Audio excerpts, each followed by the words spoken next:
Chapter 116, Killing the Monkey King and Getting New GU, 11% Primeval Essence. This means 2 Moonblades are sustain the Monkey King's sneak attack twice. Relying solely on the Moonglow GU or White Jade GU will not do. My only chance is the instant where the Monkey King attacks me. I have to grasp the opportunity and shoot the Moonblade, instantly killing it. Fang Yuan's thoughts sparked like flint, thinking of the most optimum strategy. Stone monkeys did not have outstanding defense, and since the Monkey King chose a sneak attack approach, it revealed that defense was its weakness. One Moonblade could slaughter 5 or 6 Jade-Eye stone monkeys. Even if it couldn't kill the Monkey King, it can still heavily injure it. But do not think that this is easy. Getting to this point is difficult. Even if a group of GU masters came, without a stealth removal type GU they would still lose their lives. This monkey is cunning, choosing not to attack. Is it waiting for my primeval essence to be used up? Never mind, I shall trust the spring-autumn cicada once and bet on this chance. Fang Yuan instantly decided, his eyes shining with a cold and ruthless light. He stood on the spot, both hands hanging beside him, holding the collar of his shirt. At the same time, he closed his eyes, only leaving a slit of visibility. What is more shocking is that he removed the defense of the White Jade GU. The expenditure of the primeval essence in his aperture finally stopped. At the same time, he was no longer under the protection of the White Jade light. The rock forest continued to reverb with the cries and anguish of the monkeys, but Fang Yuan could feel that these noises were getting closer and closer to himself. A type of calmness enveloped his heart and mind. He was silently waiting for the Stone Monkey King's attack. When it attacks, that is when the match is decided. Waiting. Suddenly, the spring-autumn cicada vibrated in the aperture. The very next moment, Fang Yuan heard an explosion and the Stone Monkey King appeared on his left. White Jade GU. Fang Yuan's eyes shone with brilliance as the white jade light covered his entire body. The Stone Monkey King hit Fang Yuan's body with a strong force, almost causing him to topple, his primeval essence dropping by 5%, only left with the other half. Seeing that his attack did not finish Fang Yuan off, the Stone Monkey King tried to escape. Fang Yuan had no time to counterattack, but it was enough for him to flick his upper shirt. Suddenly, he felt that there was someone on his upper shirt, tugging towards the outside direction. The shirt was not made of steel, and to prevent it from tearing, Fang Yuan let go of both hands, seeing the floating shirt fly around the place at a shocking speed. Now, Fang Yuan's eyes shone with cold light as the battle's outcome would be decided with this Moonblade, his heart cold and calm as ice. The Monkey King was after all a wild beast, and after having its face covered by a shirt, it flew into a panic. It emitted a shrill scream, calling its stone monkeys to help. At the same time the shirt continued to move around, changing directions and going all over the place. An eerie blue moonblade flew out and hit the Stone Monkey King. The Monkey King cried in pain as its camouflage was exposed. Its appearance was the same as a normal stone monkey, but its body size was 3 times bigger, and at the same time its eyes shone with a bloody red light. A long and deep wound stretched from its chest to its left leg, blood continuing to pour from it. Although not dead, it had already suffered a heavy injury, and the aura of death permeated its entire body. It covered its wound in shock, going invisible again. Fang Yuan's upper shirt was cut open by his moonblade, falling onto the ground. But the blood traces exposed the Monkey King, and it hurriedly retreated, no longer having the idea of killing Fang Yuan. With such a grave injury, if it did not deal with it, it would lose its life. At this time, Fang Yuan also retreated to the rock door. After activating the Moonblade, his aperture only had a little bit of primeval essence left, and his battle strength dropped drastically. Although it looked like a draw, Fang Yuan had won. The Monkey King's injury could not be recovered shortly. The more blood it lost, the weaker it felt. But Fang Yuan could use the primeval stones to recover his primeval essence and recover his battle strength. Even without a stealth removal type GU, nor a wide area attack method, with his rich fighting experience and the will of steel in the face of danger, Fang Yuan could beat the strong in a weaker state. Monkey, fox, bear. 1. These wild beasts have extraordinary intelligence compared to ordinary wild beasts, and are more cunning. Because of this, they lack the wild courage and often retreat while injured. If it were a wild boar or bull, they would go into a frenzy while injured. This Monkey King seems to only have one GU worm. Although the GU worm could grant stealth, it cannot hide blood traces, and if my guess is correct, it should be the rank 1 stealth rock GU. Fang Yuan pondered in his heart, and relying on his memories, the Monkey King had no more secrets in front of him. The results has been decided. Fang Yuan returned to the rock room, closing the door and replenishing his primeval essence. A moment later, his primeval essence went back to its peak state, and Fang Yuan opened the rock door, being in the rock forest once again. The rock forest was still a mess, but better than before. After this chaos, the entire rock forest's forces will be reset. The stone monkeys will relocate and regroup, and the roaming and isolated stone monkeys form into new monkey gangs. The path that I painstakingly created would thus vanish. Fang Yuan's heart sank. He needed to kill the Stone Monkey King before this path is completely gone. If not, opening this path would expend much of his time again, and by the time he got to the center again, the Monkey King would have completely healed. He shall chase after and annihilate lingering enemies with bravery, rather than be easily contented with fame and compliments like Xianxia too. Fang Yuan trailed along the opened path, invading the rock forest. The stone monkeys who appeared in his way were all exterminated. 15 minutes later, he appeared at the central pillar once again. The Stone Monkey King laid on the ground. It had turned into a statue and was already dead. A jade-eye stone monkey was stepping on its corpse, screaming about. Replacing the title of king, with the death of the former king, a new king takes its place. Regardless of the beast group or human society, this was the cruel elimination system. Saved some effort of mine. Fang Yuan slowly got closer. At this moment, a GU worm slowly floated from the corpse of the Stone Monkey King, flying towards the new king. Moonglow GU. Fang Yuan shot out a moonblade just in time, chasing away the new Stone Monkey King, then walking up and grabbing the GU worm. This GU looked ordinary, like a gray rock, with an uneven surface that was not even squarish nor spherical. If this GU was thrown on the road, no one would notice it based on appearance. But in reality, it was the essence of a rock, a natural GU nurtured by Mother Nature. It seemed like an inanimate object, a rock. But in fact, it was the real deal, a living being with its own consciousness and thought. As Fang Yuan predicted, it was the stealth rock GU. Grabbed by Fang Yuan, it desperately struggled, trying to be free of his demonic grasp. Spring-autumn cicada. Fang Yuan called in his mind, and the spring-autumn cicada appeared in his aperture, leaking a trace of its aura. The stealth rock GU instantly went dead, not daring to struggle, like a mouse meeting a cat. Fang Yuan's red primeval essence activated and instantly refined it. Another GU in the bag. The stealth rock GU was kept in the aperture and sunk to the bottom of the primeval sea, side by side with the white jade GU. The stone monkey watched helplessly at the side, and on seeing Fang Yuan keep the stealth rock GU into his body, it frantically jumped about, screaming incoherently. It had just gotten the new position, so not many monkeys obeyed it. With another moonblade, Fang Yuan took a few more monkey lives. Those that gathered around their new king instantly dispersed. The new stone monkey king gnawed its teeth at Fang Yuan. Scram. Fang Yuan stared at it, saying a word, with his expression cold as ice. The Monkey King shuddered, feeling the intense killing intent from Fang Yuan. It stared at Fang Yuan blankly before gulping and turning around to escape, showing its superior intelligence compared to wild beasts.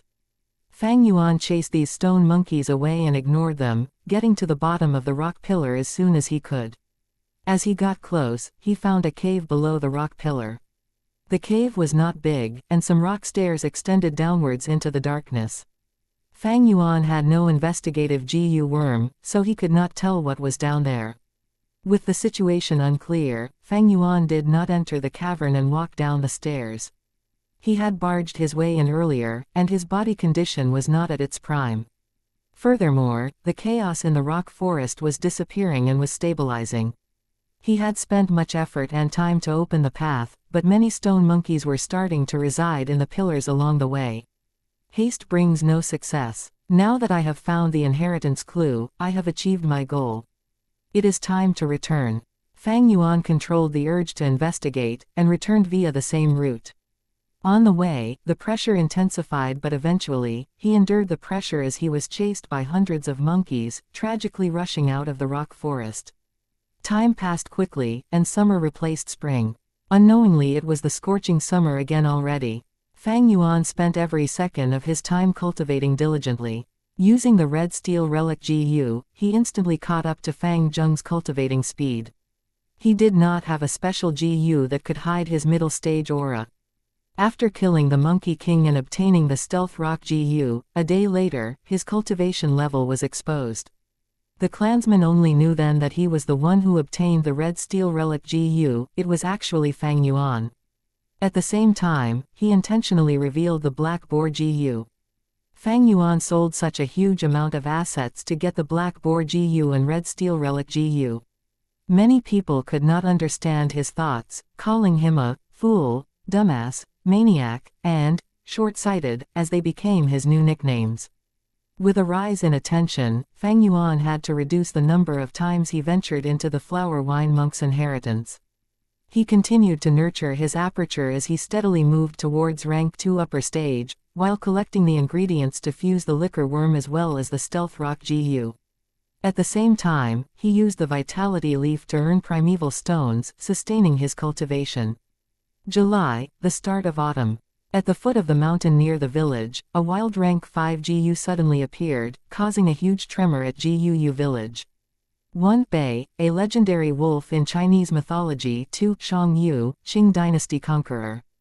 Chapter 117, Bitter Shell Wine and River Swallowing Toad. A solemn and serious atmosphere filled the conference hall.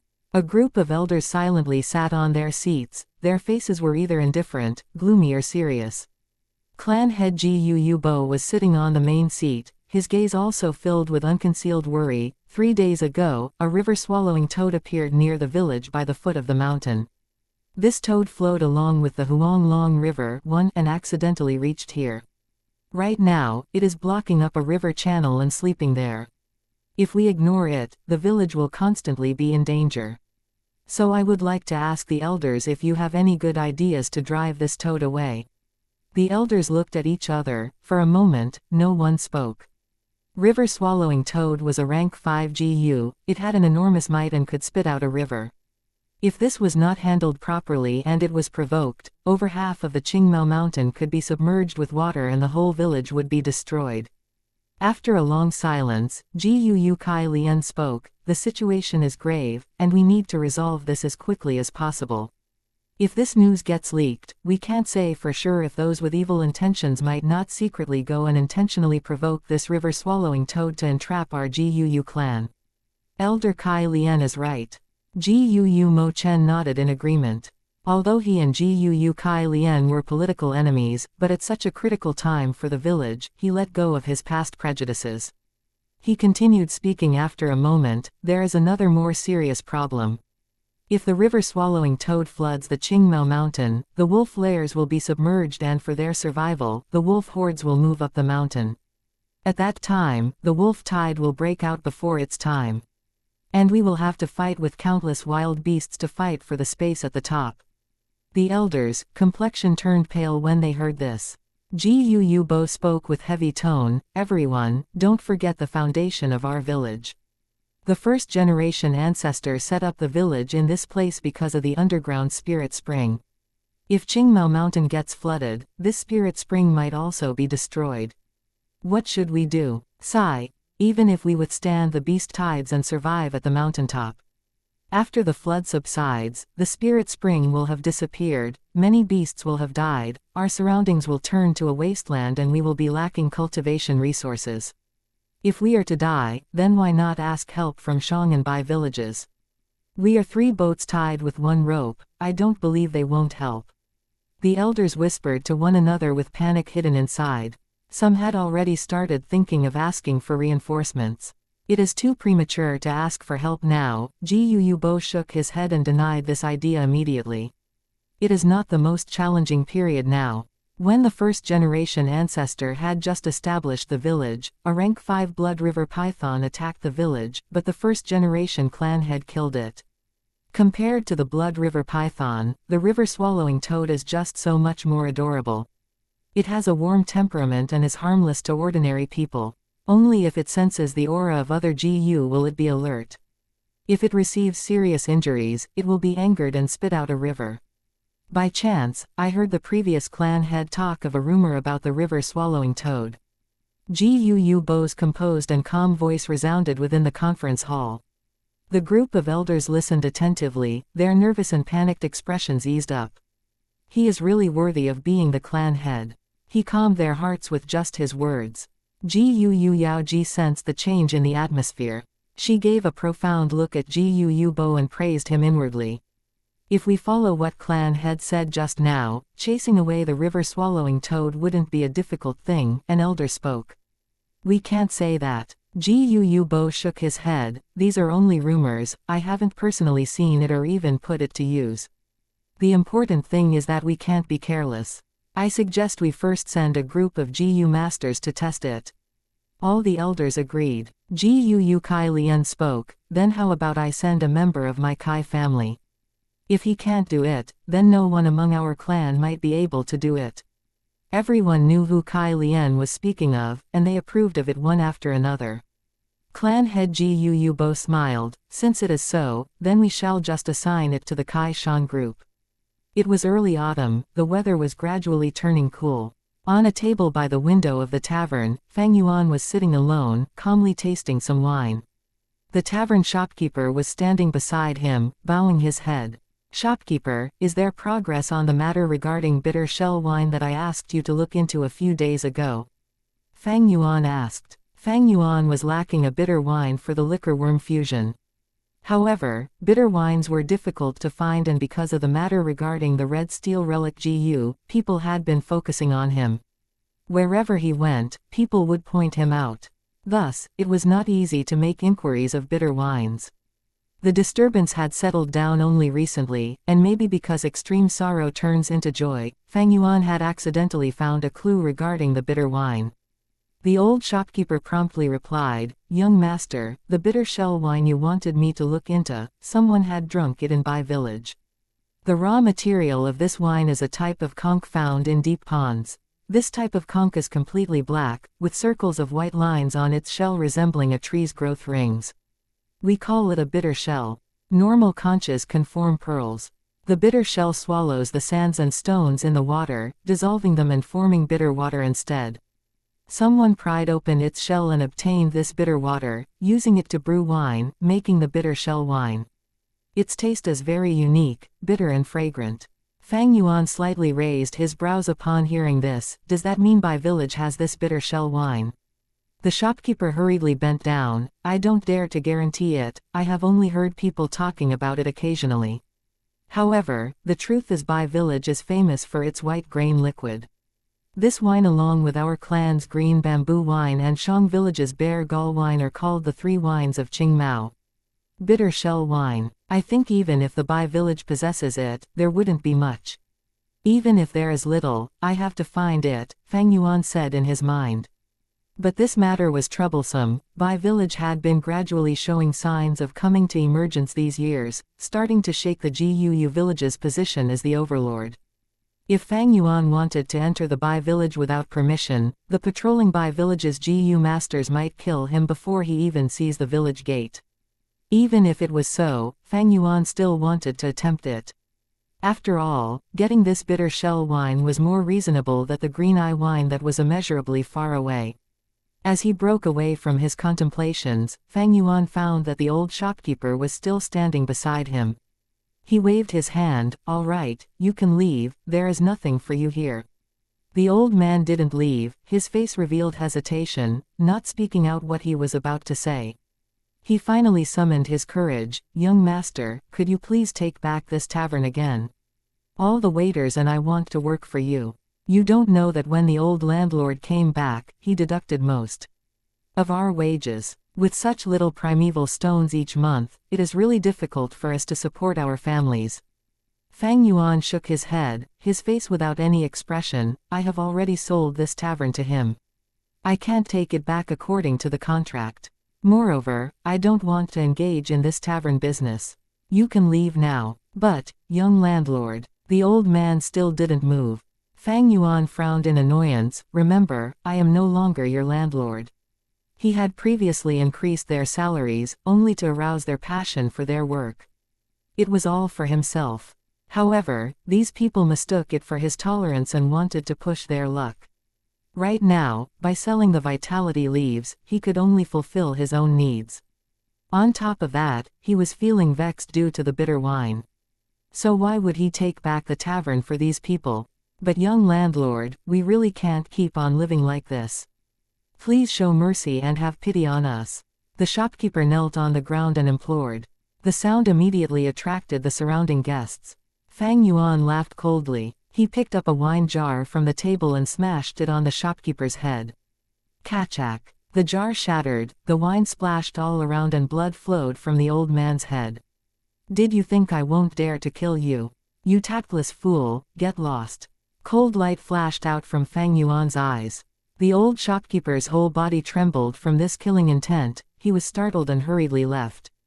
No matter which world, there will always be a group of weak people who will brazenly and indiscreetly ask charity from the strong. As if helping them was the manner of the strong and not helping them was wrong.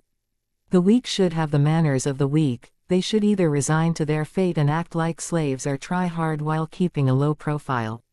The strong help the weak only as a charity when they were in a good mood.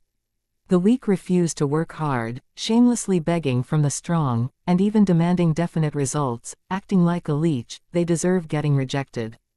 People who were content with being weak, who don't put their own effort and only think of begging from the strong, simply aren't deserving of sympathy. Shopkeeper. Quick, bandage the wounds. The waiters hurriedly surrounded the old man whose face was covered with blood. The old shopkeeper was only a mortal. It wouldn't be a problem even if he was killed on the spot. Such an ending took away the interest of the surrounding guests. They turned back and continued with their discussions. Do you know, something big happened recently? Are you talking about that river-swallowing toad? Right now, who wouldn't know of this? This is a rank 5 GU. If it isn't dealt properly, the village might fall into crisis. It is said that this river-swallowing toad's food is water. When it is hungry, it opens up its large mouth and directly sucks a river in. If it is angered, it can release the water into the Qingmao mountain. Its power is extremely horrifying. We might die. Then what should we do? Sigh, we just have to see how the clan's higher-ups will deal with it. After all, we can't escape. Where can we escape to? Bewilderment and confusion pervaded the air in the tavern.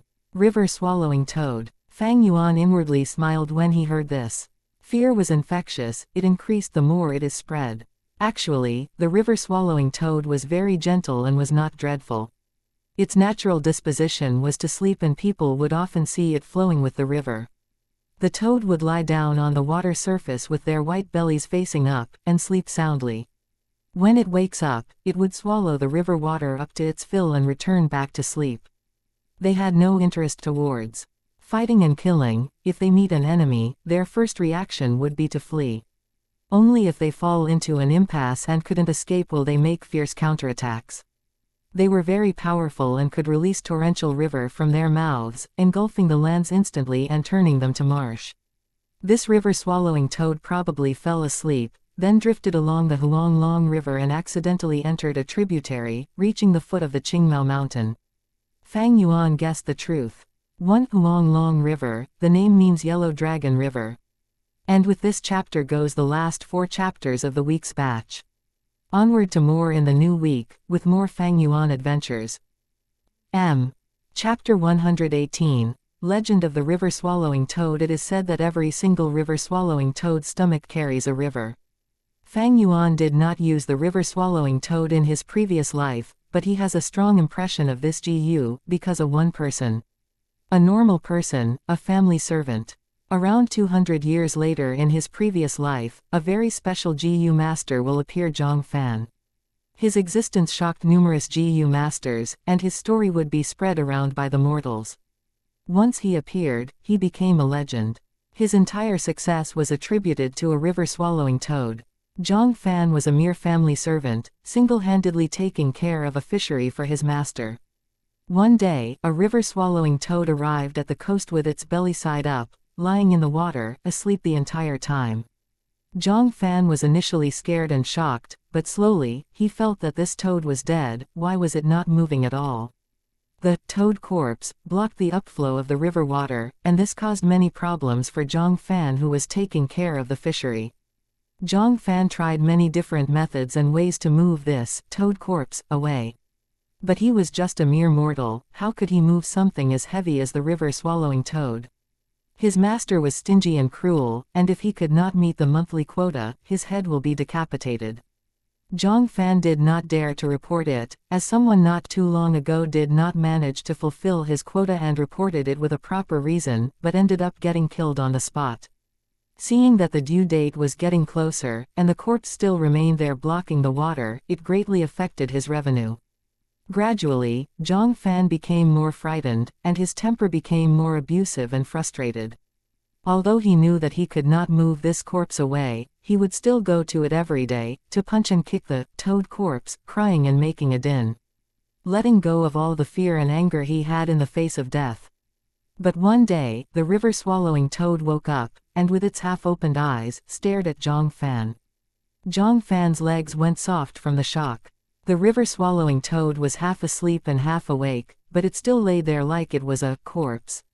After some time, Zhang Fan regained his composure.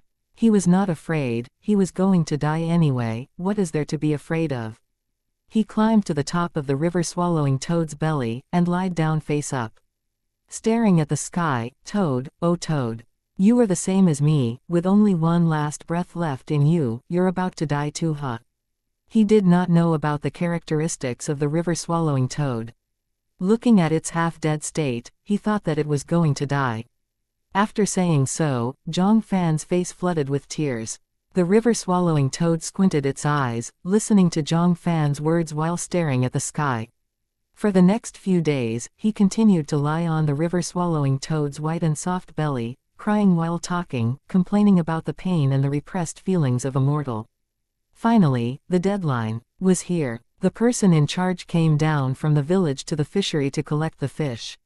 Where could Zhang Fan find fish to meet the quota? Left with no choice, he could only give an excuse that he needed to do some packing, and ran to the river-swallowing toad to bid farewell. He patted the river-swallowing toad's belly. Old toad, to think that I'm going to die first. It must be affinity that led to me knowing you. I hope that in your remaining days, you will have a better life. At this moment, the river-swallowing toad started move. Zhang Fan was taken aback. Seeing that the river-swallowing toad's actions were becoming larger, he quickly jumped off. Plop! The river-swallowing toad turned around, with its belly side down and back facing upwards. It had fully woken up. Zhang Fan's body was drenched, and on having seen this scene he became angry and stomped his foot. Old toad, oh old toad, so you can still move. Ah, you have caused my death. If you had moved a few days ago, I would not have to die. The river-swallowing toad ignored his words. It had just woken up and felt hungry. Half of its body was submerged into the water as it opened its mouth, starting to suck in the river water in order to sat its hunger. Seeing this, Zhang Fan was dumbfounded. He shockingly saw that the water level was receding, dropping at an observable pace, rapidly falling. Large amounts of river water were swallowed into the toad's belly, but its belly did not even expand a bit. It was almost like a bottomless hole. A moment later, the river-swallowing toad stopped its meal. The river water had already dropped to an extreme level, and the bedrock was exposed.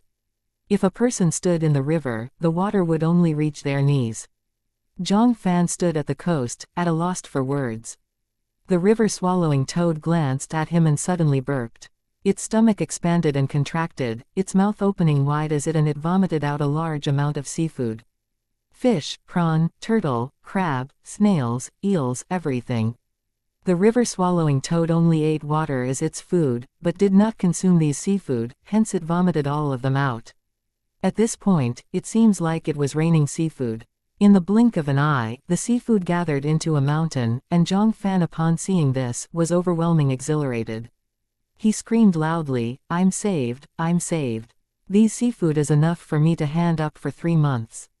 Old toad, oh old toad, it is all thanks to you. He packaged those seafood, and quickly handed them to the person in charge. The person in charge was both shocked and suspicious. How could there be so much?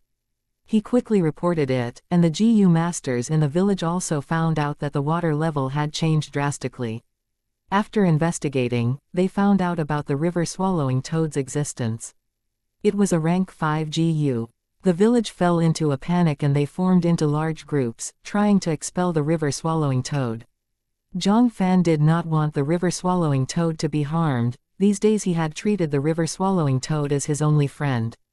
He kneeled in front of the GU masters and pleaded hysterically. But why would GU masters care about a mere mortal? They kicked him aside and were about to murder him. But at this moment, the river swallowing toad arrived.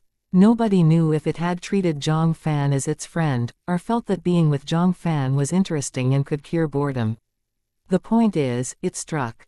It carried Zhang Fan and vomited out a stream of river water that engulfed the whole village and drowned half the hill. This battle startled the entire southern continent. Thereafter, Zhang Fan's name spread throughout the 100,000 mountains. With the river swallowing toad staying by his side, it meant that he owned a rank 5 GU worm. After all, even a rank 5 GU master might not have a rank 5 GU worm. Rank 5 GU masters were rare. Even in the GUU clan's history, there were only 2 people, the 1st generation clan leader and the 4th generation clan leader. But Zhang Fan did not have an awakened aperture, yet as a mere mortal he had a river swallowing toad. His existence stunned the entire GU master world. After that, Zhang Fan built a hamlet at the village's location.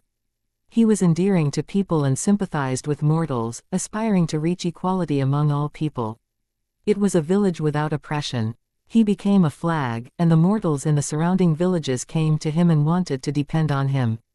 But eventually, he was still assassinated. With just a river-swallowing toad, it could not make him truly powerful. He was not a GU master after all, and after his death, the river-swallowing toad left. GU masters razed his hamlet to the grounds, and slaughtered the mortals who dared to oppose them. With his mortal self, Zhang Fan challenged the entire system of society, and that brought forth the rage of the GU masters. I wonder if Zhang Fan will still appear this time after my influence. After his recollection, Fang Yuan laughed. But Kai Shan could not laugh. His face was grim as he returned. The villagers at the mountain foot were waiting for the GU masters to deal with this problem. But the great GUU Kai Shan arrived and still could not solve the issue. This caused the villagers to panic, and the panic spread and reached a high point. They dragged their families, brought big and small bags, and rushed up to the village. They naturally did not dare to step inside, thus more and more villagers kneeled outside the village's doors, begging the GU masters to have mercy and let them in. In the hall, what? These lowly commoners dare to surround the main gate. Atrocious, they are getting more and more daring. Kill them all. The Punishment Hall clan elder screamed. Medicine Hall's GUU Yao Ji's face was also grim. Although these lowly commoners deserve death, killing a few is enough to threaten the rest and chase the group away, but it would be like a joke for the other villages to observe. GUU Kai Lian said, the important thing now is not this. If even Kai Shan cannot wake this river-swallowing toad, who else in our clan can? It seems we have to get reinforcements. The Shang clan specializes in strength. He sighed and continued, for the safety of the clan, we should get them to do it. Even if we have to pay a price, it is worth it. These words got the consent of the other clan elders, and even clan leader GUU Bo was moved. Clan leader and the other clan elders, this junior has something to report. GUU Kai Shan had been standing in the hall, listening to the clan elders, but suddenly he bowed and spoke. GUU Bo nodded. He had an appreciative attitude towards GUU Kai Shan. Kai Shan, if you have any ideas, you might as well say it. Kai Shan asked instead, elders, to push this river-swallowing toad awake, does it really need one person's strength? GUU Bo said, according to the previous clan leader's words, the river-swallowing toad has a mild temper and loves to sleep. Even if it is awakened by someone pushing it, it would not rage. Thus, we asked you who has the greatest strength in the village to wake it. But it ended in failure. Kai Shan said, then can clan leader grant me a brute force longhorn beetle GU. With one bull's strength and my inborn strength, I would be able to push this river-swallowing toad awake. You definitely cannot use a GU worm's strength. Just as Kai Shan finished speaking, a clan elder denied his request. A GU worm's aura will invite the vigilance of the river-swallowing toad. If this causes it to feel threatened and rampage about, who would face the consequences? That's right. Gu Bo nodded. By using a GU worm, even if we wake up the toad, we cannot get its approval. It has to be a single person, using his own strength to wake it and get its approval. Gu is the spirit of heaven and earth, but it behaved more like wild beasts. Wild beasts have their territories, and roaming wild beasts when encountering the king of a territory, would have a battle. The victorious takes the territory and the loser roams. The formation of a beast tide is also based on this wild beast instinct. Strong beast groups will invade and conquer neighboring land. Weaker groups would be exiled, and this forms the beast tide. To chase the river-swallowing toad away, they have to abide to its habits. River-swallowing toad has a mild temperament, not enjoying conflict, and as long as the territory's beast king can be recognized, it would leave. Thus, using GU worms as a no-no, the GU worm's aura will be sensed and cause the river-swallowing toad to take unpredictable actions. Using everyone's strength was not possible too. Once there are many people, even if it is moved, the toad would not leave. That is because everyone acting together was not fair, and would not be recognized by it. Thus, the clan leader got Kai Shan to go ahead, as he had the greatest strength in the village. So that's it, I understand. Kai Shan finally understood the situation. He cupped his fists. In that case, I will recommend someone to the clan elders. He has greater strength than me. Oh, who? There's such a person. Why did we not know? Kai Shan, don't keep us waiting, quickly say it. This person is Gu Fang Yuan. Kai Shan said a name. Hello guys, the weekly batch is a bit late this time. I got swamped with work because I am flying back to my hometown on Wednesday for a cousin's wedding and I would be gone for 10 days, so I had to rush everything to be done and even worked on both Saturday and Sunday. See also my night got booked by my birthday party today, but I managed to complete 4 chapters so far. Chapter 119. This lad is stubborn, he needs more polishing. Gu Fang Yuan. The elders couldn't help but look at each other upon hearing this name. They clearly recognized this name. In fact, from the beginning, Gu Fang Yuan's name would occasionally reach their ears. Especially after the awakening ceremony, when his GU master cultivation started, this lad had been getting restless. He frequently caused some disturbances that attracted attention. Ah, I remember him. Isn't this kid the one who sold his family assets and bought a red steel relic GU? An elder came to realization. Gu Kai Lian and Gu Mo Chen's faces turned ugly. If Kai Shan or Mo Yan had used the red steel relic GU, they could ascend to rank 2 peak stage and be equal to Gu Qing Shu. This would reflect towards the higher-ups whether it was the Mo faction or Kai faction who got the relic GU, it would be a political victory. But to think that this prodigal kid had ruined it all. Returning to the main topic, this kid is truly strong. At the arena previously, he used his bare fists to shatter Jade Skin Gu's defense and pummeled Fang Zheng down, achieving the championship, an elder recalled. This time, it was the clan head Gu Bo's turn to be embarrassed. He had especially nurtured Gu Fang Zheng, thus Fang Zheng's defeat, in some sense, was his, the clan head faction's, defeat. As long as one entered the system, anyone would be labeled with factions. There were neutral political factions, but absolutely not a person without any faction. But in terms of power, his strength shouldn't be comparable to yours, right? Kai Lian doubtfully asked Kai Shan. Kai San respectfully answered, Elders, perhaps you might not know, Fang Yuan not only bought red steel relic GU, he also purchased a black boar GU. These few months, he has been buying pork to nurture the black boar GU and increase his strength. Once, I even saw him moving a huge rock in the mountain to measure his strength. I am not sure how much strength he has, but from what I have seen, his strength absolutely doesn't lose to mine. So it was like that. To think this kid, Fang Yuan has grown to this stage. Gu Bo nodded his head.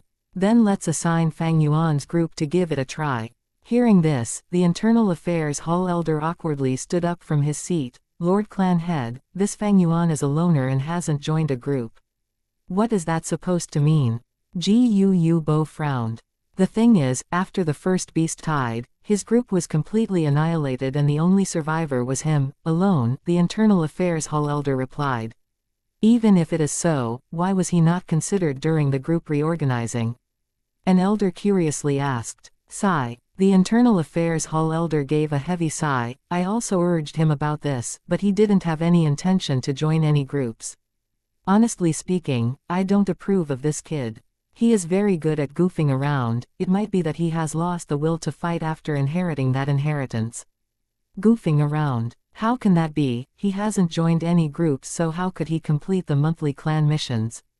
An elder doubted. The Internal Affairs Hall elder's face sank. Every month, he receives the compulsory mission, but the results are all failure. I haven't seen records worse than his. Almost all the missions are recorded as failures.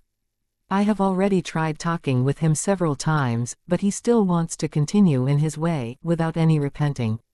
However, he hasn't violated the clan rules, so I can only give light punishments to this unruly and crafty kid. The elders looked at each other. They had never seen such a younger generation who didn't want to advance forward. Mission failures represented a narrower career progression within the clan. This kid has become muddled. HMPH, he is too unruly. He is destroying his own future. If I had such an indolent child, I would directly slap him to death. Enough. Gu Bo raised his hand, putting a stop to the elders' private chats. One couldn't tell if he was happy or angry. Gu Bo's gaze moved around and finally stopped on the Internal Affairs Hall elder. Send a compulsory command. Let Gu Fang Yuan try his strength on River Swallowing Toad. This kid is stubborn, rebellious and unruly. He needs to be polished. If he fails, we can use this pretext to give some punishments. It will be as Lord Clan Head says. The Internal Affairs Hall elder promptly agreed. There was a racket in the tavern. Do you guys know, the clan sent the Kai Shan group to the foot of the mountain, but they ended up returning in defeat. The villagers living at the foot of the mountain are all kneeling in front of the clan's entrance, blocking the gate. HMPH, these lowly commoners don't even have a bit of knowledge. River Swallowing Toad is a rank 5 GU, do they really think they will be safe in the village? Although this was said, the air was dense with panic. These GU masters were all forcefully calming themselves. Fang Yuan listened for a short moment before no longer paying attention. This was no longer fresh news. He stood up and was about to leave when a person entered the tavern. This person was tall with a thickly built body. The upper half of his body was naked and his muscles were the color of bright red, seemingly wanting to erupt. It was Gu Kai Shan. The chatters within the tavern immediately stopped. Countless gazes landed on Kai Shan. Kai Shan ignored these gazes. He glanced around and found Fang Yuan. You were here. Under the numerous gazes, he walked in front of Fang Yuan. Let's go, the clan has already given a compulsory order. Let's head to the foot of the mountain. I will tell you the details on the way.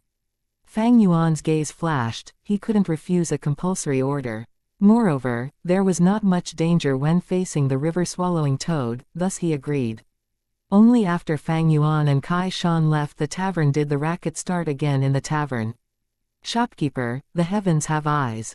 Look at this, such a quick karmic retribution. That is a rank 5 GU, even other Lord GU masters are helpless facing it, whereas he is so young. Isn't this just losing his life in vain? We thought young Master Fang Yuan was different from other GU masters and would empathize with us mortals' pain and sufferings. HMPH, to think he would also be of the same mold. Screw him, we wouldn't have any regrets even if he dies. Shopkeeper, you didn't suffer this wound in vain. Getting a GU master's life for it is absolutely a profit. The old shopkeeper's head was bound with circles of white bandages. Right now, he continued to groan, leaning weakly against the corner. Several waiters were by his side, consoling him. The old man's eyes flashed with resentment, but his mood slightly eased up upon hearing these words. However, after a while of listening, he hypocritically berated them in a low voice, "Shut your mouths, is this something we can talk of? Aren't you afraid of losing your lives if the other GU masters hear it?" The waiters giggled. "Shopkeeper, you are too worried. It is so noisy in the tavern, who could have heard our whisperings?" They had just said this, when a GU master sitting nearest to them spoke. "I heard it." The shopkeeper and the waiters' complexion changed greatly, they were extremely terrified. "Lord." The old shopkeeper ignored the dizzy feeling in his head and hurriedly walked towards the GU master to ask for forgiveness. This GU master raised his hand and stopped him. "You all spoke very well, I liked what you said. Fang Yuan, this bastard, even if he dies, it shouldn't be regretted. Speak more, I will give you great rewards if I like what you say."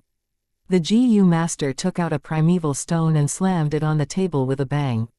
If Fang Yuan was here, he would recognize this person. This person was that healing GU master of the previous small beast tide. Fang Yuan had used the girl this GU master sought after as a shield to cover his body.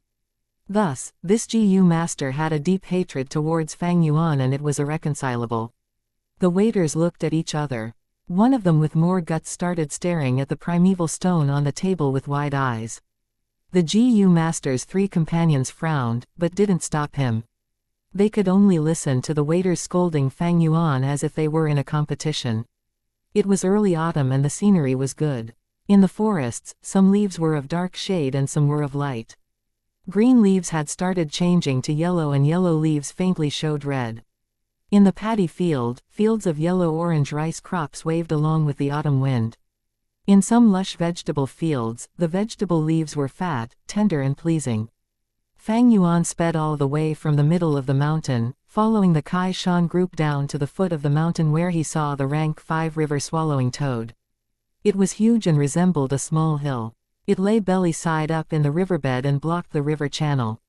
The upstream of the river was already filled with so much water that it was almost spilling to the riverside. And there was almost no flow of the river downstream, only a shallow moist riverbed could be seen. The river-swallowing toad's belly was exquisite snow white and was covered with a layer of luster.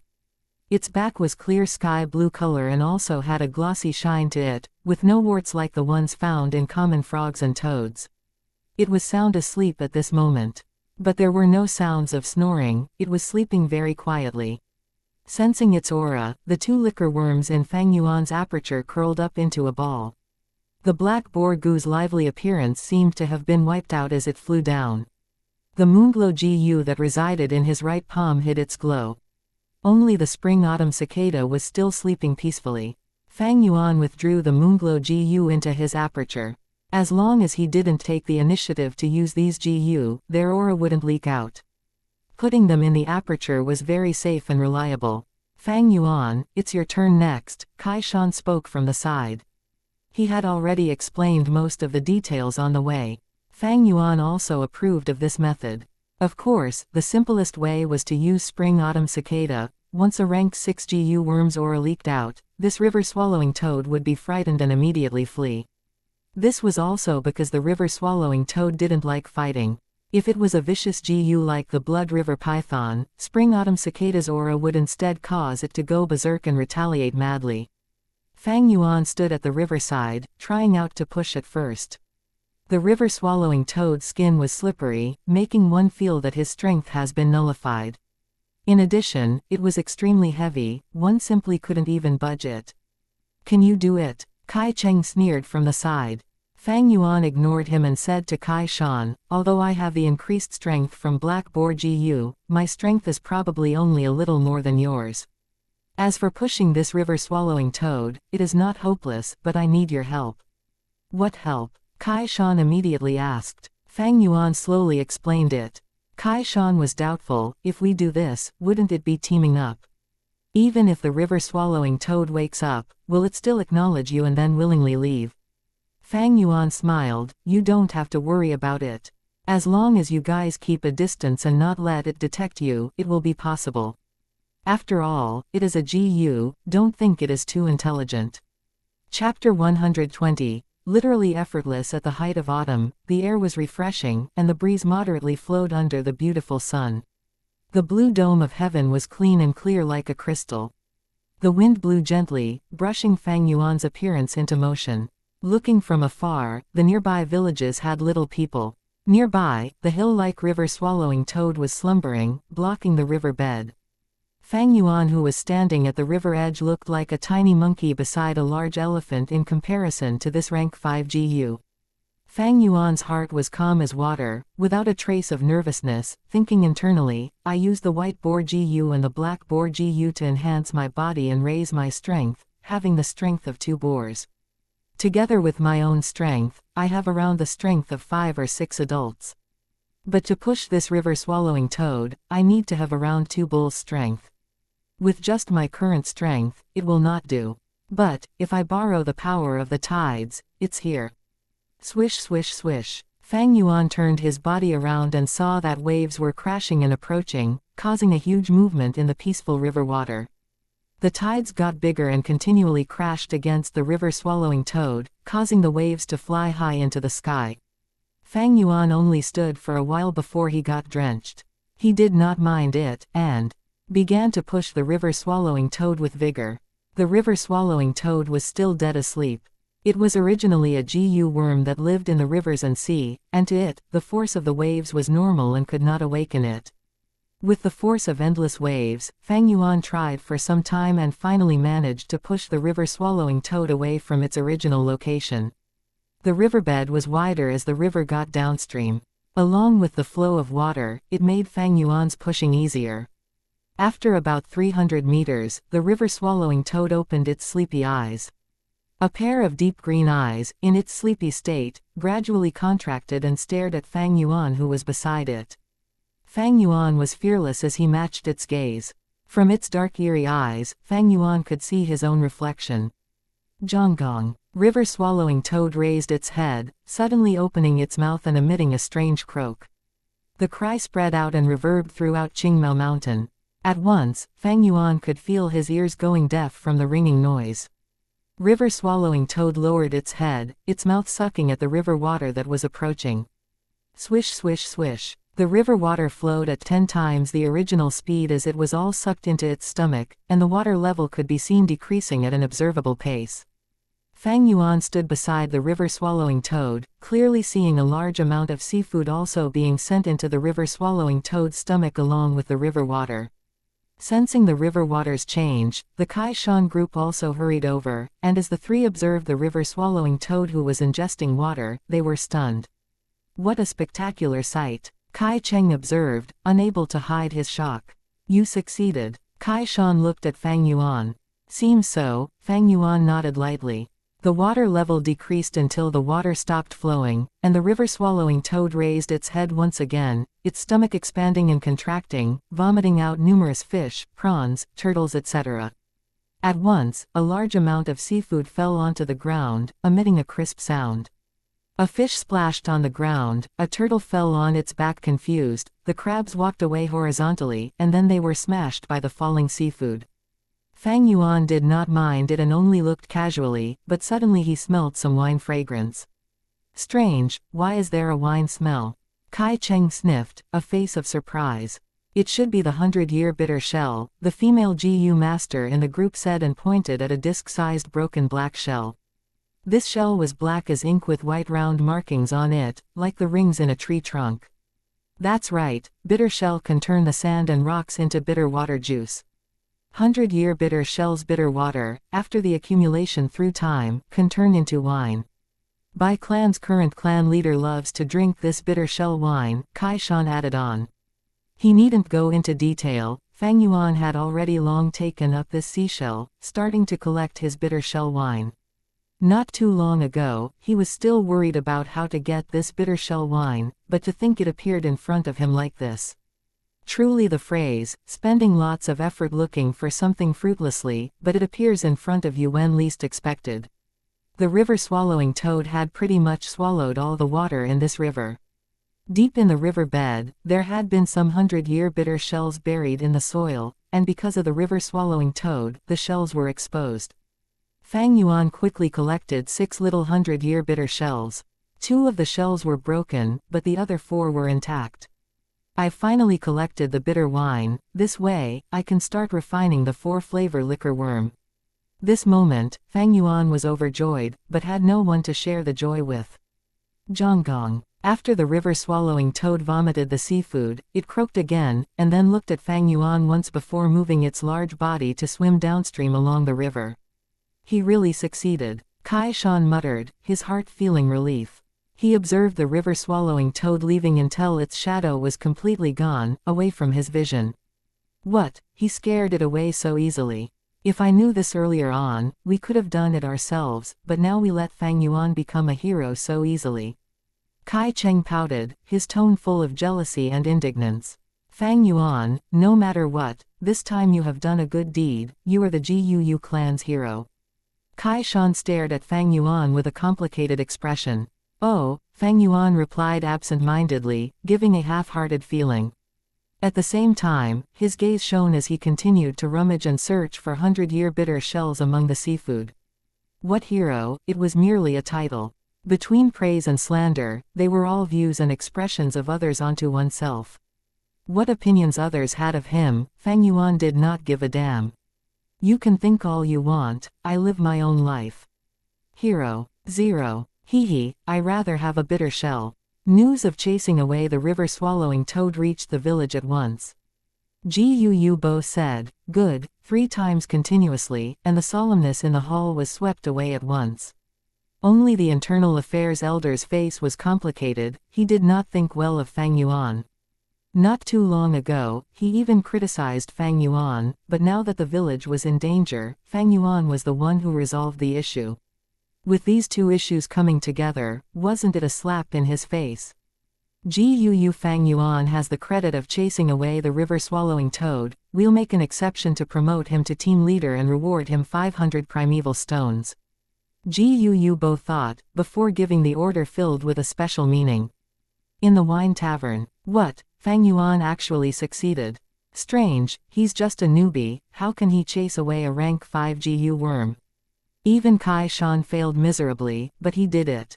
The news spread, and everyone was filled with shock. Fang Yuan became the savior of our clan. The male Gu master who had animosity with Fang Yuan was lost for action after hearing this news. His group leader suddenly shouted, pointing at the clerks in the tavern, you mere mortals, you dare to slander our clan's hero, you deserve execution. Even before finishing his words, he shot a moonblade. The elderly shopkeeper did not expect that such a life-threatening situation would occur, and after being hit by this moonblade on his neck, he was beheaded. Lord, spare us. The clerks upon seeing this were first stunned but quickly kneeled on the ground, begging for mercy loudly.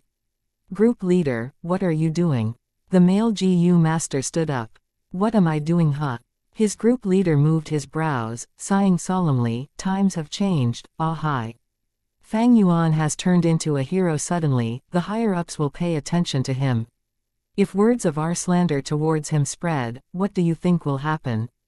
There are lots of detection-type Gu masters around, and if someone wants to harm us and said several bad things to the clan elders, our future would be ruined. The male Gu master broke out in cold sweat from fear. It was indeed like this, clan relationships ruled above all. Fang Yuan had gone and dealt with a rank 5 Gu worm, risking his life to defend his clan. At the same time he was slandered and insulted by them. What mindset was this? This was ungratefulness, coldness, emotionless and utter disregard for relationships.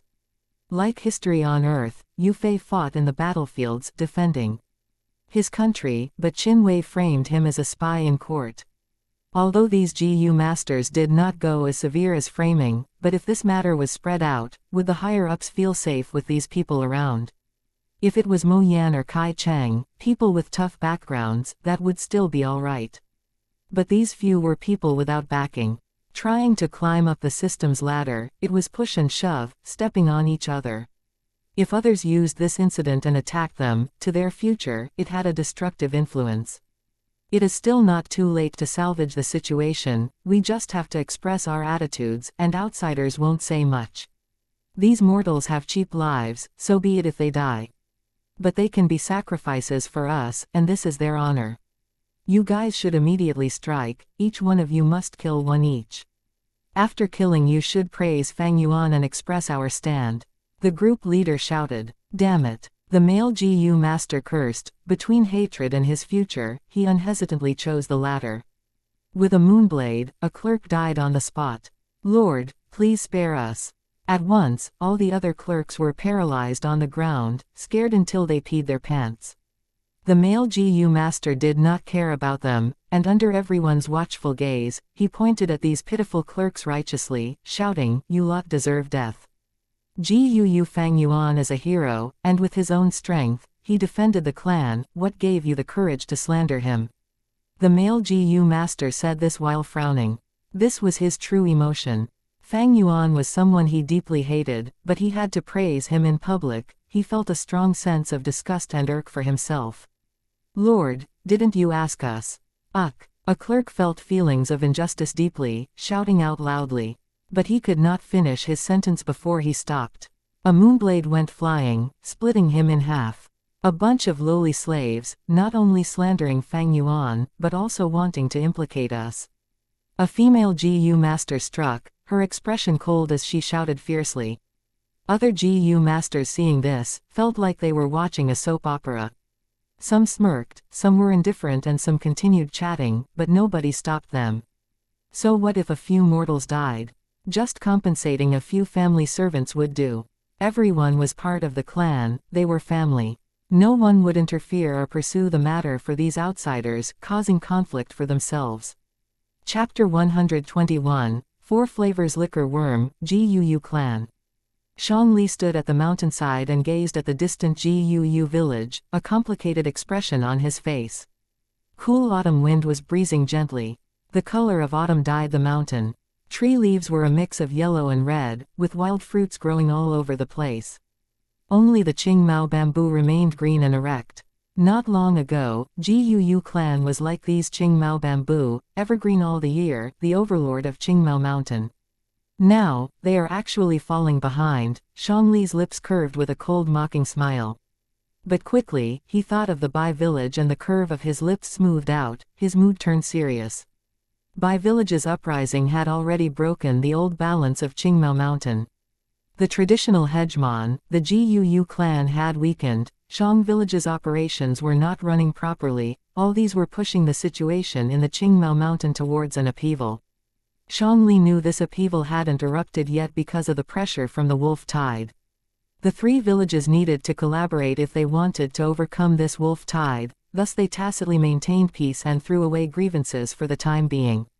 Once the wolf tide is gone, Qingmao Mountain's old structure will be shattered. Bai Ningbing has already reached rank 3 in only a couple of years. It's really terrifying. Xianxia recalled the figure of a white-clothed youth, and he felt stifled as if he was pressed down by a huge rock. He, Xianxia, was the top amongst the Shang village's rank 2 GU masters. He had fought all sorts of battles and won most of them, establishing his name. He held the Grand Bear GU and could erupt with a bear's strength. He was also known as the strongest person in Qingmao Mountain. He had already made his debut and had personally seen the rocket-like emergence of Bai Ningbing, so he was clearer than others regarding the terror of this youth. Group leader, that is GUU village.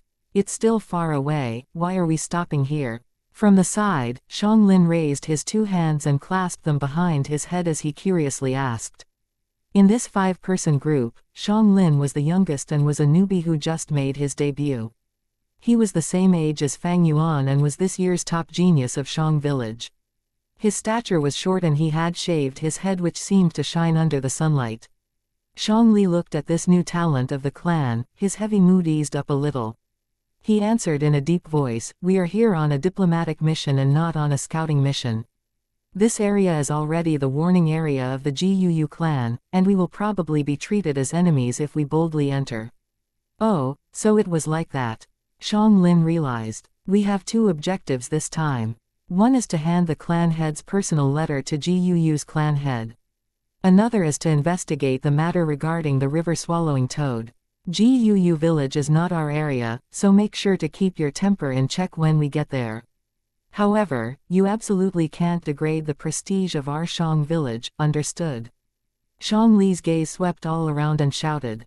The rest of the GU Masters' expressions all turned serious and silently nodded. Group leader, someone's here, the scouting GU Master in the group suddenly spoke. We have revealed our movements for so long, they should be here by now. But who would it be? So it was Kai Shan. Soon after, Shang Li also discovered Kai Shan group, his eyes flashed. Wow, that person is so tall, is he Kai Shan? He is even taller than the group leader. Such muscles, piece by piece. Group leader, isn't he the guy born with super strength who has been trying to seize the title of the strongest person of the Qingmao Mountain? Shang Lin immediately looked straight at Kai Shan. HMPH, it had to be him. Shang Zhang spoke gloomily and twisted her lips in disdain. Shang Li, Kai Shan. The two groups were 50 steps apart from each other. The two group leaders came face to face, their gazes clashed in the air and seemed to form sparks. Looks like you are Shang Village's special envoy this time, Kai Shan snorted coldly. He had fought many times with Shang Li. That's right. Has the special envoy from the Bai village arrived? Shang Li's expression steeled up. Why ask so much? Follow me, Kai Shan cautiously turned and invited. Meanwhile, in the second secret room, 4 wine jars were in front of Fang Yuan. Sour, sweet, bitter and spicy, 4 flavors of wine. Sweet belonged to golden honey wine, spicy was white grains liquid, sour came from red berry wine, bitter was from bitter shell wine. Fang Yuan sat cross-legged on the ground.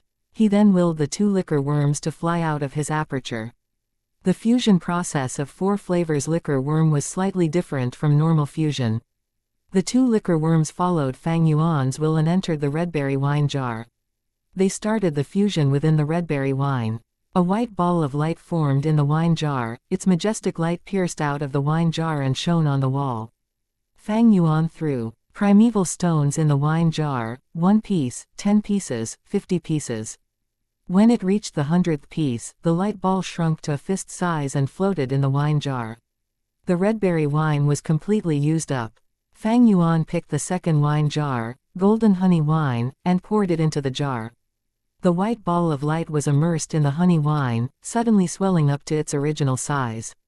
Fang Yuan's head was soaked with sweat. He was constantly maintaining the fusion of the 2 liquor worms, consciousness, and such multitasking was extremely taxing on the mind. He continued to throw primeval stones towards the wine jar.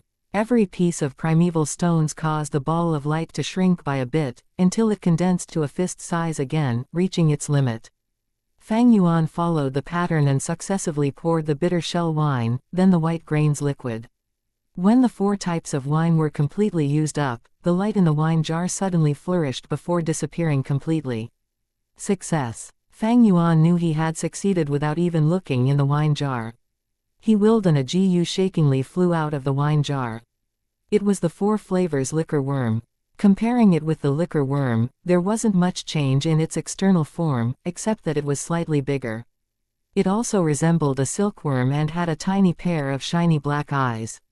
The difference was that the liquor worm's body was completely white, but this 4 flavors liquor worm's body continuously flickered with 4 colors, red representing spicy, blue representing bitter, green representing sour and yellow representing sweet. Fang Yuan couldn't help but associate it with the neon lights on Earth. Huff. Fang Yuan let out a big sigh of relief. His luck was good this time and didn't encounter failure, succeeding the first time. If it failed, the liquor worms could suffer serious damage and one of them could even die, or the bitter shell wine might be used up. Either of these outcomes would be troublesome. Fortunately, this situation didn't occur. A GU master needs to use, nurture and refine GU, none of them were easy. And in the aspect of fusing GU worms, many GU masters would go through a lot to look for recipes and collect materials. There were various recipes and they might not necessarily be suitable. As for collecting materials, GU masters might even spend over 10 years of efforts on it. Even if they find the recipe and collect all the materials, if the fusion failed, the materials would be used up, and all their previous efforts and preparations would go down the drain. GU Master's cultivation is difficult. Fang Yuan sighed. Fusing GU worms were easy at the beginning stage of the cultivation. But the success rate for rank 4 and rank 5 fusion would often not reach even 1 in 10 times. Rank 6 fusion success rate was even as low as 1%. Every failure when fusing high-rank GU worms meant a loss of a great sum of resources. However, once succeeded, the benefits would be extremely high. Taking Fang Yuan's newly refined 4 flavors liquor worm into account, it could refine rank 2 primeval essence and increase it by a small realm. Fang Yuan used a red steel relic GU to advance to middle stage. Now, with the 4 flavors liquor worm, he would have upper stage primeval essence. His fighting strength was now doubled. At the same time, the 4 flavors liquor worm would nourish his aperture, which meant faster cultivation speed. However, with advantages comes disadvantages. Using the 4 flavors liquor worm to refine his primeval essence would definitely lead to an increased consumption of primeval stones. Just by relying on the income from selling vitality leaves was already not enough to maintain his cultivation. Expenditure. Next, I need to fuse the stealth rock GU into stealth scales GU. This will add on to another expenditure. Fusion, whether success or failure, used up primeval stones every time. Fang Yuan had used up over 400 primeval stones earlier for refining the 4 flavors liquor worm. The clan had awarded him with 500 primeval stones for chasing away the river-swallowing toad. 500 primeval stones was enough for other GU masters to spend for a long while, but Fang Yuan had almost used it completely. Fortunately, from the reselling of the assets, after using up most of it to purchase the red steel relic GU, some of it still remained. There was no need to worry for a short period of time. But it was necessary to refine the scales stealth GU. Fang Yuan had obtained the stealth rock GU after he killed the stone monkey king. However, it had no practical use. It could only conceal the body. That meant, once Fang Yuan used it, his body would be concealed and be invisible to people. But the clothes on his body, his wrist guards, leg wrappings and bamboo shoes would still be visible to the naked eyes. The Stone Monkey King had no worries about this, it was a wild beast and didn't need clothes. But Fang Yuan would be in an awkward situation. To use the stealth rock GU to the best of its ability and be invisible, he would need to take off all the clothes on his body. Otherwise, even if he concealed his body, others would see a set of, walking, rank 2 GU master's uniform. Stealth rock GU was a rank 1 GU worm. Once it advanced to rank 2 stealth scales GU, this problem would be resolved. Stealth scales GU could conceal even the clothes. If the Stone Monkey King had stealth scales GU, then even if Fang Yuan's shirt covered its body, the shirt would also become invisible. Supposing that the Stone Monkey King had stealth scales GU, then the matter of whether Fang Yuan could defeat it was rather suspenseful. Refining a stealth scales GU naturally required other materials other than the stealth rock GU. These materials were quite common and Fang Yuan had already requested Zhang Ya's help to gather them. If I could refine stealth scales GU, it will become very convenient for me to enter the secret cave. Moreover, during the wolf tide, I could easily attack and retreat with this method, Fang Yuan pondered. It was getting late, he retrieved the 4 flavors liquor worm into his aperture and exited the cave, walking towards the village. He had instantly attracted a lot of attention after successfully chasing away the river-swallowing toad. It was not easy moving about these days, so he was slightly worried that if he stayed for long in the secret cave, people would harbor suspicions. At the village gate, a bout of strength contest had concluded. Shangli's group was proudly standing whereas Kai Shan's group along with the GU masters guarding the gate had heavy faces.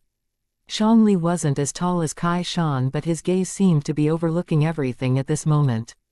He slowly spoke, Kai Shan, you are indeed blessed with super strength. But I have brown bear innate strength GU and I possess the strength of a bear. You saw from the battle just now that you are still not my match. HMPH, wanting to get the title of the strongest in Qingmao Mountain, dream on, Shangzhong sneered from the side. Kai Shen's face was ashen, he knew the other party had intentionally challenged him and their conduct was filled with political intentions. His loss now was no longer just his personal affair, rather, it was tarnishing GUU clan's name. What are you being proud over defeating me? You don't know that I am no longer the strongest person in the clan. If you have skills, then speak after defeating Fang Yuan, Kai Shan had. No choice but to mention Fang Yuan. Oh, Fang Yuan. I heard an A-grade genius emerged in Gu clan and his name was Fang Zheng. But who is this Fang Yuan? Shang Li asked, doubtfully. Kai Shan sneered, Fang Yuan is Fang Zheng's older brother. He is also blessed with innate super strength and similarly possesses a strength-increasing Gu worm. Previously, he alone pushed the rank 5 river-swallowing toad over 100 meters, finally driving it away. If you don't believe me, you can ask anyone in the village. Shangli Group's expressions couldn't help but change. Rank 5 river-swallowing toad. Fang Yuan. This name was instantly engraved in their minds. Chapter 122, There are many blizzards in life Wiz. 3 face-sized moonblades slashed through the air, carrying an eerie blue light. Screech. Instantly, 16 to 17 Jade Eye stone monkeys were killed on the spot. The stone monkey groups chasing after Fang Yu were instantly cut down by a small half. Fang Yuan stood on the spot and didn't retreat. Instead, he lifted his right hand and slashed the air 3 times. 3 moonblades ran through the stone monkey group, beheading any stone monkey in its way. The corpses of the stone monkeys fell on the ground, shattering into countless pieces. Their eyes turned into jade pearls and rolled on the blood-filled ground. Fang Yuan inspected his aperture. He still had greater half of dark red primeval essence remaining.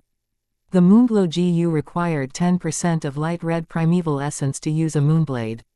Fang Yuan could only use 4 moonblades repeatedly at rank 2 initial stage. The number increased to 8 when he reached the middle stage. And at the upper stage, the number doubled once more, reaching 16. Fang Yuan wasn't really at rank 2 upper stage, but with the 4 flavors liquor worms refining of upper stage primeval essence, he could be considered to be at false upper stage. His fighting strength was rising sharply. Before, he would have needed to fight while retreating when chased by these 70 or 80 stone monkeys. Now, he just attacked with the moonblades, rapidly killing most of them. The remaining stone monkeys had escaped. I cleared up 3 stone pillars within just 2 days. This speed is many times faster than before. If this goes on, I will be able to reopen a path to the central area in about half a month, Fang Yuan pondered. From the flower wine monk's style, the underground cave in the central pillar should be the next barrier. It is very likely that there will be another earth treasure flower Gu at the barrier. I reckon the flower wine monk's strength inheritance is almost over. After all, he was seriously injured and his state was far from good, thus he hurriedly set up this inheritance. At most, there will probably be 2 more obstacles remaining. Fang Yuan recalled the scene on the image wall, the blood-soaked flower wine monk on his last breath. With his previous life's deep experience, he reached this conclusion. Flower wine monk had too little time to set up this legacy, there was no way for him to do more. However, this was a special case. Gu masters normally used years to set up their legacies. There were some large-scaled legacies that would only open once every 10 or more years. Some legacies were even divided and scattered across different areas and could even be at the different ends of the world. The latter generations would need 10 or more years or even decades of time to go through all the tests of such legacies. Some legacies might not even be explored completely throughout a Gu master's life. The Gu master would often leave this incomplete task for their descendants. Flower wine monk's inheritance can be classified as a micro-scale legacy, its shortcoming being the small amount of inheritance items. But this also has its advantage. The first barrier is arranged according to the local conditions and is thus simple. I have successively obtained white boar Gu, jade skin Gu and liquor worm from this inheritance. Stealth stone Gu can be barely considered as the inheritance. Next, there are probably only 2 more earth treasure flowers remaining. I hope that the Gu worms in them will be related to scouting or movement type.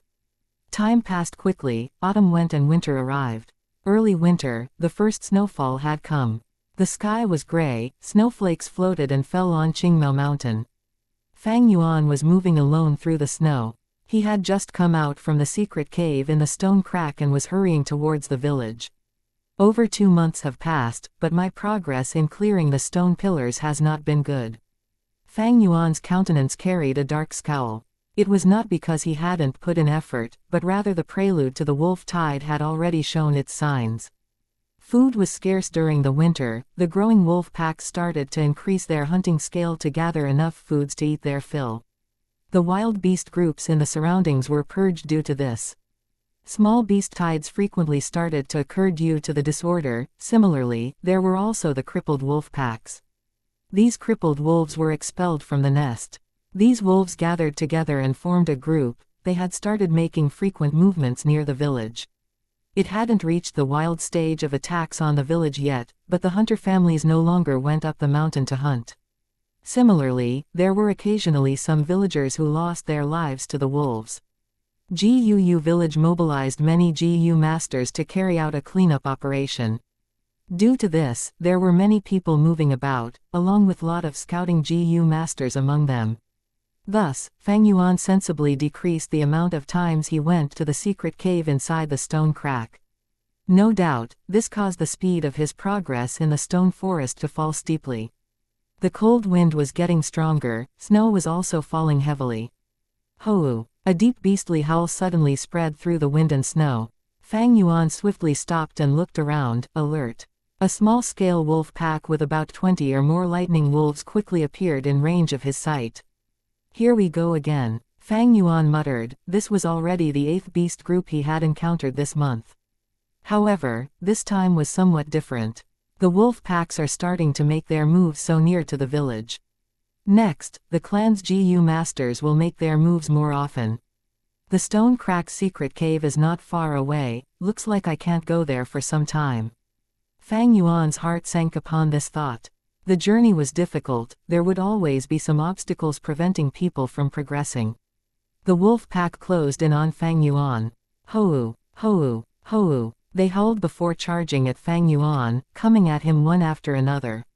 Moonglow GU, Fang Yuan willed. A moonblade flew out from his hand. The eerie blue moonblade slashed through the wind and snow, going through the sickly wolves. It instantly beheaded 3 wolves, but when it reached the 4th wolf, the wolf suddenly rolled and cleverly dodged the moonblade. Although most of these crippled wolves were handicapped, blind or missing their tails, they had plenty of battle experience and were very cunning. A normal rank 2 middle stage GU master would be in intense danger if they ran into such a group of crippled wolves, and especially if they were surrounded by these wolves. But Fang Yuan was calm. His plentiful battle experience and the refined upper stage dark red primeval essence were the source of his confidence. Kill, kill, kill. He nimbly moved under the joint attacks from the crippled wolves, calmly dodging and decisively attacking.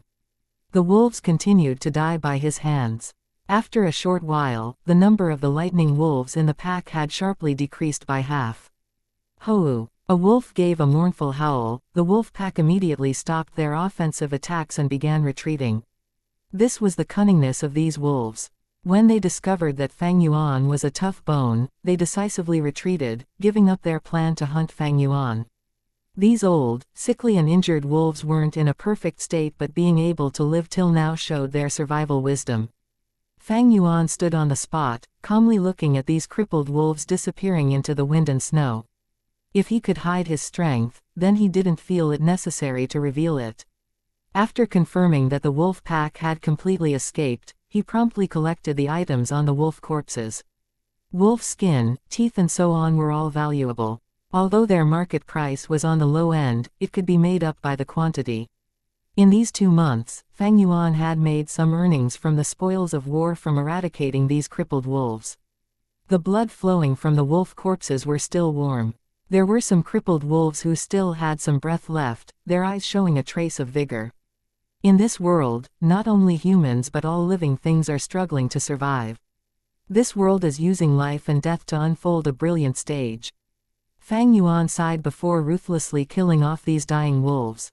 A crippled wolf's fighting strength was higher than 2 jade stone monkeys. Under the coordination with the pack, their fighting strength would double. I can still deal with these small-scale crippled wolf packs. But it would be troublesome to handle large-scale crippled wolf packs or a small-scale healthy wolf pack. Fang Yuan could feel a faint pressure. The wolf tide will break out soon and the whole clan will be mobilized.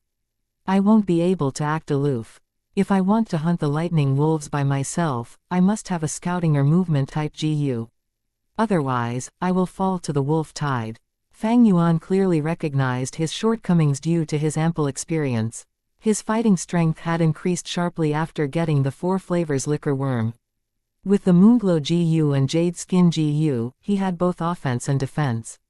With his previous life's deep accumulation, he could totally be ranked along with Qing Shu, Kai Shan and Mo Yan. One could say, he was barely, but already able to stand in the top ranks among the rank 2 GU masters of the clan.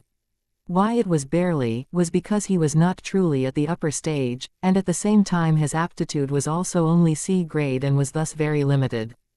Being able to accomplish this much with his fighting strength was already the best result, but fighting strength was only one aspect in surviving the wolf tide. I must have a scouting method. If I have a scouting GU worm, I will be able to sense the movements of the wolf pack and quickly retreat or move through another route.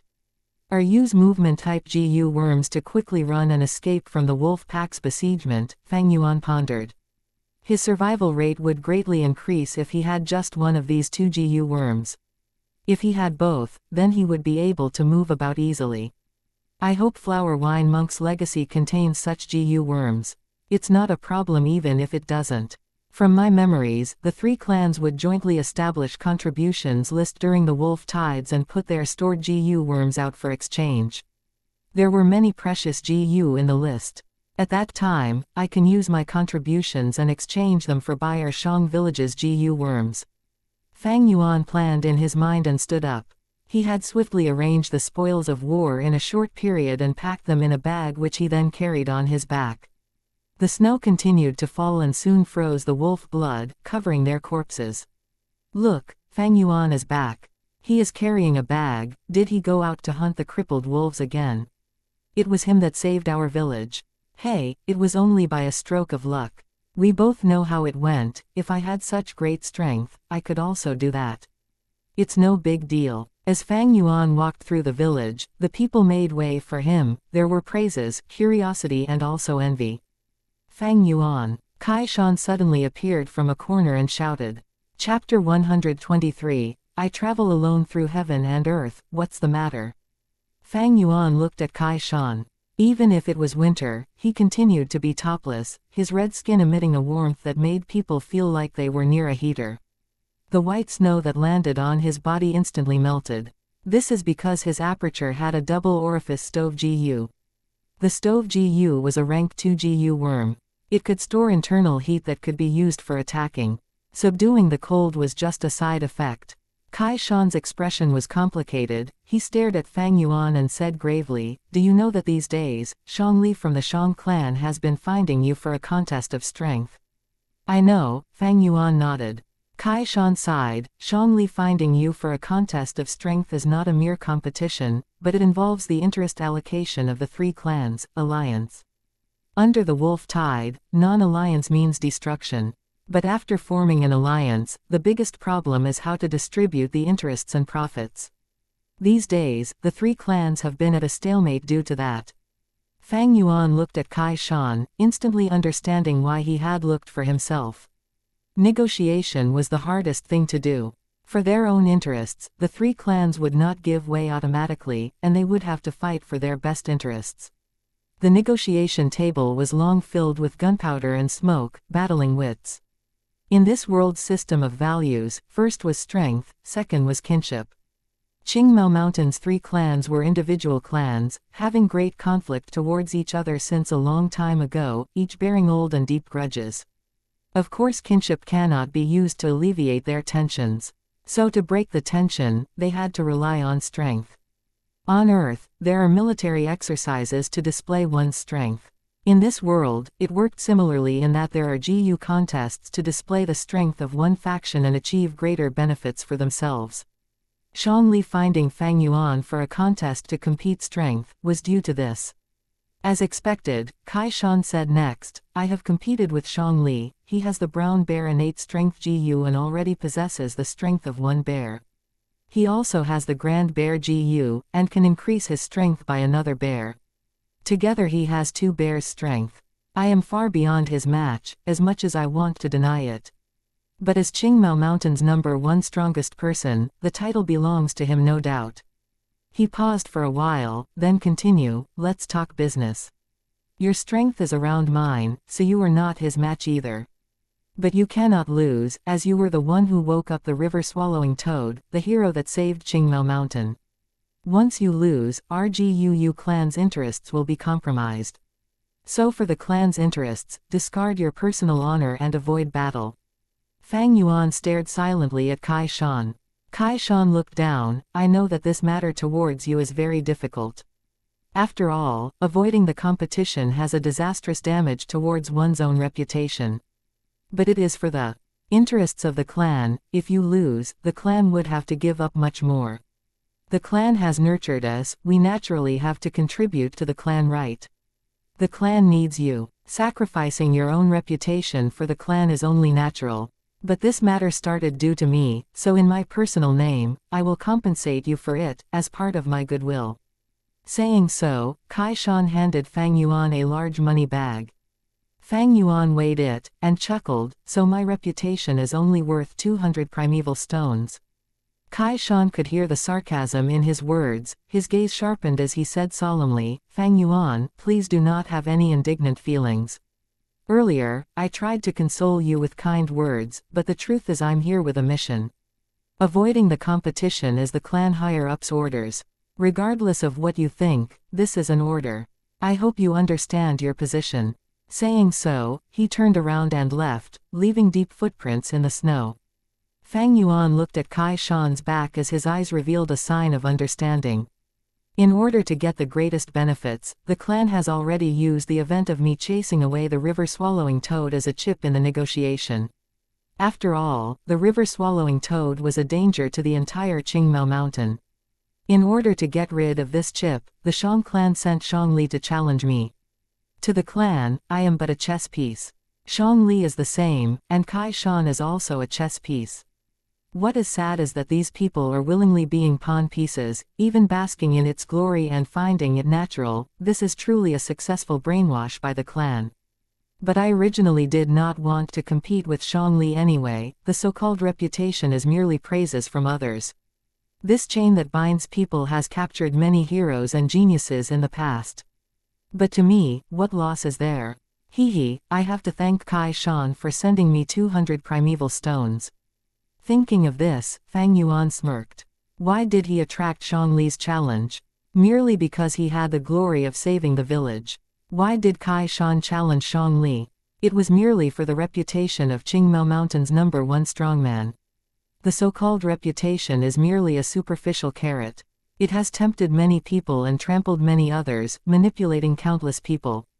Sad, how sad. Snow continued to descend slowly. The entire GUU village was silently erected in the snow. The people beside him rushed through the streets. What's laughable is that these people have had their bodies trapped by this fictitious glory. Fang Yuan's eyes drooped down as his eerie dark iris was half covered by hair. The light reflecting from the snow shone on his face.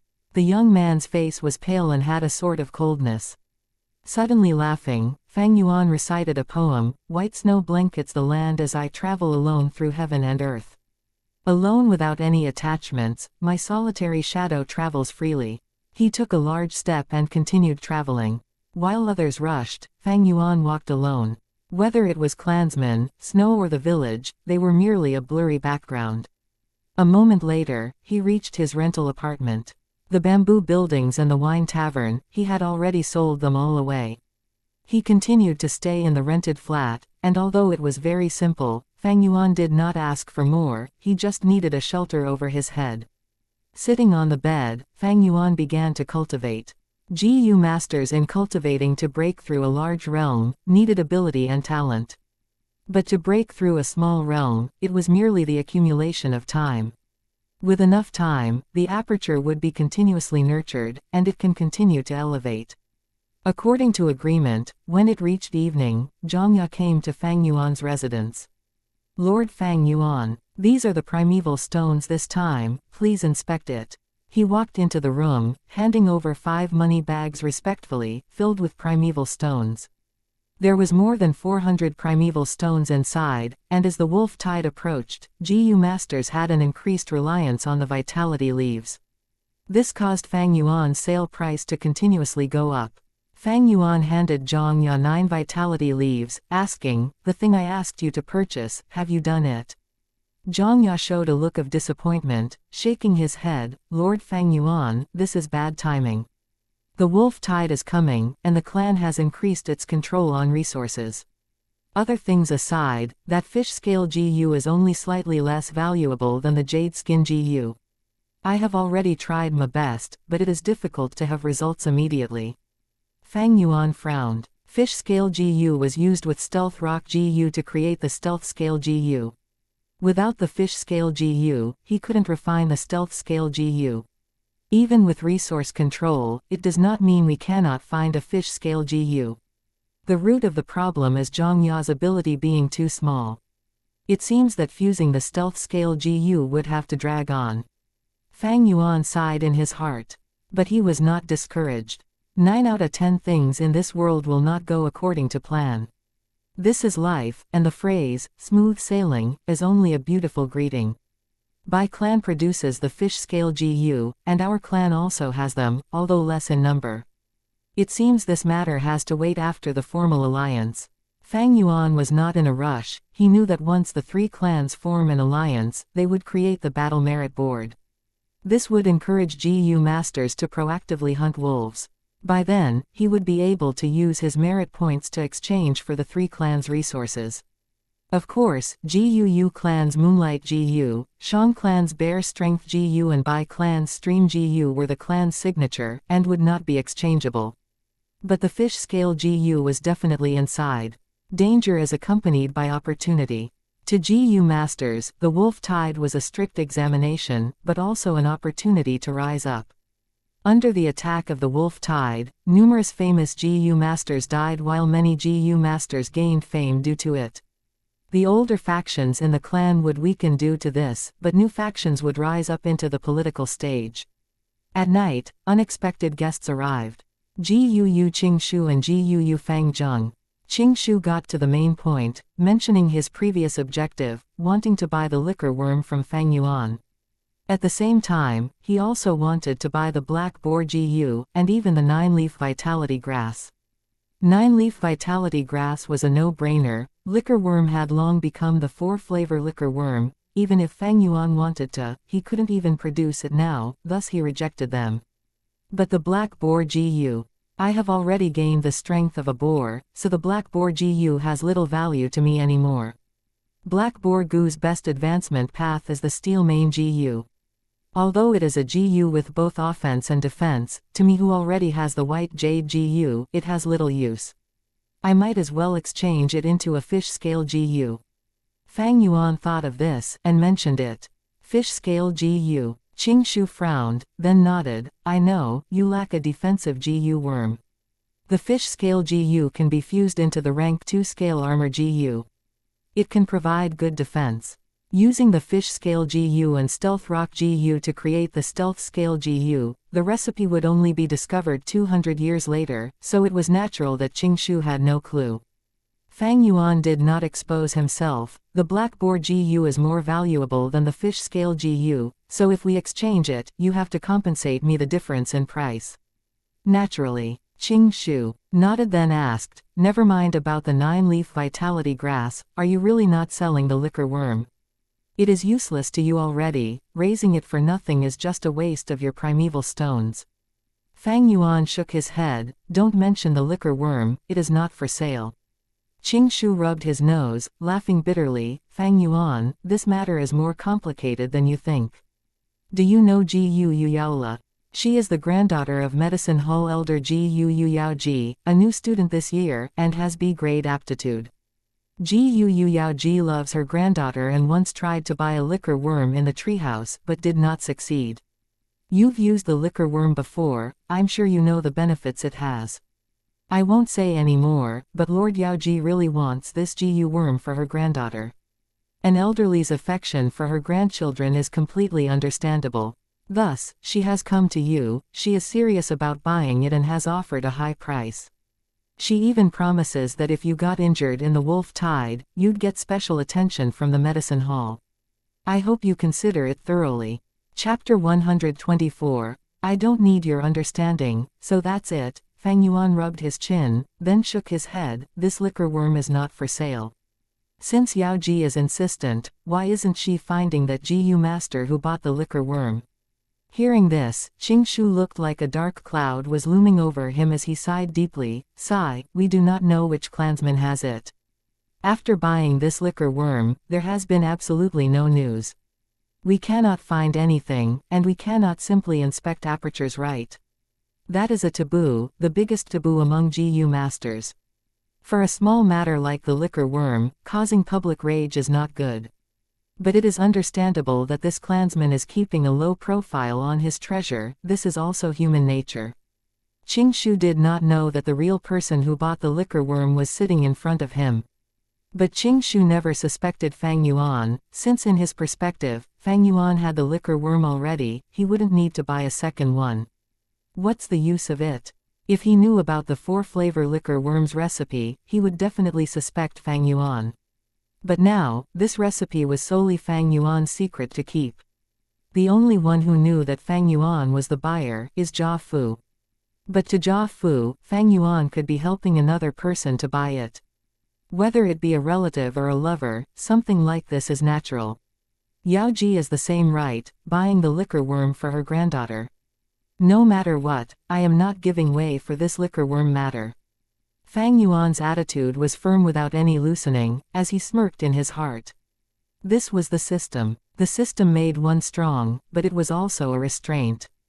GU Yao Ji was a rank 3 GU master. She was much stronger than Fang Yuan, but due to the system she could not snatch it from him. Due to the rules of the system and minding her own reputation, she cannot forcefully purchase it either.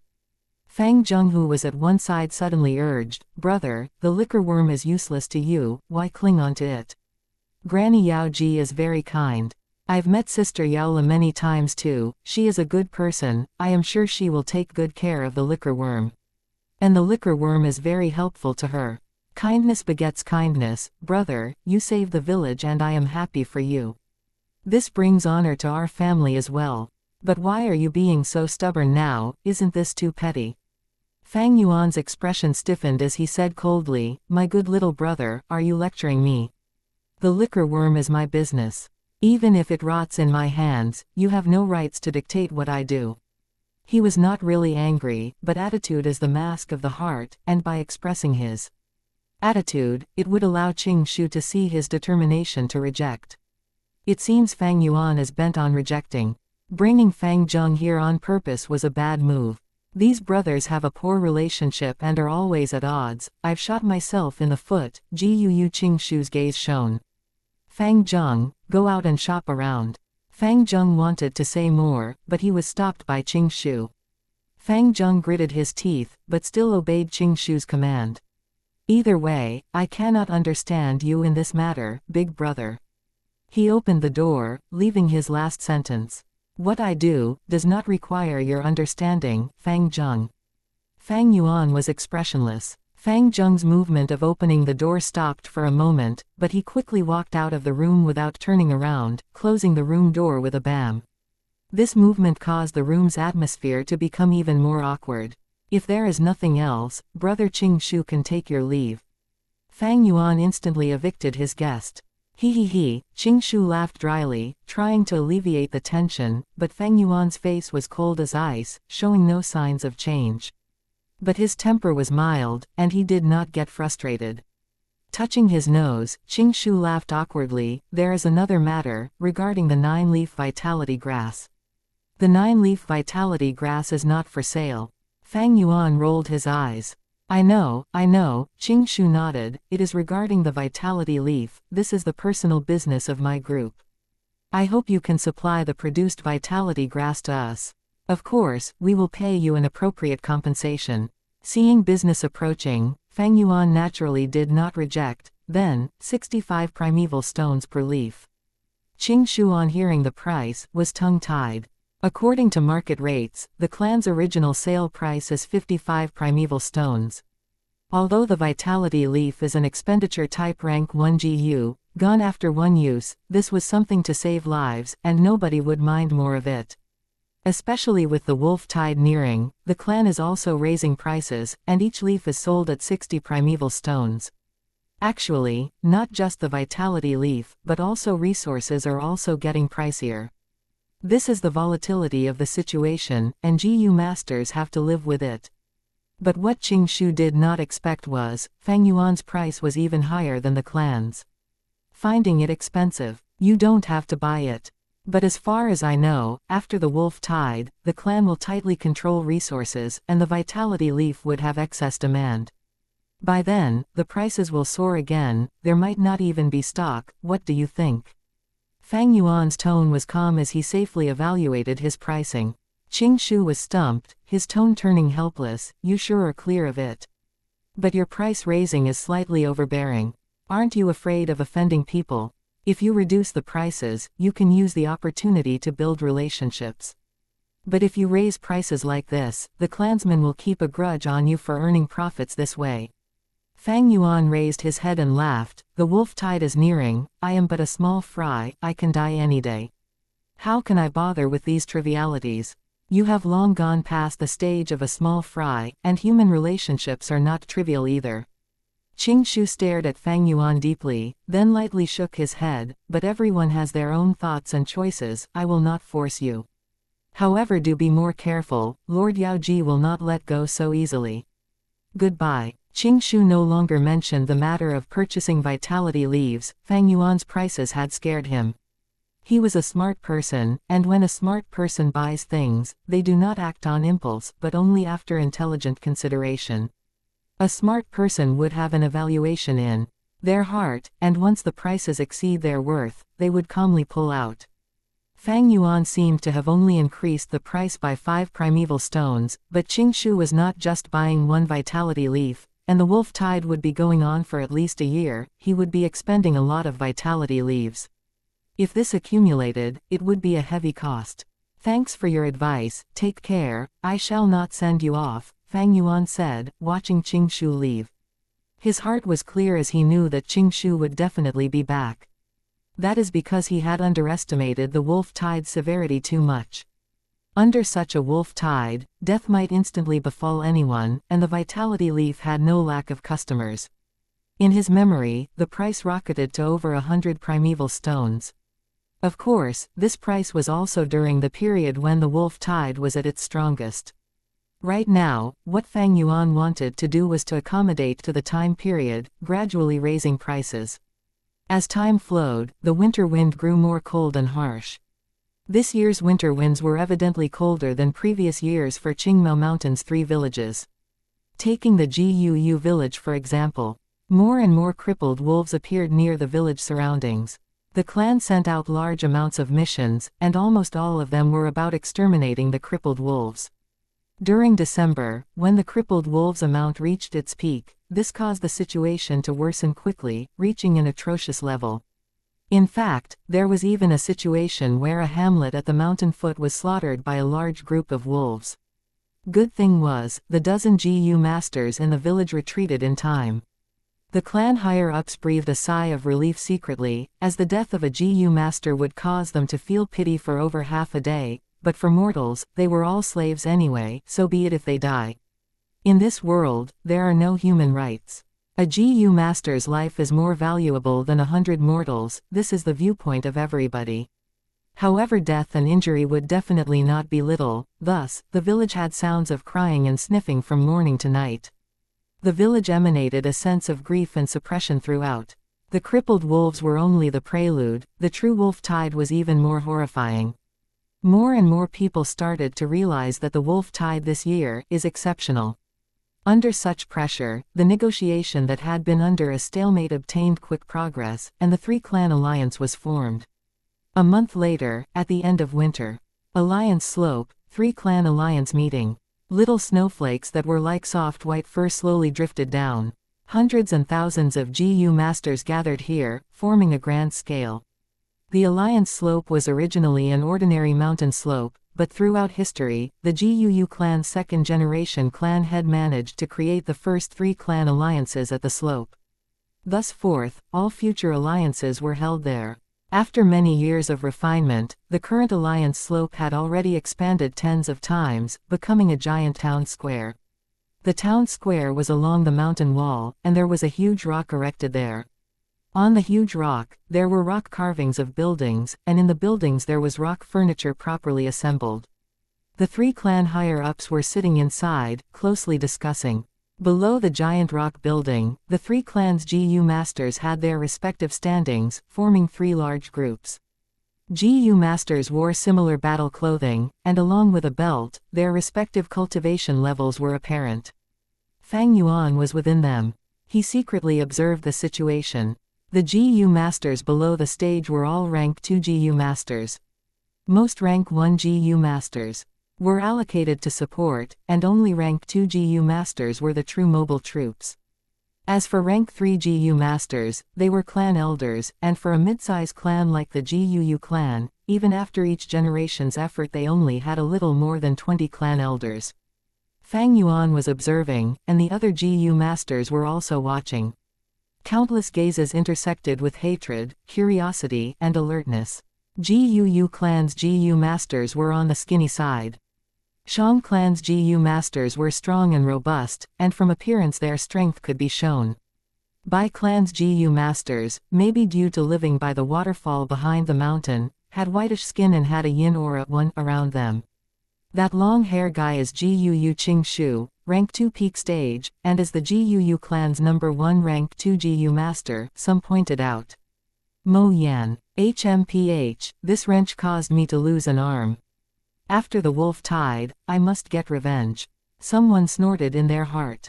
Whoa, that girl riding on the giant bear, she should be the Shang clan's Shang Jiao man. Don't be deceived by her appearance, she goes battle crazy when fighting. Do you see that white fat girl? She's Bai clan's Bai Zhang Shui, a rank 2 upper stage fighter, who has the water boar GU. She is very promiscuous and very lustful towards men. You newbies be careful, don't get fucked by her. The three clans' animosity and grudges had long been deep-seated. Alliance Slope's discussion noises became louder as it turned into an uproar. Many GU Master Seniors were pointing around, introducing the strong people from the other two clans to their juniors, reminding them to be careful of them. 1. Yin Aura, this is a bit hard to explain. Yin is associated with females, dark energy, water energy. Reminder: Shang clan, bear clan. Bai clan, white clan. And there you have it, all of last week's chapters. Poor Fang Zheng. Chapter 125. Oh, then I admit defeat, the traditional overlord GUU clan, the newly rising Bai clan, and the never underestimated Shang clan. Fang Yuan's gaze flew across the people as he stood in the crowd, observing the entire situation. GUU clan has Qing Shu, Kai Shan, Mo Yan, Shang and Bai clan also had their outstanding rank 2 elite GU masters. Together with the different clans' heads and elders in the rock building, the Alliance Slope can be said to be filled with elites. I wonder which one is Bai Ningbing, the man who symbolizes the Bai clan's rise. Bai Ningbing is already rank 3, he is definitely not among the rank 2 GU masters. It seems he isn't in the rock building either. Gradually, the discussions gathered on Bai Ningbing. Although Bai Ningbing did not appear, his brilliance had already suppressed all the GU masters below the rock building. I remember that 3 years ago on the Alliance Slope, it was Bai Ningbing who was the first to step out and start the GU battle. In just 3 years, he became a rank 3 clan elder. Thinking about it makes me shudder. He rose to heaven in 1 step.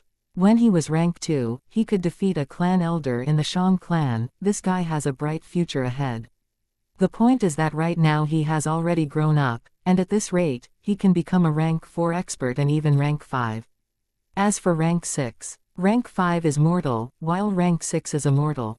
Rank 5 is already amazing. Rank 6. HMPH, you are all overestimating him. That might not be, who can predict the future? Under such discussions, the 3 clan heads in the rock building stood up, staring down at the thousands of GU masters. GUU clan head was in the center, Bai clan head and Shang clan head at his left and right respectively. The Alliance Slope gradually quietened down. GUU Bo held the railings, sweeping a glance at the crowd. Before saying, the three-clan alliance will pull together in times of trouble.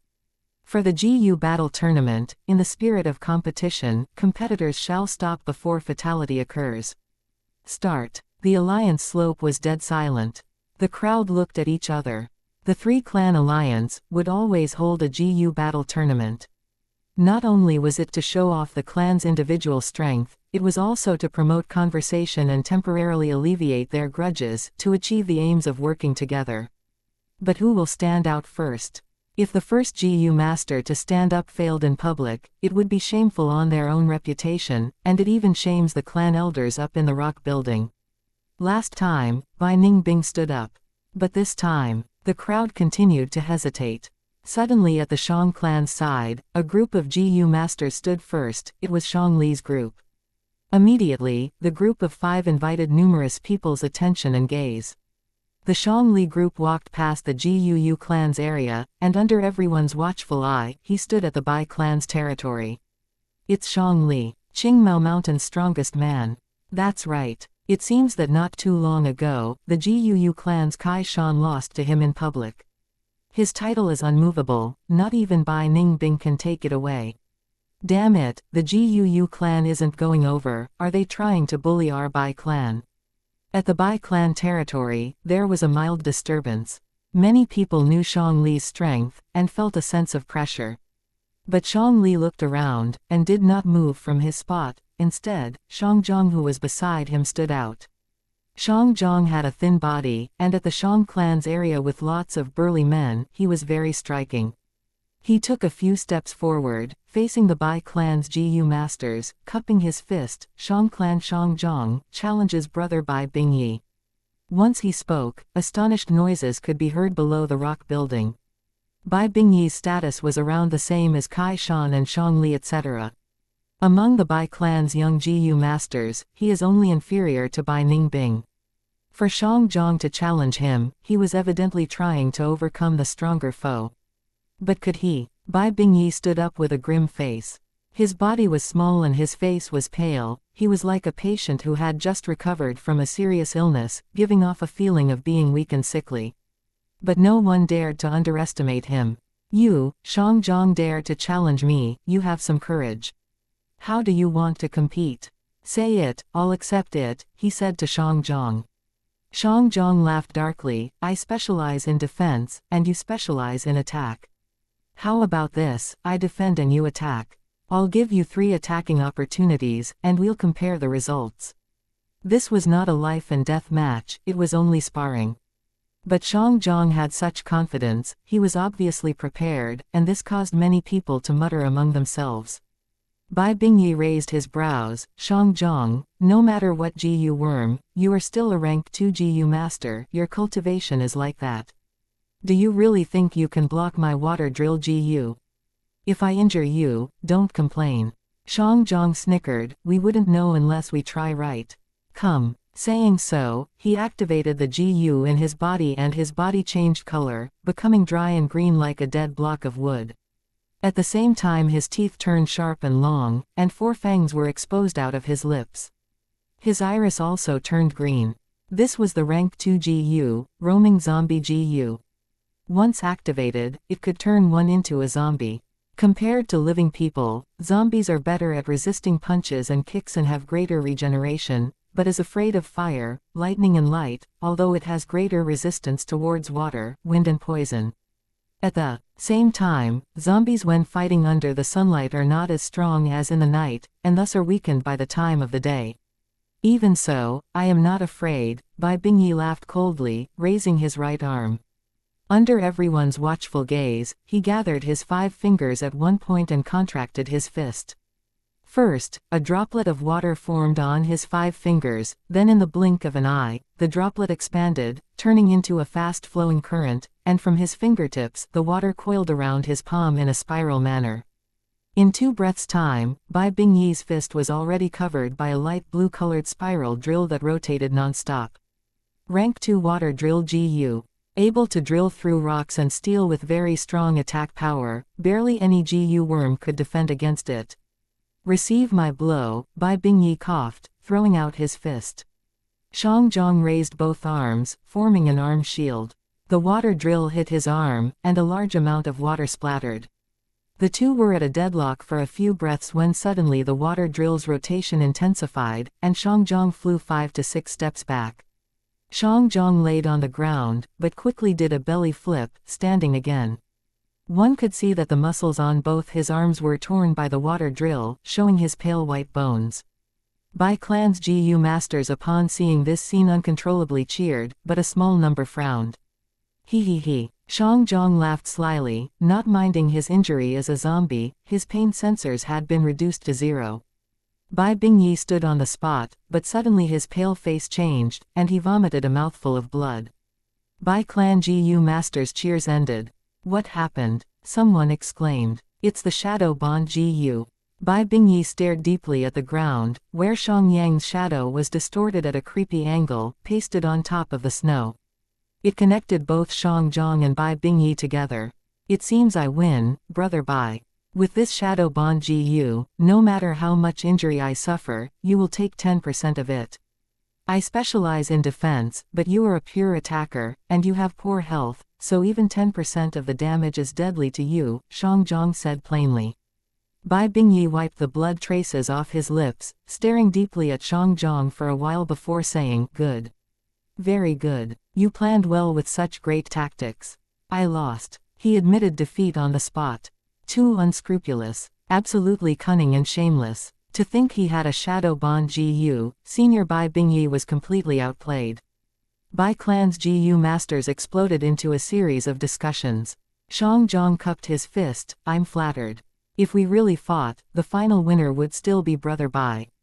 The shadow bond GU's range is limited, it can only bully close-range GU masters. I hope brother Bai can take good care of me in this upcoming wolf tide. Of course. Bai Bingyi's expression softened a little, and nodded. Bai Clan's GU masters also started to quieten down. Standing on the rock building, the 3 clans higher-ups who had been observing, nodded discreetly at this scene. The GU fighting competition was only for sparring and not ruthless assault. Xianxia exposing a trump card also increased each other's trust and understanding. Whether it was Xianxia or Bai Bingyi's attitude, they were good. Resolving it like this, the Bai Clan's GU masters, even if they did not admit it, felt admiration towards Xianxia. After all, the strong were respected. Xiangli's group had a good start, GU Yubo lightly praised. He. Xiang Clan head beside him laughed lightly. Xianxia had given him face. Bai Clan head at the other end had a tough expression. But Xiangli's group did not quit while they were ahead. The 5 left the Bai Clan's area, and came to the GUU clan. After challenging the Bai Clan, they are challenging the GUU clan now. Oh no, Xiangli himself is stepping up now. GUU clansmen were slightly nervous, many of their gazes were gathered on Kai Shan, Mo Yan and Qing Shu. But who knew Xiangli shouted loudly, who is Fang Yuan, please stand up. I heard you could chase away the river-swallowing toad alone, why don't we have a contest of strength? Instantly, the crowd exploded. Xiangli stood up, yet he did not challenge Qing Shu, Kai Shan or Mo Yan, but instead pointed out a newbie junior. Fang Yuan, who is Fang Yuan? Some of the other village's GU masters had never heard this name before. Chasing away the river-swallowing toad alone, oh my god, that's a rank 5 GU, is he so absurd? Some shot glances of shock and curiosity. GUU clan's GU masters took the initiative and opened up a path, and Fang Yuan who was among them was exposed. Without anything hindering their vision, Xiangli and Fang Yuan stared at each other. Xiangli's lips curled to an angle, saying with a very manly elegance, I hope Fang Yuan would generously teach me. This Fang Yuan, who in the world is he? He doesn't have 3 heads or 6 limbs anyway. Chasing away the river-swallowing toad is also by coincidence and luck, it is nothing hard. Hey, being targeted by this muscled man Xiangli, he is in big trouble now. Fang Yuan, you can't avoid it anymore. Sigh, in that case, just hope for the best and go ahead and battle. Kai Shan sighed in his heart. Oh, is that so? Fang Yuan shrugged with a plain expression, then I admit defeat. The moment he said so, the crowd all went dumbfounded. Hi boys and girls, internet is so bad here and I've been super busy so far throughout my hometown trip. Sad face, attack of the mosquitoes. I saw a lot of GU here and there too. Boot, I managed to do a few at night, so I'm going to post 3 chapters tonight. Thanks for your support so far everyone, and Discord is going strong XD yay. Chapter 126, Demise of the Wood Charm. Admit defeat. Fang Yuan's words were still lingering in the crowd's ears. Instantly, almost all the rank 2 GU masters below the rock building looked at Fang Yuan with surprise. Fang Yuan ignored them. He held his arms and stood on the spot with an indifferent expression. Admit defeat. He directly admitted defeat. Did I hear that wrongly? He is Fang Yuan. He doesn't even have the guts to come out, haha. We recognize Xiangli's power, he is indeed strong. But even if you want to admit defeat, at least do that after the formalities. By directly admitting defeat, he is not only showing that he is a coward, he is even tarnishing the clan. The whispers were like ripples in a calm lake. The GU masters' gazes turned from surprise to despise, scorn and gloating. Many GUU clan GU masters felt unease. The gazes from the Xiang and Bai clans' GU masters were like invisible needles, piercing their self-esteem. Fang Yuan was a member of the GUU clan. With him directly admitting defeat, this made them feel absolutely humiliated. How could you admit defeat? Fang Yuan, you are a man of GUU village, stand up and fight bravely with Xiangli. Even if you lost, it wouldn't be anything serious. If you don't even have the guts to go out, then that would really be throwing away our dignity. Some GUU clan GU masters shouted and urged Fang Yuan to take the challenge. Fang Yuan was indifferent. To him, these words were like dogs barking. The so-called name, face and honor was only a pie painted on a paper, shackles used by the higher-ups to bind the organization members. These GU masters were also dogs on a leash. Xiangli gazed at Fang Yuan and suddenly laughed. I am truly disappointed. Is this how a GUU village's bravery looks like? GUU clan GU masters looked unsightly when they heard this. Hoots of laughter came from Xiang village's side, and even Bai village's GU masters looked at GUU clan with mockery. The people around Fang Yuan started moving away. Everyone made some distance from him. Their faces were filled with embarrassment. Soon, there was no one within 5 steps from Fang Yuan. Fang Yuan stood alone. My way or the highway, one. His expression was calm as opposed to the surroundings. Others fancied a courageous reputation, but Fang Yuan scoffed at it. This made others loathe him. Because Fang Yuan loathed fame, he was rejecting the society's values. Denying this system of values was rejecting the people who lived their lives following these values. Others naturally wouldn't deny their own values, otherwise they would feel that they were living in a wrong way. Thus, they had subconsciously started to reject and boycott Fang Yuan. A weak-hearted person would be defeated by such rejection and they would change themselves to suit the public. However, Fang Yuan needed such rejection. He had too many secrets on him and so he needed to be solitary. At the same time, these people weren't worth being friends with. In his memories, Qingmao Mountain's 3 villages barely survived the wolf tide, but the accident 2 years later would totally destroy them and turn the entire Qingmao Mountain into a desolate area. What Fang Yuan needed was to use this time to improve himself as much as possible, then leave the clan and avoid the fatal disaster. GUU Qingshu, the number 1 rank 2 GU master in the GUU clan, couldn't help but stand up seeing this situation. Xiangli, how about sparring with me? Hehe, what will we compete on? Xiangli was smiling, but his expression was serious. GUU Qingshu didn't look at Xiangli. He slightly raised his palm and silently moved his primeval essence. His eye watchfully looked at the green vine that was slowly growing out from his palm. He calmly said, let's compete on your strength. If you can break away from my green vine's binding, I will admit defeat. Is that okay? Hehe, good suggestion, let's do it that way. Xiangli grinned, his eyes revealing a bright light. He inwardly thought, I already have the strength of a bear and combining it with the strength increase from Grand Bear GU, I possess the strength of 2 bears. Although Green Vine is tough, I have absolute guarantee of breaking it away with the strength of 2 bears. Shang Zhong won against Bai Bingyi and if I defeat Qingshu, it would give us great reputation. Qingshu gently smiled. Without speaking, he extended his 2 hands, 2 green vines grew out from his palms. Like 2 nimble green pythons, the 2 vines climbed up Xianxia and twisted around his body. Xianxia's hands were at his waist, the green vines coiled around both his arms and instantly made a dozen circles around them, tightly binding his hands with his back. The GU masters on the scene couldn't take their eyes off this contest. "Please," Qingshu said to Xianxia. Xianxia opened his eyes. He tightly clenched his fists and started putting strength. Every muscle on his body seemed to stand out like lumps on a huge rock.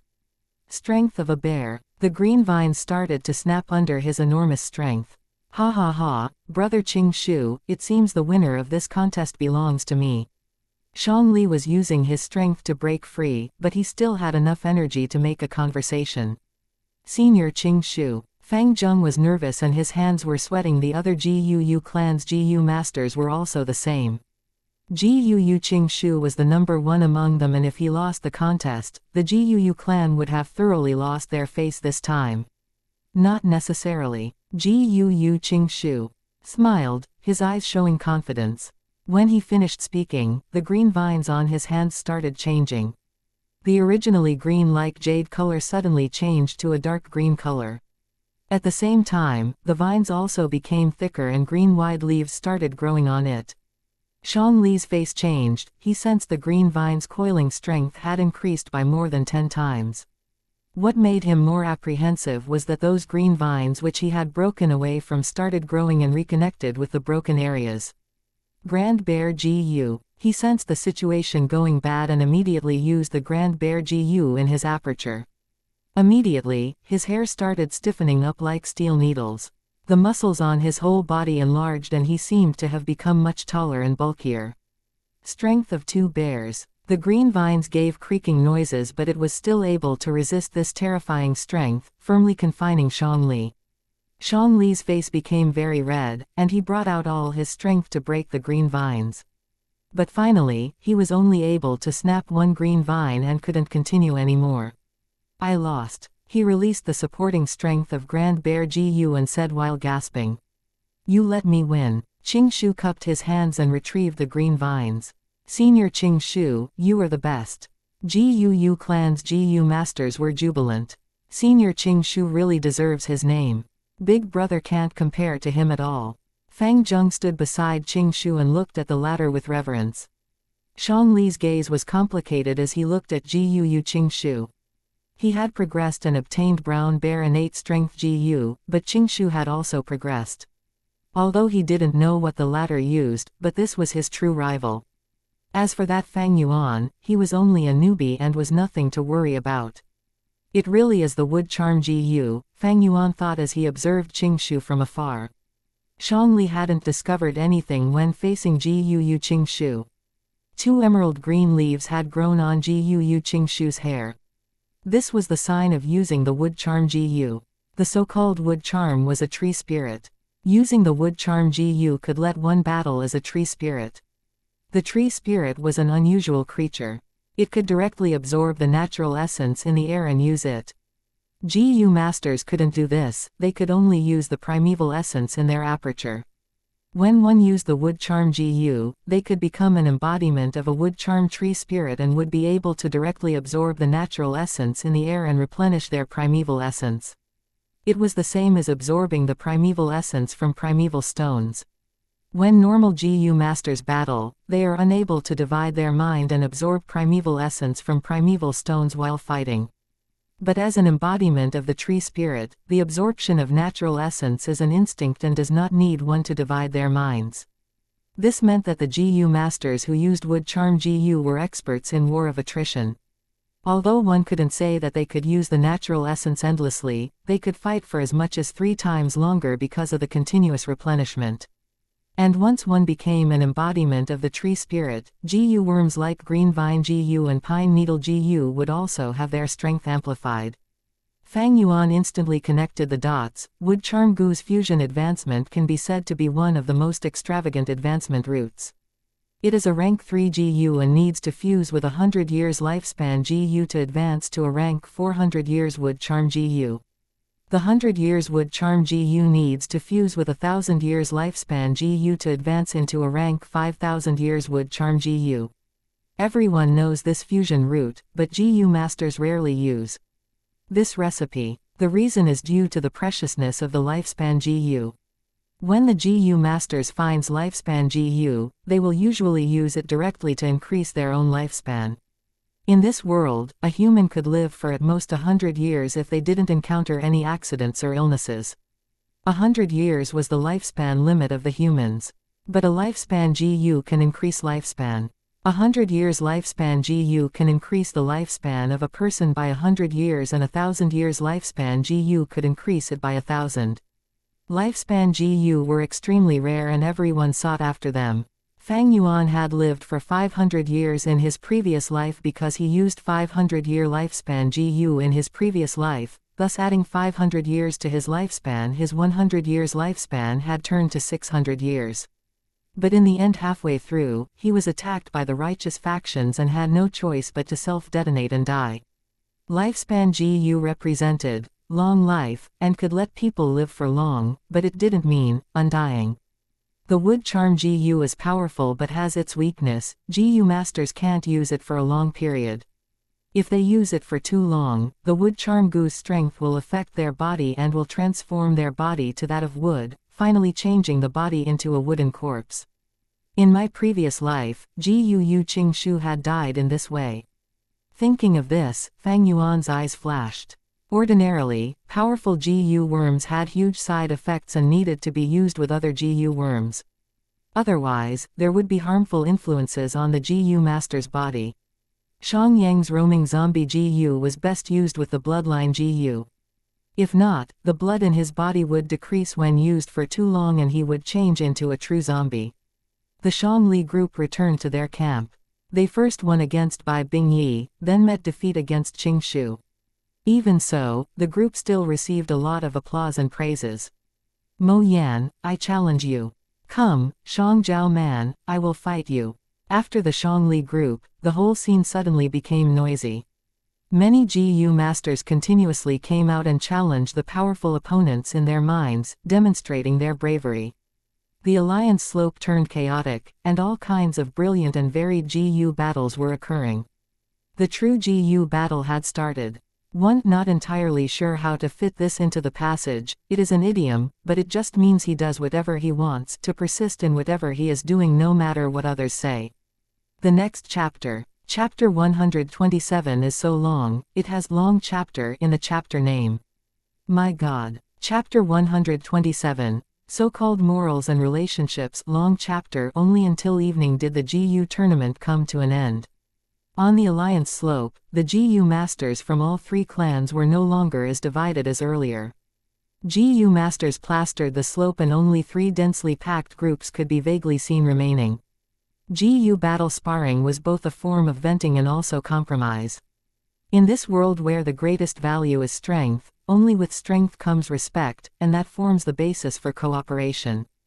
After Shangli challenged Fang Yuan, no one else came to look for him. Fang Yuan was only a newbie and did not have much interactions with the other two clans' GU masters, not to mention any animosity. As for his own clansmen, they would not challenge someone from their own clan in this situation. Especially after Fang Yuan admitting defeat, it caused other GU masters to lose interest in him. Towards this lazy, cowardly opponent, what value is there in winning? Not wanting to be trampled on, there are two ways. One is to become strong until no one dares to step on you. Another is to turn into dog shit, something no one would want to step on. Fang Yuan did not care about dog shit, or the reputation of the strong. He always acted unscrupulous, and only cared about the results. Without anyone challenging him, it made his life easier. The surrounding people's contempt and disdain, he treated it like air. If he could not endure even these gazes, what right did he have to pursue the demonic way? The alliance gathering ended successfully, and GU clan, Bai clan, and Shang clan all reached an agreement. First, declaring the rules. The three clans will temporarily put aside their grudges and resist the wolf tied together. In times of danger, they will assist each other. At the same time, internal killing is prohibited, and an investigating battle group will be set up. Once they find any murders, the murderer will first be chased out of the clan, then the 3 clans will bring judgment together, making them pay with their lives. If the murderer escapes outside, their family's lives will be forfeited. Even if the GU master dies, GU worms retrieved from their corpses have to be given to the clan, and if it is used secretly, they will be charged with murder. After the GU worm is submitted, they can exchange it for merit points. Secondly, setting up the battle merit board. With a small group as a unit, every moment will be showing the battle achievements of the groups from all 3 clans and their rankings. A lightning wolf's eyeball is exchanged for 10 merit points. Merit points can be used to exchange for GU worms, primeval stones, and other resources. The appearance of the battle merit board naturally inspired the hot-bloodedness of the GU masters. The result of the GU battle sparring could not explain the true strength of both parties in actual combat. For example, in the case of Xianxia and Bai Bingyi, other than the water drill GU, Bai Bingyi naturally had other attacking methods, but Xiangyang's Shadow Bond GU only had an effective range of 10 meters. Furthermore, the results of any battle are swayed by many external factors. GU battle sparring lacked a convincing element, which the battle merit board can provide as a fairer method of competition. The GU masters from the 3 clans wasted no time in hunting lightning wolves, fighting for a better ranking on the battle merit board. This was not just for one's own glory, but also for the reputation of the clan. Especially the top 3 positions in the merit board, it showed intense competition. Almost every day, the top 3 would have some sort of change. Very quickly, a month passed. Winter left and spring came, causing all living beings to grow once more. After a battle, Fang Yuan stepped on the remaining snow, regulating his breathing as well as observing the battlefield around him. On the battlefield, there were over 10 lightning wolves, all dead. Wolf blood and minced corpse could be seen everywhere, and the air emanated a smell of thick blood. Howl. At this point, wolf cries could be heard from a distance not too far away. Fang Yuan's expression changed slightly. With his experience, he knew that a pack of wolves were heading this way rapidly. If it was any other GU master, after an intense battle, without enough primeval essence in their aperture, they might have thoughts of retreating. But Fang Yuan did not care about this. He squatted down and began to gather the eyeballs from the wolf corpses. His movements were fluid and highly efficient, but even so, after he was done extracting, he was already half surrounded by the wolf pack. This was a mid-sized wolf pack with around 100 crippled wolves, their greenish wolf eyes showing a ruthless expression as they stared at Fang Yuan firmly. Fang Yuan kept the wolf eyes well before standing up with a smile. Next, his body flickered like water ripples, and he vanished on the spot. The wolf pack that had come to assault him were instantly riled up, and some of the crippled wolves stood in their tracks, showing a hesitant feeling. After all, they were wild beasts. Seeing such a magical scene, it was hard to comprehend. But, this is also because the lightning wolf king uses its wolf eyes to observe, and not its nose. Lightning wolves are fantastical creatures of this world. Their vision is sharp like an eagle, but their sense of smell is no better from humans. My stealth scales GU counters these lightning wolves perfectly, but it cannot hide from a dog's nose. Fang Yuan was clear in his heart. Stealth Scales GU was successfully refined by him before the GU battle tournament. It was like a fossilized carp, gray throughout, lying in Fang Yuan's primeval sea, letting the liquid essence flow around its very realistic fish scales. The fish scale GU that Fang Yuan lacked was naturally obtained by trading the black boar GU with Qingshu. With this Stealth Scales GU, Fang Yuan could retreat from under the lightning wolf's nose. In these few days, this situation had already occurred many times. Normally, wolves or hounds had very sensitive noses. But lightning wolves were different. They were very fast, but without clear vision, they would knock into a tree or the mountain rocks. But nature is fair, as when it bestowed the lightning wolves with its sharp vision, it also took away their sense of smell. However, the lightning crown wolf was different.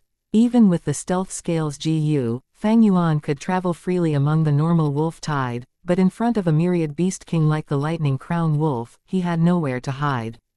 That is because the lightning crown wolf's eyes had the lightning eye GU residing in it. This GU allowed the ability to see through all sorts of cloaking. Other than the lightning eye GU, there are actually also many other GU worms that can detect the stealthed Fang Yuan. For example, the snake communication GU, it can detect heat. The beast language GU can allow a GU master and wild beasts to converse and obtain information. The clairaudience GU can allow a GU master's hearing to be extremely sensitive. Thus, even with the stealth scales GU, it did not mean Fang Yuan was completely safe, but it was at most a good life-saving trump card. When he returned to the village, it was still afternoon. The day in spring was bright and beautiful, and there were many people passing in and out of the village door. What was different from previous years was that people on the road were mostly GU masters, while there were very little mortals. Under the influence of the wolf tide, the wilderness was not safe. Hunters did not dare to hunt in the mountains, and farms were almost abandoned. On the streets, GU masters were high in morale, each returning with blood traces all over, or enthusiastically leaving. They were either talking about the battle merit board's ranking, or discussing their experiences in killing the lightning wolves. Some were talking about the well-performing GU masters from the other villages. Fang Yuan was among the crowd that walked into the village, and he went to the village square in front of the family head pavilion. The square already had a stage, the merit points were exchanged here.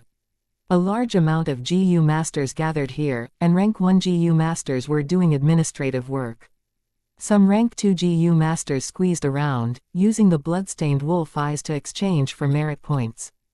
There was also a portion of them that were using their merit points to exchange for primeval stones, GU worms or food ingredients, etc. In the middle of the village square, a large banner was erected, and on it there was the written language of this world. It was constantly changing. This is the battle merit board, and on it there are over a dozen swimward GU. Rank 1 swimward GU, after being manipulated by rank 1 support GU masters, can freely convert the contents of the writings on the banner. HMPH, why is the number 1 still the Bai clans by Bingyi's group?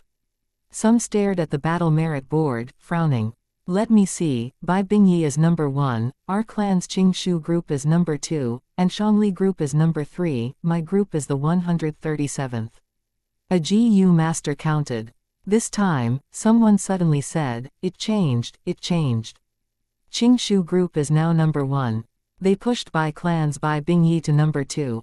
On the battle merit board, the symbol showing the second ranking Qingshu group suddenly moved, crawling its way upwards and pulling the Bai Bingyi group down with its hands, ascending the position of number 1 itself, even using its leg to trample around. Such a human reaction, it was naturally due to the GU master manipulating the swimward GU. Seeing this interesting change, the GU masters in the village square laughed heartily, pointing a thumbs up towards Qingshu's group, praising non-stop.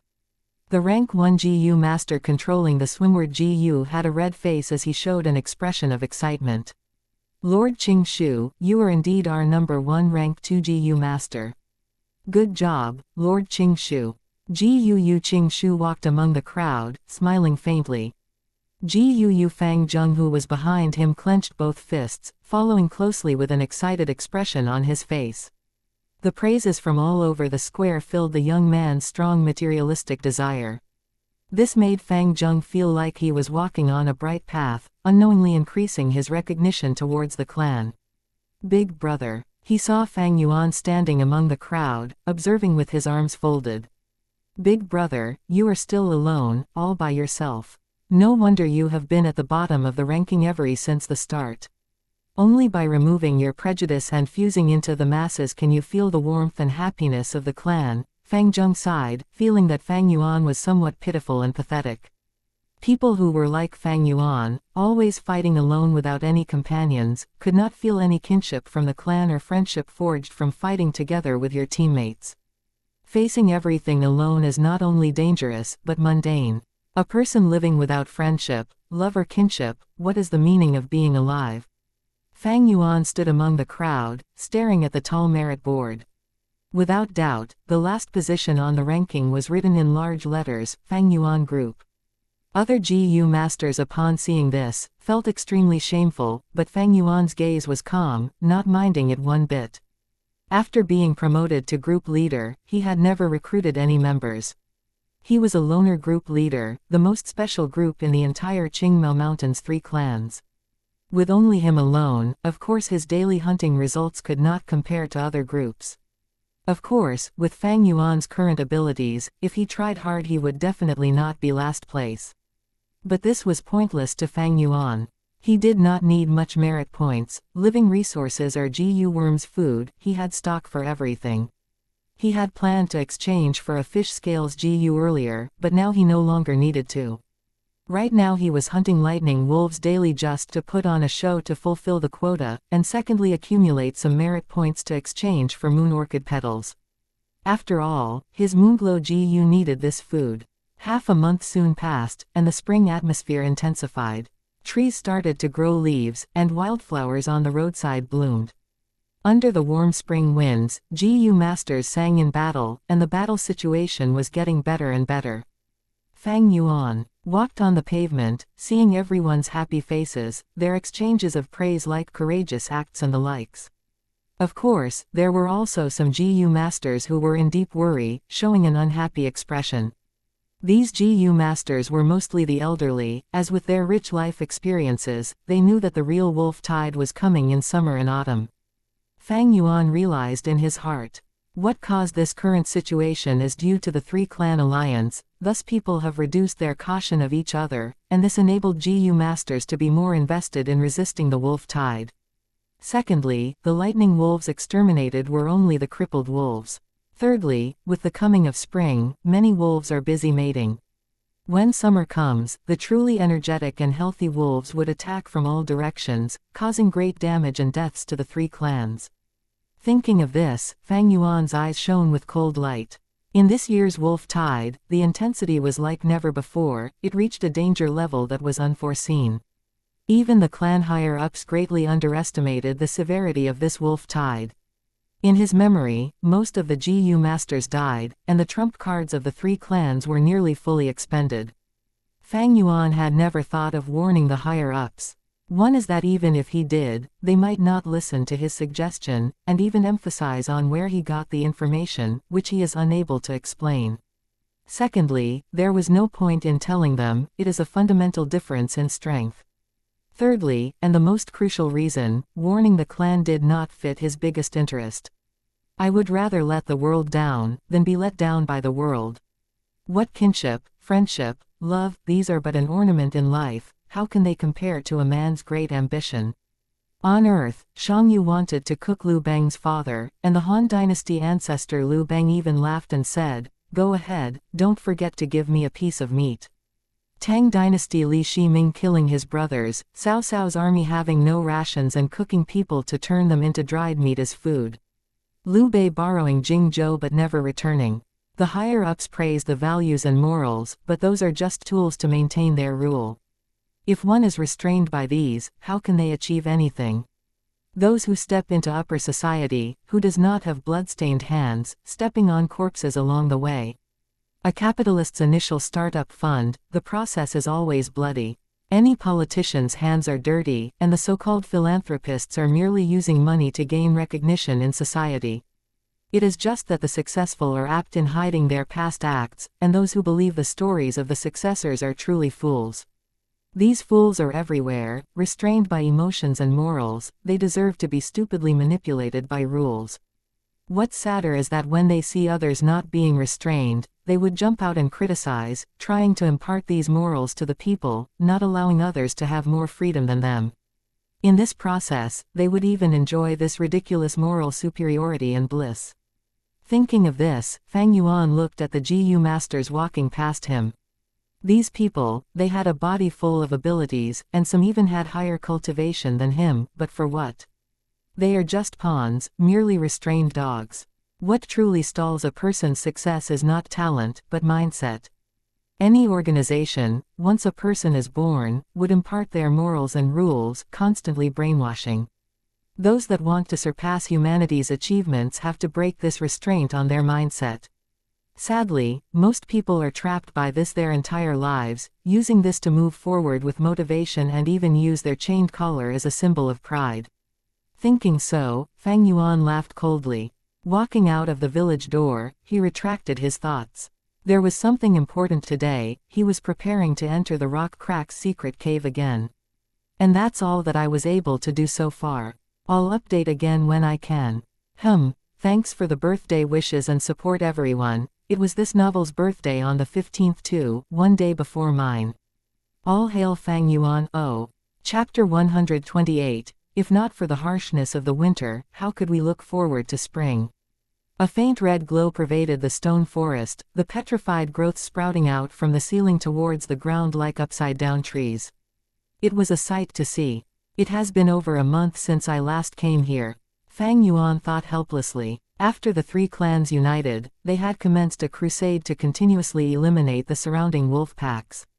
Because of the constant traffic for the war effort, GU masters made up an almost ever-present flow moving nearby the stone crack cave. In such a situation, even if Fang Yuan possessed stealth scales GU, there was a danger of exposing himself. Despite the risk, Fang Yuan was very careful in the way he did things. 500 years' worth of life experience had nurtured enough patience in him. He kept rein over his desires and made sure not to make movements around the stone cave during this period. When spring came, the crippled wolves had been successfully rooted out and there were few GU masters left roaming around. Only then was he willing and Fang Yuan circled around the village before using the stealth scales GU to come back. A month had passed by, allowing some stone monkey groups to repopulate and they had moved to the stone pillars he had cleared before. Fortunately, the number were quite few. Fang Yuan spent some time killing the monkey groups and advancing towards the central area of the stone forest. Under the shadow of the huge stone pillar, an obvious artificial cave entrance appeared before his eyes. Some crude rock stairs extended downwards from the cave mouth into the darkness. Fang Yuan used the white jade GU to cover his whole body with a layer of faint jade light and carefully descended down the stairs. His left hand held a fire torch, whereas bright moonlight shone on his right palm. The moonglow GU was already activated. It was completely dark underground and even the fire torch could only illuminate 5 steps ahead. An illumination type GU would be a lot helpful in such situations. Unfortunately Fang Yuan was not so affluent. Step by step, he walked on for a long while before reaching the end of the stairs. A crude artificial stone door was in front of him. Golden Centipede's cave is precarious, Earth communication is the way to avoid the disaster. Fang Yuan lifted his fire torch which illuminated some characters carved on the stone door. Earth communication. Golden Centipede. Fang Yuan's eyes gleamed, comprehending the meaning. If this is what I think it is. He crouched down and touched the ground. The soil was wet. There's something. He was happy. He began to dig the soil and indeed, he found an earth treasury flower. He carefully uncovered the petals and took out a GU worm from the heart of the flower. This was a special GU. It resembled a human ear, but much smaller. It was yellowish-brown, and looked shriveled and dull.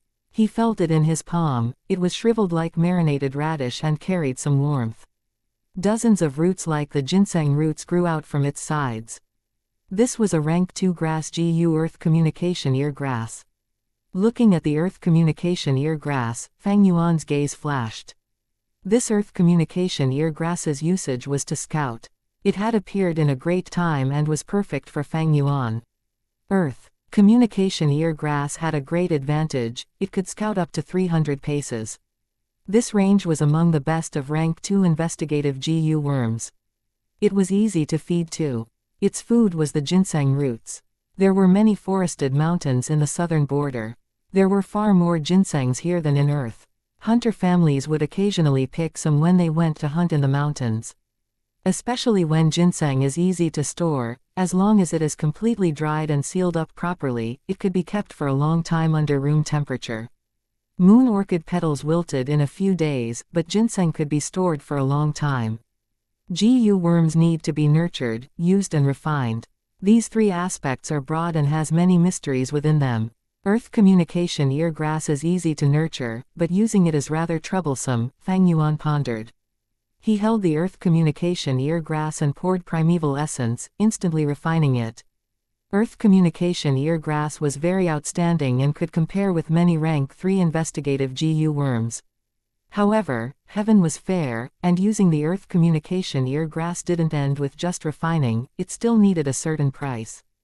Just like the zombie GU and wood charm GU which needed to be used with other GU worms, there was a consequence.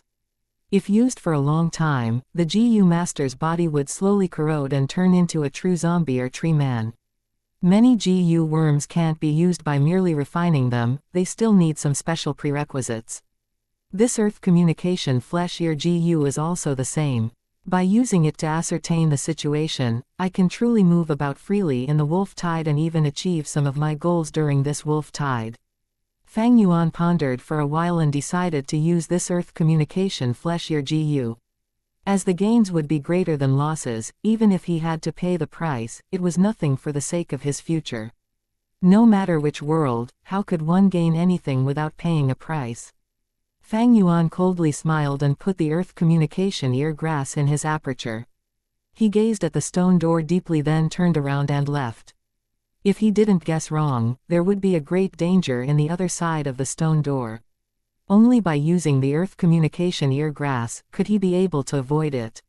Fang Yuan exited the secret cave and leisurely circled the village. After making several rounds, hunting several lone wolves and taking their eyeballs, he returned. He was still the last in the battle merit board. As he walked through the street, the GU masters who recognized him laughed at him or threw a contemptuous look. Fang Yuan didn't care and still went his own way. After several days, he used small battle merits to exchange for ginseng roots, properly feeding the earth communication ear grass and recovering its vitality. Most of the clan's attention was on the wolf tide, no one paid attention to Fang Yuan. If it was before, uncle and aunt might have brought him some troubles, but they had made no more movements ever since Fang Yuan sold the family assets to them. Difficult to do openly, easy to do secretly. Soon, Fang Yuan smoothly completed some preparations in the dark. Tonight, the moon was bright and stars were few. The moon hung high above like a jade plate and the gentle darkness of the night was like a yarn, covering Qingmao Mountain. From time to time, wolf howls could be faintly heard from afar. Fang Yuan securely closed the door and windows. He stood inside his rented room, his whole body naked. There was a table in front of him and a basin filled with warm water was laid on it. Beside the wash basin was a white towel and a sharp dagger on top. Even the floor he was standing on was covered with a layer of thick cloth. Strands of moonlight passed through the cracks in the windows and shone upon the table. Fang Yuan's expression was indifferent as he grabbed the dagger. The dagger was sharp and had a cold shine to it. It could even be used as a mirror. Under the faint light, the young man's indifferent face was reflected on the dagger. Right now, Fang Yuan couldn't help but think of a martial arts skill book from Earth called The first sentence in the first page of was, "Castrate yourself to train this skill." One needed to give up or pay something if they wanted to receive quick strength. So what if you needed to castrate yourself? If you don't have such ruthless decisiveness and aren't willing to let go, how could you accomplish your ambitions and become a lord ruling over everything? Wanting to receive without paying anything was only fairy tales to deceive children. Back to Fang Yuan's current state, to use this earth communication ear grass, the price he needed to pay couldn't amount to anything. Thinking of this, Fang Yuan coldly smiled. He used his fingers to lightly caress the cold blade and softly hummed, "Moon like the frost-filled night, the dagger shines with a cold light. If not for the harshness of the winter, how could we look forward to spring?" He quickly moved his hand. The hand rose and the dagger fell, blood burst out. A piece of flesh fell on the table. Fang Yuan had cut apart his whole right ear and blood was spurting out of it. He first felt a little cool before an intense burst of pain suddenly attacked him. He gritted his teeth and sucked in breath through his teeth. He resisted the pain and called out earth communication ear grass from his aperture. He had nurtured this earth communication ear grass back to its full vitality. It was now completely different from how it looked back when he just got it. Back when he had taken it out of the earth treasury flower, it was shriveled and dull. Now, it was plump and warm, fat and big and had grown up to an adult palm size. It was highly elastic and resembled the Buddha's drooping ear of earth. Fang Yuan pressed the earth communication flesh ear GU on his wound at the right side of his head and immediately poured red steel primeval essence towards it. The earth communication flesh ear Gu's roots immediately came to life and rapidly began to grow, taking root in Fang Yuan's wound. Another burst of pain came. Fang Yuan felt like dozens of earthworms were drilling towards his brain from his wound. This feeling was painful and also nauseating. Generally speaking, GU masters would use some GU worms to numb their nerves in this stage. But Fang Yuan wasn't in that situation and could only rely on his iron willpower to forcefully endure it. In the end, his body was that of a youth's, and Fang Yuan who endured this pain couldn't help but feel his body starting to sway. More and more roots extended, entered his wound. Slowly, the earth communication ear grass glued together with the bloody wound, becoming Fang Yuan's new right ear. Finally, there was no more blood flowing out of the wound, there wasn't even a scar. However, Fang Yuan's face was pale, the pain had only slightly decreased, it was still tormenting him. Veins bulged out from his head and his heart thumped rapidly. At this stage, Fang Yuan was already finished for the most part, but some time was still necessary for his body to adapt to the earth communication ear grass. He picked up a mirror and looked at it under the faint moonlight. He saw his pale face and frowning brows in the mirror. His right ear was bigger than his left by over 2 times and looked like a deformity. Fang Yuan didn't mind it. After looking at the mirror for a moment and seeing no problems, he felt satisfied. He put the mirror down and picked up the towel. He dipped the towel in the warm water in the basin and wiped the bloodstains on his body. He had no clothes on, so it was very easy to clean the bloodstains. Some blood had flowed down his foot but were absorbed by the cotton cloth spread on the floor. Fang Yuan cleaned the bloodstains, then picked up his right ear from the table. He coldly snorted, then used the Moonglow GU, slicing his own right ear into meat paste and completely destroying it. Fang Yuan held the basin filled with the watery blood and put it under the bed before throwing a piece of coal in it. Only after doing all this did Fang Yuan lay down on the bed. The pain had weakened for the most part but was still tormenting him. Fang Yuan felt the pain in his head along with his heartbeat. He did not know how much time had passed, but he finally fell into a deep sleep. You thought this novel was dead, but it was me, Sky. Chapter 129, Chainsaw Golden Centipede. When Fang Yuan woke up, it was already noon of the second day. His headache was gone, and the intense pain had vanished completely. He touched his ear subconsciously, the sense of touch no different from before. It was as if the cutting of his ear never happened last night. He climbed down from his bed, finding a mirror to look at himself. In the mirror, a young man's face was shown. He was not handsome, but his dark abyss-like iris made him stand out from mortals, showing a special unique coolness and charisma. The young man's ears were the same as any others. Last night, when he planted the earth communication ear grass, Fang Yuan's right ear was plump and big, his ear drooping till it nearly reached his chin. But now it was completely normal from appearance, there was nothing different. This is because his body and the earth communication ear grass had gotten used to each other. Fang Yuan's thought moved, and from his aperture a little red steel primeval essence flowed along his body, moving up towards his right ear. At once, his hearing improved multiple times, and numerous footsteps could be heard. Although he was on the second floor, he had a feeling of stepping on earth. Fang Yuan paid attention and listened as his primeval essence continued to be used, and his hearing improved as well. In the mirror, roots started to grow out of his ear. These roots were like the roots of 1,000-year ginseng, extending from his ear towards the outside, constantly growing longer and moving towards the ground. At the same time, his right ear had the notion of becoming fatter. Fang Yuan stopped using the earth communication ear grass, and a second later, the roots growing out of his ears retracted, and his right ear became normal again. Of course, his hearing also went back to its initial state. This way, I have a recon type GU. Fang Yuan wore his upper shirt, taking out a water basin from under his bed. Last night, the bloody water had turned into blackish dirty water due to the charcoal tossed in. The bloody towel submerged within was the same as well. There was still some white in the red color initially, but now it was all covered by the black soot. It was easy to make people assume that it was a cloth for wiping grease in the kitchen.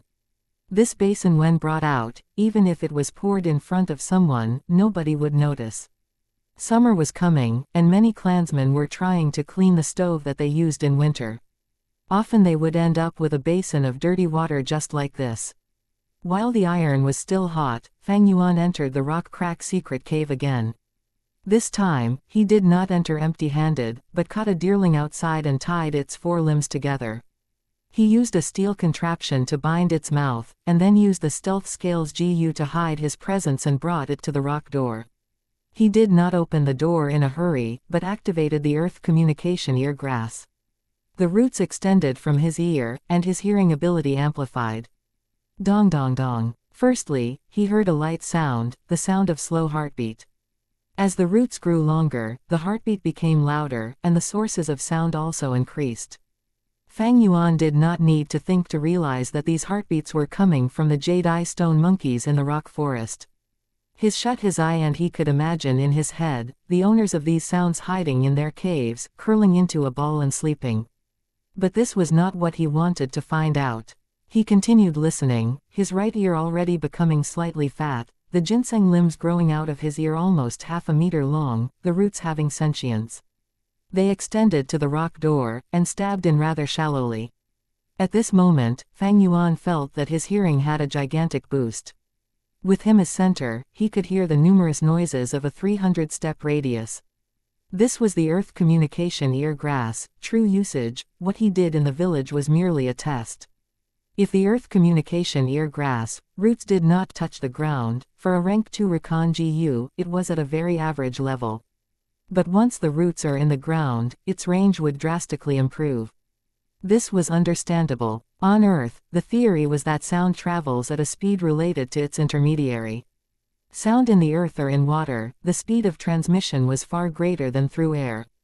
In ancient China, some soldiers in war when sleeping, would use a wooden quiver as their pillow. Once any cavalry attacks, the soldiers would hear the noise from the earth and be awakened in time. If they waited for sound to travel by air, they would not have time to react. The roots grew into the rock door, and Fang Yuan could instantly hear the commotion behind it. It was a very scrambled and confusing noise, but very frequent. Compared to this noise, the stone monkey's heartbeat was like the sound of drums. If a newbie was using this earth communication ear grass for the first time, upon hearing this they would be thinking of all the possible guesses. But to Fang Yuan, this noise was expected, and he only listened for a while before frowning. He pushed open the rock door.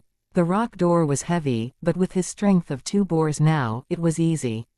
The rock door opened, and a dark long tunnel appeared in front of him, stretching on at a straight line, towards the unknown. Fang Yuan untied the deer he had caught, and tossed it into the tunnel. The deerling was very smart. Sensing the dangers of the dark path ahead, it did not dare to move forward. Its huge eyes stared at Fang Yuan, showing fear and a begging intention. Fang Yuan snorted and threw a moonblade. This moonblade was controlled to be small, slicing vertically and inflicting a light wound on the deerling's body. The blood gushed out from its wound, and under the pain, the deerling's fear towards Fang Yuan won and it rushed into the dark tunnel. Darkness soon engulfed it. Fang Yuan activated the earth communication ear grass again, this time the roots grew into the walls. His hearing amplified, and first he heard the deerling's footsteps, its heartbeat, and some other noise. Golden Centipede's cave is precarious, earth communication is the way to avoid the disaster. Fang Yuan knew in his heart that these noises were the movement sound of a centipede. In his ear, he could hear the deerling's cries. Evidently, it had gone into the cave and met the centipede. Fang Yuan could see the image in his mind, the flustered deerling attacked by a centipede swarm, completely engulfing it. The deerling turns around in fright, and as it kicks its young hooves it felt the sense of death approaching and gave cries for help. Uncountable number of centipedes climbed onto its body, and the deer laid on the ground, rolling and struggling. Only after a while later, its heartbeat stopped. The centipede army started to consume the deerling meat on its body. Fang Yuan's gaze shone as he heard a special sound. This sound was like a buzzing, like the turning on of a chainsaw. It was full of arrogance, dominance, and wildness. If a newbie heard this, they would be confused. But with Fang Yuan's experience, he could guess the identity of this sound at once. Rank 3 Wild GU Worm Chainsaw Golden Centipede. This was the Worm King in the centipedes, the true killer in the centipede cave. Fang Yuan could completely imagine, a meter over in length, the breadth of 2 fists, coiling and slithering around the cave. On the 2 sides of its body, there is a row of sharp saw-like teeth. As it moved, the chainsaws also moved around rapidly, just like an electric chainsaw. The chainsaw golden centipede's arrival caused the centipede army to quieten. It came ferociously, and wherever it went, the centipedes gave way, showing the half-body remains of the deerling. It climbed to the deerling's body, opening its mouth and consuming the deer blood and deer meat, and when it got to the bones, it coiled its body up and used the chainsaws to lightly grind against the bones, turning it into powder easily. Even the white jade goo's defense cannot endure this chainsaw golden centipede's attack. It seems that the flower wine monk's intention is to make me use this earth communication ear grass and avoid the centipede. But I have the spring autumn cicada, so to subdue this chainsaw golden centipede, it is not impossible. Fang Yuan had a thought in his head. He was overjoyed at this prey. The chainsaw golden centipede was an outstanding GU worm. If it was his to use, it would be another strong method of attack. Only that, in order to subdue this chainsaw golden centipede, even a rank 4 GU master would have to expend a lot of effort. Catching and killing are 2 things, the former is way harder than the latter. Wild GU worms were all crafty, and if the chainsaw golden centipede saw something amiss, it would burrow into the ground and escape. If a GU master did not have a burrowing method, how can he give chase? But Fang Yuan had the spring-autumn cicada, thus as long as he caught this chainsaw golden centipede and released a hint of the spring-autumn cicada's aura, he would make the GU worm cower and not dare to move.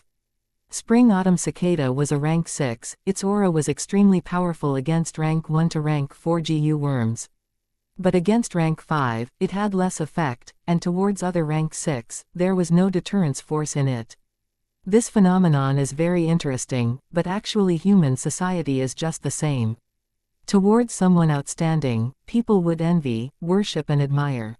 But to someone who is only slightly better performing, they would dare to offend, and was mostly competition and jealousy. I am only at rank 2 middle stage now, hence to subdue this rank 3 chainsaw golden centipede, it is possible but still too early. Fang Yuan assessed. Rank 2 GU masters should use rank 2 GU worms, which is the most appropriate and most useful.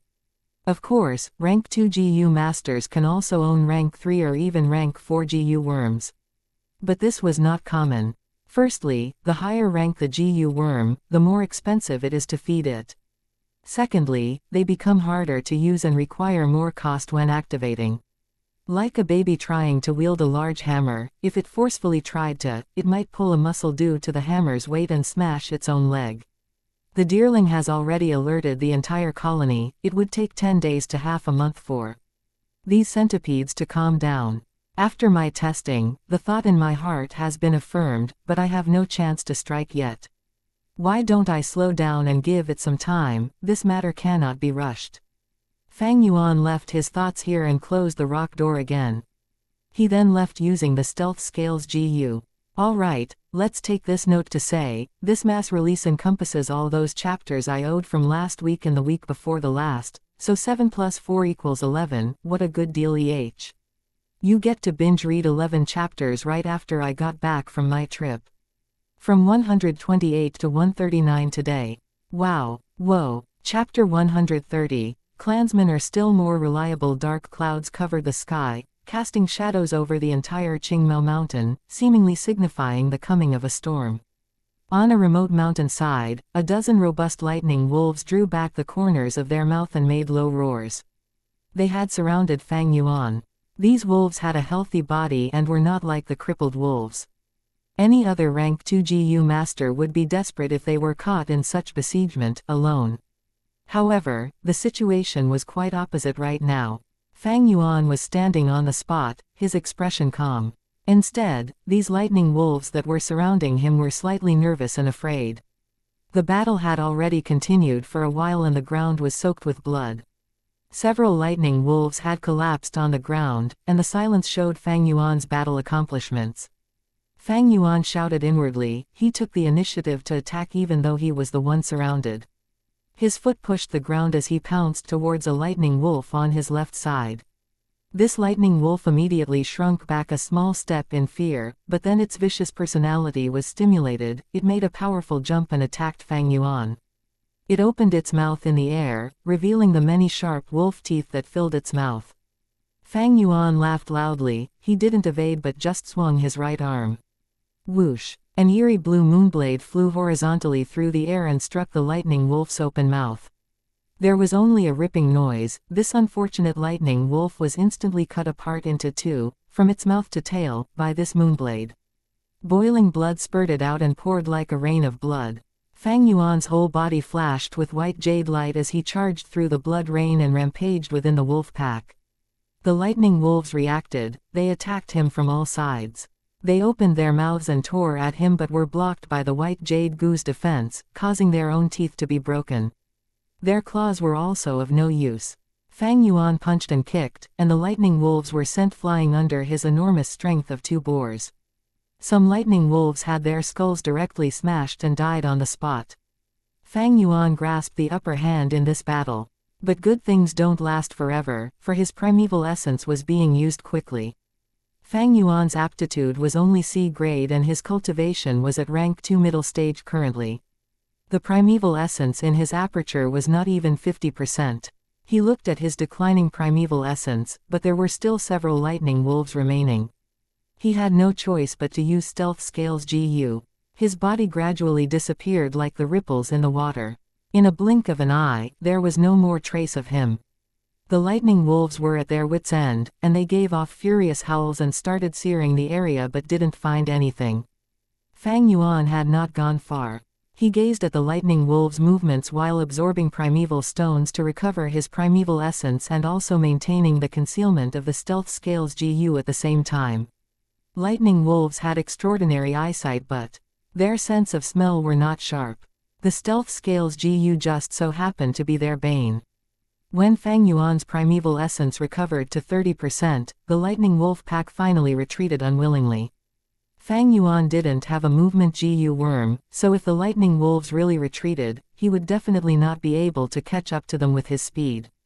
Thus, he removed the concealment of the stealth scales GU and became visible. Howl! The lightning wolves saw Fang Yuan and as if he had killed their fathers, they rushed at him. Fang Yuan sneered. He waited till the lightning wolves were in front of him, then he suddenly struck with his right hand. His right fist was covered with a layer of faint white jade light which was extremely hard. The punch ferociously struck a lightning wolf's lower back. Crack! A crisp sound was heard immediately and this unlucky lightning wolf was sent flying by Fang Yuan, its lower back fractured. It fell on the ground and crazily struggled while letting out miserable howls, but it could no longer get up. Fang Yuan had recovered sufficient primeval essence and with his formidable fighting strength, he killed 4 more lightning wolves in a few moments. The remaining several lightning wolves lost their fighting spirit and looked at Fang Yuan with fear. They whimpered and then tucked their tails and escaped. Fang Yuan didn't chase after them. He couldn't compare to these lightning wolves in speed. Chasing was pointless. The ground was filled with wolf corpses and they were all Fang Yuan's spoils of war. But Fang Yuan was cautious. He didn't hurry to take out the lightning wolf's eyeballs. Earth communication ear grass. He got down on his hands, his right ear close to the earth. Roots grew out from the ear and pierced the soil. His hearing strength amplified instantly. He could scout anything within a 300-step radius. Many sounds entered his ear, but there were no sounds of wolf packs or the sounds of other GU masters moving about. It is safe for the moment. Fang Yuan let out a breath of relief. He took out a dagger and began to dig out the eyeballs of the lightning wolves. He only handed over a small part of these eyeballs and hid the rest. If he handed all of them, it would no doubt attract suspicions and even result to secret investigations. Fang Yuan wanted to prevent such inconveniences as much as possible. Fang Yuan immediately left after digging out all the eyeballs of these lightning wolves. When he had killed 2 more wolf packs like this, the sky was already covered with thick dark clouds. Strong wind blew, blowing through the pine forests, creating a green wave in the mountain along with the rustling of the leaves. Howl. Faint howls of large numbers of lightning wolves echoed within the wind. Fang Yuan's expression slightly paled. According to his previous life's memories, today was the day the wolf tide truly broke out. He used the earth communication ear grass again but didn't hear the rapid advancement of the lightning wolves. He wasn't surprised, but instead became calm. This meant that there was at least over a 300-step gap away between him and the lightning wolves. This distance, along with his own speed and the knowledge of the topography, sufficed to let him reach the village safely. These lightning wolves are cunning, choosing to attack in such weather. The noise from the strong wind and the sounds from the pine forest will mask their movements to a great degree. Fang Yuan sighed inwardly, then ran towards the village with his greatest speed. After running for hundreds of meters, he bumped into a 5-person GU master group. "Hey, you are GU Fang Yuan." A young GU master in the group raised his eyebrows when he saw Fang Yuan and greeted him in an odd way. This GU master was GU Peng, Fang Yuan's classmate. During the academy period, he had suffered from Fang Yuan's bullying and extortion. Fang Yuan indifferently glanced at him before brushing past him without pausing, not giving him a chance to speak again. Bastard. Gu Peng was stunned, then a stifled feeling rose up in his heart and his speed slowed down. He didn't get the chance to ridicule Fang Yuan. "Little Peng, don't slow down. We need to hunt at least 50 lightning wolves today to preserve our rank in the battle merit board." The group leader spoke. Gu Peng immediately restrained his furious expression and quickly followed the group members. "My group is ranked 75 in the battle merit board. That Fang Yuan is ranked at beyond 200. This difference is like that of heaven and earth. I am also quite fortunate to have such a caring senior as the group leader. From the start of the wolf tide till now, I have exchanged part of the battle merits to get a GU worm. My future is bright. How could Fang Yuan compare to me?" Gu Peng calmed down a lot when he thought of this, even feeling blessed at that. In this world, what can one accomplish by fighting alone? Many hands make light work. Unity is the greater power. It is still the clansmen that are reliable. Borrowing the clan's strength, we newbies can safely grow up. That Fang Yuan is an idiot. He really thinks he is a hero. He resolved the problem of the rank 5 river swallowing toad only by luck, and he is putting on airs. Although he has become a group leader, he hasn't recruited any group members. Serves him right to be ranked last. Ha ha. Anyway, with his eccentric personality, how will he recruit any group members? Gu Peng's movement became more relaxed. Strangely, all along the way, they hadn't run into any wolf packs. Gu Peng raised his head to look at the sky. It was afternoon, but the sky was already dusky, as if it was evening. The wind blew, and the dark clouds densely covered the sky and moved rapidly, brewing thunder and rainstorm. However, Gu Peng was not afraid, a mocking smile appearing on his mouth as he thought, "Ha ha ha." So Fang Yuan was hurriedly rushing back because he was worried of this rainstorm. What a coward. What is there to be afraid of a rainstorm? Right at this time, the group leader's face suddenly paled. He opened his mouth and sucked in a deep breath. "Sir Group Leader, what happened?" Other 4 members naturally noticed this. In this GU master group, the group leader was in charge of scouting. Although he was also a rank 2 GU master, his scouting GU worm didn't have as great a radius as Fang Yuan's earth communication eargrass. His face was deathly white right now, and he had no wish to give detailed explanation. "Run, quick," he shouted with terror, and amidst other group members' astonished gazes, he turned around and ran. Follow the group leader. Other group members were not foolish. They quickly reacted and broke into a run. Howl. Wolf howls came from behind them continuously. From these noises, they knew there was more than 1,000 lightning wolves. Everyone in the group was pale. They breathed heavily and used all their strength to run. "Wait for me." Gu Peng sprinted with all he had but was still the last. He lost his composure and started screaming for help. He felt the breathing sounds of the lightning wolves behind his back. But what made him despair was the group leader, who normally showed great consideration to him, didn't even turn his head back. The teammates who used to pat their chests and speak of brotherhood and sentiments ignored his shouts. "Hou, Jiu suddenly heard a wolf howl right next to him. In the next moment, he felt an enormous force pressed on his back and knocking him down. He tumbled on the ground, the fall had made him dizzy. He subconsciously turned around to try to resist. A lightning snake flashed through the air. In the darkness, a bold lightning wolf's figure immediately became visible. Its body was twice the size of a normal lightning wolf, the hair in its body erect. It opened its mouth and revealed its silver-white sharp fangs. Jiu-Peng's pupils shrank to a needle size, a thought echoing within his mind, 100 Beast King. The wolf pack's scale in the wolf nest was enormous. Not only were there 3 myriad Beast King level Thunder Crown wolves, there were also 100 Beast King level Bold Lightning wolves and 1,000 Beast King level Frenzy Lightning wolves. In the very next second, the Bold Lightning wolf opened its mouth and with a crack sound, Jiu-Peng's whole head was gnawed off. Fresh blood and brain matter splashed. The Bold Lightning wolf lowered its head and began to swallow the blood from Jiu-Peng's neck and gnawed at his fatty meat. Countless lightning wolves came from behind it and rushed ahead. Rumbling sounds continued incessantly. Pitter-patter, heavy rain also started pouring. The true wolf tide had begun. Such a dark chapter. Chapter 131. Loneliness is the deepest darkness. The rain poured heavily from above, and snake-like lightning danced in the sky randomly. This sustained for the entire night. Fang Yuan lay on his bed, hearing the shouting of Jiu masters outside his house and the sound of their footsteps in the rain. He squinted his eyes, visions of his past life flashing in his head again.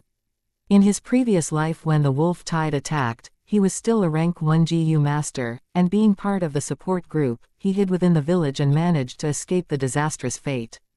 But this time, he was already a rank 2 middle stage, and he had the 4-flavor liquor worm, currently moving towards upper stage. Thus, he had to be like other Jiu masters, resisting the wolf tide in such a dark night. The rain is pouring outside, and they still have to fight the large amount of lightning wolves in this poor vision. This is truly torture, Fang Yuan snorted in his heart.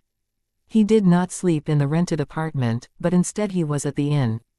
If Fang Yuan was at the rented house, he would definitely be forced to participate. The clan higher-ups have definitely underestimated this wolf tide's severity. The correct method would be to hide in the village and defend to the end. Unfortunately, they are blinded by past experiences. Fang Yuan flipped around in his bed while thinking about this. Outside the window, the rain splattered all over the place. It was definitely a storm. Sounds of thunder constantly entered his ears. On the streets, Jiu masters hurriedly moved about, the sounds of their footsteps and furious bellows never having a pause. At once, the cries of the wolves reached the village. This was destined to be a sleepless night. Whether it was the Jiu masters who were risking their lives fighting, or the mortals hiding in the village shivering, or even Fang Yuan. After sleeping until the midnight hour, they naturally awoke. He did not get up, but opened his eyes in the darkness while lying on his bed. The sounds outside the window entered his ears. People's life and death battles, he could imagine, along with the thunderstorm outside the village. Jiu masters and wolf packs formed an extraordinarily lively stage. No matter which character, they were displaying the essence of life. Life was like a show. This was a good show. But Fang Yuan had no intentions of joining the act. On the contrary, he felt a sense of unexplainable loneliness. A loneliness with boundary. This was not because he was a transmigrator, reincarnator, or the fact that he carried an unspeakable secret. But because everyone was born lonely. Humans are like isolated islands, floating in the sea of fate.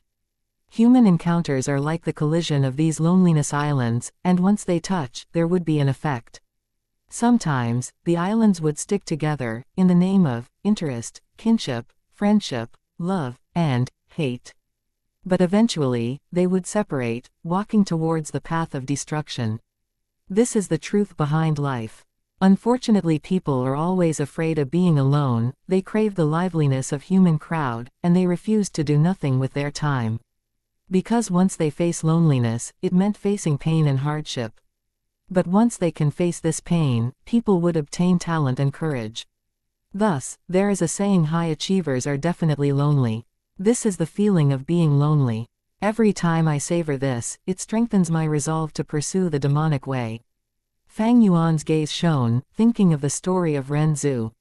Legend says, Ren Zhu had obtained the attitude Gu. Attitude Gu was like a mask, and without a heart Ren Zhu couldn't wear it. Because before this, Ren Zhu had given his heart to the hope Gu, and from then on he never feared difficulty. But if Ren Zhu wanted to use the attitude Gu, he needed to have a heart. Ren Zhu was troubled, thus he asked attitude Gu. He said, "O Gu, sometimes attitude says it's all. Now that I have encountered a problem, you know it, thus I'm here to seek advice." Attitude Gu said, "This is not hard. Ren Zhu, you lack a heart, thus you just have to find a new one." Ren Zhu was confused, asking again, "Then how can I find a new heart?" Attitude Gu sighed, "Heart is nowhere and everywhere. Finding a heart, it is both easy and difficult. With your situation, you can obtain a heart now." Ren Zhu was overjoyed. "Quick, tell me, how?" Attitude Gu warned him, "This heart is called loneliness. Human, are you sure you want it? Once you obtain it, you will face endless pain, loneliness and even fear." Ren Zhu did not listen to his warning, he continued asking. Attitude Gu could not defy Ren Zhu's orders, thus he said, "You only have to stare at the sky on a starry night, and say nothing. Once you reach daylight, you will obtain the heart of loneliness." That night, it was a star-filled sky. According to Attitude Gu's instructions, Ren Zhu sat alone at the mountain peak, staring at the night sky. Before this, his life was very difficult, constantly struggling for survival. He had no time to admire this beautiful yet mysterious sky. But now, as he stared at the starry sky, his thoughts began floating. Constantly thinking about himself, such a meager and weak being like himself, living a life of constant fear and insecurity. Sigh, although I have hope Gu, strength Gu, rules and regulation Gu, and attitude Gu, to survive in this land, it is still difficult as ever. Even if I die tomorrow, it is not shocking. If I die, will the world remember me? Will anyone rejoice over my existence, and grieve over my death?"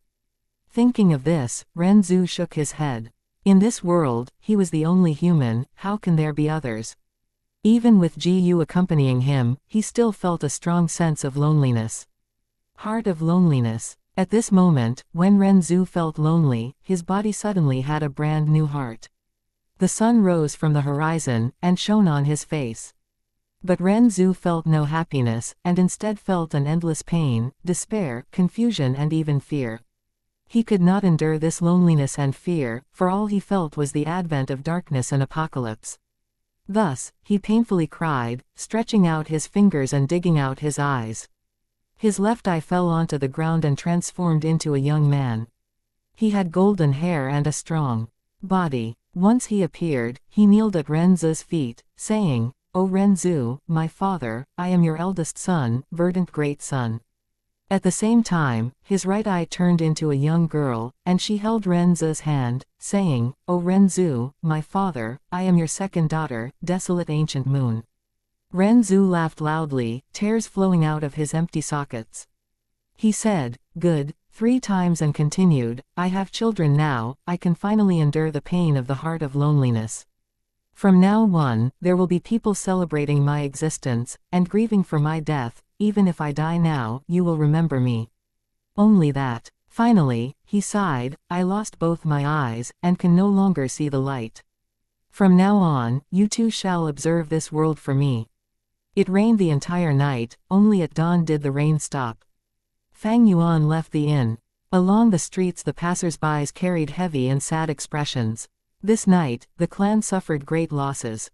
The truth was, for the 3 clans on Qingmao Mountain, none of them escaped this fate, all had suffered heavy losses. Fang Yuan could tell from seeing the merit board. After a night, the battle merit board lost 25 small groups, all sacrificed in the wolf tide. Even if there was 1 or 2 survivors, they were either injured or crippled. The group Gu Peng was in, was among this. The dozen over days after this, the situation worsened by the day. First, the 100 Beast King Bold Lightning Wolf had appeared, and then soon after, reports came in that there was the 1000 Beast King Frenzy Lightning Wolf. Information like this caused the rank 2 GU masters battling to be frightened. If they met the frenzy lightning wolf, they would need at least 3 groups to cooperate to deal with it.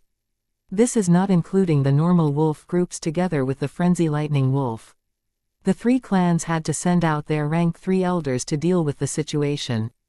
In this situation, the GU Master's daily lives became very dangerous and long.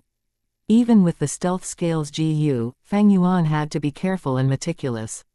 After all, he might encounter a Beast King class lightning wolf with a lightning eye GU. The good news was that he had previously paid a price to be able to use the Earth Communication Eargrass. This investigative goose range was very large, allowing him to avoid the large-sized wolf packs. Eventually, the weather got warmer as July was at its end. Even though the situation was not optimistic, under the cooperation of the 3 clans, the situation was under control. Somewhere near the mountainside, 3 GU masters who had already experienced an intense battle were facing against a bold lightning wolf that had just arrived. The aura of death was impending. Damn it, insufficient primeval essence. If I had 60%, no, just 30%, we would not have to be chased like this. Group leader Xianxia stared at the slowly approaching bold lightning wolf. Like a cat chasing a mouse, he vomited a mouthful of bloody water. The mountain cliff is ahead, there is no path left, what do we do? A group member asked with a pale expression. What can we do? We can only put our hopes on the reinforcements. I heard Lord Bai Ningbing from my clan has come out of his closed-door cultivation and is rushing into battle. The 2 original groups, from both the Shang clan and Bai clan, faced the wolf tied together and cooperated, but now only 3 people were left. Rather than relying on the Bai Ningbing who is nowhere to be found, I'd rather fight for a chance to survive. Xianxia gritted his teeth. The reason why a Beast King is so dangerous is because of the GU on its body. I have a plunder GU, it can forcefully steal a GU worm from my enemy. But it needs to be sustained when activated and I cannot move. During this period, you have to protect me. Okay. The other 2 looked at each other and stood in front of Xianxia, helping him block the bold lightning wolf. Even though they knew that there was little hope, no one was willing to resign themselves to death. If the plunder is successful, we have a chance to live. Heaven bless us. Xianxia's face was determined as he raised his right arm. Life and death depends on this. The 3 humans and 1 wolf did not know that, high up on the cliff, a white-haired young man wearing a white shirt was staring at this scene. Life is so boring. He sat on the ground, one hand propping himself up, while the other was pouring liquid from his wine bottle. What he poured out was not wine, but sweet mountain spring water. He did not drink wine, but only liked water. As this young man drank, he stared at the show before him. Fight, and die. Such a mundane life is too boring.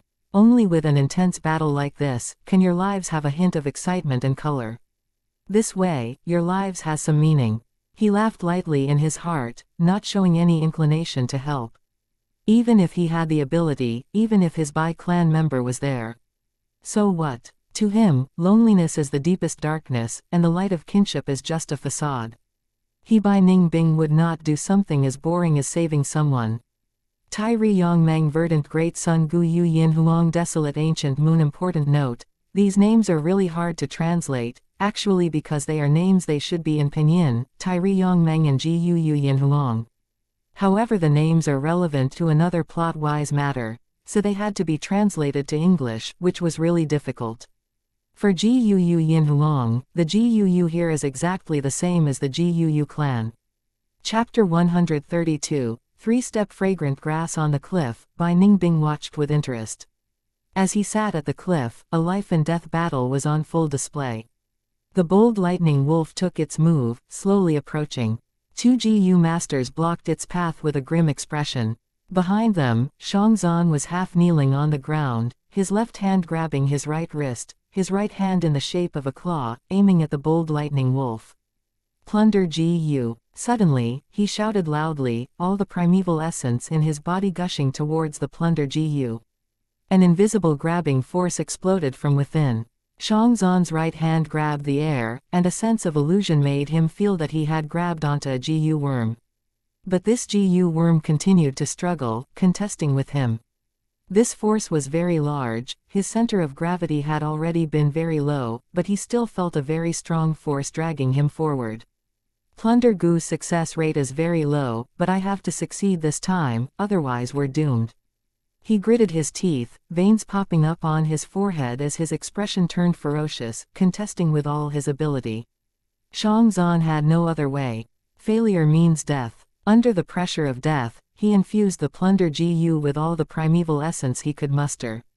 With the infusion of the primeval essence, the Plunder Gu residing in his right palm also increased its sucking force. The bold lightning wolf felt something amiss, and started howling, attacking in a frenzy. The two Gu masters could hardly block it. Just when Xianxia felt that his plunder was going to succeed, his expression changed. Damn it, not enough primeval essence. He suddenly vomited a mouthful of blood, his state of health being at the worst. Once a plunder fails, he would face some backlash. This was a flaw of the Plunder Gu. Without the Plunder Gu's restriction, the bold lightning wolf opened its mouth, and started to howl. The Gu worm that lived within it used its ability, and made its teeth shine with lightning. Eerie blue lightning discharged and finally shot out from its mouth. The lightning shot through the middle of both Gu masters, aiming for the half-kneeling Xianxia. Xianxia did not even have time to cry before he got hit by the lightning, turning into a piece of charred black cooked meat, instantly dead. Run! The remaining two Gu masters no longer had any fighting spirit as they ran in two directions. The bold lightning wolf chased up to one of them, pouncing on him and biting the throat. The final Bai-clan Gu master was blocked by the bold lightning wolf, and could only retreat towards the cliff. Ah, I'm going to die. With his back against the cliff, he roared in despair, venting out the fear in his heart. But suddenly his voice came to a stop. He saw Bai Ningbing on top of the cliff. Lord Bai Ningbing. Lord Bai Ningbing, is that really you? He was stunned but then started shouting, overjoyed. Oops, you found me, Bai Ningbing laughed, and raised his right hand. His right index finger pointed downwards and an icicle instantly formed, shooting downwards. The icicle hit the Gu master crying for help, penetrating his skull, all the way to his chin. Ah! His face was still fixed with intense joy after finding hope, but then fell to the ground with a plop. The bold lightning wolf was shocked by the event. It stared at Bai Ningbing, its mouth opening. Within, lightning coiled around its teeth. Ignorant beast. Bai Ningbing stared plainly, jumping down lightly from the 5-meter cliff. In the air, he clapped his palms together, and icy mist instantly formed. Next his palm splitted, and an ice blade appeared. This ice blade was around 1.7 meters, like the katana on Earth, with a transparent icy body. The handle was grabbed by Bai Ningbing. Bold lightning wolf shot out electric light from bottom to up, and Bai Ningbing laughed while 2 lines of white water vapor poured out of his nose. The water vapor swirled around, wrapping around his body into a layer of water barrier. The water ball continued to rotate on its own, and the bold lightning wolf's lightning dissipated upon hitting this barrier. The water ball burst open, and the white-clothed young man appeared from within. Die. The young man's iris turned from black to pure blue, like 2 pieces of blue crystal, devoid of feelings and emotion. The light of the blade shone. Bai Ningbing landed lightly, and from his half-transparent white ice blade, a drop of blood fell. Meanwhile, the bold lightning wolf stayed still like a statue. A breath later, fresh blood poured from its neck as the large wolf head fell on the ground, rolling several times. As for the body, it collapsed on the ground. The lightning current Gu that resided in its body shot out like lightning towards Bai Ningbing. Bai Ningbing flicked his wrist, and a light shot out from his blade. The lightning current Gu, under his sword, exploded into a ball of eerie blue lightning current with a bang, perishing instantly. Bai Ningbing slowly walked towards Xianxia's corpse. The other Gu worms, they are all ordinary. But this Plunder Gu is slightly interesting. From Xianxia's corpse, he extracted the Plunder Gu and held it near his chest. Even though the 3 clans have an agreement after a Gu master dies, if anyone after that obtains a Gu worm that has lost its Gu master, they need to hand it over. But Bai Ningbing did not care about this rule. Even if they found out, so what? He was the symbol of the Bai clan's rise, and the clan would definitely protect him. This, he was very sure of. Only, this wolf tide is really boring. He used his hand to caress his ice blade, feeling the intense freezing sensation. Come to think about it, it is more fun competing with someone. He yawned, suddenly smiling. I wonder how Qingshu, Shangli and the others are doing, how much have they grown? After cultivating behind closed doors for so long, maybe they can give me a surprise, maybe. Days later, at the square where it was overflowing with people, Fang Yuan stared at a giant flag. On the flag, words were formed by the swimword GU. The content was about the resources co-supplied by the three clans. These resources were very broadly categorized, from food used to feed GU worms, rice and condiments for humans, oil and other living necessities, to GU worms themselves and primeval stones. But behind these resources, there was a number attached to them, corresponding to the amount of merit points needed to exchange for them. A wolf's eye was 10 merit points, and 5 merit points was for a bag of 500 grams of rice. Using 25 merit points could let a GU master exchange for 1 primeval stone. Undoubtedly, the arrival of the wolf tide brought about an opportunity never seen before during peaceful times. The Battle Merit Board and this Resource Board urged on many GU masters, making them willingly bathe in warm blood, hunting lightning wolves day and night. Especially recently, as the wolf tide intensified, the three clans brought out the savings they had and spurred on the GU masters' battle spirit, also raising their battle capability to help the village survive this ordeal. Thus, the resource board had many things that were not commonly seen. Like now, Fang Yuan's attention was on this GU. 3-step fragrant grass GU, he muttered, staring at the description on the large flag. 3-step fragrant grass GU was a GU worm Fang Yuan needed, as it could assist with movement, raising Fang Yuan's running speed.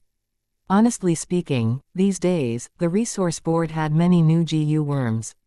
But only this 3-step fragrant grass GU was what Fang Yuan wanted. Except that this grass GU was not easy to get.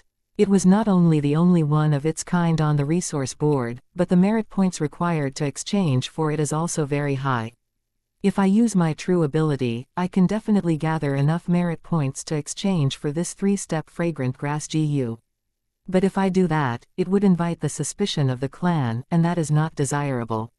Fang Yuan thought silently. There is another way, and that is to produce a large amount of vitality leaves and sell these rank 1 GU to the clan, exchanging it for merit points.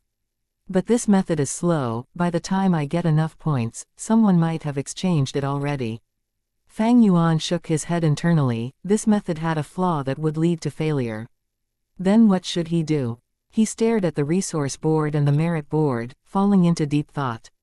Towards the merit points, he had a clearer and deeper understanding of it compared to all the surrounding people. Merit points are basically a kind of emergency currency. During peacetime, primeval stones are the common medium of exchange. They were hard currency and had high commercial value in themselves, thus would never devalue. But with the wolf tide, the need for primeval stones surged, and it could no longer be used as a currency. Thus, an emergency currency was needed to take over. Thus, merit points were born. With an alternate currency like the merit point, it can prevent the economy from collapsing temporarily. Like on Earth, when there's a war, the government would print large amounts of paper money. Of course, that causes inflation and rising price levels. The merit points are the same. The more it drags on, the more it devalues. But during the time of the village's life and death situation, without merit points and using only primeval stones is not sustainable. Thus, they can only pick the lesser poison. Hence after the wolf tide, the economy always has signs of depression. Sigh, this rough form of an economy is nothing worth mentioning. If I am a rank 3, I can easily play around. But unfortunately, I do not have enough strength, so I'm unable to handle the risks. If I push on, it is equivalent to playing with fire. Fang Yuan sighed internally. The point was that his cultivation was not high, and his strength was not sufficient. Without strength, only having wisdom, it is useless. Thus, in Renzu's story, Renzu chose to deal with the strength GU, obtaining strength and giving up on wisdom. That is because, strength is the foundation. Fang Yuan was still thinking deeply when he heard the discussions of the people around him. Do you guys know? Bai Ningbing struck again. What, which unlucky GU master is it this time? It's Shang Clan's Shang Li, that dejected-looking one. Sigh, what is this Bai Ningbing doing? Last time, injuring Kai Shan, and now attacking Shang Li. With the wolf tide coming, he is still fooling around. He's always does what he wants. He is already a rank 3 GU master and is still finding problem with rank 2 GU masters. For fairness, he even used a GU worm to suppress his own cultivation to rank 2. He is really bored and hard to understand. Bai Ningbing HMPH, a person halfway into the coffin. But that reminded me of something. Fang Yuan upon hearing this felt something in his heart stir. He knew how to get a large amount of merit points quickly. Chapter 133, Thanks for letting me kill you sprinting rapidly.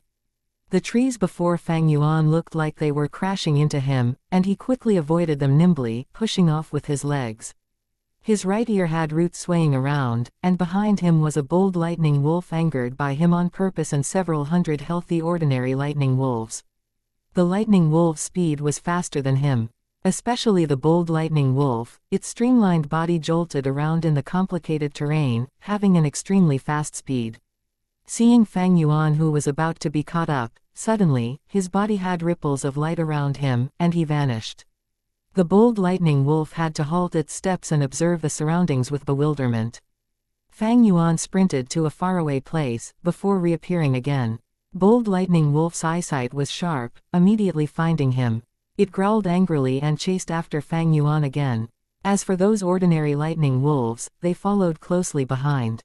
Fang Yuan laughed internally and continued sprinting. Rinse and repeat, he had finally reached his destination. This time, he activated his stealth completely. The wolf pack who came chasing sniffed around the area where Fang Yuan disappeared, and soon after, the bold lightning wolf found its new target. Not far away, on the mountain valley, there were 5 GU masters fighting with a pack of wolves. The bold lightning wolf had limited IQ, immediately forgetting Fang Yuan. It turned its head and growled, and the lightning wolves behind it entered the valley's battlefield like tidal waves. How can this be? The GU master in battle saw this scene and despaired. Didn't they say that each pack of wolves have their own mobility range? We took so much effort to kill a bold lightning wolf, and here comes a second one. We're screwed. Quickly send the distress signal to the clan. This new pack of wolves joined in and the GU master's pressure intensified, their tone showing a panicky and flustered emotion. The investigative GU master shot out a GU worm from his hand. This GU worm was like a golden round ball, but had a pair of colorful feathered wings. It flew into midair and exploded, turning into a rainbow flame, observable from a 50 kilometers range. This was the signal GU, a rank 1 expendable GU worm, often used to send signals. The signal has been sent, everyone hang in there, wait for reinforcements. The group leader shouted at an appropriate timing, slightly raising the morale and stabilizing their fighting spirits. It's useless. Fang Yuan appeared at a high point on the cliff, staring downwards, his heart smirking. This GU master group's situation was already well investigated by him. The nearest group in the vicinity was also deep in the wolf pack's encirclement. That pack of wolves was also lured over by Fang Yuan, to restrict them. Killing lightning wolves, each eyeball is 10 merit points. But on the battlefield, reclaiming GU worms and bringing them to the clan higher-ups is worth at least 1,000 points. This kind of thing, after doing it 2 or 3 times, I will be able to exchange the 3-step fragrant grass GU, Fang Yuan thought in his heart. Under his scheme, the GU master group's fate was sealed. Next, I will wait for them to be exterminated. Then I shall lure the lightning wolf pack away and come back here to collect the GU worms. Fang Yuan walked to a nearby tree and sat down leisurely. No one was willing to die, so these GU masters put up a strong resistance. Fang Yuan did not risk it to lure 1,000 Beast King Frenzy Lightning Wolf, but instead chose the bold Lightning Wolf, so this gave them the opportunity to struggle for a longer time. Especially when among them, there was a defeated opponent of Fang Yuan's. Gu Manshi. He had the monolith GU and had strong defense, thus he alone could block many Lightning Wolves' attack. But, this was also why Fang Yuan chose their group. The more precious the GU worm, after returning them, the more merit points are awarded. After bringing back the monolith GU, Fang Yuan can get around 3,900 merit points, and that can let his position on the battle merit board rise by at least 20 positions. Of course, Kai Shan, Mo Yan and Qing Shu's GU worms were more precious than the monolith GU. But Kai Shan's group had GU Yu Kai Shi, who possessed the snake communication GU, able to rely on heat to detect living beings. Fang Yuan's stealth had no use against him. As for Mo Yan, she had an even stronger investigative GU master than Kai Shi, with even more methods. She had single-handedly completed Wolf Den investigation missions given by the clan many times. Qing Shu group does not have a strong investigative GU master, but because of GU Yu Fang Zheng's existence, the clan has definitely sent a clan elder to follow and protect him, thus if Fang Yuan lures them, it is courting death. For the GU masters in the other two clans, Fang Yuan was not familiar with them. Setting up others was not easy to do. After choosing left and right, he finally decided on a few groups, and after following them for a long while, he managed to find an appropriate chance. Bai Ningbing was sleeping when sounds of battles entered his ear. He opened his eyes slightly, the slit of his eye shining with cold light. Another boring scene. He was sleeping on the edge of the cliff, and just turning around allowed him to have a clear view of the valley. He was about to go back to sleep, but suddenly saw a figure. Oh! His eyes shone with shock as he saw Fang Yuan. Fang Yuan was leaning against the tree, eating a wild fruit he picked, staring coldly at the battlefield with no intention to help. Bai Ningbing instantly grew interested. He had never met someone like this. From young, the people around him were all loyal to the clan, and indulged in kinship. But from Fang Yuan, he felt a sense of familiarity, loneliness and aloofness. Who is he? Bai Ningbing's heart developed confusion and interest. The wild fruit was picked on the spot, but with his experience, Fang Yuan could tell it was harmless. The fruit was juicy, sour and sweet. As he ate, his right ear twitched. He heard something, and it was nearby. Bai Ningbing was sleeping on a higher terrain of the cliff earlier, but without making any movements, the earth communication ear grass could not sense him. However, now that he moved, he was instantly discovered. Fang Yuan's eyes shone with lightning as he turned his body to see a white-haired and white-clothed young man, stabbing his ice blade into the cliff and sliding down along it, landing not too far away. Bai Ningbing. Fang Yuan's eyes squinted, recognizing him instantly. Qingmao Mountain's #1 genius, the symbol of Bai clan's rise. Killing a rank 3 clan elder at rank 2, and at this young age he already reached rank 3, a crucial person capable of changing the entire power distribution of Qingmao Mountain. If it was other GU masters facing Bai Ningbing alone, their expression would be rapidly changing, either nervous or wary. But Fang Yuan's gaze only stayed on him for a second before looking back at the valley. His expression was calm, almost uncaring. This is because Fang Yuan knew all about Bai Ningbing's trump cards and secrets.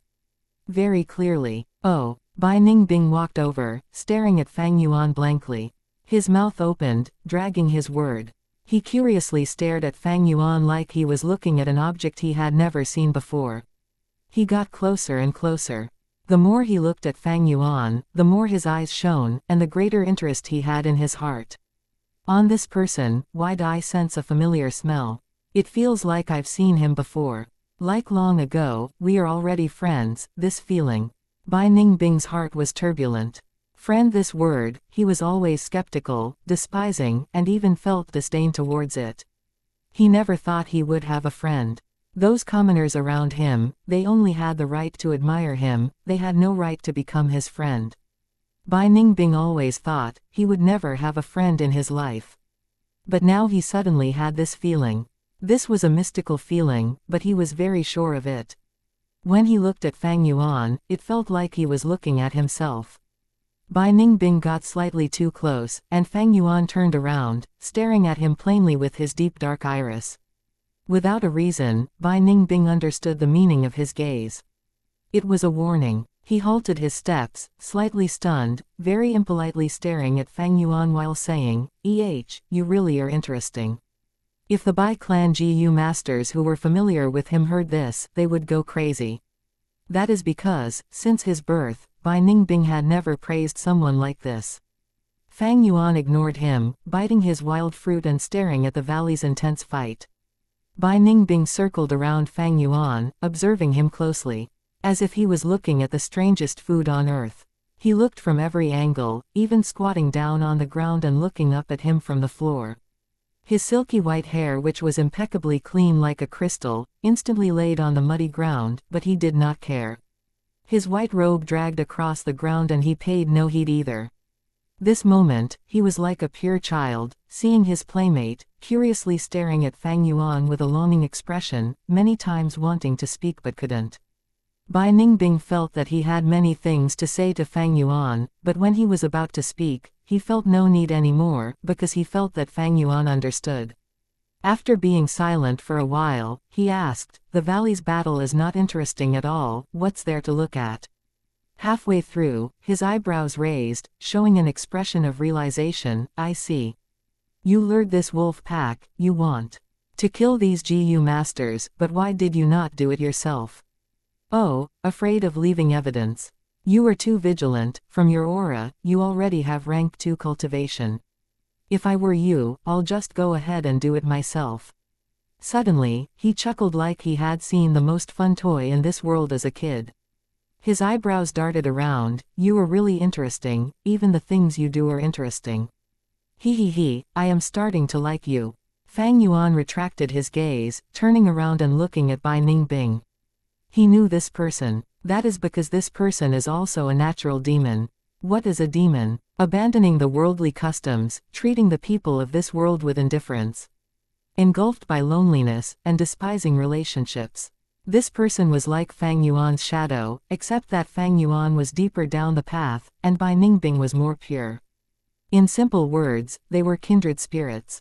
In his previous life's memory, after the 3 clans barely survived the wolf tide, this man murdered the 3 clans and caused the lustrous green Qingmao mountain to turn into a hellish ice mountain.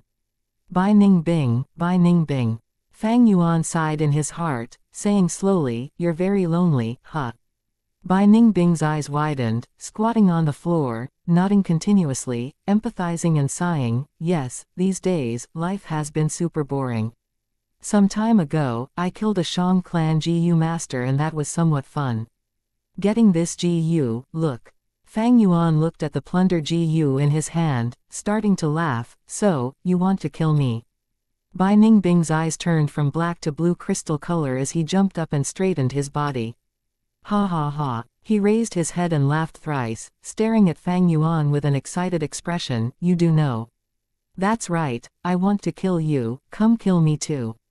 Life and death battles are the most fun, meeting someone as interesting as you, I swear I've never done anything so interesting." He got more and more excited as he suddenly opened both arms, arching his head and sighing, "Ah. I can feel that my life had never been so colorful. Thank you, although I don't know your name, thank you for letting me kill you." He. Chapter 134. Hunting down. "Do not worry, you are only a rank 2, I will not lower myself and take advantage of you. I shall restrict my cultivation to the same rank for your sake, so come, let's have a fair fight." Bai Ningbing roared with savage laughter. Facing the crazy Bai Ningbing, Fang Yuan easily maintained a languid expression. He met the heated glare in an equal manner, responding coolly. "Wanna kill me, then come." Nothing left to say, Fang Yuan took the first step, his body drifting away like a falling petal. Bai Ningbing's laugh came to an abrupt stop at this, his voice easily tainted with anguish. "Don't you run from me." He instantly ran after, engaging Fang Yuan in a relentless chase. Fang Yuan ridiculed the disheveled master soundlessly, sprinting towards the mountain valley. Disturbed by the 2 barging into the valley's inner battlefield, the wolf pack reacted with fury, wasting no time in attacking Fang Yuan and Bai Ningbing. The GU masters who had already been forced into the valley and lost 1 man noticed the spectacle, the remaining 4 revealing a relieved expression when they saw the wolves become distracted. "Hang in there guys, reinforcements are here."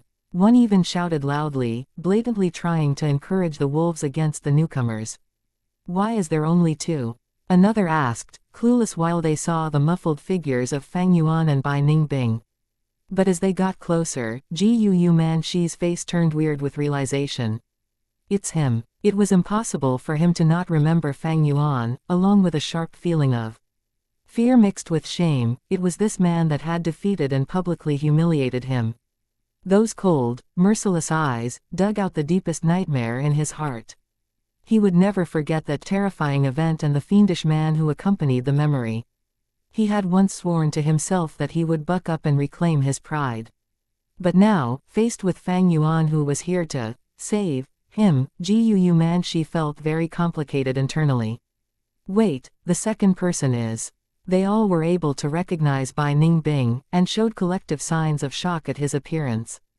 Bai Ningbing. Bai Ningbing. Gu Manxi's eyes widened. He did not expect in the least to suddenly see Bai Ningbing appear under such a situation. Scumbag, stop right there. Behind him, Bai Ningbing was continuing to shout vehemently. Fang Yuan paid no attention, however, and transversed among the wolf pack. His body was glowing with a white jade light, protecting him from the rabid lightning wolves' bites and scratches. But because each assault made contact, his aperture's primeval essence dropped quickly in turn. Not far away, Bai Ningbing's nose had flared and was blowing out water vapor, forming into a round shield of condensed moisture, enveloping his body. As each of the numerous lightning wolves hit this seemingly water shield, though, all of their kinetic force built up by their charge was simply dispersed by the water flow, and they were quickly sent flying away after with the resounding ripples of water. Logically speaking, Bai Ningbing's performance now wasn't that impressive though. He was already a rank 3, even though according to him, he had already seemed to have suppressed his cultivation personally, using only rank 2 strength to deal with Fang Yuan. Even with rank 2 strength, Bai Ningbing's speed was slightly faster than Fang Yuan's, and he had more primeval essence, but with the interference of the wolf pack, his distance with Fang Yuan started to increase. The crucial deciding factor was the difference in physical strength between the two. Fang Yuan had the strength of 2 boars, while Bai Ningbing's strength was of a slightly lower quality. Fang Yuan could also endure the wolf pack's attacks and continue moving forward. Bai Ningbing's water shield, although it is able to mitigate some of attacks, could not open a path forward for him, unlike Fang Yuan. Howl. One especially bold lightning wolf began to pay attention and was drawn to Fang Yuan and Bai Ningbing. It howled, commanding the ordinary lightning wolves around it to give way, opening a path for it instantly. The lightning wolf wasted no time and spread its limbs, charging towards Fang Yuan. Seeing this scene, the 4 trapped Gu masters all showed expressions of worry. As for Bai Ningbing, still behind Fang Yuan, upon seeing this new development, laughed loudly. But the next moment, Fang Yuan's body disappeared right before Bai Ningbing's eyes, vanishing from his vision like a fleeting ripple of water. His laughter cut off abruptly at the sight, the other Gu masters in the valley being left similarly speechless. The bold lightning wolf howled angrily after having lost track of Fang Yuan, but did not reduce its speed while charging towards Bai Ningbing to take its fury out on him instead. This prompted a smile from Bai Ningbing, his lips curving once more in amusement. He, this is really interesting, you really are interesting. Ha ha ha, then I shall start my meal with this appetizer. As he finished speaking, his eyes transitioned, changing from black to a shade of blue the same color as that of the sky. Taking a stance, he propped one leg up like a flamingo, holding out the ice blade, and started to rotate. Quickly picking up speed, the ice blade carved out many waves of sword traces, maneuvering and slashing the air to form a scene similar to a tornado. The bright sword waves congealed into a blizzard storm and quickly engulfed the wolf pack. Numerous lightning wolves were torn to shreds by the act, becoming pieces of minced meat flung about by the storm. But not much blood ended up splattering against the surroundings, as it had almost all been completely flash-frozen by the icy blizzard storm already. The bold lightning wolf howled, showing its ferocity against the storm. The Gu worm in its body started to work as well, causing golden sparks of electricity to flicker throughout its rugged coat. The hair on its body stood on ends, golden electricity flowed like chains, coiling around its body and limbs. Altogether it formed what looked to be a modest chainmail. Its 4 paws sprinted and it streaked like a golden shooting star, rushing into the ice blade storm. Bam! A thunderous explosion sounded through the valley as the ice blade storm came to a stop, a broken piece of the ice blade flying in the air and with a swoosh, stabbed into a mountain rock above. The white mist dispersed around the area. The bold lightning wolf laid on the revealed ground, its heart pierced through by an ice blade. Such a fatal attack ended its life almost instantly. Bai Ningbing laughed as he retracted the ice blade in his hands, gloating in his victory. The ice blade itself was broken from the middle down, the blade that managed to survive full of cracks, seemingly in a sorry state in his grip. But Bai Ningbing did not care as he stretched out his left hand and wiped the blade. The icy mist from before emanated from his left hand at the touch, spreading across the blade starting from the handle before covering it completely. Everywhere it reached, the ice blade was regenerated, the edge being sharpened once again. Soon a new tip was fully grown in place of the broken end. The death of the bold lightning wolf had dispersed the wolf pack, but Fang Yuan was nowhere to be seen. We will definitely remember Lord Bai Ningbong's act of saving us. The few GU masters that survived went up and gratefully paid their respects to Bai Ningbing. Only Gu Man Shi stayed on the spot, his expression being uncertain. Back then, he lost to Bai Ningbing, and was very indignant, but was let off by the latter. Now, though he had already successfully refined the monolith Gu, upon seeing Bai Ningbing again, he did not have any confidence to challenge him anymore. Bai Ningbing snorted. Suddenly his arm moved, and the ice blade drew a few shining traces in the air. The three GU masters were caught off guard, not expecting their savior just moments ago to attack. They carried a look of disbelief as they laid on the ground, forever. Bai Ningbing, what are you doing? Gu Man Shi screamed, shocked and angry at the sudden manslaughter. Murdering, of course. Is something wrong in your head? Isn't this obvious? Bai Ningbing shrugged and laughed coldly. Accursed bastard. Gu Man Shi tightly clenched his fists out of rage while he gritted his teeth and scolded the other master. Our three clans have formed an alliance, yet you attack our Gu clansmen. This is a violation of our alliance treaty. If you have any problems, come at me, I'm here. Never mind, it is time we settle our grudge from back then. Saying so, Gu Man Shi shouted and took a few steps, charging towards Bai Ningbing. He activated the monolith Gu with all his strength, and all the muscles on his body bulked up while a thick rock skin formed. His entire appearance had turned into a rock man. Courting death. Bai Ningbing laughed coldly, raising his blade. The sharp ice blade came down relentlessly, first hacking Gu Man Shi's head, moving down past his brows before carving through his nose, lips and throat. The blade quickly came to a rest after it bisected the Gu master down past his chest in an instant. Rock fragments flew out as the ice blade hit the abdomen, and the blade snapped. But the icy mist had already frozen all the remaining life force left in Manshi's body. Plop! He fell to the ground with a splatter, as dead as can be. The rock skin on his body slowly vanished, revealing his true form. Looks familiar. Bai Ningbing shook the wrist that was hurt by the vibration of the rock. He had pretty much forgotten the incident where he spared Manshi. He shook his head, turning around and facing the wide valley to shout. Come out. The Gu masters you want dead, I've done it for you. Come, let's have a life and death match. Just as Bai Ningbing's words had finished, Fang Yuan appeared not far away. The white-haired young man's gaze became excited, as he raised his ice blade, slashing towards Fang Yuan. Fang Yuan laughed soundlessly at the act, turning around and leaving.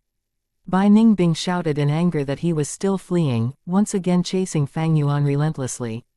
On the way, Fang Yuan lured Bai Ningbing to the battlefield that was the closest, where the Shangli group was fighting against another group of wolves led by a bold lightning wolf.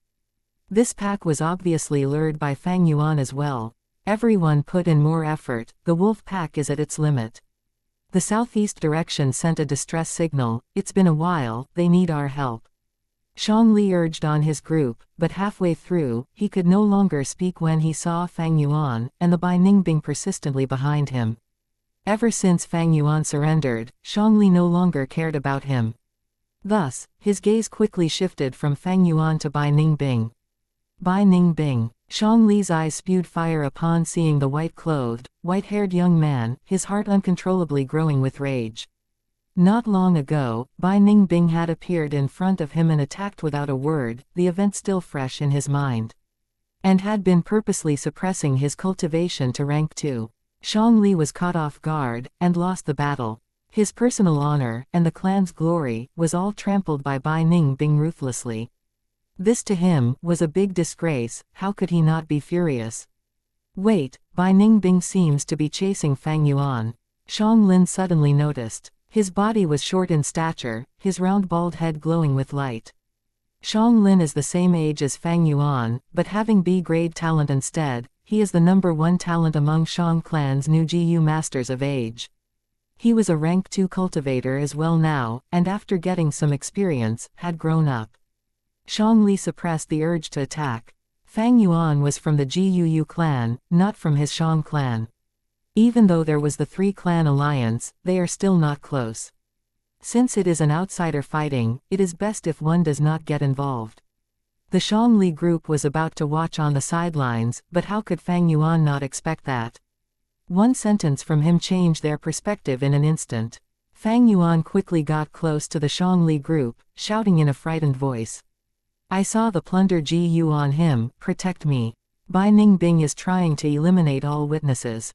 Chapter 135, Northern Dark Ice Soul, 10 Extreme Talents, what?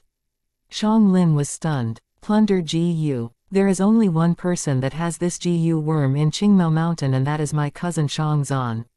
Shang Yang's face turned gloomy. Shang Li closed his eyes, fierce light flickering in them. Others might be afraid of Bai Ningbing, and even he was afraid, but this fear didn't represent his weakness and cowardice. In his heart, long was there already thoughts of sacrificing himself for the clan. He had the resolution to fight to the death with Bai Ningbing. Bai Ningbing, is the plunder GU in your possession? He stepped forward and faced Bai Ningbing, letting Fang Yuan brush past him. Bai Ningbing laughed coldly, so what if it is? Shang Yang's face was as gloomy as water and asked, tell me, how did my cousin die? Why is his GU worm in your hands? Shang Lin also asked, Bai Ningbing, I respect you as my senior, but you secretly seized our Shang clan's GU worm and didn't hand it over. This is an open violation of the Alliance Treaty. After he spoke, he raised a signal GU in his hand. With a bang, bright fireworks burst in the sky. The colorful light from the fireworks shone upon Bai Ningbing's face. He laughed, I have never cared about the dogshit Alliance Treaty. I only saw someone using the plunder GU and thought it was interesting, so I collected it. Shang Zhong was unable to hold back his anger when he heard this. He gave a furious shout and charged towards Bai Ningbing. Bai Ningbing, you looked while my cousin fought to death and didn't help. You bastard. The 5-person group was an integral whole. For personal or private reasons, the Shang Li group were irreconcilable with Bai Ningbing. The fight was hard to avoid, the scene immediately turning chaotic. On one side was Bai Ningbing facing the Shang Li group's attack, on the other side, they were surrounded by wolf pack and still had to face their attacks. Fang Yuan left the battlefield and calmly spectated from far away. The wolf pack moved together like a large millstone, and the 6 GU masters fought with their lives. The slightest carelessness could land them into the wolves' mouths. Shang Zhong used roaming zombie GU, his 2 irises turning gloomy green. Shang Li's 2 eyes were red, whereas Bai Ningbing's pair of pupils were azure-like crystals. The fight between these 3 was the most intense in the battlefield. Under the roaming zombie Gu's ability, Shang Zhong turned into a zombie. His defense was amplified against water and ice, withstanding Bai Ningbing's attacks. Shang Li used Grand Bear GU, with the strength of 2 bears. His bull-sized fists were without rival, and even Bai Ningbing's water barrier was destroyed under their attacks. It wasn't easy for the remaining 3 group members to meddle in this fight. They could only do their utmost to fight against the lightning wolves. That bold lightning wolf lured in by Fang Yuan could have been easily dealt with, but it had turned into a huge threat now. Bai Ningbing, you will pay for what you have done. Shang Zhong shouted and charged at Bai Ningbing. HMPH, just with you. Bai Ningbing coldly smiled. He nimbly jumped back, pulling apart some distance and flung out his left hand, throwing out 5 finger-sized icicles. The icicle struck Xiang Yang's body, but Xiang Zhang didn't feel any pain whatsoever. When he turned into a zombie, even if his hands and legs were broken, he wouldn't feel any pain. The cold aura in the icicles could freeze and slow down ordinary people's movements, but it only felt cool and refreshing to Xiang Zhang. Zombie physique belonged to yin physiques. It had low resistance to fire, lightning and sunlight, but was very powerful against this type of cold aura. Bai Ningbing, you are still playing in this situation. Unleash your true strength. Xiang Li furiously shouted. Bai Ningbing had been suppressing his cultivation base to rank 2 from the very beginning and was also mostly using rank 2 GU. Xiang Li felt like he was being held in contempt. He felt humiliated, which caused his anger to burn even more. Ha ha ha, how can you minor characters have the qualifications to make me use my full strength? Bai Ningbing coldly laughed. His attacks were becoming more powerful, but he was still suppressing his strength and didn't use a rank 3 GU worm.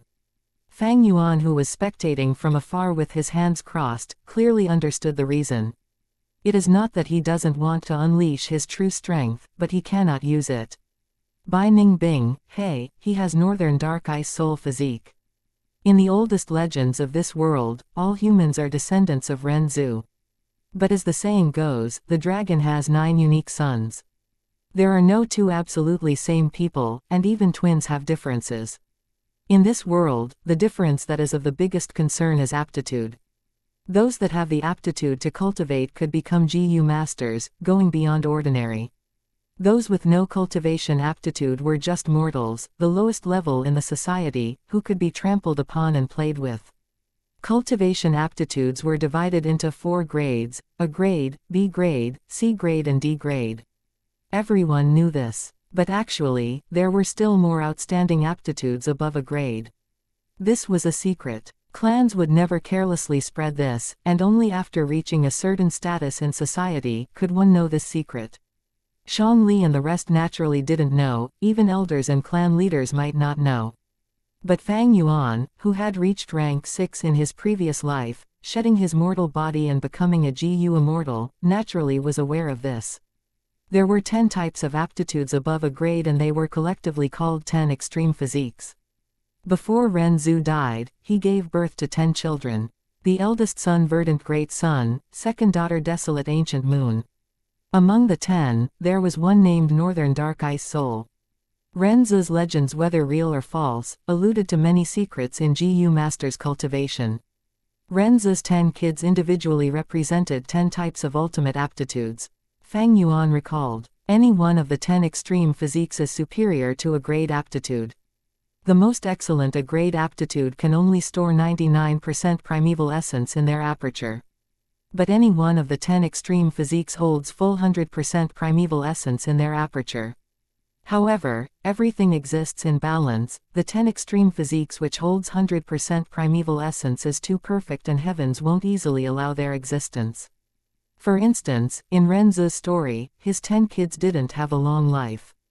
In reality, it is difficult for the GU masters who hold 10 extreme physiques to grow and mature, almost all dying an untimely death. Of course, if they can really grow to become a rank 6, they will be able to sweep through same stage opponents and even perform miracles such as fighting a higher rank. Bai Ningbing, who possesses Northern Dark Ice Soul, is the same. With 100% primeval essence, his aperture is too stressed out and has the risk of collapsing any moment. To decrease this risk, Bai Ningbing must cultivate and use primeval essence to nurture his aperture walls and increase its strength to be able to support the 100% primeval essence. Thus, his cultivation speed is outstanding and shocking. However, high cultivation means higher quality primeval essence, which subsequently increases the pressure on the aperture, instead increasing the risk. Bai Ningbing is like a victim in a lone boat in the sea. He doesn't have fresh water and can only drink the sea water to relieve his thirst, but the seawater is salty and will absorb the original moisture content of the body instead, making him even more thirsty. The higher his cultivation is, the nearer he is to destruction. Yet he cannot choose not to cultivate, since being from Bai village and the one upon whom the clan's expectations lies, he will also face assassination from Xiang and Jiyu village. This forces him to continue to grow stronger. Being the possessor of the northern dark ice soul, he clearly understands his situation. Knowing he doesn't have much time left and his death being certain, he has thus formed this temperament. Fang Yuan sighed when he thought of this. This was clearly an irony. Excessively excellent aptitude didn't lead a GU master to have a meteoric rise, but would be the main culprit behind their deaths. Too much is as bad as too little. People need to drink water and eat food, but if they eat and drink excessively, they could die. From another angle, no matter which world, there is no true perfection. There is no perfect love, no perfect work. Excessively perfect will just lead to destruction. In Fang Yuan's previous life, 3 years after the wolf tide, Bai Ningbing's cultivation inevitably reached rank 4 realm. His aperture couldn't support the burden from the primeval essence and ultimately, it exploded. 10 extreme physiques wasn't tolerated by the heavens and earth, and the self-detonation of such a heaven-defying thing was like the most perfect song, its power outstanding, directly annihilating everyone in the 3 villages and turning the whole Qingmao mountain into an absolute death ice domain. Fortunately by that time, because of Fang Zheng who had been making things difficult for Fang Yuan who only had an average cultivation, Fang Yuan could only join a caravan to go away, thus luckily avoiding this disaster. To delay his death, Bai Ningbing used GU worms to dilute his rank 3 silver primeval essence into rank 2 red steel primeval essence, of his own accord. He also rarely used rank 3 GU worms at the same time. This was simply because rank 3 GU worms consumed great amounts of red steel primeval essence every time, resulting in the strength waning if it continued. Instead, it was better to continue using rank 2 GU worms which would be of much more help to Bai Ningbing in battles. This was the real reason Bai Ningbing suppressed his cultivation. If not, having strength but choosing to bind one's own hands and feet, landing in a dangerous state, was something only a brainless retard would do. Bai Ningbing was smart and intelligent, he had received great training and education, so how could he do such a foolish thing? Except, such a temperament at his young age was indeed unusual. But as someone who was about to die, why would he have misgivings in his behavior? Such disregard and fearlessness prevented him from being assimilated into the system, and nurtured a heart of the demonic path in him. Otherwise, with his living environment, countless expectations, great trainings, holding honor, fighting enemies, bright future, he would have already been assimilated into the organization system and nurtured a leader's temperament. Bai Ningbing was actually a pitiful child, and Fang Yuan had no wish to deal with him before. But since he wanted to kill Fang Yuan also didn't mind making use of him first before removing this misfortune early. The battle was still continuing. In this while, the situation had already changed. Bold Lightning Wolf was killed by Bai Ningbing and the wolf pack had ran away in defeat. Shangli Group's healing GU master fell under Bai Ningbing's blade but he had paid a heavy price for this. His right arm was viciously punched by Shangli and it seemed to have fractured as it was hanging limply throughout the battle. However, all of these couldn't hinder him from occupying the upper hand. Shangli was a top elite amongst rank 2 GU masters, his strength equal to Qingshu and Kai Shan.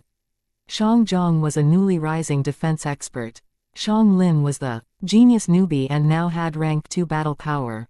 There was also another GU master, but even after combining their strength, these 4 were still suppressed by Bai Ningbing. One should know Bai Ningbing had already fought a battle before which had consumed a lot of his red steel primeval essence. He also killed Bold Lightning Wolf and the healing GU master, resulting in his right arm losing its ability to move. He could only abandon using his ice blade with his habitual right hand and switch to his left. By doing this, he had to temporarily abandon using his icicles, his offensive power almost reducing by half. He was still occupying the upper hand in such situation and his dominance was even becoming more solid. It is after all the Northern Dark Ice Soul physique. Although he used GU Worm to dilute his primeval essence and sealed the true advantage of the Northern Dark Ice Soul physique, the primeval essence recovery speed is still maintained. His advantage will continue to increase the longer the battle lasts. Fang Yuan looked at the situation and inwardly sighed. My current battle strength is not enough to defeat him, Fang Yuan calmly admitted this point. Fang Yuan only had C-grade aptitude with 44% primeval essence. Even the combined strength of B-grade aptitudes, Shangli, Shanglin and Shangzhong were being suppressed by Bai Ningbing. It was obvious that if Fang Yuan faced Bai Ningbing by himself, his situation would only become more difficult than Shangli and the rest. However, not being able to defeat you doesn't mean I can't kill you.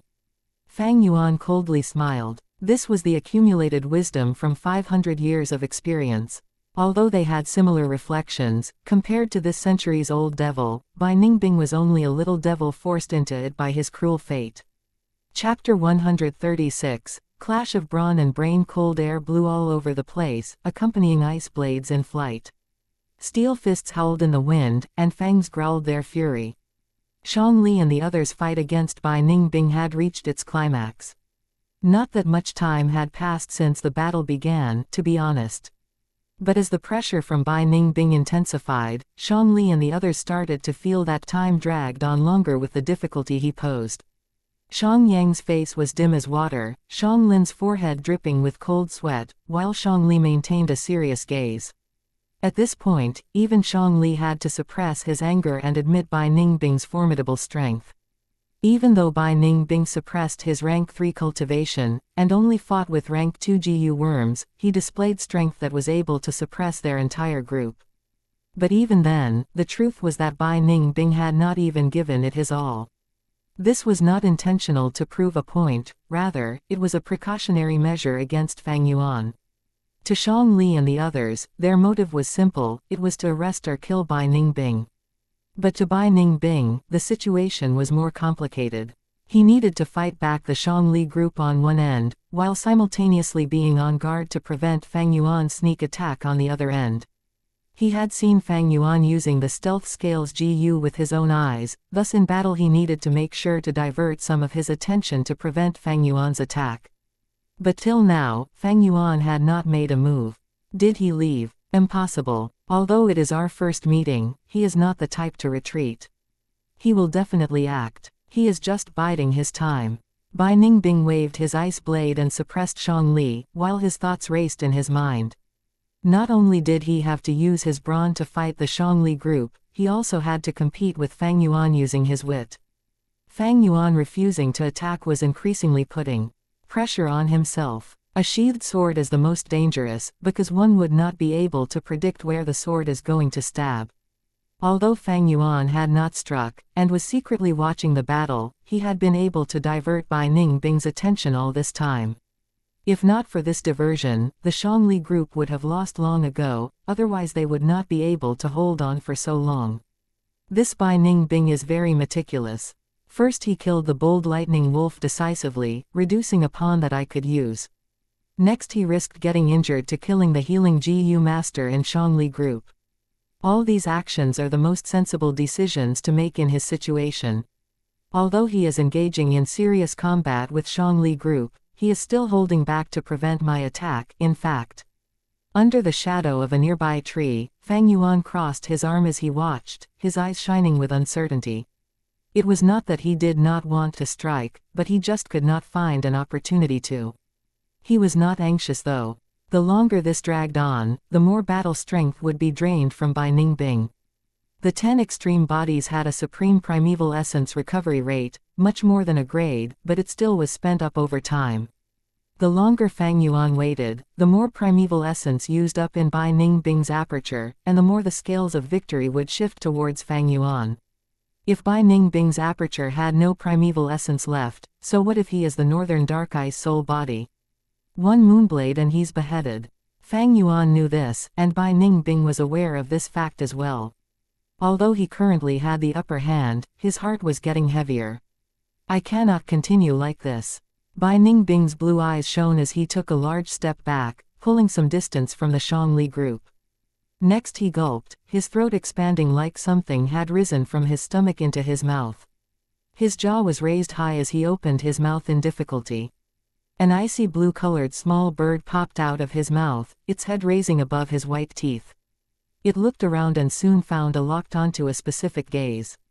Jumping out of Bai Ningbing's mouth, the small, icy bird flapped its wings strongly, flying towards Shangli. The small blue bird was cute like a pigeon, but Xiangli and the others' faces lost their color upon seeing it. Rank 3 blue bird ice coffin GU. Get away from it, quickly. The Xiangli group frantically tried to dodge around, but this blue ice bird was not like the moonblade. Once sent out, it was locked onto the target. Boom! It smashed into the support GU master in Xiangli group, before promptly exploding. Frosty air blew all over the place, and the piercing blue light from the explosion lit up the entire battlefield. The next second, the blue light dispersed, and a partially transparent block of ice was revealed, a cold watery blue in color. The GU master was visibly sealed within the ice block, his face still retaining the fear and anxiety before death, but he had lost all signs of life. Even though Bai Ningbing was already a rank 3 GU master, once a rank 3 GU worm was used, his suppressed rank 2 primeval essence in his aperture would be rapidly used up. At the same time, it cannot display the true power of a rank 3 GU worm. Moreover, once used, during the following period, the enemy can make use of this opportunity to attack. But Xiangli's group of 3 were frozen in shock instead, startled by this blue bird ice coffin GU. Bai Ningbing did not follow up the attack, and instead turned around and left, attempting to leave the battlefield. This was a wise decision, for if he continued, the situation would become more disadvantageous for him. Damn it. Bai Ningbing, don't run if you have guts. Big brother Xianxin was killed by him, kill him, take revenge for brother Xianxin. Xiangli group cursed loudly, but could not catch up. Originally, the 4 of them were barely enough to form an encirclement, but now that they had one less person, their blockade was easily broken by Bai Ningbing.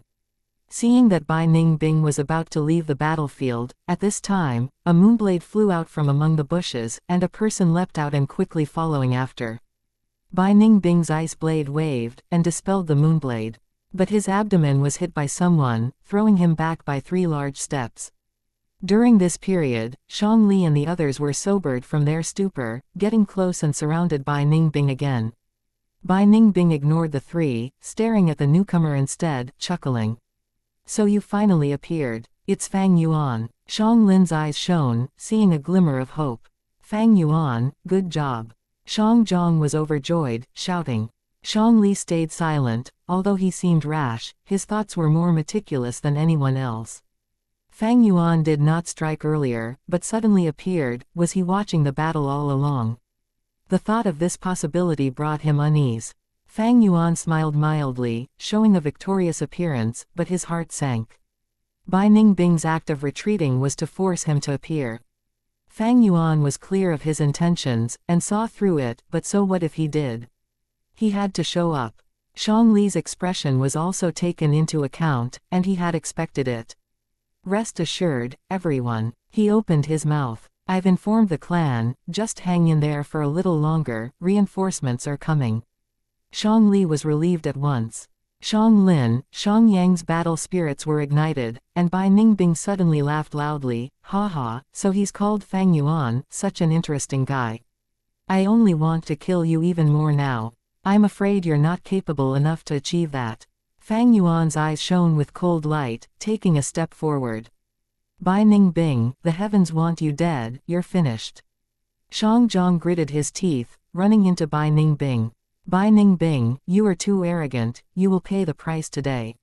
Xiang Lin growled, moving towards Bai Ningbing's back. Fang Yuan, stay back a little, back us up and prevent Bai Ningbing from escaping. Xiang Li said. If Fang Yuan interfered, it would destroy the chemistry the 3 of them shared. Battle continued. Fang Yuan's expression was tranquil while he continued to constantly attack, treating Xiangli's words as if they were air. The Xiangli group frowned. Outsider interference would cause the battle formation to be chaotic, and their cooperation would start to fail. But Fang Yuan's every attack was ruthless and decisive, having a strong grasp of opportunity, instead being of great help to them. At first, Xiangli growled threateningly at him, but soon, he shut the fuck up. His frowning face slowly eased, and his brows started to raise instead, revealing his surprise towards Fang Yuan. Fang Yuan did not strike much, but each attack he made had great implications on the battle. Once his master-level methods were displayed, he instantly grasped the battle in his hands. Xiangli's group of 5 originally were at a disadvantage when fighting Bai Ningbing, and ended up getting 2 of their members killed. But once Fang Yuan joined in, along with the 3's combined combat prowess, they managed to suppress Bai Ningbing into a corner. Bai Ningbing, just go and die. Xiangli growled loudly, jumping up and landing heavily. His 10 fingers intertwined to form a punch, slamming toward Bai Ningbing. Bai Ningbing wanted to dodge, but Fang Yuan appeared at that moment. And at the same time shot out a moonblade, blocking the direction where he wanted to leap. Bai Ningbing had no choice but to endure Xiangli's attack. Water Shield Gu. From his nostrils, 2 lines of water vapor coiled around his body, forming a spherical barrier of condensed moisture. With a loud impact and a compressed pop, Xiangli's heavy punch landed on the barrier, breaking through it instantly. But this act also caused the punch to lose all its built-up velocity and allowed Bai Ningbing to escape death. Even so, Xiangli took a glance at Fang Yuan, showing signs of admiration. If not for his superb cooperation, this hit would have been avoided by Bai Ningbing. It would not have forced Bai Ningbing to take the hit head-on, expending his primeval essence. Water Shield Gu again. Fang Yuan did not mind Xiangli's gaze, but focused on Bai Ningbing, frowning. It was this water shield Gu that alleviated Bai Ningbing's predicament. The defensive power of the water shield was superior to even the white jade Gu. But it had a weakness: he needed to form a ball shape and rely on the moving water to draw the force away, dispersing the damage in order to display its full defensive capabilities. If Bai Ningbing was up against a wall, he cannot form a ball shape and his defense power would be greatly reduced. There are many forests on Qingmao Mountain, but even then Bai Ningbing had been very careful, making sure not to get into a tight spot. As long as I beat this water shield Gu, I can put Bai Ningbing in a tight spot. But how? Fang Yuan was thinking, but suddenly Bai Ningbing's mouth opened, and a new blue bird flew out. Xiangli and the others were fearful of this attack, but Fang Yuan was not flustered in the least. He snorted coldly, shooting a moonblade. With a bam, the moonblade hit the ice bird, causing it to explode. Bai Ningbing growled in a low voice. He was too close by, and after the ice bird exploded, he was hit by it too. The impact caused him to fly up and then fall onto the ground. At the same time, half of his left limb was frozen, losing its ability to fight.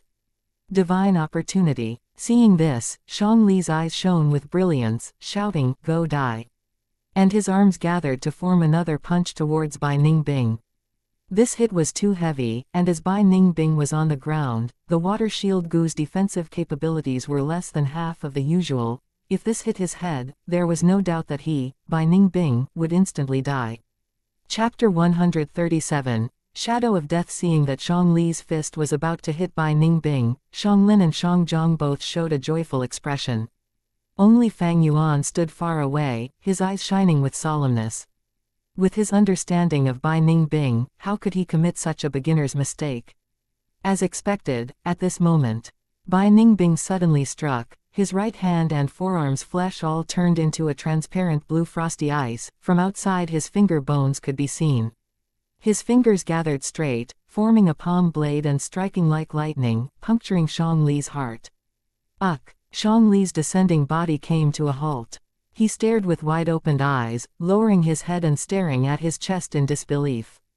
Lord Xiangli. With the sudden twist of events, Xiangzhong and Xianglin could not believe it. You think my right arm was really broken by your punch? Naive. I already used the rank 3 ice muscle Gu, and trained a body of ice muscles. This is the ultimate defense. The reason I pretended earlier was to give a certain someone a surprise. Bai Ningbing slowly got up, showing disdain in his eyes, and at the end of his speech, he looked towards Fang Yuan. Fang Yuan's expression was calm, staring at him too. Bai Ningbing, quote. Xiangli opened his mouth, saying his last words with difficulty. Bai Ningbing's ice hand spread out some cold air and froze his heart, cutting off his life force. Scheming scumbag, I will fight it out with you. Xianglin saw Xiangli's death firsthand, and under the extreme pain and anger, he ignored his own danger and charged towards Bai Ningbing. Xianglin, calm down. Xiangzhong acted in time, restraining Xianglin. Group leader is dead, we are no longer his match, quickly leave, I'll block him. Xianxia controlled his sadness and said, Brother Xianxia. Xianglin was dumbfounded, his eyes turning red. Xianxia shrugged his hand backwards and took a step forwards, blocking Bai Ningbing. Shadow bond Gu. The shadow below his feet suddenly came alive, distorting creepily, connecting itself to Bai Ningbing's shadow. I have the shadow bond Gu. Once I get hurt, Bai Ningbing takes the same damage. He won't kill me so easily. Xianglin, you are still young and have better talent than me or group leader, go away quickly. Xiangyang's gaze was locked onto Bai Ningbing as he shouted. Brother Xianxia. Xianglin's eyes were teary, he knew the weakness of the shadow bond Gu. In the previous battle, Xianxia had used the Gu worm too, but once Bai Ningbing pulled sufficient distance, the shadow would split. Xianxia saying this was just to console him. Especially now, Xianxia did not have enough primeval essence, he had already used up too much, and even the roaming zombie Gu had stopped working. Xianglin's feet seems to have taken roots, as he refused to move a step. He turned around, staring at Fang Yuan. Fang Yuan, why are the reinforcements not here yet? Fang Yuan did not speak, only staring firmly at Bai Ningbing. Bai Ningbing moved his right arm, and after a while, his right arm regained its fleshy state. He used a mocking tone, reinforcements. He, they would have come long ago if it was the case, but this is all a lie. Tisk tisk tisk, you are even more naive than the other one. You really think such a cheap method like shadow bond Gu can restrain me? He stared at the shadow in disdain, not giving a fuck. Fang Yuan, is this true? Xianglin clenched his fist, eyes speaking fire as he asked furiously. Fang Yuan did not care about him, but stared at Bai Ningbing, his mouth curling into a smile. That move earlier, it expended your primeval essence, right? By now, how much primeval essence do you still have in your aperture? Xiangli used a defensive Gu worm, but it was weaker than Fang Yuan's white jade Gu. The result was that his defense was penetrated, but such an attack is clearly not owned by a rank 2 Gu master. According to the earlier situation, Fang Yuan guessed that Bai Ningbing used the rank 3 frost demon Gu. This Gu's ability was strong, renowned among the rank 3 Gu, but overuse harmed the user.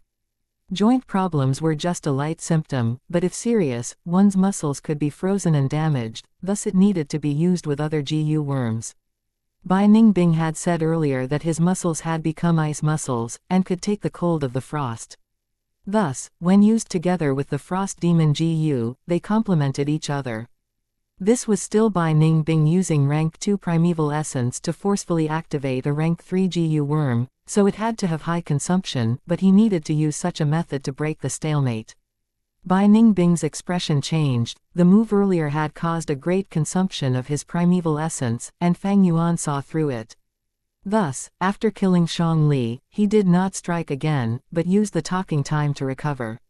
He laughed heartily, nodding, and confessed, not bad, my primeval essence is running dry, I left my right limb unused to lure you to attack. But you didn't fall for it. The real battle is just starting, isn't it? Fang Yuan squinted. If Bai Ningbing denied it, he would attack without doubt.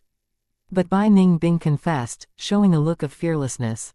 Either that Bai Ningbing knew he was going to die, showing no fear towards death, or he probably had other strong trump cards and had great confidence in surviving. Ordinary Gu masters only had 3 to 5 Gu worms, even Qingshu and Kai Shan were as such.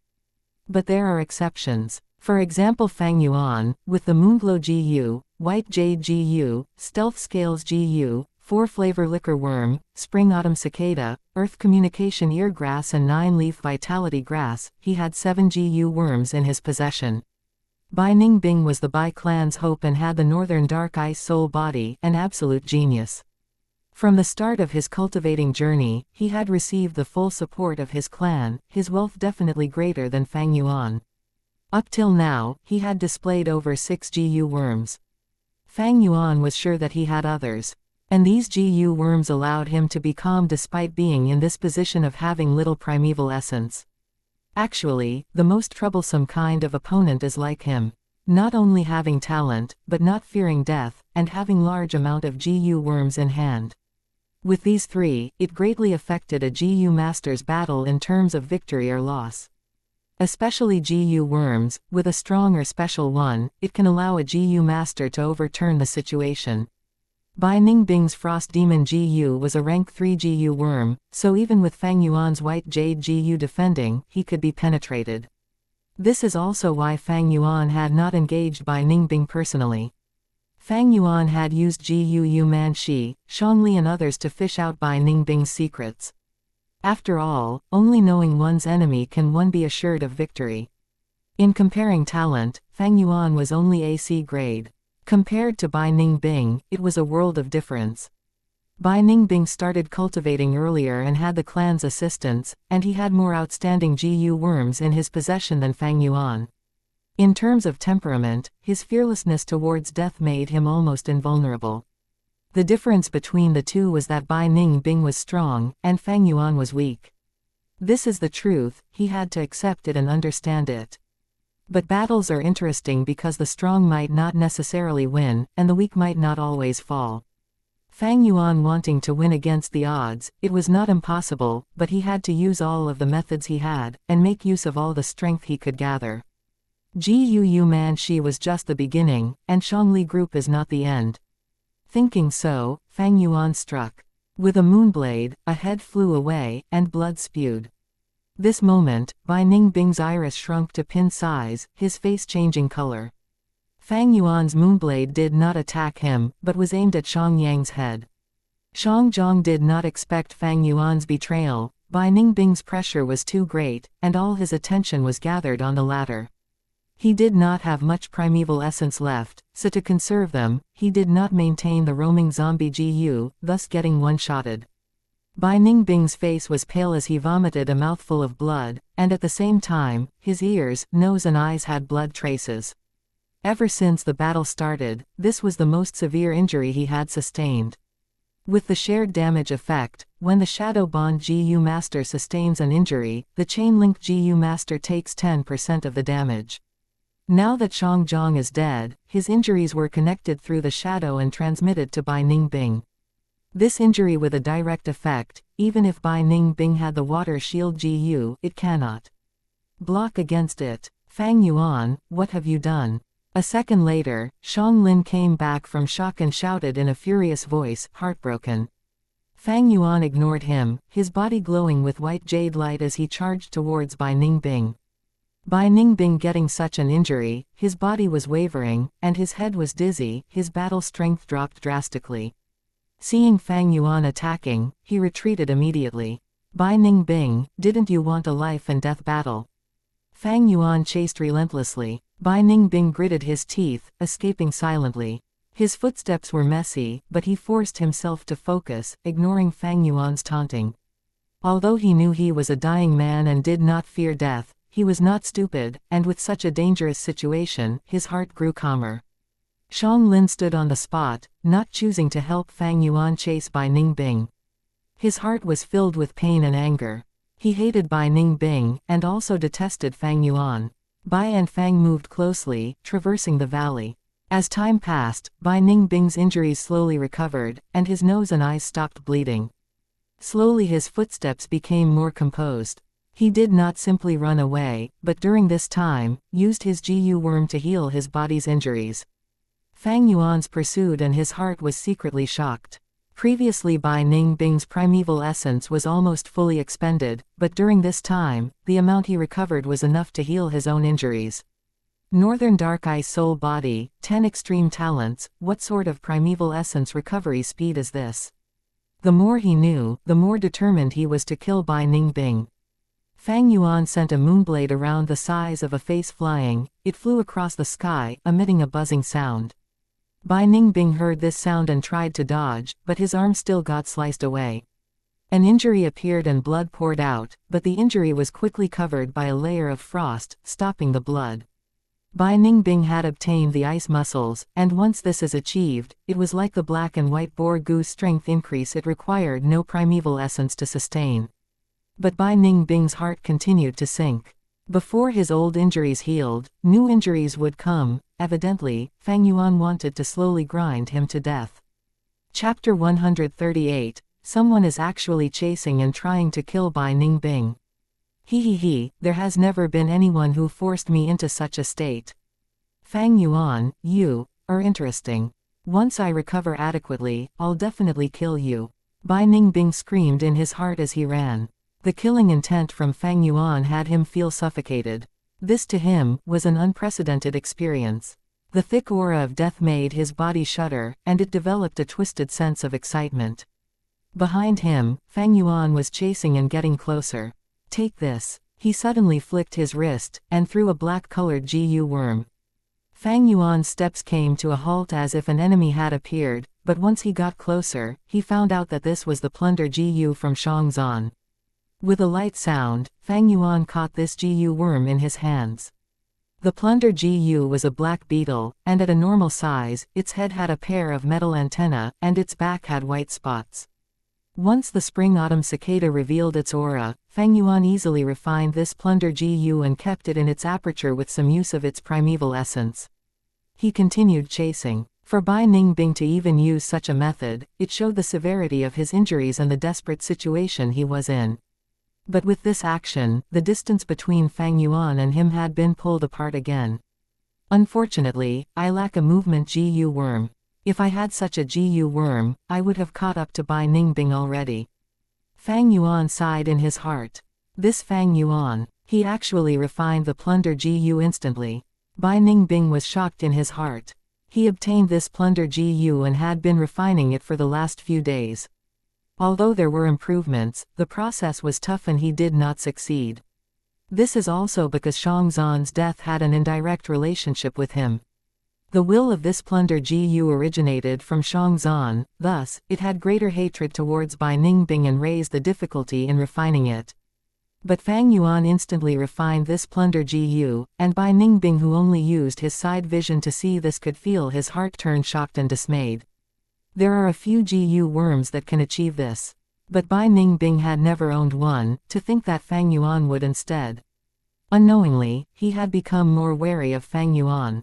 Fang Yuan's image in his heart had intensified in a dangerous and mysterious way. However, as time passed, Fang Yuan's heart was the one that sank. The longer it dragged, the more primeval essence would be recovered by Bai Ningbing, and the lesser injuries he has. Fang Yuan's advantage over him would become milder and milder. I'm afraid I won't be able to kill him this time. Fang Yuan sighed in his heart. According to this development, it won't be long before Bai Ningbing's injury and primeval essence recover sufficiently. Although Fang Yuan had been using the Moonglow GU to intensify the injuries on him, the Northern Dark Ice Soul Body's talent is too outstanding, it can be said to be a gift from heaven. The primeval essence recovery rate was even faster than Fang Yuan using primeval stones. Unless the people in front encountered a wolf pack, and are trapped. Or there will be a GU master group appearing, and can temporarily block Bai Ningbing. But if it is a Bai clan group, I'm in danger. Fang Yuan's thoughts flowed like a whirlpool as he started to have intentions to retreat. Their chase was a long road, but in the middle they did not encounter a single pack of wolves or a GU master group. This meant to say that Bai Ningbing, who is selecting the escape route, also has a recon GU worm and can avoid danger. Qingmao Mountain is so huge, he can escape in all directions. Fang Yuan has no way to force Bai Ningbing to run in one direction. Against the wolf tide, the most important thing is to be united and not be isolated by the wolf tide. Once you are isolated, you are in danger, Qing Shu told Fang Zheng as they were rushing on the road. If the opponent is the bold lightning wolf pack, we can defend using terrain, and defeat them head-on. But if it is the frenzy lightning wolf pack, the first thing to do is retreat, then use the signal GU, and wait for the surrounding GU masters to regroup. We need at least 3 groups to cooperate to have a good chance of defeating the frenzy lightning wolf. Of course, opponents in the wolf tide are not just lightning wolves, but also GU masters. Saying so, Gu Qing Shu paused. The other 4 knew who he was talking about. Evidently, it was Bai Ningbing. These days, Bai Ningbing had been challenging people all over, suppressing his cultivation and only using the rank 2 red steel primeval essence, and found trouble with Shang Li, Kai Shan and the rest. From what he declared, Jiu Qingshu is his next target. If we encounter Bai Ningbing, Jiu Qingshu continued, the best would be to avoid battling. This sentence entered Fang Zheng's ears and caused his heart to feel disturbed. In his heart, Jiu Qingshu, although mild on the outside, had a tough personality and stuck close to his principles. From Jiu Qingshu, he could feel a strong sense of kinship. Towards Jiu Qingshu, he respected and loved him, and naturally was not willing to see Bai Ningbing being superior to Qingshu. Everyone is discussing Bai Ningbing. What kind of person is he? Fang Zheng frowned and asked. The three other people in the group became solemn. Jiu Qingshu smiled kindly towards Fang Zheng. He is Qingmao Mountain's #1 genius. Fang Zheng, listen well. You are still young, and have a great talent. You might be able to surpass him in the future. So before you fully grow up, avoid direct conflicts with him. Remember the story I told you before. Lowering your head and raising it sometimes, people have to lower their heads. Fang Zheng looked towards Qingshu, and when they made eye contact, he could not help but nod and respond, I understand, brother Qingshu. Please be rest assured. Good. Qingshu was still speaking, when suddenly the Rakan Gu master interrupted, not too far away ahead, there is a Gu master rapidly moving. Everyone's expressions changed. The healing Gu master Gu Yao Hong's expression was solemn, must be a small group that got scattered by the wolf pack, let's go save them. Fang Zheng said instead, could it be Bai Ningbing, doesn't he travel alone usually? It could be him, or not. But if it really is a Gu master that got lost, no matter which village, they are our alliance mate. We have to go save them, Jiu Qingshu said, turning direction and charging towards the Gu master. The four around him followed closely. But quickly, the Rakan Gu master spoke, it is not a Gu master, behind the first Gu master, there is another one. It's actually two Gu masters It seems that the situation is just like Sister Yao Hong had said. It should be a group that got separated by the wolf packs, Jiu Fang Zheng sighed a breath of relief. Jiu Qingshu's expression was unchanging, but the other three's expression became more relaxed. At this point, if one was observing from a higher point of view, they would see Qingshu's group, Fang Yuan and Bai Ningbing, getting closer along the mountain road. Oh, Bai Ningbing's expression changed. He had a Rakan Gu, and he felt that a group of 5 Gu masters were approaching. He quickly changed his direction. Although he had a Rakan-type Gu worm, it could not detect the identities of the people ahead. Every Gu worm had one ability, thus it had pros and cons. Taking Fang Yuan's earth communication ear grass for example, it can hear noise and is most sensitive to footsteps, but it cannot discern information like male or female. And if a Gu master uses the silent step Gu, they can conceal their footsteps and he would not be able to detect them. Not knowing who it was, to play it safe, Bai Ningbing chose to avoid them. But this time, the situation was different. Qingshu's group was full of elites, and their Rakan Gu master was a professional as well. There's someone. Soon after, Fang Yuan detected the existence of Qingshu group. He was sprinting, and his right ear had roots growing out, but did not go into the ground, thus his detection range was not even half of its peak. Bai Ningbing changed his running direction again. But Qingshu group followed closely, changing their direction to match. This way, be it Bai Ningbing or Fang Yuan, their expressions turned serious.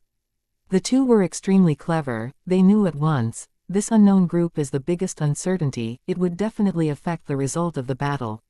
If it is a Bai clan group, I will immediately use the stealth scales Gu and retreat.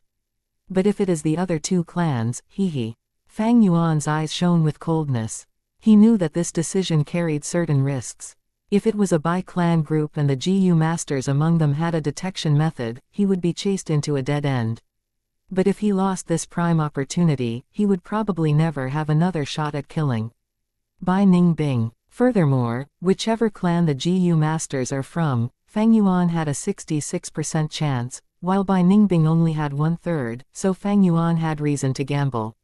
As they sprinted, the two parties continued to get closer. We can almost see them, right behind that turning point, the Rakan Gu master pointed at a curve along the mountain path. They could not help but slow their footsteps, awaiting the meeting further ahead. A white figure turned around the corner, and appeared in front of them. Bai Ningbing. Fang Zheng shouted in dismay. He had obviously seen Bai Ningbing's portrait before. The other four, even Qing Shu's expression sank. Bai Ningbing is in such a sorry state, he must have encountered a frenzy lightning wolf pack. HMPH, he deserves this, traveling alone in the wolf tide, what airs is he trying to put on? Everyone at once did not go up and meet with him. Bai Ningbing's movements and expression showed signs of escaping. This caused Qing Shu group to feel happy internally. But at this moment, Fang Yuan shouted from over the corner, Bai Ningbing, why are you running? I must kill you today. Saying this, he was trying to test water. Using the earth communication eargrass, he knew that around the corner, there was an unknown group of 5. If it is a Bai clan group, this proclamation would invite their intense rebuttal. Around the corner, Qing Shu and the others heard this and their eyeballs rolled wide. What's going on? There's actually someone chasing and trying to kill Bai Ningbing. Did I get it wrong? Something like this is happening. Getting Bai Ningbing into such a pathetic state, who in the world is behind him? Ji Yu Yu Yao Hong could not help but look at each other, a look of shock all over their faces. Ji Yu Yu Fang Zheng was shocked and suspicious. This voice, why is it so familiar? Before he could remember the owner of the voice, Fang Yuan turned around the corner. What? Ji Yu Yu Qing Shu's serious expression turned into dumbfoundedness. The other 4 stared with their eyes wide opened. After seeing Fang Yuan appear, their eyeballs almost dropped. This. Ji Yu Yu Yao Ji opened her mouth wide, big enough to swallow a duck egg. Big brother. Fang Zheng was tongue-tied. It's him. Even Ji Yu Yu Qing Shu with outstanding composure, was shocked beyond words. Chapter 139, Broken Arm. Who was Bai Ningbing? The #1 genius of Qingmao Mountain, someone who could single-handedly change the structure of the 3 clans, whose cultivation speed left everyone dumbfounded, dimming the luster of even A-grade geniuses. No one doubted his future accomplishments, even his enemies had no choice but to accept the fact his talent was unparalleled. However, now someone was actually making this genius flee in such a wretched state. No one among the Qing Shu group expected this. What was even more astonishing was that the person chasing after Bai Ningbing was actually from their clan, Fang Yuan. Regarding their impressions of Fang Yuan, they were mainly based around the arena battles and chasing away river-swallowing toad. And since the moment Fang Yuan had admitted defeat to Shang Li, his true strength was widely underestimated. When did Fang Yuan become so powerful? The Qing Shu group found this difficult to accept.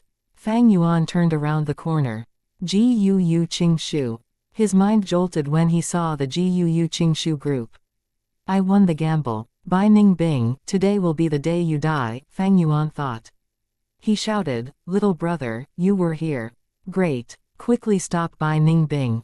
He is a heinous murderer who killed the Shang Li group and even our clan's Ji Yu Yu Manxi group. What? But our clans have signed a treaty. No, nothing is too excessive for Bai Ningbing. So, it was like that. No wonder Fang Yuan was able to chase Bai Ningbing. The Qing Shu group was shocked and came to a realization. It seemed that after Bai Ningbing had fought several intense battles, his fighting power had fallen to its lowest state, allowing Fang Yuan to luckily seize the upper hand. Am I really going to die here? No, I have just enough primeval essence to self-detonate the frost demon Ji-Yu. I still have hope, Bai Ningbing thought in his mind. In front of him was the Qing Shu group and behind him was Fang Yuan. The situation was extremely unfavorable. Actually, there was a rift in Fang Yuan and Fang Zheng's relationship. Fang Zheng naturally wouldn't heed Fang Yuan's words. However, Bai Ningbing didn't know of this. As an outsider, he only saw the similarity in appearance between Fang Zheng and Fang Yuan, and firmly made a choice. He lifted his right arm, pouring all the hard-earned primeval essence that he had recovered into the frost demon Ji-Yu in his right palm. The muscles in his right arm transformed into a light blue ice. One could clearly see the white bones of his arm within the ice. With an explosive sound, Bai Ningbing's whole right arm suddenly self-detonated. Steam and mist arose, and an intense chill started to crazily pervade the surroundings. Snap, crack, Pure, white frost spread onto the narrow mountain path in the blisteringly hot summer, covering the soil and the trees. The temperature abruptly dropped. He sacrificed his entire right arm. Fang Zheng was aghast by Bai Ningbing's ruthless move. Quick, retreat. Gu Qingshu grabbed Fang Zheng and hurriedly ran away. Great amounts of frost rushed towards them like the wolf tide. It would be very troublesome if they actually got frozen. Fang Yuan retreated to a distance of 100 steps along with the Qingshu group as the onslaught of frost gradually dwindled. Originally, the mountain path had been full of lush trees, filled with the fragrance of wild plants. Now, it had become a world of ice. The trees were all frozen and there was a thick layer of snow on the ground. Fang Yuan stepped onto the snow and approached the middle of the mountain path. Bai Ningbing's whole body was frozen in ice like an insect in amber, his expression still showing the malevolent decisiveness and ruthlessness of his personality. He suicided, Fang Zheng muttered. The Qingshu group had quickly followed after Fang Yuan. No. Qingshu's expression was very heavy. Bai Ningbing has already formed ice muscles. This layer of ice crystals won't freeze him to death and will instead act as his armor, giving him time to recover. Fang Yuan stared closely at Bai Ningbing and threw a moonblade. Screech. The moonblade produced a crisp sound when it struck the ice crystals. On the 3 meters high and 2 meters wide ice crystal, there was only a shallow scar. But in just a moment, the cold aura within the ice crystal filled the injury and the scar disappeared. Fang Yuan, is what you said earlier true? Qingshu turned his gaze towards Fang Yuan. Of course. Only Shang Lin remains of the Shangli group and he can testify for me. We can't stay here for too long, the details will have to wait. We must quickly leave this place. Fang Yuan nodded and answered. He had made up his mind to leave. He knew he was unable to destroy this ice crystal. Even if they were to combine their strengths to destroy it, it would waste a lot of time and primeval essence. If Bai Ningbing broke out of the ice, their fighting strength would have dropped and his fighting strength would have recovered, making it a bad situation if a battle started. Leave. Why should we leave? Fang Zheng couldn't refrain from asking in a loud voice. Bai Ningbing has already destroyed his right arm and, with the battles he went through, he is tired both mentally and physically. We can break open this ice crystal and activate the signal GU for the clan's reinforcements to eliminate him. This is an extremely rare opportunity. Everyone's hearts were moved by these words. Since Fang Yuan could chase Bai Ningbing and try to kill him, why can't we do the same? Several GU masters looked at each other and they couldn't help but have such thoughts. If we kill Bai Ningbing, we will become great heroes of the GUU clan. But if we kill him, won't the Bai village start a war in their anger? And now, there is the wolf tide. No, it is exactly because there is a wolf tide that even if we kill Bai Ningbing, Bai village will just have to swallow their bitterness. Right, a dead genius isn't a genius. The group members discussed, their minds set on the fame and glory. Truly stupid, how can you imagine the power of the northern dark ice soul physique? Fang Yuan squinted his eyes while sneering inwardly. He was not going to accompany these people if they wanted to look for death. Gu Qingshu also hesitated. He, no doubt, had much deeper understanding of Bai Ningbing than the rest of the group. He didn't know of the secret of the 10 extreme physiques, but he didn't have much yearning towards the fame from killing Bai Ningbing, either. He was indifferent towards fame and profits. He had once been nurtured by Gu Bo as the next clan head, but he willingly gave up this position to Fang Zheng. His true concerns lay within the interests of the clan, and his heart was intricately linked with the clan's well-being. Bai village's emergence is completely due to Bai Ningbing. If we kill Bai Ningbing, our Gu clan will remain the #1 clan of Qingmao Mountain. Although Bai Ningbing is a rank 3 GU master, I have the wood charm GU and the ability to fight with him. Moreover, he just lost his right arm and he will certainly need some time to get used to the absence of a limb. This can be the greatest disadvantage in a life and death battle. Qingshu thought. Gu Qingshu's gaze turned resolute. Fang Yuan was observing Qingshu's expression the entire time. He realized what the latter had chosen to do when he saw Qingshu's expression.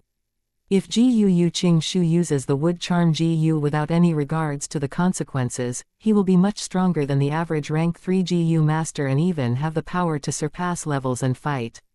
However, the one he is facing is Bai Ningbing, who possesses the Northern Dark Ice Soul physique. The battle definitely won't be easy. Since Bai Ningbing can dilute his primeval essence and suppress his cultivation, he can naturally restore his rank 3 cultivation. Right now, he has enough time inside the ice crystal to remove this restriction.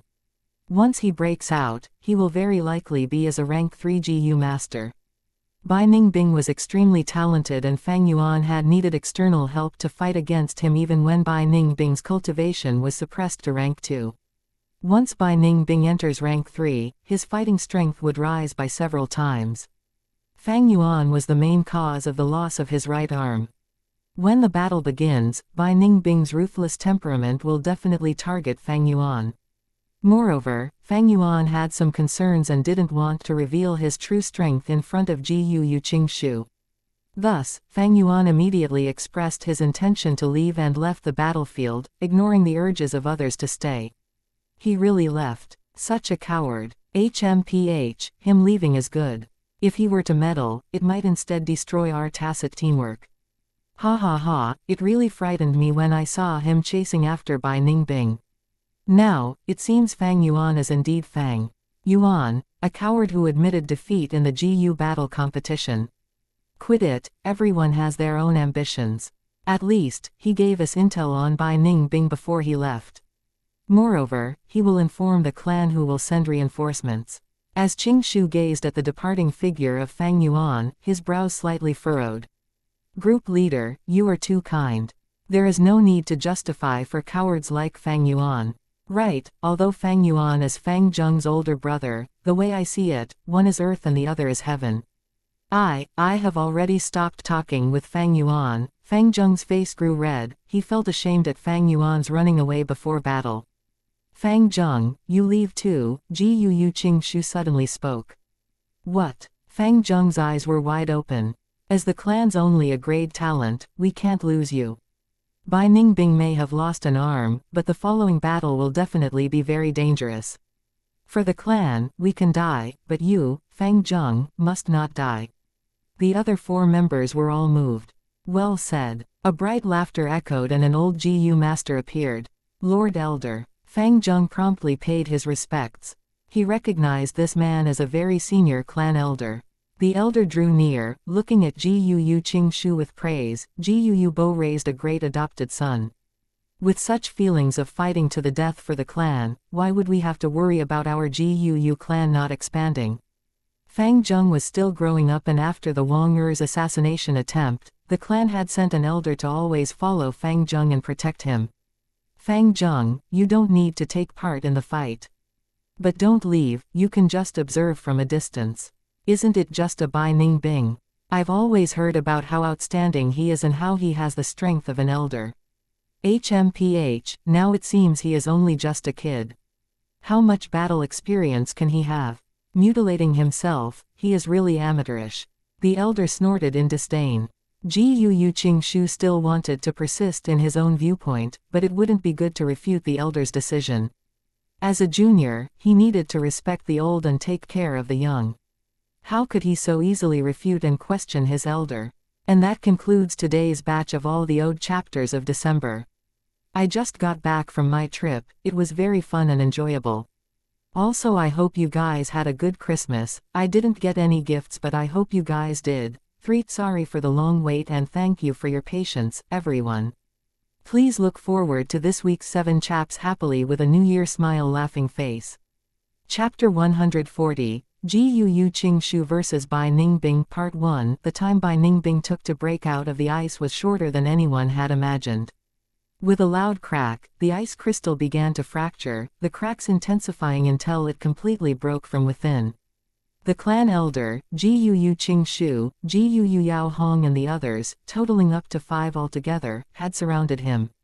Yu Fang Zheng was standing far away on the mountain slope, staring at the battle from a higher ground while staying vigilant. Once a Bai clan GU master group appears, he has to send out a warning immediately. Bai Ningbing, you dare to kill the GU masters in our clan, breaking the 3-clan alliance openly. Paying a life for a life is natural law. What else do you have to say? The clan elder said with a haughty snort. Bai Ningbing did not pay him any mind, staying quiet and staring at his right arm instead.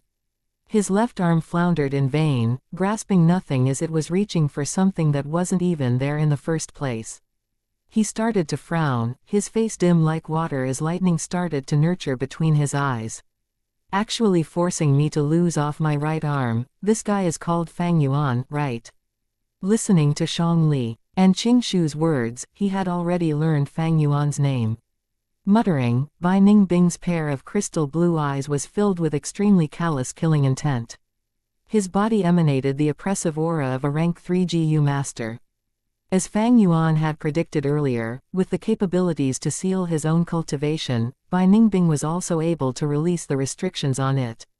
It was just that in the battle earlier, he did not have sufficient time to unlock it. Now, the white-silver primeval essence of rank 3 filled his aperture fully. The dense primeval essence placed great pressure on his surrounding aperture walls. Bai Ningbing knew that he was moving towards the path of destruction. A GU master's aperture produced primeval essence, and the primeval essence in turn, nurtures the aperture. The truth being, as long as the primeval essence exists within the aperture, it acts as a form of nurturing towards the aperture. It is just that this effect is not very evident, far less effective than the GU master using the primeval essence to do so. This was similar to how a still sea water would still have a corrosive effect towards surrounding rocks, but this effect is less evident than the waves hitting on the rocks. But to the northern dark ice soul physique, after attaining rank 3, even if they do not expend primeval essence, as long as the primeval essence is stored in the aperture, the nurturing effect would be the same as if a GU master was actively using the primeval essence to nurture their aperture. This is the secret behind the Northern Dark Ice Soul Physique's ability to raise a GU master's cultivation at rocket speed. Moreover, this nurturing effect would become stronger as the primeval essence is refined. At rank 4, as long as primeval essence exists within the aperture, they would nourish the aperture and the effect would be several times better than a regular GU master using primeval essence to nurture their aperture. With ordinary GU masters, the higher their cultivation, the slower the speed of cultivation. However, the 10 extreme physiques were the opposite. The higher the cultivation, the stronger their aptitude and the faster their cultivation, until they explode into oblivion. As an analogy, it is similar to a person in free fall. Dependent on the posture and qualities of that person, they would continue to accelerate as they descended, albeit dying a horrible death once they reach the ground. The 10 extreme physiques, cultivation technique is falling from the highest point with the most suited conditions to fall faster than anyone else. As their cultivation gets faster and faster, it only gives them the temporary glory that they attain before they face the threat of death approaching. Like a meteor landing on Earth, moving toward its own destruction, the point where it shines the brightest comes only at the very moment where it burns up completely in the atmosphere. Earlier, the reason Bai Ningbing had diluted his white-silver primeval essence into red-steel primeval essence was because of this. Right now, his aperture was completely filled with white-silver primeval essence again, and he could feel that every second, his cultivation was steadily rising and improving. Actually forcing me to use the white-silver primeval essence, and even making me go as far as to sacrifice the Frost Demon GU. Where is Fang Yuan? Bai Ningbing's killing intent intensified as he asked. His blue iris swept across the surroundings, but could not find a trace of Fang Yuan. The Frost Demon GU that he sacrificed was a rank 3 GU worm, one that he only managed to refine after 3 failures and consuming a large amount of resources. Now that it was gone, it is truly a waste. Although Bai Ningbing is rank 3, it only happened recently, and even with the clan's support, he could not hog all the resources to himself. Thus, he only had 2 rank 3 GU worms. Now that the Frost Demon GU is gone, he only had the Blue Bird Ice Coffin GU left. The more he thought about it, the more he felt angered.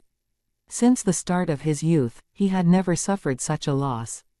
If Fang Yuan was here, he'd have attacked in a frenzy with no one able to stop him. Bai Ningbing's disregard caused the GUU clan elder to feel greatly humiliated. "Arrogant young lad, eat my moonblade slash!" he shouted, and jumped. HMPH. Bai Ningbing's left arm swept, and the frost air that gushed out formed into a long ice blade. The original ice blade he created was only over a meter long, but now it was 2 meters in length, with an even deadlier edge and greater frost energy. Ching! The clan elder raised both hands shining with moonlight to collide with the ice blade, emitting a metallic noise. The clan elder's face was full of shock however as he took a step back, and both his palms clapped together and slashed out. Golden Moon Slash. A curved moonblade, over a meter long with a golden body, emitted a dominating aura as it flew out. The golden moonlight reflected on Bai Ningbing's pale face. He laughed as he raised the ice blade in his left hand, attacking head-on. Clank. Moonblade and ice blade colliding, the golden moon disappeared, and the ice blade broke into small fragments of ice.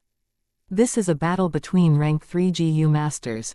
Really strong, not only the ice blade, but also that golden moonblade, I cannot block either. Far away, Feng Zheng watched in fascination, with his lacking knowledge. How can this be? A rank 2 ice blade GU, managing to block my rank 3 moonhand blade, as well as the golden moon. Clan elder stared with bulging eyes, disbelief in his tone. The northern dark ice soul physique had a strengthening effect towards ice GU, a variation of water type GU. In addition, this boost grew stronger as the GU master's cultivation rose. Bai Ningbing, at rank 3 in cultivation, can make a rank 2 GU worm display rank 3 power. When he is rank 4, if he used a rank 4 GU worm, it would have an effect that can even surpass rank 5.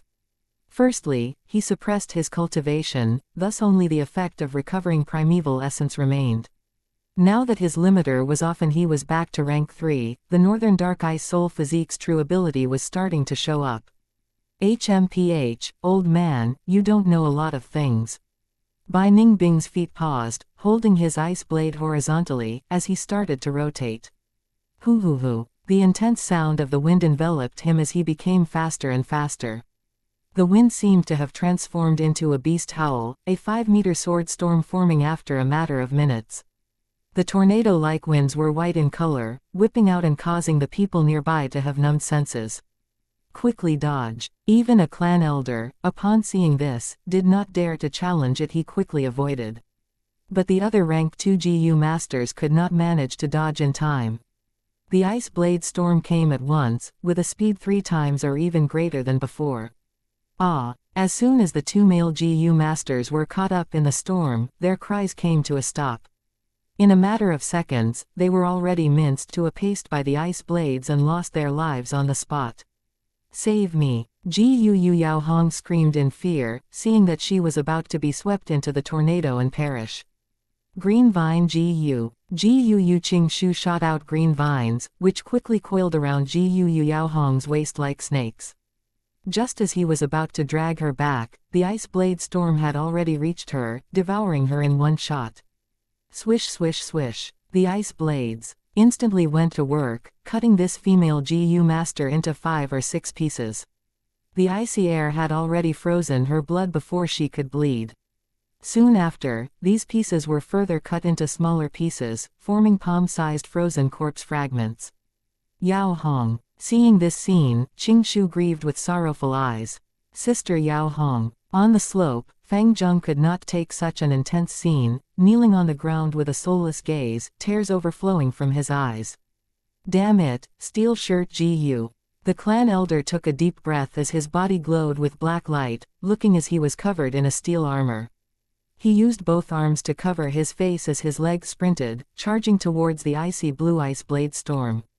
Chink chink chink. He charged inside bravely. In a few breaths' time, the ice blades hacked on his body numerous times, emitting a crisp sound. A moment later, the storm ended. Bai Ningbing and the clan elder faced each other. Old thing, you are asking for death. Bai Ningbing's blue iris were purer, complementing his white hair and white clothes while standing still in the cold winds. His left hand's ice blade had already broken into 2. But this did not stop it from penetrating the elder's heart.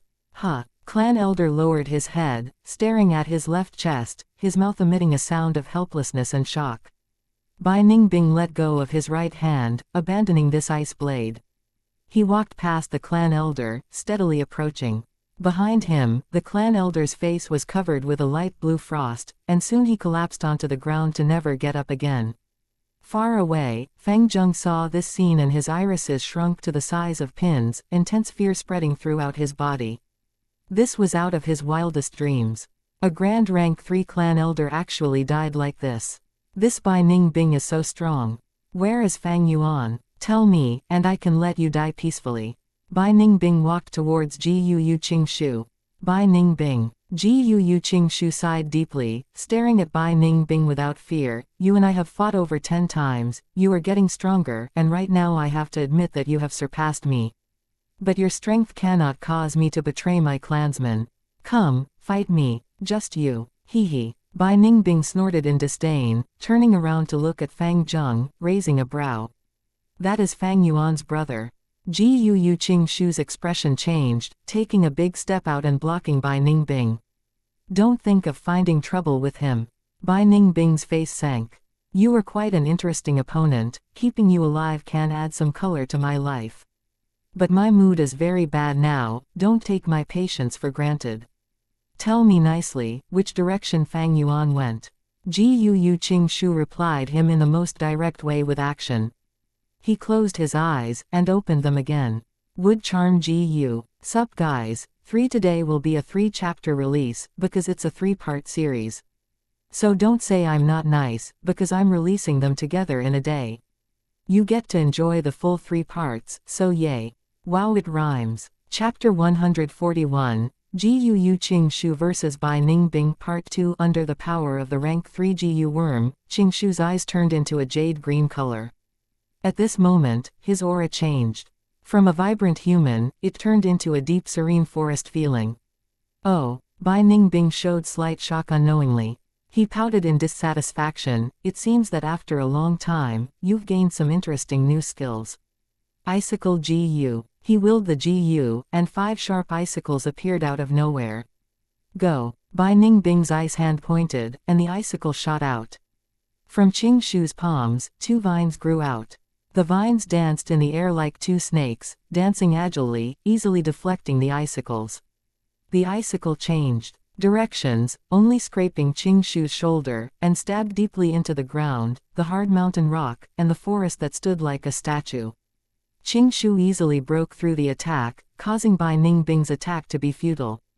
Bai Ningbing laughed coldly. Your whipping skills got better, but I want to see, how many icicles can you block?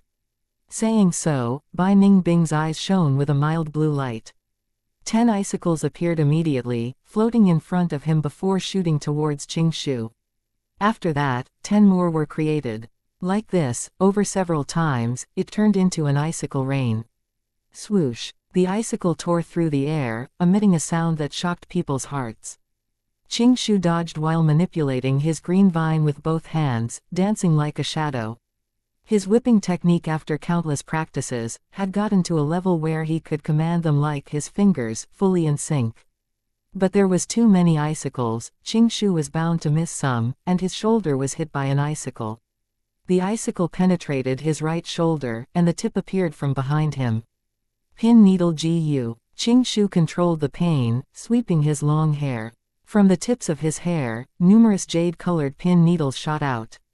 The pin needles engulfed Bai Ningbing, but he managed to activate the water shield Ji Yu in time. It had gotten stronger too, and was much thicker than before, being no weaker than a rank 3 Ji Yu worm's defense. The pin needles entered the water shield and slowed to a halt, before being purged by the water currents. But this also forced Bai Ningbing to stop his icicle attack. Seeing this opportunity, Qingshu ignored the pain and pulled out the icicle from his shoulder by force. There was no blood dripping out. One was due to the icicle's cold air, and the other was because his body was gradually turning into wood. Bai Ningbing kept the water shield Ji Yu, his gaze attracted to Ji Yu Qingshu's injury. From the opening on his torn shirt, he could see Qingshu's injury, revealing the rings of the tree trunk, and his flesh could be seen recovering at an observable speed, and on the newly grown muscles the tree's ring lines were formed. At the same time, both his ears started to become longer, and his hair turned jade green, with green leaves growing within. Both his hands, from the fleshy color of a normal person, turned darker and more reserved. His skin became harder, and turned into the brown tree bark. This was the first time he had used the wood charm Gu without considering the consequences. The wood charm Gu was causing him to turn into a tree spirit, and at the same time, Gu Qingshu could feel the rich natural essence in the air. These essence could not be felt by ordinary Gu masters. Only special lifeforms like tree spirits could feel, absorb and use them.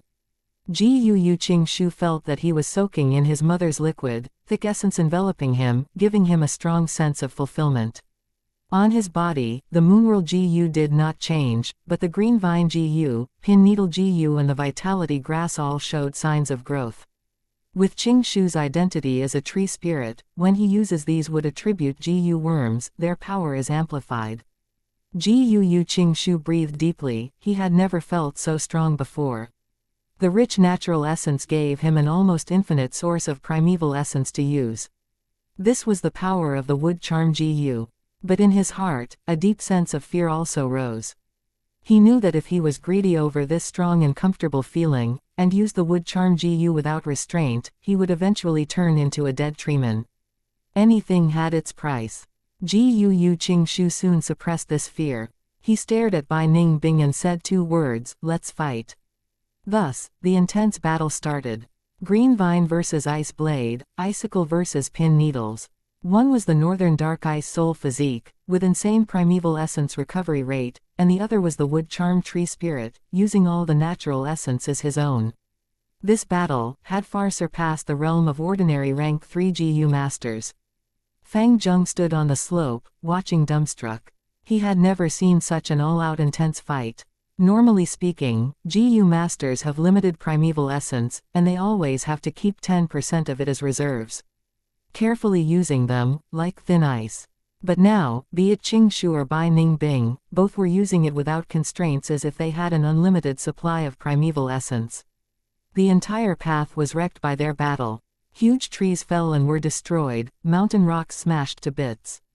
After a long time, blue bird ice coffin Gu. Bai Ningbing grabbed an opportunity and opened his mouth, and from within, an ice blue bird flew out. The flying bird chirped, its body like a pigeon, but under the boost of the northern dark ice soul physique, it gradually turned into the size of an eagle while flying, and after circling for a while, flew towards Gu Qingshu. Gu Qingshu could not dodge in time, so he faced it head-on. A sound explosion later, Gu Qingshu was frozen in an ice crystal as large as a room. It's over. Bai Ningbing sighed as he had not fully enjoyed himself. He saw the immobile Gu Qingshu within the ice crystal, and muttered, "Thanks for providing me such an interesting experience, this battle is the most exciting one I've had thus far. Qingshu, your death has meaning, I will remember it clearly." Lord Qingshu. On the slope, Fang Zheng shouted loudly. "Why are you shouting, you mere ant, the next one will be you." Bai Ningbing snorted, walking towards Fang Zheng. At this point, the sound of the ice crystal breaking entered his ears. How can this be? He turned around and saw that within the ice crystal, Qingshu had undergone a massive transformation. His body became bigger, and his rank 2 Gu master outfit was almost ripped.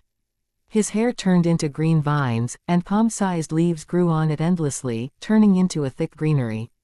His fingers had turned into sturdy wood, his limbs turning into thick tree branches, only having a rough form for his arms and legs. With a sound, the ice crystal broke completely. Gu Qingshu stood up. He had already changed in appearance completely. The original delicate and handsome human face turned into a sharp-nosed, huge-eye tree spirit face. He was 3 meters tall with a strong body, wearing tree barks as his armor, and on them were large amounts of leaves and vines. Bai Ningbing stared at his transformation in shock. Compared to this Qingshu, he was like a child beside an adult. This appearance, did you refine the wood charm Gu? This Gu is way harder to refine than my frost demon Gu.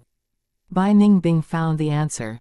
Tree spirit wood charm can use the essence in the air, no wonder Gu Qingshu had such ample primeval essence. He realized at once, but got more confused. He asked the question in his heart, "Qingshu, using the wood charm Gu like this, aren't you afraid of turning into a dead treeman? So what if you win me? You're destined to die." Bai Ningbing. Gu Qingshu's voice became low, "I understand you like I understand myself. You and I are both orphans, adopted by the clan leader. Yet we walk on such different paths. A tree dying in a forest is nothing, for as long as the forest exists, numerous trees will continue to grow and rise up. Let's have our final battle, my nemesis. Saying so, hundreds of green vines assaulted Bai Ningbing like giant pythons. For the clan, what a fool. Bai Ningbing retreated in a rush. But the green vines' speed was faster than before by several times, quickly chasing up to Bai Ningbing. Bai Ningbing controlled his body and dodged nimbly. Green vines thick as an arm swept near his body, hitting the soil or the mountain rocks, causing the soil to fly and the rock fragments to scatter. Water shield GU. Bai Ningbing could not dodge in time, and created his shield.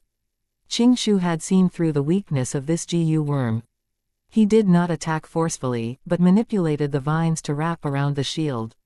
Next, he pulled back his strength, and the water shield came into contact. The surface water current moved quickly as it hit the green vines, causing water to splash everywhere. The water shield could not endure the strength of the green vines, restriction, and shrunk in size, on the verge of collapsing. Not good. If the water shield breaks and I get entangled in the green vines, I will get killed by Gu Yu Qingshu. Bai Ningbing in the water shield was sure of his situation. In the next moment, the water shield exploded. An ice blade storm exploded from within, becoming larger and larger. Bai Ningbing purposely withdrew the water shield Gu's defense since defending couldn't work, he had to fight offense with offense. At once, the temperature fell and cold air emanated. The white ice blade storm flew towards Qingshu. The vines could not stop this tornado, and were cut into numerous segments by the ice blades. Nice timing. Gu Yu Qingshu had no fear, his large body bravely entering the ice blade storm. With a bam, he knocked onto the white color tornado. He opened both hands, wrapping around it. Crack crack. The sharp ice blades cut through his body, and numerous leaves and tree bark were sent flying. The delayed sense of pain assaulted him as Qingshu growled in pain, but did not let go, using all his strength to grip the tornado. The ice blade storm was actually shrinking under his strength. Damn it. This maniac that doesn't care for his life. Bai Ningbing scolded internally. In this situation there was no other way, he could only create more ice blades and rotate faster, competing with Gu Yu Qingshu. The ice blade slashed on Qingshu's body and gradually became blunt, but under the ice blade Gu's power, they sharpened once again. The battle was at a stalemate, out of their control, and no one could hold back and stop. Either Gu Yu Qingshu kills Bai Ningbing, or Bai Ningbing kills Qingshu. Pitting offense with offense, the battle was filled with bravery and intensity. Place bets, who will win, Qingshu or Bai Ningbing? Leaf Boy vs Icicle Boy, results will be out soon. Chapter 142, Gu Yu Qingshu vs Bai Ningbing Part 3. Fang Zheng stood far away, not even daring to take a deep breath as he watched. The battle had reached the climax, the winner and loser will be decided in this showdown. Lord Qingshu, hang in there. Fang Zheng was so nervous his body was shaking, he knew that going over would only cause trouble, thus he could only cheer for Gu Yu Qingshu loudly. As if he heard Fang Zheng's voice, the ice blade storm got smaller, forcefully suppressed by Qingshu. Damn it, I can actually get into a situation where my primeval essence is insufficient. Bai Ningbing gritted his teeth, rotating slower as his primeval essence recovery could not keep up with his expenditure, getting into a helpless situation. The Northern Dark Ice Soul Physique's primeval essence recovery is very fast, but the recovery speed at rank 3 is still slightly inferior to the tree spirit's ability to extract natural essence. If Bai Ningbing could cultivate to rank 4, his recovery speed would greatly surpass the wood charm Gu. Except, in life and death battles, there is no if. Whether it's win or lose, the results have to be accepted. Eventually the ice blade storm stopped, but Gu Yu Qingshu also paid a heavy price. His arms were large like a horse carriage, and at the moment on his left arm he had 2 fingers left and 3 on his right. Both his palms were sliced off by half due to the ice blades. But when his palms gradually gathered together towards the middle, new tree branches grew again rapidly from his palm, interweaving together. The 2 palms formed a wooden cage, trapping Bai Ningbing within. Damn it. Bai Ningbing gritted his teeth.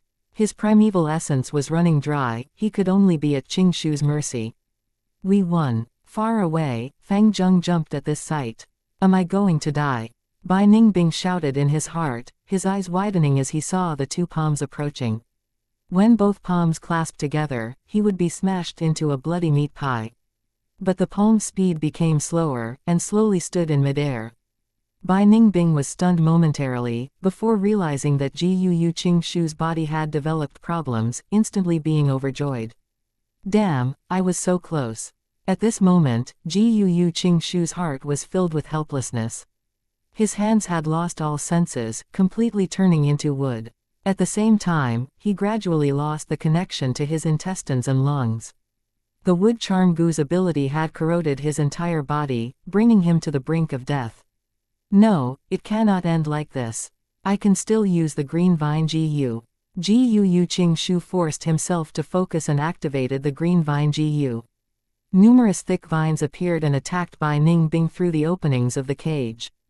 Bai Ningbing dodged quickly, but he had undergone several battles, and his stamina was greatly depleted. Furthermore, there was little space in the cage, and he could not move much, thus eventually a vine entangled onto his right leg and tripped him. It's over. Qingshu sighed in relief, as he quickly moved tens of green vines to follow up.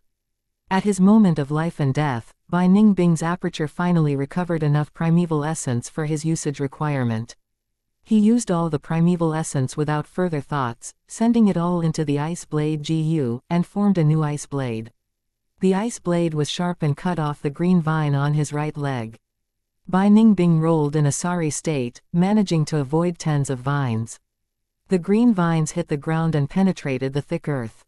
The soil flew around, and the green vines attacked once again. Bai Ningbing breathed heavily as he used the ice blade to defend desperately. The green vines attacked from all directions, as if he was walking on thin ice. A single mistake by Bai Ningbing would cause him to be instantly killed by the vines. But he was after all a top-tier genius. With the stimulation of death, he squeezed out all the potential in him, and his evasive actions became quick and clear. Although he was tripped sometimes by the green vines, he managed to avoid the danger and eventually kept his life. The green vines were cut by the ice blades, and their amount became less and less. It was not that Qingshu did not want to activate the green vine Jiu and produce more vines, but it was because the surrounding natural essence had been almost fully absorbed by him. Although outside, there was still essence in the air gathering, the diluted essence in the air was no longer able to fulfill the green vine goo's needs. There was an even worse piece of news: the wood charm goo's strength had completely corroded Jiu Qingshu's body, and was starting to take over his consciousness. Jiu Qingshu's consciousness started to become dazed, and he had intermediate blankouts. The aura of death was blowing on his face. Is it going to end? No, he was indignant, forcing his mind to focus and put in the last-ditch effort in killing Bai Ningbing. He could no longer see anything, for the wood charm Jiu had taken over his eyes, and he could not hear any longer either, his ears merely an accessory now. He only had a meager sense of touch. Relying on Bai Ningbing's retaliation, he judged the distance and position, and attacked. His efforts were rewarded, as Bai Ningbing was finally captured.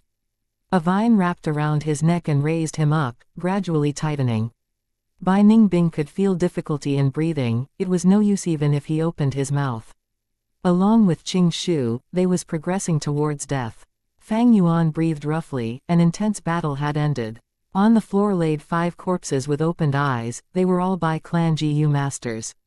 Relying on the stealth scales Jiu to sneak attack, with the advantage of the Moonglow Jiu and the strength of 2 boars along with his 500 years of experience, he displayed shocking abilities. Although he told Qingshu he was going to return to the village, it was just an excuse. After leaving for a distance, he used the stealth scales Jiu to hide himself, moving around the battlefield and going to the area where Man Shi and Shangli died. He collected the Jiu worms in Man Shi and his groupmates' corpses, and when he got the Shangli's corpse, he found that the corpse was missing, not to mention their Jiu worms. It seems that Shanglin collected their corpses. What a waste, I wanted to get Shangli's brown bear innate strength Jiu. Fang Yuan sighed. Leaving Shanglin alive was not what he wanted. But back then, after he had killed Shang Zhong, Shang Lin was already vigilant, thus killing the latter would expend much effort. At that time, Bai Ningbing was close by.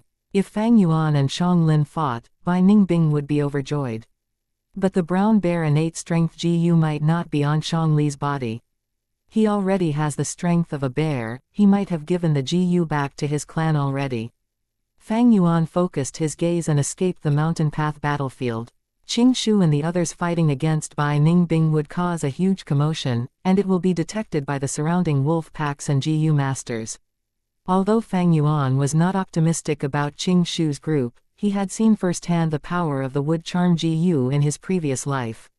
Against Bai Ningbing, there would at least be an intense struggle. He was unwilling to give up such a chance, thus he chose to wait at the surroundings. At times, GU masters were attracted by the sounds of the intense battle, so Fang Yuan lured some wolf packs over and restrained them. Those that he cannot stop, Fang Yuan would strike with his own hands. The mountain path battlefield's noise has come to a halt, it seems they are deciding the victor already. His right ear had roots growing out, digging into the mountain walls, allowing Fang Yuan to hear some things from the battlefield. Honestly speaking, Qing Shu's performance was better than expected. After Bai Ningbing lost his right arm, the effect on his battle strength was much greater than Fang Yuan had expected. But soon, Fang Yuan's expression changed. He heard large amounts of footsteps from two directions, heading towards the battlefield. One direction was from Guu village, while the other direction was from the Bai clan village. Each group had at least 20 people. It was not something a bold lightning wolf pack could block, and Fang Yuan could not lure two groups of wolf over anyway. It seems the news about this battle has been found out by someone, so these are the reinforcements sent by the two clans. I have to enter the mountain path immediately. Fang Yuan's distance was shorter, thus being the first to enter the mountain path. The battlefield scenario was not out of his expectations. From the cage's opening, he could see Bai Ningbing hanging by the vines on his last breath, but was still barely alive. The ice muscles' defense are stubbornly sustaining Bai Ningbing's life. HMPH, unfortunately, you have encountered me. Fang Yuan's killing intent surged as he took a few steps forwards, sprinting towards Bai Ningbing. Suddenly, a flurry of pin needles surrounded Fang Yuan like rain droplets. It was Guu Qing Shu's pin needle GU, attacking Fang Yuan. What is going on? Fang Yuan retreated immediately, avoiding the pin needle rain. He focused the gaze at the large tree, realizing at once, it seems that Guu Qing Shu's consciousness had been blurred to the point where he can no longer differentiate between friend or foe. He's merely relying on his will and attempting to kill Bai Ningbing. Anyone that intrudes the battlefield would be regarded as an interferer by him. At this moment, Bai clan GU masters appeared from the mountain path. Seeing such an intense battlefield, their faces showed a shocked expression. The lad over there, don't make any unnecessary movements. A rank 3 GU master shouted towards Fang Yuan, his tone full of warning and threat. This Bai Ningbing is such a cockroach. Fang Yuan, seeing this scene, laughed coldly in his heart, knowing that he could not have the last strike. Firstly, Qing Shu's consciousness was blurred, a green vine was insufficient to kill Bai Ningbing who had the ice muscles. For Fang Yuan to get close to Bai Ningbing, he had to break through Qing Shu's trap, but this way, it would divert much of his attention and might even help Bai Ningbing in escaping his predicament. Even if they broke through by force, Bai clan's rank 3 GU masters and rank 2 elites were not for show, they would definitely stop him. Furthermore, fighting against Bai Ningbing had danger as well. Bai Ningbing's aperture had recovered primeval essence sufficiently to at least use the blue bird ice coffin GU. Even if Fang Yuan managed to kill Bai Ningbing, these Bai clan elites would not let go of him, they would definitely kill Fang Yuan. Fang Yuan sighed in his heart, the distance is too long, there are at least 20 steps to get to him, and my Moonglogu's attack range is only 10 steps. Furthermore, to kill this Bai Ningbing who is destined to die anyway, I would need to put my life at such risk, greatly interfering with my rebirth plans, it is not worth it. Thinking so, Fang Yuan took a few steps back. This was evidently a weak and cowardly movement, causing the Bai clan GU masters to breathe a sigh of relief. And so ends the battle. I hope you enjoyed it. Ah, there goes my favorite GUU guy besides Fang Yuan XD poor Qing Shu. Chapter 143, Answer soon after, Fang Zheng rushed over as well. Lord Qing Shu. He had an exhilarated expression, stupidly running towards GUU Qing Shu, but soon was forced to retreat by the pin needles. Group leader, it's me Fang Zheng. He shouted in shock, sensing something amiss for the first time. But how could GUU Qing Shu answer him? Big brother, what's wrong with Lord Qing Shu? Fang Zheng, under confusion and shock, could only turn to Fang Yuan. But Fang Yuan ignored him, squatting down and grabbing with his right hand, making a claw shape towards Bai Ningbing. Plunder GU. He secretly activated this GU, quickly sensing that he had grabbed something. He quickly pulled back, and a GU worm flew out of Bai Ningbing's body. It was a red steel relic GU. This was given to Bai Ningbing by the Bai clan leader, but Bai Ningbing never used it as he quickly reached rank 3 cultivation. Now, it became Fang Yuan's loot. Seeing the red steel relic GU coming out of Bai Ningbing's body and flying away, landing in Fang Yuan's palm, the Bai clan GU masters were anxious until their eyes turned red, starting to scream. Scumbag, if you don't want to die, stop right now. Stealing our Bai clan GU worm right in front of us. It's a red steel relic GU worm. Fang Yuan laughed coldly. Once the red steel relic GU was obtained, he used the spring-autumn cicada to instantly refine it but did not keep it in his aperture, putting it in his clothes instead, giving the impression that he had not refined them yet. He grabbed once again, this time a gray-colored beetle flew out. Stone aperture GU. Fang Yuan recognized this GU immediately. As his eyes shone, he refined it once again and kept it in his arms. Damn it, yet another GU worm. Stop him, he dares to do so openly, he does not hold any regard for our Bai clan. Save Bai Ningbing, kill these guys. The Bai clan GU masters growled, running furiously from the mountain path. Bai Ningbing had the full support of his clan, so every GU worm in his possession was outstanding. Now that they were snatched away by Fang Yuan in public, they all could feel their hearts bleeding. This felt worse than killing them. Seeing these people approaching with their imposing aura, Fang Zheng took a step back in fright, but Fang Yuan was unfazed. In the current scene, he and Fang Zheng were at the east side of the mountain path while the Bai clan GU masters were at the west, and in the middle of the two sides were GUU Qing Shu and Bai Ningbing. Whoosh whoosh. Pin needles rained like cats and dogs. Damn it. Bai clan GU masters started scolding, as they were blocked by GUU Qing Shu. GUU Qing Shu is going to die anytime, the remaining time only allows me to use the plunder GU once, what would it be this time? Fang Yuan calmed down, using the plunder GU again. Every time the plunder GU was used, it expended a large amount of primeval essence. It depended on how strong the target GU worm was. The harder the process, the more primeval essence is expended. If the plunder fails, the GU master would even face a backlash. Thus, the plunder GU was a rather unreliable GU, with little usage. But at this moment, Bai Ningbing was almost dead, his consciousness was hazy and he was almost at his limits. Plundering his GU worm was not hard at all. Among the GU worms in Bai Ningbing's possession, the most valuable is the Frost Demon GU. This GU was on par with the Wood Charm GU, allowing a person to transform into the Frost Demon. But if used for extended periods, it would cause the GU master's life force to dwindle, turning into an ice statue. Bai Ningbing knew this weakness, thus he had never been like GUU Qing Shu, using the GU to such an extent. Other than the Frost Demon GU, the second most valuable is the Blue Bird Ice Coffin GU, a rank 3 GU. Right now, it resides in Bai Ningbing's throat. If he can plunder the Blue Bird Ice Coffin GU, it is the best scenario. But the plunder GU is only a rank 2 GU, even if the GU master wills it, it does not have the ability to do so. Eventually, Fang Yuan caught Bai Ningbing's Water Shield GU. This was not bad at all. The Water Shield GU together with the White Jade GU could provide Fang Yuan greater defensive power. The tree spirit that GUU Qing Shu turned into was eventually felled by the Bai clan GU masters. They split open the wooden cage and saved the Bai Ning Bing, who had fainted after losing his right arm. Just as they were about to slaughter Fang Yuan and Fang Zheng, the Jiyu clan reinforcements arrived. The two were at a stalemate for a while, before both retreated in mutual understanding.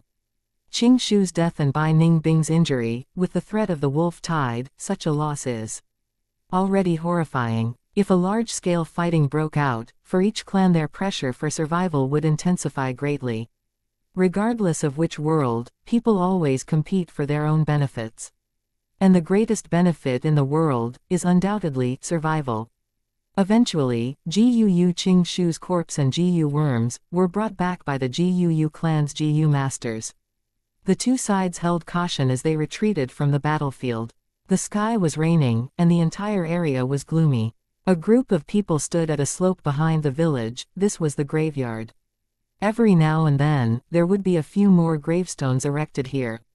In this world, it was tough for people to survive, and whether it is due to external threat or internal cause, there would always be a few sacrifices. The clan elder's voice was low as it entered everyone's ears, making them feel even more down. We have the same surname, we come from the same clan, the same blood flows in our bodies. We are so close together in distance, yet we are forever separated by life and death. This pain aches in my heart. Wait for me. Someday in the future, I will lay beside you as well. Let us turn into ash and soil, as we support our future generations. On a newly erected gravestone, a group of people hung their heads low. Some were crying softly, and some were staring at the name on the tombstone as they were filled with sadness. The cruelty of death was like a white bony arm, slashing a bloody injury on everyone's heart. Except that some were already numb from the pain, while others were still too inexperienced. Jiyu Fang Zheng was among these people, his drooping eyes staring at the tombstone with, Jiyu Qing Shu, these 4 words. Dead. In his eyes, there was endless uncertainty. Yesterday's battle, the entire process and situation was still imprinted deep in his heart.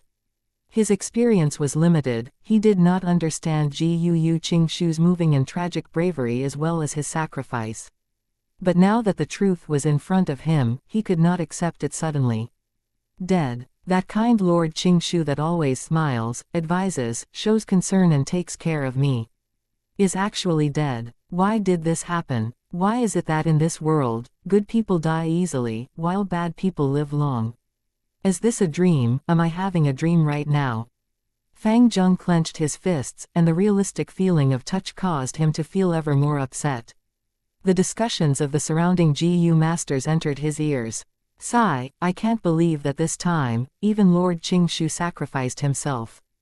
Humans will eventually die, but it is too much of a pity. I heard that Bai Ning Bing still had a breath of vitality left, he was eventually saved. May he rest well underground, and bless us with the hopes of surviving this wolf tide. The crowd slowly dispersed, until Fang Zheng was the last one left. The young man's lonely shadow, facing the graveyard full of tombstones alone. Lord Qing Shu. He suddenly kneeled on the ground, his tears falling on the ground. He was lost, he was regretful, he was in pain. Drip, drip drop, drip drop. Bean-sized raindrops fell from the dark clouds, hitting on the ground, causing the leaves and tree branches to bend. The smell of the earth rushed into Fang Zheng's nostrils, and he wept in painful grief. The sound of his crying and the raindrops mixed together, his 10 fingers grabbed the soil, trying to retrieve Qing Shu's life, but eventually he only had 2 handfuls of soil. It started raining, and Bai Ning Bing lay upon a soft bed, staring at this rain blankly. His right arm, which was broken, was already taken care of, wrapped with a white bandage. His eyes also returned to black, but his cultivation was rank 3, he had no longer suppressed it. To rank 2. When he woke up from his slumber, he suddenly lost all spirits, feeling extremely empty. He laid on his bed peacefully, his eyes opened for over 10 hours. He let the rank 3 white-silver primeval essence nurture his aperture, he couldn't bother to care about it. This rain triggered the deepest memories in his heart. It was under such a summer rain that he was officially adopted by the Bai clan leader. The clan leader's benevolent and hopeful gaze fell on him, as the surrounding clan elders gave their words of congratulations, gushing in like tidal waves. The young him stood on the icy ground barefooted, and he stared at the rain outside the window, but all he felt was being lost and lonely. What is the meaning of living? This question troubled him for 20 over years, and could continue to trouble him, until the problem of his self-explosion surfaced again. Is it for kinship, for the clan?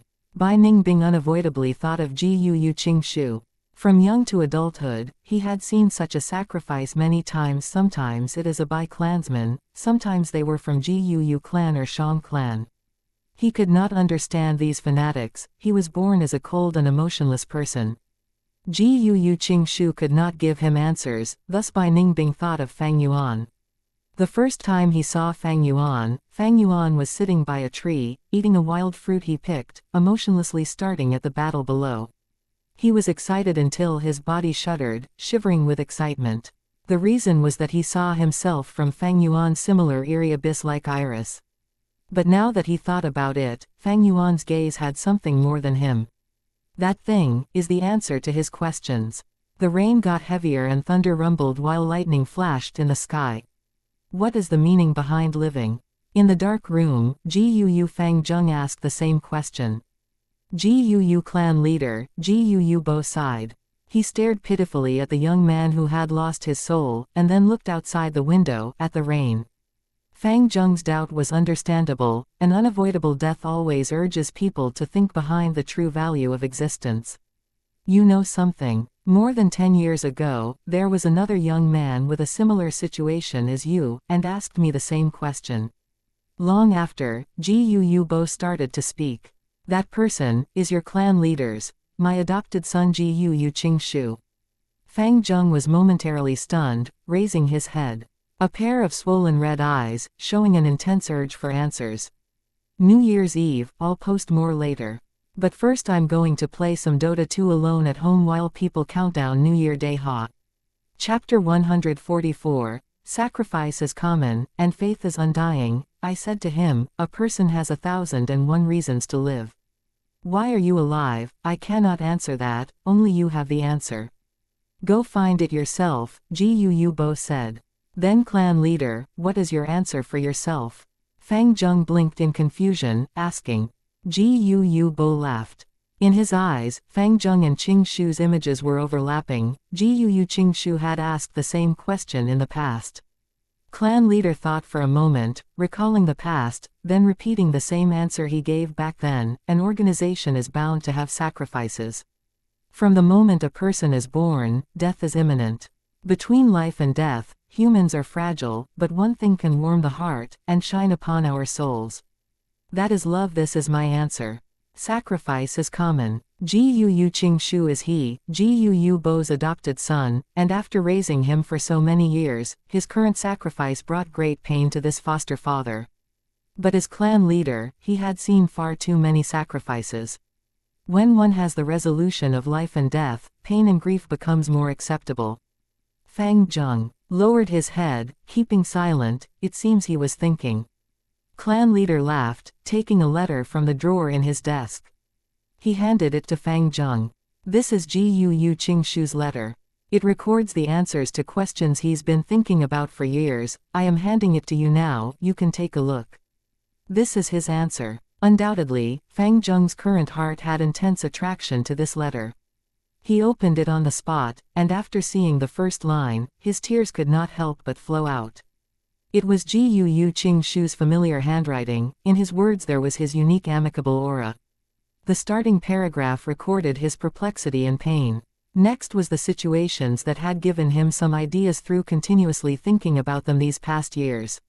Fang Zheng looked at the letter, and felt like he had experienced Gu Qingshu's entire life. He followed Gu Qingshu's footsteps, until he finished the entire letter. At the end, this was recorded. The clan is like a forest, and we members are like the trees in the forest. The old trees extend their branches and shelter the young from rain and wind.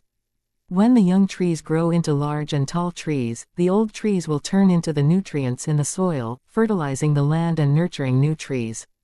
People will always die, and heaven and earth will not remember us. But new trees are the proof that the old trees have existed. Under this continuous testament, the clan forest becomes larger and spreads further, walking towards the path of prosperity and flourishment. People are bound to die. As GU masters, we cannot hide from impending death. Even rank 7 and 8 GU masters can merely live a little longer. Towards death, I feel fear as well. But I understand deeply, eventually, one day IGU Qingshu will die too. I might die of old age, illness, or the battlefield. But at that moment, I can leave peacefully with no regrets. At the end of the letter. Lord Foster Father, the question I asked you before, I think I have found the answer. After seeing the letter, Fang Zheng wept soundlessly. In his mind, it was filled with memories of Qingshu. When he committed a mistake, Qingshu did not blame but instead comforted him. When facing trouble, the gaze of encouragement was given, and when in a loss, the hands of Qingshu would warmly touch Fang Zheng's head. Gu Yubo kept the letter and said, "In future, when you think of the answer, you can also write a letter and tell me. Go, return and have a rest. The danger of the wolf tide is not over, we need you to contribute your strength as well." "No." Fang Zheng slowly raised his head, clenching his fists. "What?" Gu Yubo asked. "I've found my answer." Fang Zheng's tone was filled with indescribable determination as he continued, "I want strength. To protect my family, and protect them from any harm. I want to protect the clan, and strengthen the clan. I want the wolf tide to no longer be able to torture us, I want to see the happiness of joy of my companions. This pain, I do not want it to repeat. I want to use my pair of hands, my body, my soul, to protect those around me." Gu Yubo showed an expression of surprise, and at this moment, he felt that he saw Gu Qingshu. "Qingshu, you did not die in vain." Seeing Fang Zheng's shining eyes, clan leader sighed emotionally in his heart. An old tree has fallen, and just as it gradually decays away in the soil, a new sprout is already starting to grow rapidly. Renzu was unable to endure the heart of loneliness, thus he dug out both eyes, turning them into a son and daughter. This alleviated his sense of loneliness. But good things do not last, for his children started to crave the scenery of the outside world, forgetting all about their father Renzuan. Always going out to play until they forgot the time, and even forgot to take care of Renzu. Renzu could not see anything, it was total darkness. But at time, he could see a little bit of light. To this, he felt perturbed, and asked the attitude Gu. Attitude Gu told this to him, "Oh, this is the eternal light given out by the faith Gu." Faith. Bai Ningbing seeing this, laughed and threw the book that recorded the ancient legends out. The door was opened at this moment, and the person entering was almost hit in the face by the book. "Ningbing, what are you doing?" The one entering was the Bai clan leader. He frowned, consoling, "I know your mood is bad, but losing your right arm is nothing. In this world, there are many GU worms that can heal such an injury. In the past, I got the clan elders to stay by your side and protect you, but you always rejected it, and even attacked the clan elders. You finally suffered a loss this time, huh? But this is a good thing. Since young you've had too smooth of a path, but as long as it is not death, such a loss is no big deal. Your injuries are already healed, but the wolf tide is getting more ferocious, the clan needs your strength. A bunch of wolf cubs, what can they amount to?" Bai Ningbing shut his eyes, lying on the bed and answering nonchalantly. Clan leader's face showed a serious expression, "The situation is not looking good, or rather, it is pessimistic. According to our reconnaissance, there are already 3 frenzy lightning wolf packs moving near the village. Your failure brought a great influence to our clansmen. I hope that tonight, you can come out and show yourself. As long as you are standing, it can greatly motivate our clansmen. Do you understand?" I get it, I get it. It's a small matter." Bai Ningbing responded, showing impatience. If it was any other person acting like this to the clan leader, they would have gotten heavily punished, but Bai Ningbing was different. Bai clan leader sighed helplessly, closing the door and leaving. When the room had only Bai Ningbing left, he opened his eyes, showing a gaze full of loneliness and perplexity. He did not tell the others about the problem with his body, and the premonition of death that he was feeling. From the clan's ancient records, he found out the name of the northern dark ice soul physique. In that limited information, the 10 extreme physiques were also known as the absolute death talents, for when the aperture walls reach their limits, the self-destructive power would be extremely great. It is true that the Bai clan leader had raised Bai Ningbing for many years, being so lenient to him. However, if the matter of the Northern Dark Ice Soul physique was exposed, Bai Ningbing had no doubt that the first person to kill him would be this Bai clan leader. What's the point of a person being alive? In the past, when he considered this question, Bai Ningbing would feel lost, feeling emotions like boredom, frustration and anger, all these negative emotions. But now, his heart felt a sense of peacefulness. People would grow up, not to mention a genius like him. In the past, he knew that he was going to die, thus in his despair he longed to live, and he felt a sense of fear towards death deep in his heart. But now, after he had almost died, he had gotten over it. Allowing the rank 3 white-silver primeval essence to nurture his aperture, he was no longer worried. After all, he was no longer afraid of death. Even though he was still lost about the meaning of living, he knew where the answer was. This answer was already in Fang Yuan's heart. This feeling was indescribable, it was like an instinct, but he was clear of it. Moreover, the stone aperture GU was in Fang Yuan's hands. Fang Yuan, we will meet. Again, he lightly muttered, his eyes shining with a brilliant light, like the glimmer of a diamond. Stone aperture GU. In the rented house, Fang Yuan held the GU worm in his hands, falling into deep thought. Stone aperture GU was like a dice, cubic and had a gray-white body, extremely sturdy. This GU was an expenditure type GU, gone after one use. Its use was to turn a GU master's aperture wall into a sturdy rock wall. This act completely squeezes the aperture's potential and growth dry, allowing the GU master to reach peak stage cultivation. For example, Fang Yuan was now a rank 2 middle stage, so after using the GU, he can instantly become rank 2 peak stage. But the price is, Fang Yuan would no longer have the possibility to advance to rank 3. At the same time, he would lose the ability to regenerate primeval essence, thus he would only be able to use primeval stones to replenish them. The stone aperture GU was for some GU masters who were at their wits' end. For some GU masters' aperture that suffered an unrecoverable injury, developing cracks and can't be healed, they would have to use this GU. Or in special situations, the GU master has no hopes of advancing and need to raise their cultivation quickly to live. Thus they will use this GU. The cost of refining this stone aperture GU is very high. Seeing that Bai Ningbing refined this GU worm, he probably wants to convert his aperture into a stone aperture to prevent the imminent death. Unfortunately, this method can only delay his death, but cannot stop his destruction. If the Northern Dark Ice Soul physique is so easily broken, how can it be called a 10 extreme physique?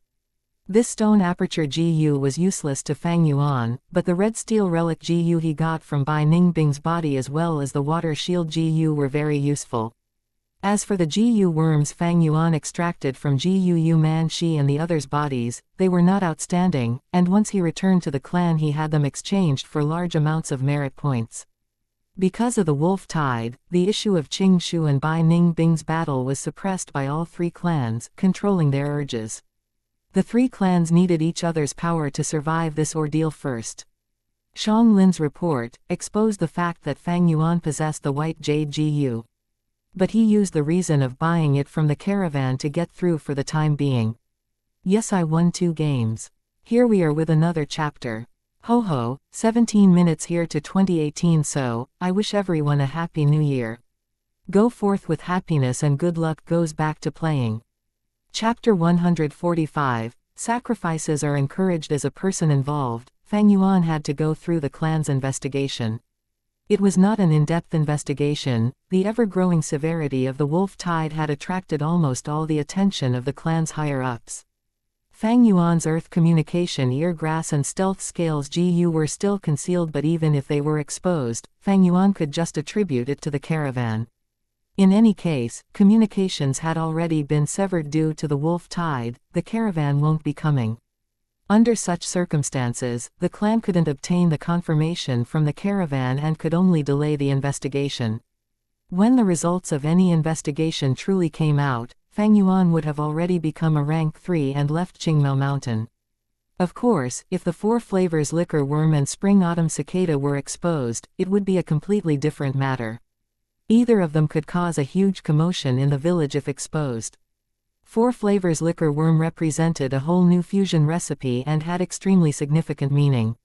Fang Yuan wouldn't be able to explain it even if he pushed it onto the caravan, and would be thoroughly investigated by the clan. And spring-autumn cicada, if it was discovered, the wolf tide would be greatly sidelined. This is a rank 6 GU after all. Even the clan head Gu Bo would immediately dispense with the civilities, the nonsense of kinship and the clan head position could all be given up. There was no doubt that it would be forcibly seized. July was month of a scorching hot summer, and the hot air was filled with the iron smell of blood. The wolf tide was growing more serious and fights were becoming more intense. Many had begun to realize that the wolf tide this time was of a rarely seen enormous scale among all of past history. Bold lightning wolf packs had fallen to a supporting role now. Thousand Beast King frenzy lightning wolf packs had started to roam nearby the village. Mankind's living space had shrunk down to an extreme level. Even Gu clan headquarters were as such. There was no need to mention the village at the foot of the mountain. 9 out of 10 houses were empty and a portion of fortunate villagers were living in the clan by utilizing all kinds of connections. But the majority of the villagers could only leave their homes and make an arduous journey to evade the wolf tide. Their destination was another mountain village. But the fierce beasts, wild Gu and the lightning wolves that filled the whole mountain reduced their hopes to an almost negligible amount. This was a hopeless journey. Gu clan could only give up on these mortals. They would all die before they even reached halfway to their destination. Either because of the fierce beasts or due to attacks from insects. No matter if it was mortals or Gu masters, they were all struggling between life and death. Even the elders who usually had a high position, had no choice but to don their armors and go to the battlefield. The Gu masters that had retired were enlisted again. When the wolf tide ends, those that manage to live on would definitely not surpass even 1/10. The cruelty of nature was displayed in all its glory at this moment. It was the survival of the fittest and in no way could it be avoided by speaking words of warmth. Fang Yuan sat cross-legged on the bed, his eyes were closed as he looked at his aperture. In his aperture, 44% of red steel sea waves were surging up and down. These primeval essence were all dark red.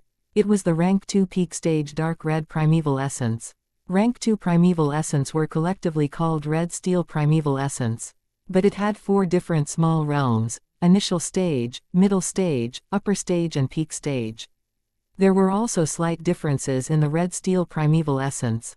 Rank 2 initial stage primeval essence was light red, middle stage primeval essence was scarlet, upper stage was crimson and peak stage was dark red. Many days ago, Fang Yuan had advanced to upper stage. His crimson primeval essence went through 4 flavors liquor worms refinement and along with the replenishment from primeval stones, it had completely changed to the current dark red primeval essence.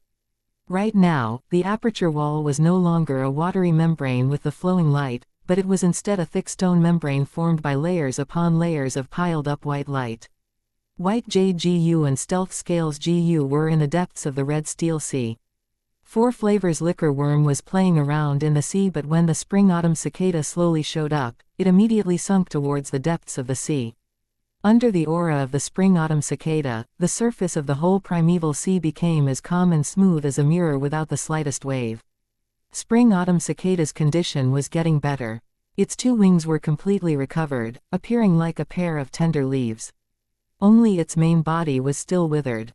Fang Yuan would check on spring-autumn cicada every so often. He could clearly sense the recovery speed of spring-autumn cicada increasing rapidly. The spring-autumn cicada was like a dying patient before, one who couldn't even open their mouths to eat and could only take in liquid food to preserve their life force. Now, this patient could get off the bed and eat much more food to nourish itself. The recovery speed would naturally become faster. Besides the spring-autumn cicada, there were 2 new members in Fang Yuan's aperture.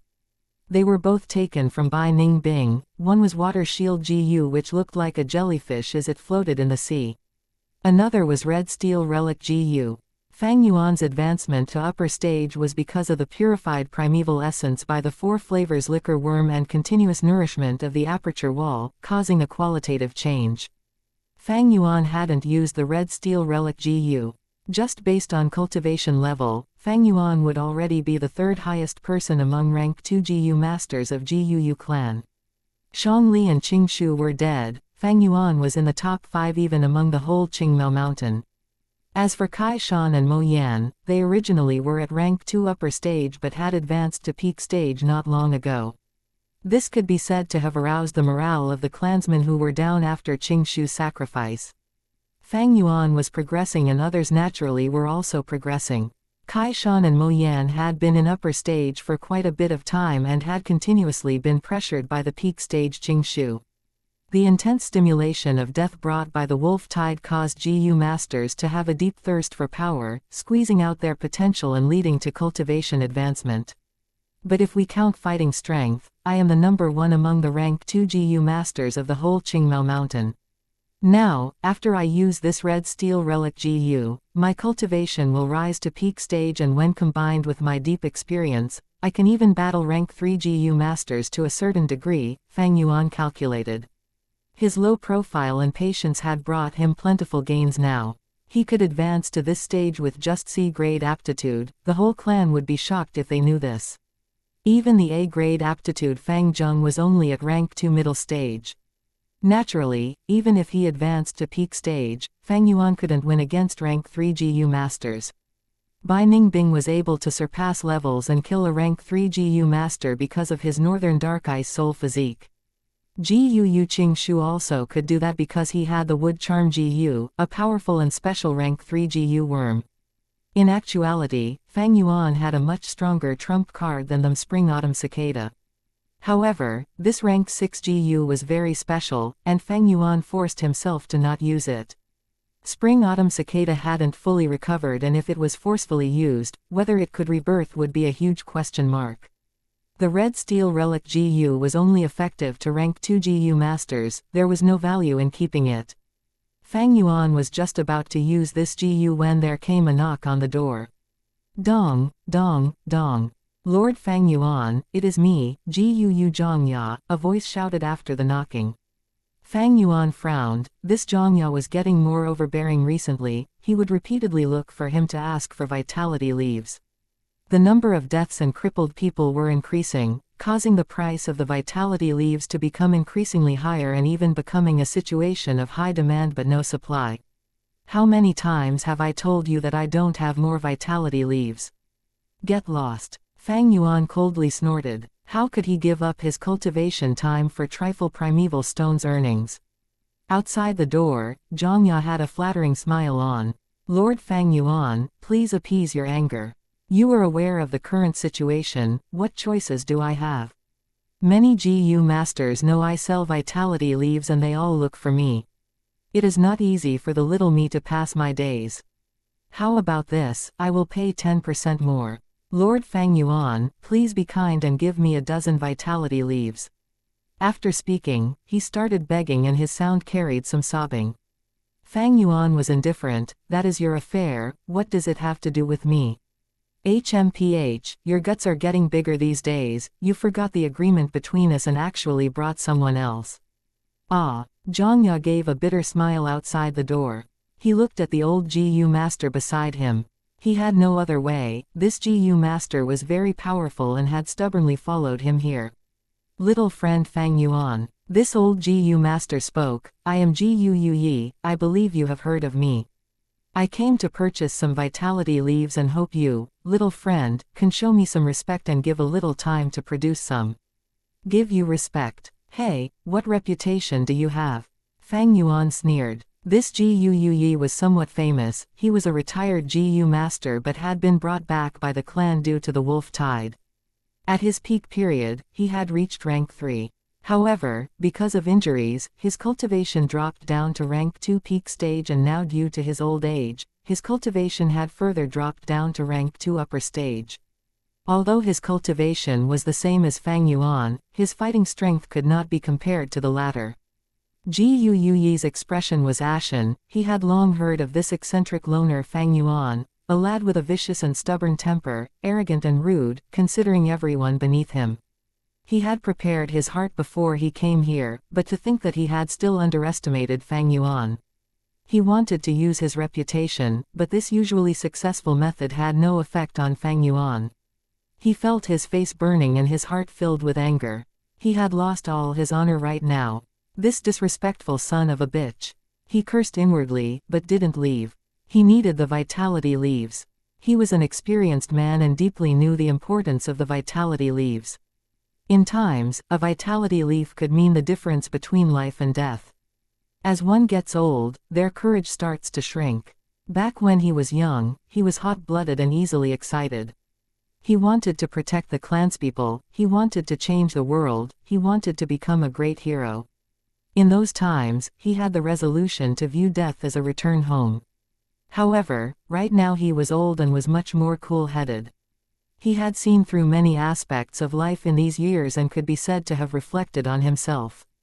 Especially after several of his children died, his heart had grown more cold.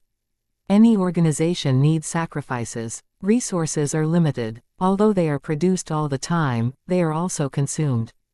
As such, this add and decrease limits the total amount. Humans need food, clothes and lodging to survive, these are resources.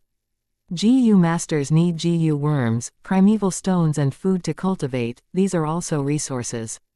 Becoming strong requires even more resources. But if you don't sacrifice, then where can I get more resources? I rather compromise others than sacrifice my benefits.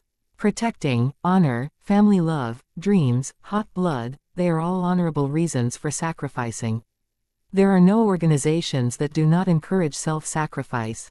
However, the higher-ups would never say that, they would instead talk of protecting, honor, family love, dreams, hot blood, happiness and so on, and give all kinds of material benefits. However, the material benefits are just nonsense once one dies. What could a dead, great hero enjoy? Look at Gu Qingxu. He, blissfully, died and was buried in the soil, his name carved in the gravestone as his spirit continues to influence future heroes. 6:40 a.m. now. I was up playing Dota 2 all night. Won a bunch but lost last 2 to evil throwers. Sad face. Well, to feel make me feel better. Here's another chapter. I hope everyone had a good New Year's Eve and hopefully a lovely New Year day. Also, here goes to the first chapter of the week in 2018. I wish this novel gets more readers and Discord becomes more lively. I love to talk about this novel and everything. Okay, see you guys soon. Chapter 146. Oppressive. Zhang Ya looked at the Gu Yuyi whose face was grim, the former secretly feeling happy in his heart. This old man had forcefully made Zhang Ya bring him to this place. Zhang Ya only had rank 1 cultivation and was a junior, thus he had to lower his head to Gu Yuyi and bring him here. But now that he had been humiliated, Zhang Ya's heart was envious of Fang Yuan's unrestrained personality. Gu Yuyi wanted to give Fang Yuan a few tight slaps, to lecture this arrogant junior. But for the vitality leaves, he had to control himself. Junior Fang Yuan, you can't say that. You are still young, you don't know the importance of human relationships, there will come a time when you need to beg others. Just think, in future when you come to ask me for a favor and I treat you like this, how would you feel? Bullcrap. Human relationships. Fang Yuan laughed in disdain in his heart. The so-called unity was just because they were individually weak.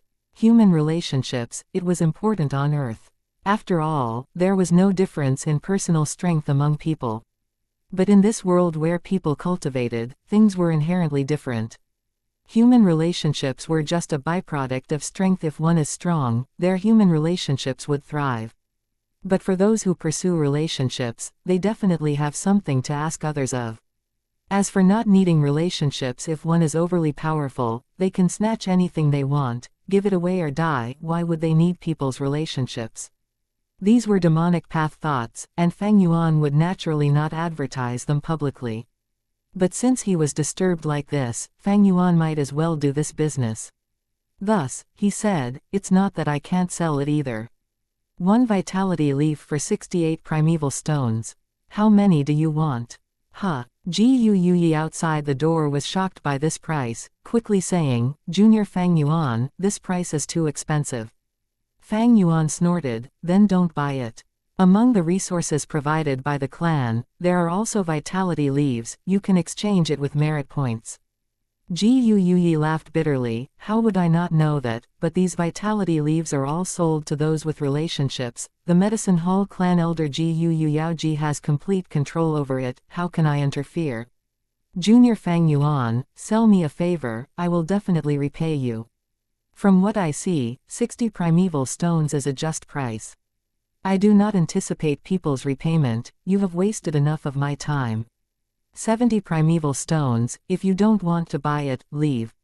Fang Yuan responded. Ji Yuyi was furiously stomping, Junior Fang Yuan, how can you do business like this? Fang Yuan snickered, times are different, it is 72 primeval stones now, every sentence you say wastes some of my time, and when I feel unhappy I will raise the price, I hope you can make the right decisions. Hearing this, Ji Yuyi's face became furious, he wanted to say something, but every time he opened his mouth, no words came out. His hagged face was green and red, and Zhang who was beside him saw this and cheered internally.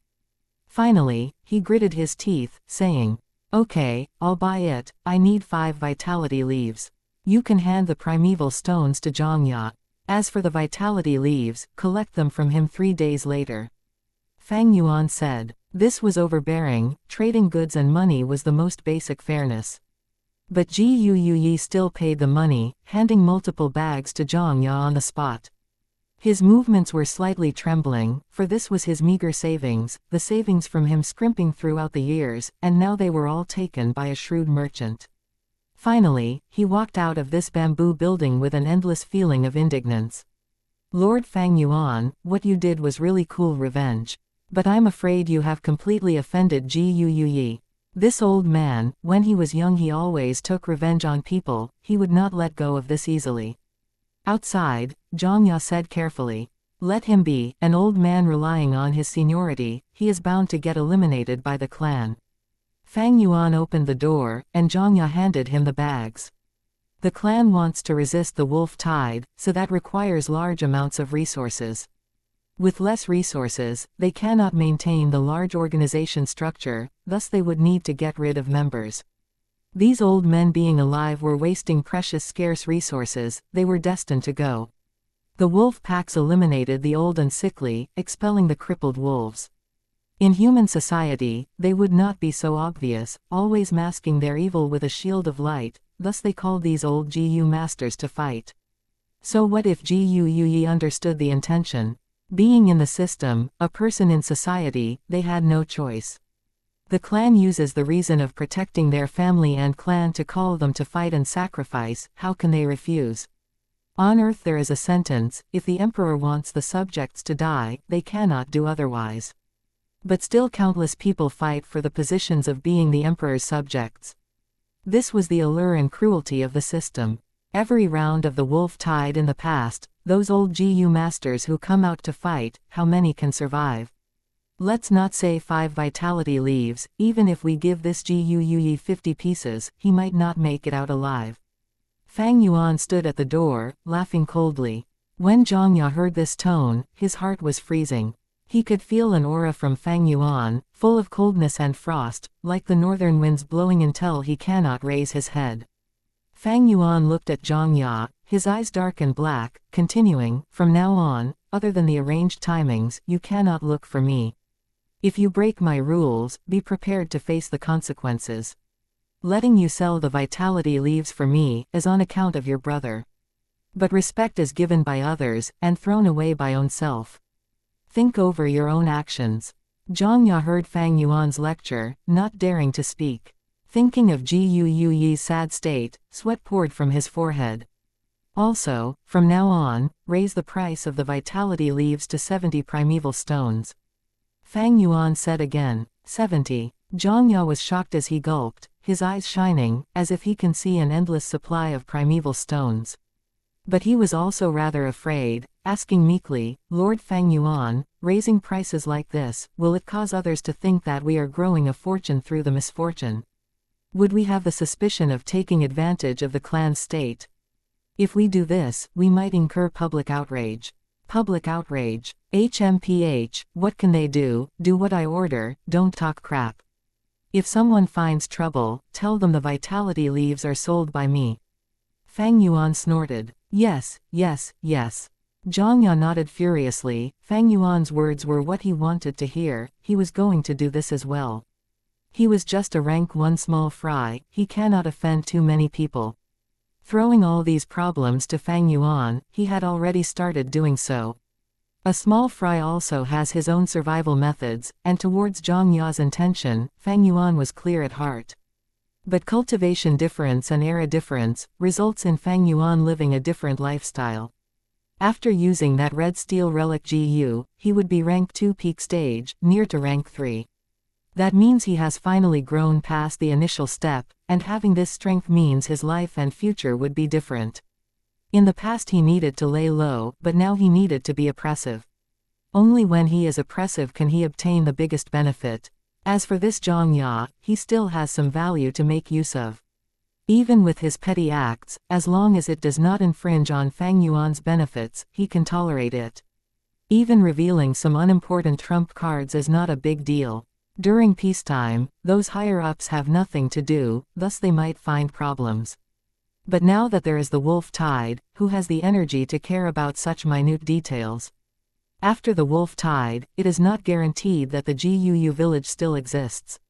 Half a month later, lightning wolves attack like tidal waves, causing the GU masters to retreat in a hurry. Shang Yuan Zhen, you must hang in there. GUU village is not too far away. Shang Zhao Man stared at the clansman on the ground, her eyes turning red as she shouted. Leader Big Sis, I can't take it anymore. I have something in my heart I want to tell you. Shang Yuan Zhen was at his dying breath, his injuries were severe and his face was full of death. Okay, speak. Shang Zhao Man sobbed. She knew in her heart that although this Shang Yuan Zhen was normally quiet, but he was secretly in love with her. At this moment, she knew what he wanted to say. But when Shang Yuan Zhen opened his mouth, he did not manage to confess and say, I love you. He had died of blood loss, injuries too severe to cure. His body was full of injuries, all from the bites of the lightning wolves. The most fatal blow was at his chest, from his right shoulder all the way to his belly button. This was caused by a bold lightning wolf. Big Sis, the situation is bad, another bold lightning wolf group came. The Rakan GU master shouted, his voice filled with panic. Shang Zhao Man's cries ended, placing Shang Yuan Zhen's body down. She was the group leader, her group members need her. The dead has passed, and those alive has to continue facing the cruelty of this world. These goddamn wolves, is there an end to them? Shang Jian Man cursed fiercely. Her body figure was hot and she had a nice pretty face, so when she said these swear words there was a unique flavor about her. Hearing her words, the others calmed down internally. As Shang Jian Man cursed, she observed. The investigation result made her slightly distressed. She could kill a group of bold lightning wolves, fight her way out of 2 groups, but against 4 bold lightning wolf groups, the wisest decision is to retreat to the valley behind her and use the signal GU, hoping for reinforcements. Retreat to the valley, Shang Zhao Man shouted as she activated both her giant bears to protect them. These 2 giant bears were well raised by her. One brown and one black, with smooth and shiny fur, but they were both full of injuries all over their bodies. When Shang Zhao Man and the others successfully retreated to the valley, these 2 bears were left with one. The black one had been engulfed by the lightning wolves pack after killing tens of lightning wolves, having run out of energy. A GU worm shot out from the bear corpse, returning back to Shang Zhao Man's hand in an instant. This was the bear enslavement GU. It can be planted into bears to allow the GU master to manipulate giant bears. Of course, it can only be an ordinary bear, for the bear enslavement GU is a rank 2. It cannot enslave a bear king. If it can enslave a bear king, they would be strong. Because a bear king, even if it is the weakest, has at least 100 bear subordinates.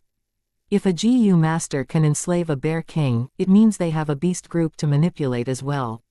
Now we wait for reinforcements, hopefully they can get here soon. Shang Zhao Man panted as she sighed. They had retreated to the valley, thus the area they had to defend against greatly decreased, causing the pressure from the wolf packs to also decrease. But it also meant they had no way out, and the blood and continual battle would attract more wolf packs. The crisis was not resolved. At this point, from the cliff above their heads, a voice was heard.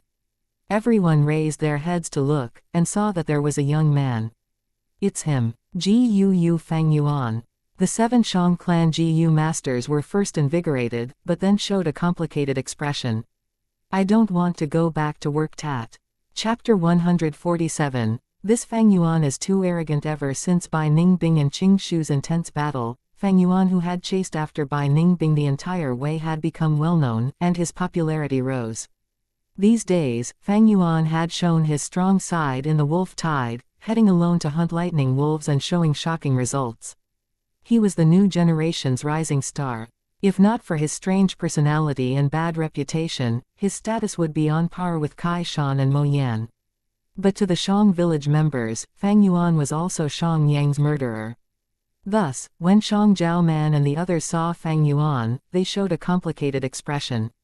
Fang Yuan stared at them from above, waving his tree vine, saying slowly, "You can continue to wait for reinforcements, or escape using the vine in my hand and climb up the mountain." Who knew when the reinforcements would come? Matters on the battlefield were ever changing. Shang Zhaoman and the others obviously chose the tree vine in front of them, but Fang Yuan actually asked them for remuneration. This caused the Shang clan Gu masters to be furious. "Fang Yuan, we are alliance mates. How can you do this?" Someone shouted furiously. "Asking for the bear enslavement Gu, how shameless can you be?"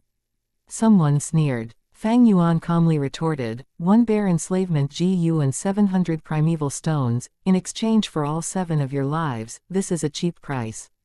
You can reject me, and I will go back to the clan to report your circumstances." But when will the reinforcements come? Will they encounter a wolf pack on the way here? That I cannot guarantee. Everyone became quiet. Their expressions were ugly. "All right, I promise you. Fang Yuan, you really live up to your reputation." Finally, Shang Zhaoman chose to give way for the sake of everyone. Her words were full of spite towards Fang Yuan. Fang Yuan shrugged nonchalantly. The result was as expected. He threw down the tree vine, and laughed coldly in his heart.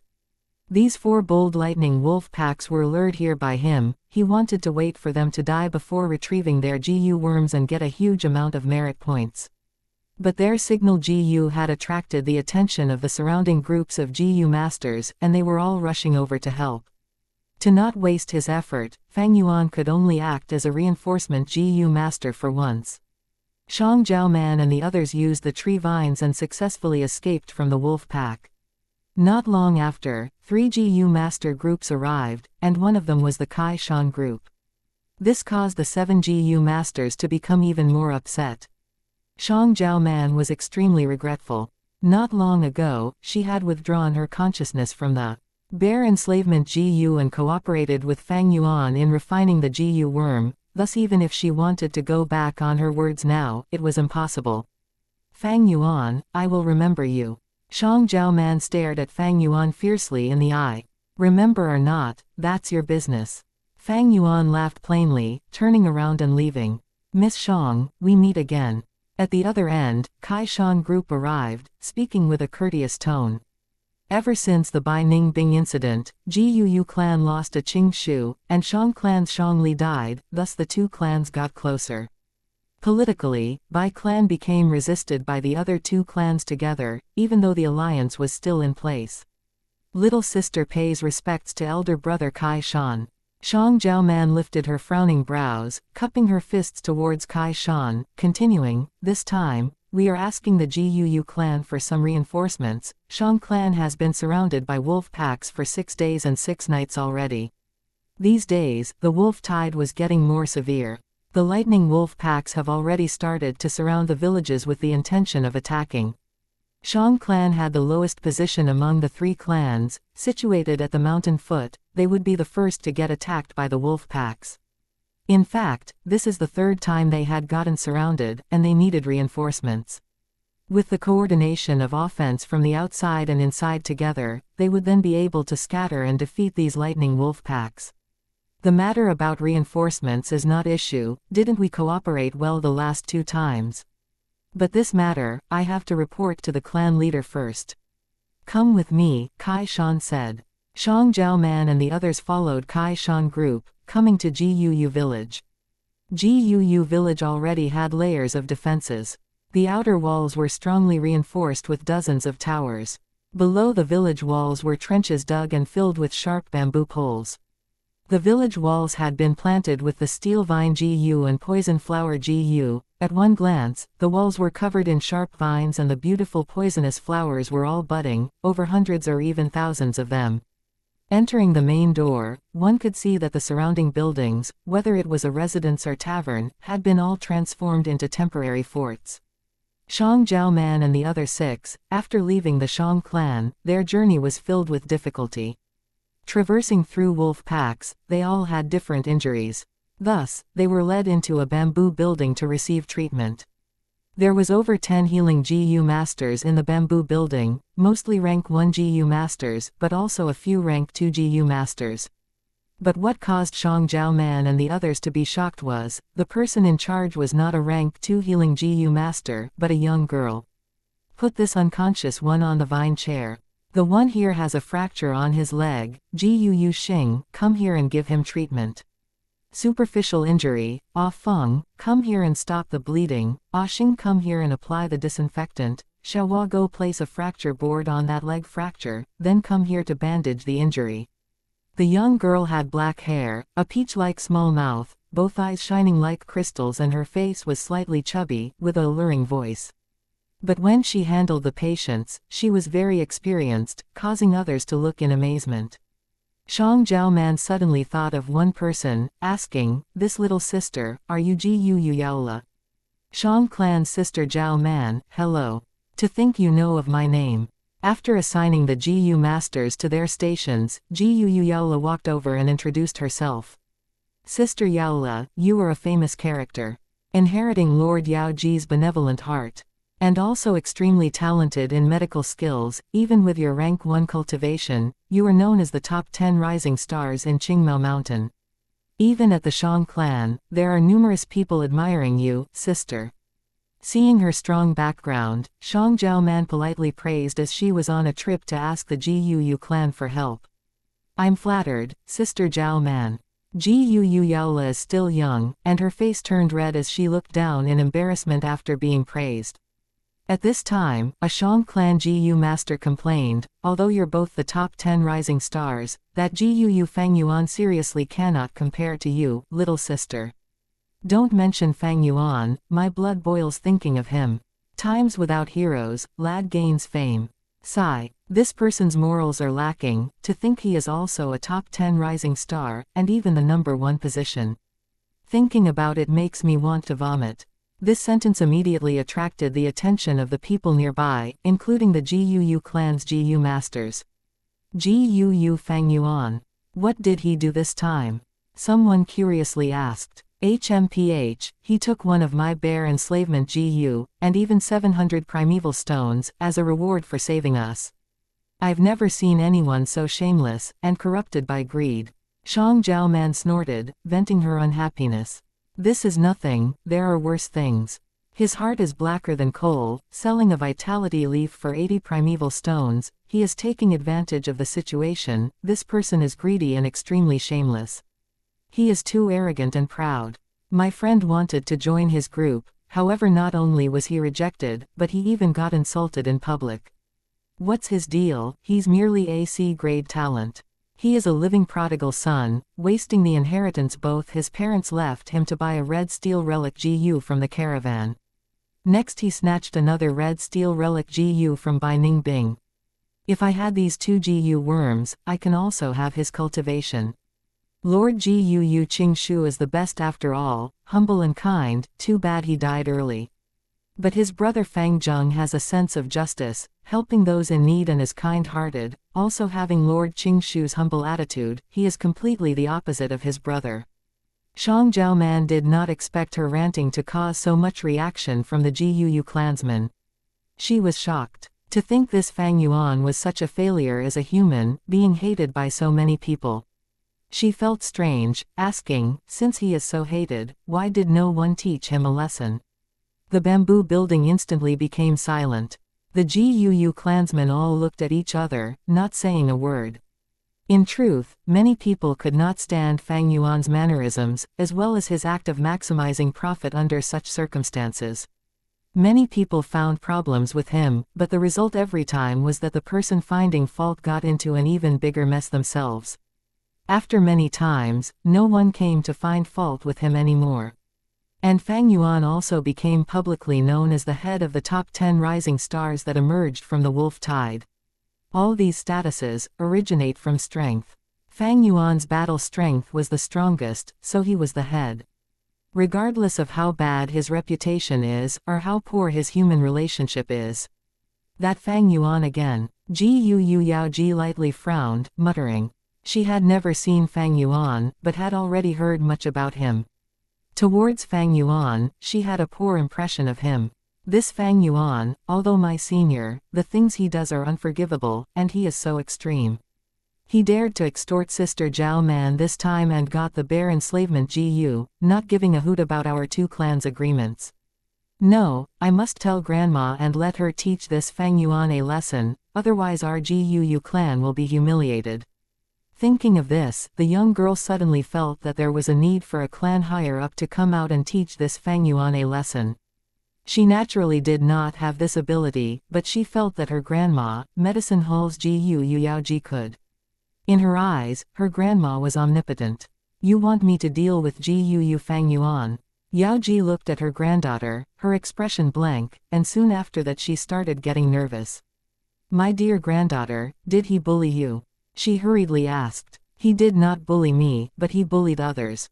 This time it is the Shang clan's sister Zhao Man. He extorted her, getting a bare enslavement Gu and 700 primeval stones. This is too much. If this goes on, the clan's reputation would be completely ruined by him, Gu Yaola said. Grandma knows this matter. Darling granddaughter, leave first, Grandma will not disappoint you. Yaoji said after deep considerations. Thank you Grandma. Grandma, you do not know, but this person is too wicked, raising the price of his goods and bullying the weak. He is a true villain. After the young girl left, Yaoji fell into deep thoughts. She had wanted to deal with Fang Yuan for a long time, however it was naturally not a naive reason like Yao Li's, but because Fang Yuan possessed enough profits for her to strike. First was the liquor worm. Although previously, Yaoji had bought one from the caravan. But that was given to her granddaughter Yaola. She herself still needed one liquor worm as an ingredient to refine a rank 3 Gu worm she wanted to fuse. Next was the 9-leaf vitality grass. The clan's 9-leaf vitality grass were mostly in Yaoji's control, and by relying on selling the vitality leaves, she could consolidate her authority and status in the clan. This Fang Yuan is too arrogant. First I wanted to buy his liquor worm, but he refused. What guts. This time he raised the price of the vitality leaves and earned a fortune. Does he really think I, the medicine clan elder, is thin air? HMPH. First chapter of this week's batch. Enjoy. Chapter 148. Circumstance. 2 giant banners fluttered in the wind with a ringing noise. One was the battle merit board. Fang Yuan was now among the top 10 in the list. Another banner listed all kinds of goods which could be exchanged with battle merits. However, most of the Gu masters in the crowded plaza had their attention on a newly announced decree. The content of the announcement was, the wolf tide is becoming more fierce and the casualties among the clan's Gu masters are increasing day by day. To reinforce the treatment methods, the medical hall orders all the Gu masters who possess 9-leaf vitality grass to temporarily hand them over to the clan. The medical hall will organize staffs to unify all the productions. There were a list of names in the notification. They were the names of the Gu masters that possessed 9-leaf vitality grass in the clan. Naturally, Fang Yuan was also listed. Right now, he was standing in a distant corner looking at this notification. His expression couldn't help but turn ugly.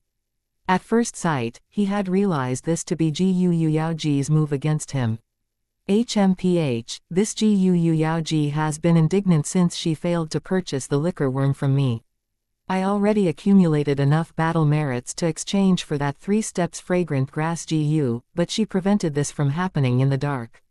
Now, she is actually coveting my 9-leaf vitality grass. Gu Yaoji's actions were understandable. People of the same trade were natural enemies.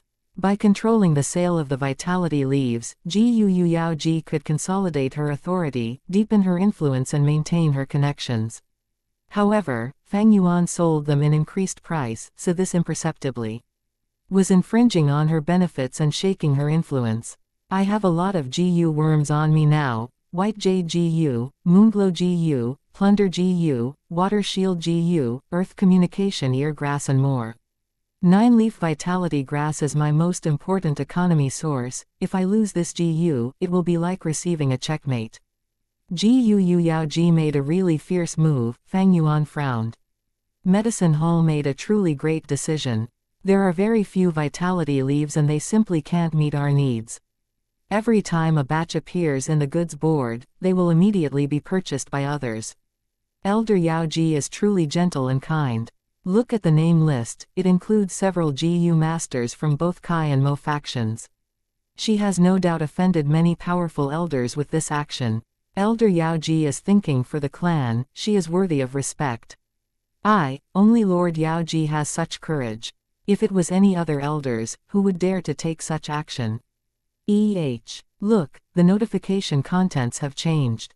Kai and Mo factions Gu masters have handed over their 9-leaf vitality grass. The crowd was boiling. 9-leaf vitality grass being consolidated and unified production meant the availability of much more vitality leaves. This was a great news to the crowd. Fang Yuan watched the notice with rapt attention and sure enough saw, beside the name list of these Gu masters, there were new words: handed over. His own name had thus become conspicuous. His heart felt increasing pressure. Gu Yaoji was an old veteran with deep schemes. With this move, she was borrowing the momentum to pressure Fang Yuan.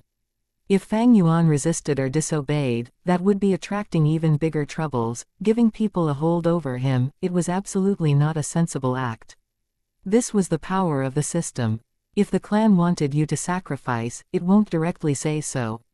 Instead it will drape a shiny cape of righteousness, and give you no choice but to submit. An example was the recruitment of those retired old Gu masters and making them sacrifice their lives. How could they resist? The current movement of collecting the 9-leaf vitality grass was asking Fang Yuan and other Gu masters to sacrifice their benefits to satisfy everyone, and was basically to Yaoji's benefits. Anyone that dared to disobey was going against the clan and alienating themselves. They were traitors and rebels. To resolve this, small schemes like delaying tactics won't work and will instead put oneself into an even more passive state. Yaoji's move carries righteousness and the public opinion. Any small schemes will be destroyed. Only by using an even bigger momentum, fairly fighting back and defeating her momentum openly will resolve this. Fang Yuan already had a solution. This plan was simple but grand: advance to rank 3. Rank 3 and rank 2 Gu masters had completely different status. In the clan, any Gu master that advanced to rank 3 would immediately become an elder and join the decision-maker's circle. Even the clan head couldn't lightly infringe upon their benefits. Don't think that the Gu masters of the Mo and Kai factions obediently handed over the 9-leaf vitality grass, seemingly sacrificing their own benefits. Behind the scenes, Gu Yaoji should have already completed secret transactions with Gu Kai Lian, Gu Mo Chen and other elders. This was political transaction. However, the majority couldn't see this truth and were hoodwinked by Yaoji. If Fang Yuan was a rank 3 Gu master, even if he had to hand over the 9-leaf vitality grass, he would definitely obtain enough compensations in other aspects. Why was Gu Yaoji so anxious to deal with Fang Yuan? On one hand, it was because of benefits. Fang Yuan's actions infringed on her benefits, and similarly she wanted some Gu worms that was on Fang Yuan's body. On the other hand, Fang Yuan was already at rank 2 peak stage. If she didn't make any move now and waited for him to become a rank 3 elder, there would be no more opportunities. Advancing to rank 3 is a must. The clan can sacrifice rank 2 GU masters, but rank 3 GU masters are its pillars and each loss would incur a huge damage. Moreover, I have accumulated too many troubles.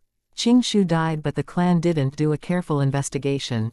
I have the water shield GU, plunder GU and other GU worms, but the clan has turned a blind eye to it. My cultivation is advancing so fast, the higher-ups clearly know about it, but are enduring it and haven't examined the secrets on me. Fang Yuan was very clear on his current situation. On the surface, he looked to be strong and well off, but he was actually surrounded by danger.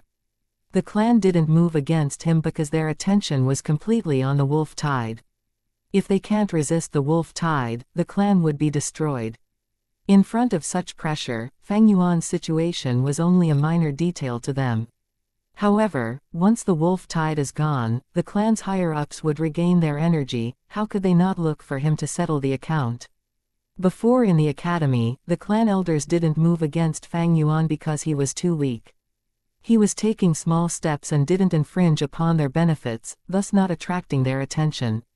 But, it was different now. Fang Yuan's cultivation was already at rank 2 peak stage. If he took one step further, he would become an elder. Simply this cultivation had already touched the elders' nerves. His every movement was observed and noted by the elders. Any newly advanced elders could influence the whole political situation of the GUU clan. This resulted in continuous suppression of Fang Yuan. What's more, Fang Yuan hadn't joined the system and entered any factions, thus these made the suppressions become even more intense. Neutral faction was also a faction. No one could tolerate the current Fang Yuan, someone who was roaming beyond the clan system. If I advance to rank 3, the suppression will definitely be much more lower than now, though they will still be there. Rank 3 is a point of qualitative change, a threshold. Stepping through it will bring one to a whole new world. Similarly, with rank 3 cultivation, I can freely move about. At worst, I will simply leave the clan. Fang Yuan was clear on this. However, advancing to rank 3 was not an easy thing. Especially considering Fang Yuan's C-grade aptitude, it was almost an impossible barrier. In his previous life, he had stalled at rank 2 peak stage for over 100 years. Until afterwards, he paid a painful price to obtain a GU and promoted his aptitude. Only then could he step through this difficulty. In a GU master's cultivation, it was easy to advance through small realms, they only needed enough time and patience. However, every large realm had a barrier, and the higher you go, the harder it is to cross. Especially the difficulty in advancing from rank 5 to rank 6 was beyond imagination, harder than ascending heaven. Fang Yuan already had a lot of difficulties in advancing from rank 1 to rank 2. Now, to advance from rank 2 to rank 3, there was no possibility of success by following the traditional route. Fortunately, in Fang Yuan's 500 years of life experience and vast memories, there were 2 to 3 methods. Saying it nicely, they were alternative paths, but saying it coarsely, they were demonic practices. This option was very suitable for Fang Yuan's current situation. With this option, advancing to rank 3 required one to refine a peculiar and bloody GU man-beast life. Burial GU. An ancient devil path sect leader had made painstaking efforts and invented this recipe to strengthen his subordinates' cultivation. The man-beast life burial GU was specialized for rank 2 GU masters to break through to rank 3 realm. In his previous life, Fang Yuan explored unknown places and coincidentally found this recipe. It had made a deep impression on him and he had firmly kept it in mind. The crucial point was that the materials required for the fusion were not rare. If it were normal times, Fang Yuan might need 2-3 years to collect them, given his circumstances. However, the wolf tide gave him a great opportunity. He had already collected sufficient primeval stones and GU worms. The only remaining thing was to wait for an opportune moment. Everyone, quickly look at the notice the medicine hall has just issued. They want to collect 9-leaf vitality grass and unify the production of vitality leaves. This is a great news. In the bamboo building, a group of GU masters gathered near the notice pasted on the wall. They were all filled with delight when they read it. Ha ha ha, I reckon Fang Yuan is close to tears. HMPH, serves him right for selling the vitality leaves at such a high price, exploiting our hard-earned money. I really want to see what expression Fang Yuan has now. It would definitely be very ugly. Many people were taking joy in the other's misfortune. He, this really lets us vent our resentment. We really need to thank Miss Yaola for this. If she didn't persuade Lord Yaoji, how could there be such a day? Right, we are really grateful to Miss Yaola. Miss Yaola is not only beautiful, she is also kind-hearted, upholding justice and fairness for us. She has the demeanor of Lord Yaoji. As she heard the continuous praises, Gu Yaola shyly lowered her head. She felt happy. Little sister Yaola. Right at this time, Xianxia Man walked in through the door. I came to say my goodbyes. I saw the medicine hall's notice. I am really thankful to you for letting me vent out my indignance. People like Fang Yuan are black sheeps and need to be controlled. Big sister, you are leaving. Gu Yaola threw a concerned look. Xianxia Man put one hand on her hip and pointed the thumb of her other hand to a group of Gu masters standing outside the door, saying, I have already asked for reinforcements, I must hurry back. Let's meet again next time. Yao Li's heart was filled with grief. Xianxia Man had 10 Gu masters when she had left her clan, but there were only 7 left when she reached here. Now, these Gu masters were going to step into the cruel battlefield again. How many of them could safely return? Since my work is still not at its peak yet, I will try to do daily releases as much as possible. Cheeky smiley face, as usual. Thank you for reading. Please rate and give Power Stone so we can have a higher rank and let more people read this awesome novel. Things are going to get very interesting very soon. Chapter 149. Wolf Pack attacks the village. Yaola sent Xianxia Man and the others to the door with her gaze as they got further apart. But this separation was extremely short-lived. Merely 15 minutes later, Xianxia Man and the others returned to the bamboo building. We are unlucky, there's a wolf tide, Xianxia Man laughed bitterly, explaining. When the Gu masters in the bamboo building heard this, their expressions tensed. Xianxia Man's group had great numbers, yet they were forced to retreat to the village. It showed the intensity of this wolf tide. Everyone get ready, the lightning wolf pack is about to assault the village, Xianxia Man said. Once she finished her words, sirens resounded in the entire village. The village went quiet for a moment. Then in the next instant noise erupted. This alarm! There is a large-sized wolf pack attacking the village. Quick, gather all our group members here, there's a huge battle incoming. Damn it, I just got back, I wanted to get a good sleep. Gu masters cursed as some showed a cold expression. At once, in the bamboo building and on the streets, Gu masters could be seen moving quickly, gathering towards the 4 doors of the village as well as the outer walls. On the interior side of the village outer walls, there was a large wooden ladder at every interval for Gu masters to climb up. And the many defensive towers were made higher than the outer walls, like brave courageous defenders of the village. Fang Yuan was among the crowd, arriving at the base of the outer wall. A Gu master was treading on the wooden ladder, and as he was about to head up, Fang Yuan pulled him down and ascended himself. Which bastard? That Gu master was about to scold out, but saw that it was Fang Yuan and immediately shut up. Fang Yuan climbed up the wooden ladder, then he expedited the white jade Gu and peeked at the front lines. Just outside the village, there were roaming lightning wolves everywhere, thousands of them. Taking a glance, there was an endless number of glimmering green wolf eyes, causing one to break out in cold sweat. These wolves were all starving, and some were so hungry even their bodies were shrinking. The lightning wolves' amount was too much, it became a moving disaster. The surrounding wild beasts were either chased away or eaten, and for the wolf packs, they were getting less and less food. To them, a village full of people was a fatal attraction. Wolves were full of wildness, and a hungry wolf is even scarier, more dangerous, and crazier. A lightning wolf that is full would not attack the village. Other than these normal lightning wolves, there was also the bold lightning wolf. Although mixed in with the wolf packs, the bold lightning wolf was still easily recognized. Their bodies were as large as a calf. There was at least 30. Many people upon seeing this, drew in a deep breath. This was the second time Gu village had been attacked by wolves this year, but this size was almost twice or even more than that of the last time. These bold lightning wolves were all at the peak of their health, strong like bulls. Ordinary lightning wolves might not get food, but these 100 beast kings definitely had ample nutrition. Resources were naturally given to the higher-ups first. The benefits of the lower-rank members would be stripped, sacrificed and given to the higher ranks. Be it human society or wild beast groups, it worked the same way. These bold lightning wolves are not the real threat. Fang Yuan's gaze moved, continuously finding and quickly saw 3 large wolf shadows at the back of the wolf pack, hiding under the shadow of the trees. Thousand Beast King, Frenzy Lightning Wolf. Each Frenzy Lightning Wolf was as large as an elephant. When Fang Yuan saw this, his pupils shrunk slightly, but went back to normal immediately. He continued observing, only finding even more bold lightning wolves coming in from all directions. Fang Yuan did not see the lightning crown wolf. Fang Yuan breathed out a sigh of relief secretly, for without the lightning crown wolf, the village was relatively safe. In his memory, the lightning crown wolf appeared at the end of August.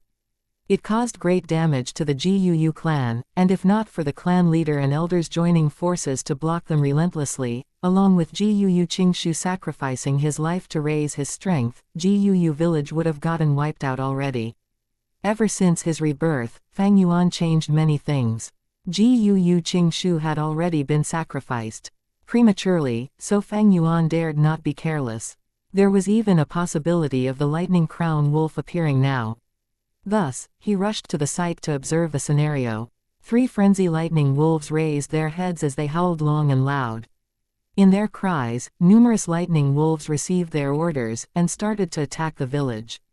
On the village's end, the Guu masters had already prepared themselves, getting into formation.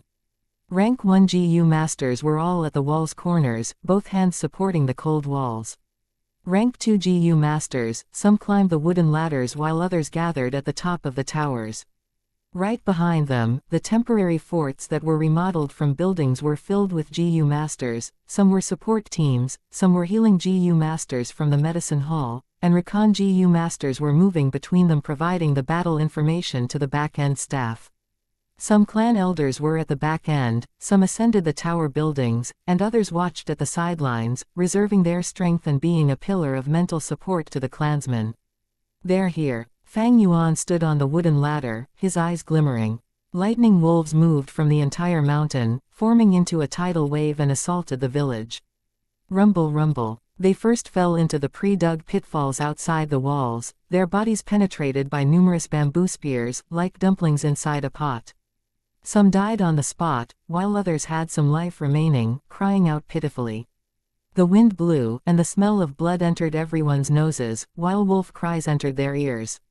The wolf packs attacked in a frenzy. Not only did they not stop, they were in fact stimulated by the blood and attacked even more furiously.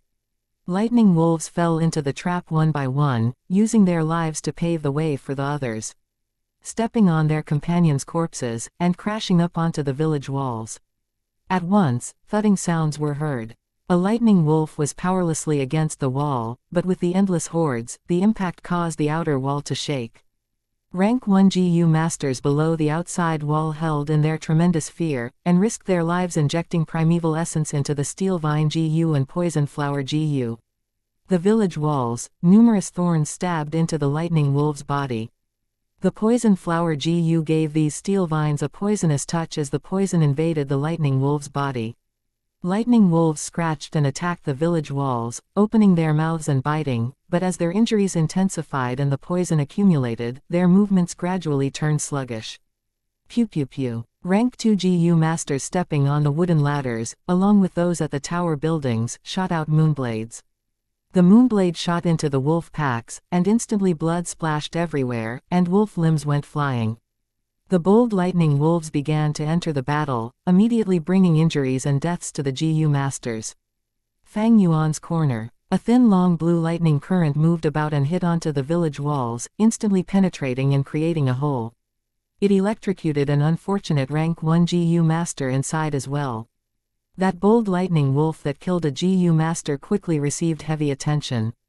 Numerous moonblades flew towards it, but it dodged left and right, relying on the surrounding lightning wolves to provide cover, thus suffering only minor injuries. It opened its mouth, and between its sharp teeth, sparks flew, quickly forming an electric current that flew through the air towards Fang Yuan.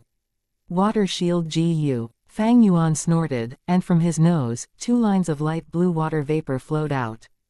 The water vapor expanded, forming a water ball shield, protecting him. The lightning current hit the water shield and caused it to shake, almost breaking. Fang Yuan kept the water shield, and from his wrist, 3 moonblades shot out. The moonblade's angle was tricky. The bold lightning wolf dodged the first, but its right front leg was hit by the second, causing its movement to slow down, and the third hit its head, causing a severe injury that crushed its left eye. It cried out in pain, but other GU masters saw the opportunity and quickly, a flurry of moonblades enveloped it. Pew pew pew. This bold lightning wolf was instantly pelted, its body bathed in blood, and injuries were so deep its bones could be seen.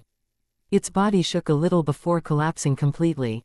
The surrounding wolf packs went into a panic, like ripples in a pond. But at this point, there were 3 frenzy lightning wolves behind holding the fort, and the wolf packs only went into chaos for a while before raising their claws and attacking the village walls again. Fang Yuan shot a few more moonblades out before getting down the wooden ladder. With just this, his deep red primeval essence had already gone below half, needing replenishment. Seeing him coming down, a rank 2 GU master quickly replaced his position and ascended the wooden ladder. Normally, GU masters that had long-range attacks would ascend the wooden ladder, or gather at the tower building's roof. Their emphasis was on the bold lightning wolf, as its threat was greater than any ordinary lightning wolf. Some bold lightning wolf had a GU worm that assisted with jumping in their bodies, allowing them to leap into the village. Fang Yuan walked down the ladder, and continued towards the back.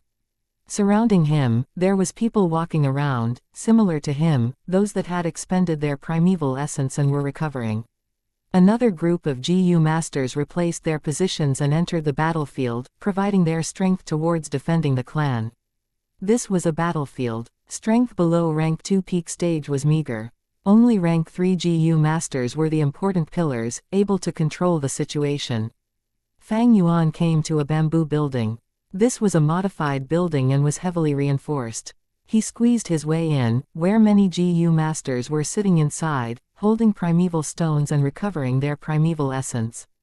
Some healing GU masters moved among the crowd, some squatted on the ground, some bandaged injured GU masters, and the first aid kits were placed at the side.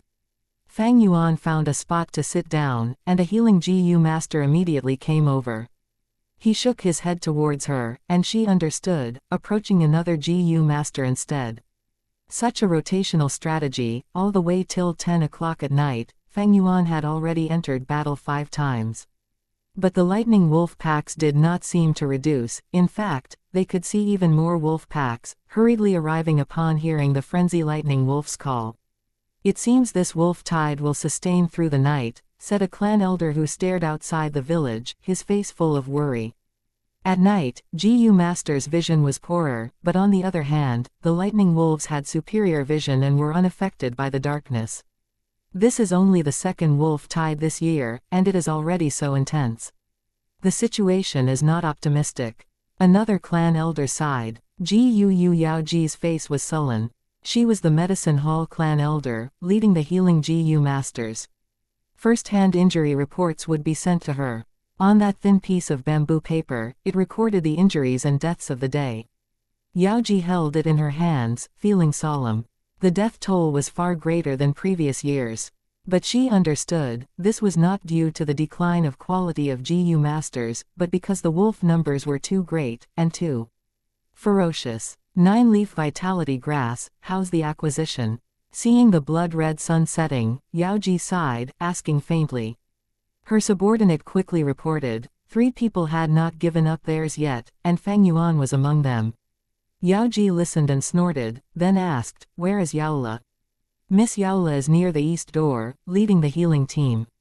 I've advised her many times, but she refuses to stay at the back, insisting on going to the front lines to battle." Saying so, he kneeled down in horror. Yaoji thought for a while before nodding, waving her hand to send off the subordinate. Near to her granddaughter, there was a clan elder.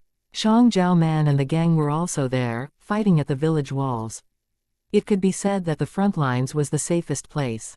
Although Yao Ji doted on her granddaughter, she supported her courage as well. The ones in power have their considerations.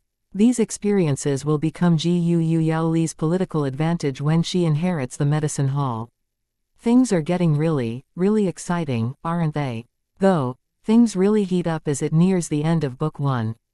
Chapter 150. I am only helping myself. The golden full moon hung in the sky, the drifting clouds casting a gloomy shade. There were desperate battles going on outside the village, and the bright moonlight was great news to the Gu masters in the dark night. Wolf corpses piled up in the traps and were already reaching the midpoint of the wall.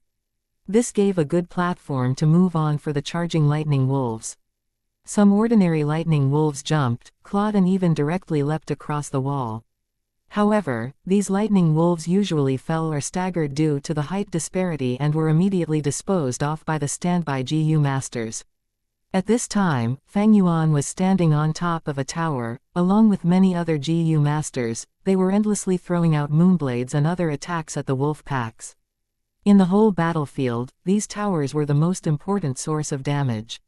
The combination of the Gu masters and the towers had eliminated a large number of bold lightning wolves. Kill, kill, kill. Annihilate these wolves. Nana, I will take revenge for you. Persevere, just a bit more.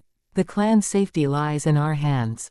The surroundings were a cacophony of noises. Some people were madly screaming, some were shouting revenge, some were shouting in pain, and some were shouting slogans. Fang Yuan indifferently stood there, his hand tossing out moonblades occasionally while continuing to observe the battlefield. Although there was a bright moon, the visibility couldn't be compared to daytime after all. The three frenzy lightning wolves were at the rear, unmoving, their figures indistinct. As long as they were unharmed, the lightning wolves were just cannon fodders, and even bold lightning wolves were only high-level sacrifices. A frenzy lightning wolf unhurriedly took a step forward. It opened its large mouth and threw a thunderball. Rank 3 Thunderclap Gu. This thunderball was not big, it was only the size of a millstone. However, a large amount of eerie blue electricity was condensed in it, and its speed was strangely fast. Almost immediately, the thunderball fiercely collided with the tower Fang Yuan was on. The progress of the fierce battle had been in a deadlock. Many Gu masters were mindlessly fighting, and they were not able to react to the thunderball. Water Shield Gu, White Jade Gu. Fang Yuan was only able to put up his defense before white light covered his sight. Boom! The huge sound from the explosion nearly ruptured his eardrums. A formless force erupted out from the explosion and sent him flying. The devastating thunder destroyed the water shield within 2 breaths of time. The surplus electric current struck Fang Yuan, and even with the white jade Gu's defense, he still felt bursts of numbness. He fell to the ground from a height of 3 to 4 meters. White Jade Gu was not the raiment Gu, it couldn't lessen the force on impact. Fang Yuan's back hurt all over. He quickly got up from the ground, his eyes repeatedly blinking as teardrops fell from it. After 3 breaths of time, he slowly recovered his sight. The tower that had been built with thick stones was half destroyed. There were many burnt black corpses scattered around on the ground. The thunderball attack had opened a huge hole on the outer wall, and an unending stream of wolf packs charged into the village like a tide. The frenzy lightning wolves finally entered the battlefield. Thousand Beast King level strength was extraordinary. The many Gu masters that were around Fang Yuan in the tower just a moment ago were completely dead, some left without intact corpses. Only Fang Yuan alone had survived. The jellyfish-like water shield Gu appeared very dull inside his aperture. If the water shield was continuously destroyed many times, the water shield Gu would also be damaged and could even perish. White Jade Gu was also in a similar state. Gu worms were strong and yet fragile. Take this Thunderclap Gu for example, its thunderball was very powerful and fast, also difficult to resist. But it also had a weakness: it couldn't be used repeatedly and needed some time before the second thunderball could be shot out. But Fang Yuan had just stood up when another thunderball flew over. To think this Wolf King has 2 Thunderclap Gu on it. Fang Yuan's complexion turned pale and he hurriedly dodged. He tried not using the water shield Gu and only relied on the defense from the white jade Gu. Beast, stop your insolence. At this critical timing, a figure appeared in midair, golden light bursting out from the figure as he resisted this thunderball. The elders had made their moves. However, one elder was still not enough. Soon, the elder was joined with 2 other elders. A frenzy lightning wolf needed at least 3 groups with great teamwork to join hands, or at least 3 rank 3 GU masters to face it. The frenzy lightning wolf took heavy steps forward, emerging from the indistinguishable wolf packs, as the surrounding wolves gave way. It gradually started from a slow run, and then got faster and faster, charging at the village wall with its head lowered. Seeing this scene, all the rank 1 and rank 2 GU masters fled in terror. Only those 3 elders still remained on their spots. Everyone tacitly vacated this part of the battlefield and left it to them. The intense battle between the 3 elders and this frenzy lightning wolf unfolded. Not long after, the other 2 frenzy lightning wolves also charged towards the village, opening another 2 battlefields. 9 elders and 3 frenzy lightning wolves formed into 3 great battlefields. Thunder and lightning burst out everywhere, destroying the bamboo buildings. Most of the GU masters or the lightning wolves who were caught in these 3 great battles didn't have a good end. Lightning wolf packs were still charging towards the village, but Fang Yuan didn't fight anymore and moved to a corner of the battlefield, observing the 3 great battle stages from a distance. No doubt, the attacks from these wolf packs had reached the climax. 3 frenzy lightning wolves, one has 2 thunderclap GU and has high offensive power, another has thunder wings GU and can fly for a short moment, giving it very high flexibility in the battle. Another holds the thunder roar GU and can kill its enemies with the sound waves. Fang Yuan slowly got the details on these 3 frenzy lightning wolves after observing for a moment. 1,000 Beast King usually has 3-4 rank 2 and a rank 3 wild GU worm residing on it. The GU masters could give proper response as long as they were clear on these GU worms. Once the frenzy lightning wolves suffered targeted attacks, with their low wisdom, they wouldn't change their monotonous attack styles, and the battle outcome was certain. Sure enough, soon the several elders retreated and other elders replaced them. With the mutual coordination between them and superior tactics, they were soon able to occupy the upper hand. After a short moment of intense battle, they controlled the battle situation. Victory was only a matter of time. The outcome is set. Just when Yao Ji puffed out a sigh, a roar sounded out from the eastern gate. A lightning wolf was growing bigger, from the size of a normal lightning wolf, as if air was blown inside it, it swelled up to a size of an elephant. There is actually another frenzy lightning wolf. Many elders were alarmed at this scene. Their attention had all been on the 3 battle stages. As their entire battle formation was heavily emphasized on these 3 areas, the forces at the eastern gate was somewhat thin and weak. Not good, Yaola is still there. Yao Ji suddenly turned pale, and she immediately shot out towards the eastern gate. To think there was still such an unforeseen event. This frenzy lightning wolf should have a rank 3 or a restrained GU, it used this disguise to mix in with the lightning wolf packs and deceive the GU masters at the eastern gate. Fang Yuan observed carefully, the situation at the eastern gate was far from good. A frenzy lightning wolf suddenly appeared and directly smashed the eastern gate, creating a huge hole. Countless lightning wolves flocked behind the bold lightning wolves, howling savagely as they charged into the village. Yu Yaola was numb with fear as she saw the lightning wolf packs charging in like a tide. Fortunately, she had veterans like Xianxia Man beside her. At this critical timing, Xianxia Man took it upon herself to control the scene and ordered, "Quick, close the doors and the windows. We need to defend this place till the reinforcements arrive, and only then will we have a fighting chance." She had just finished speaking when, bang, the roof of the bamboo building collapsed under the attack of the frenzy lightning wolf. Yu Yaola screamed. The abrupt twist in events had caused her to lose her composure. She was after all too young and only had rank 1 cultivation. She had stubbornly stayed here because she felt safe and had never thought she would fall into such a dangerous state. "Brute beast, stop at once." Yu Yao Ji shouted while frantically running.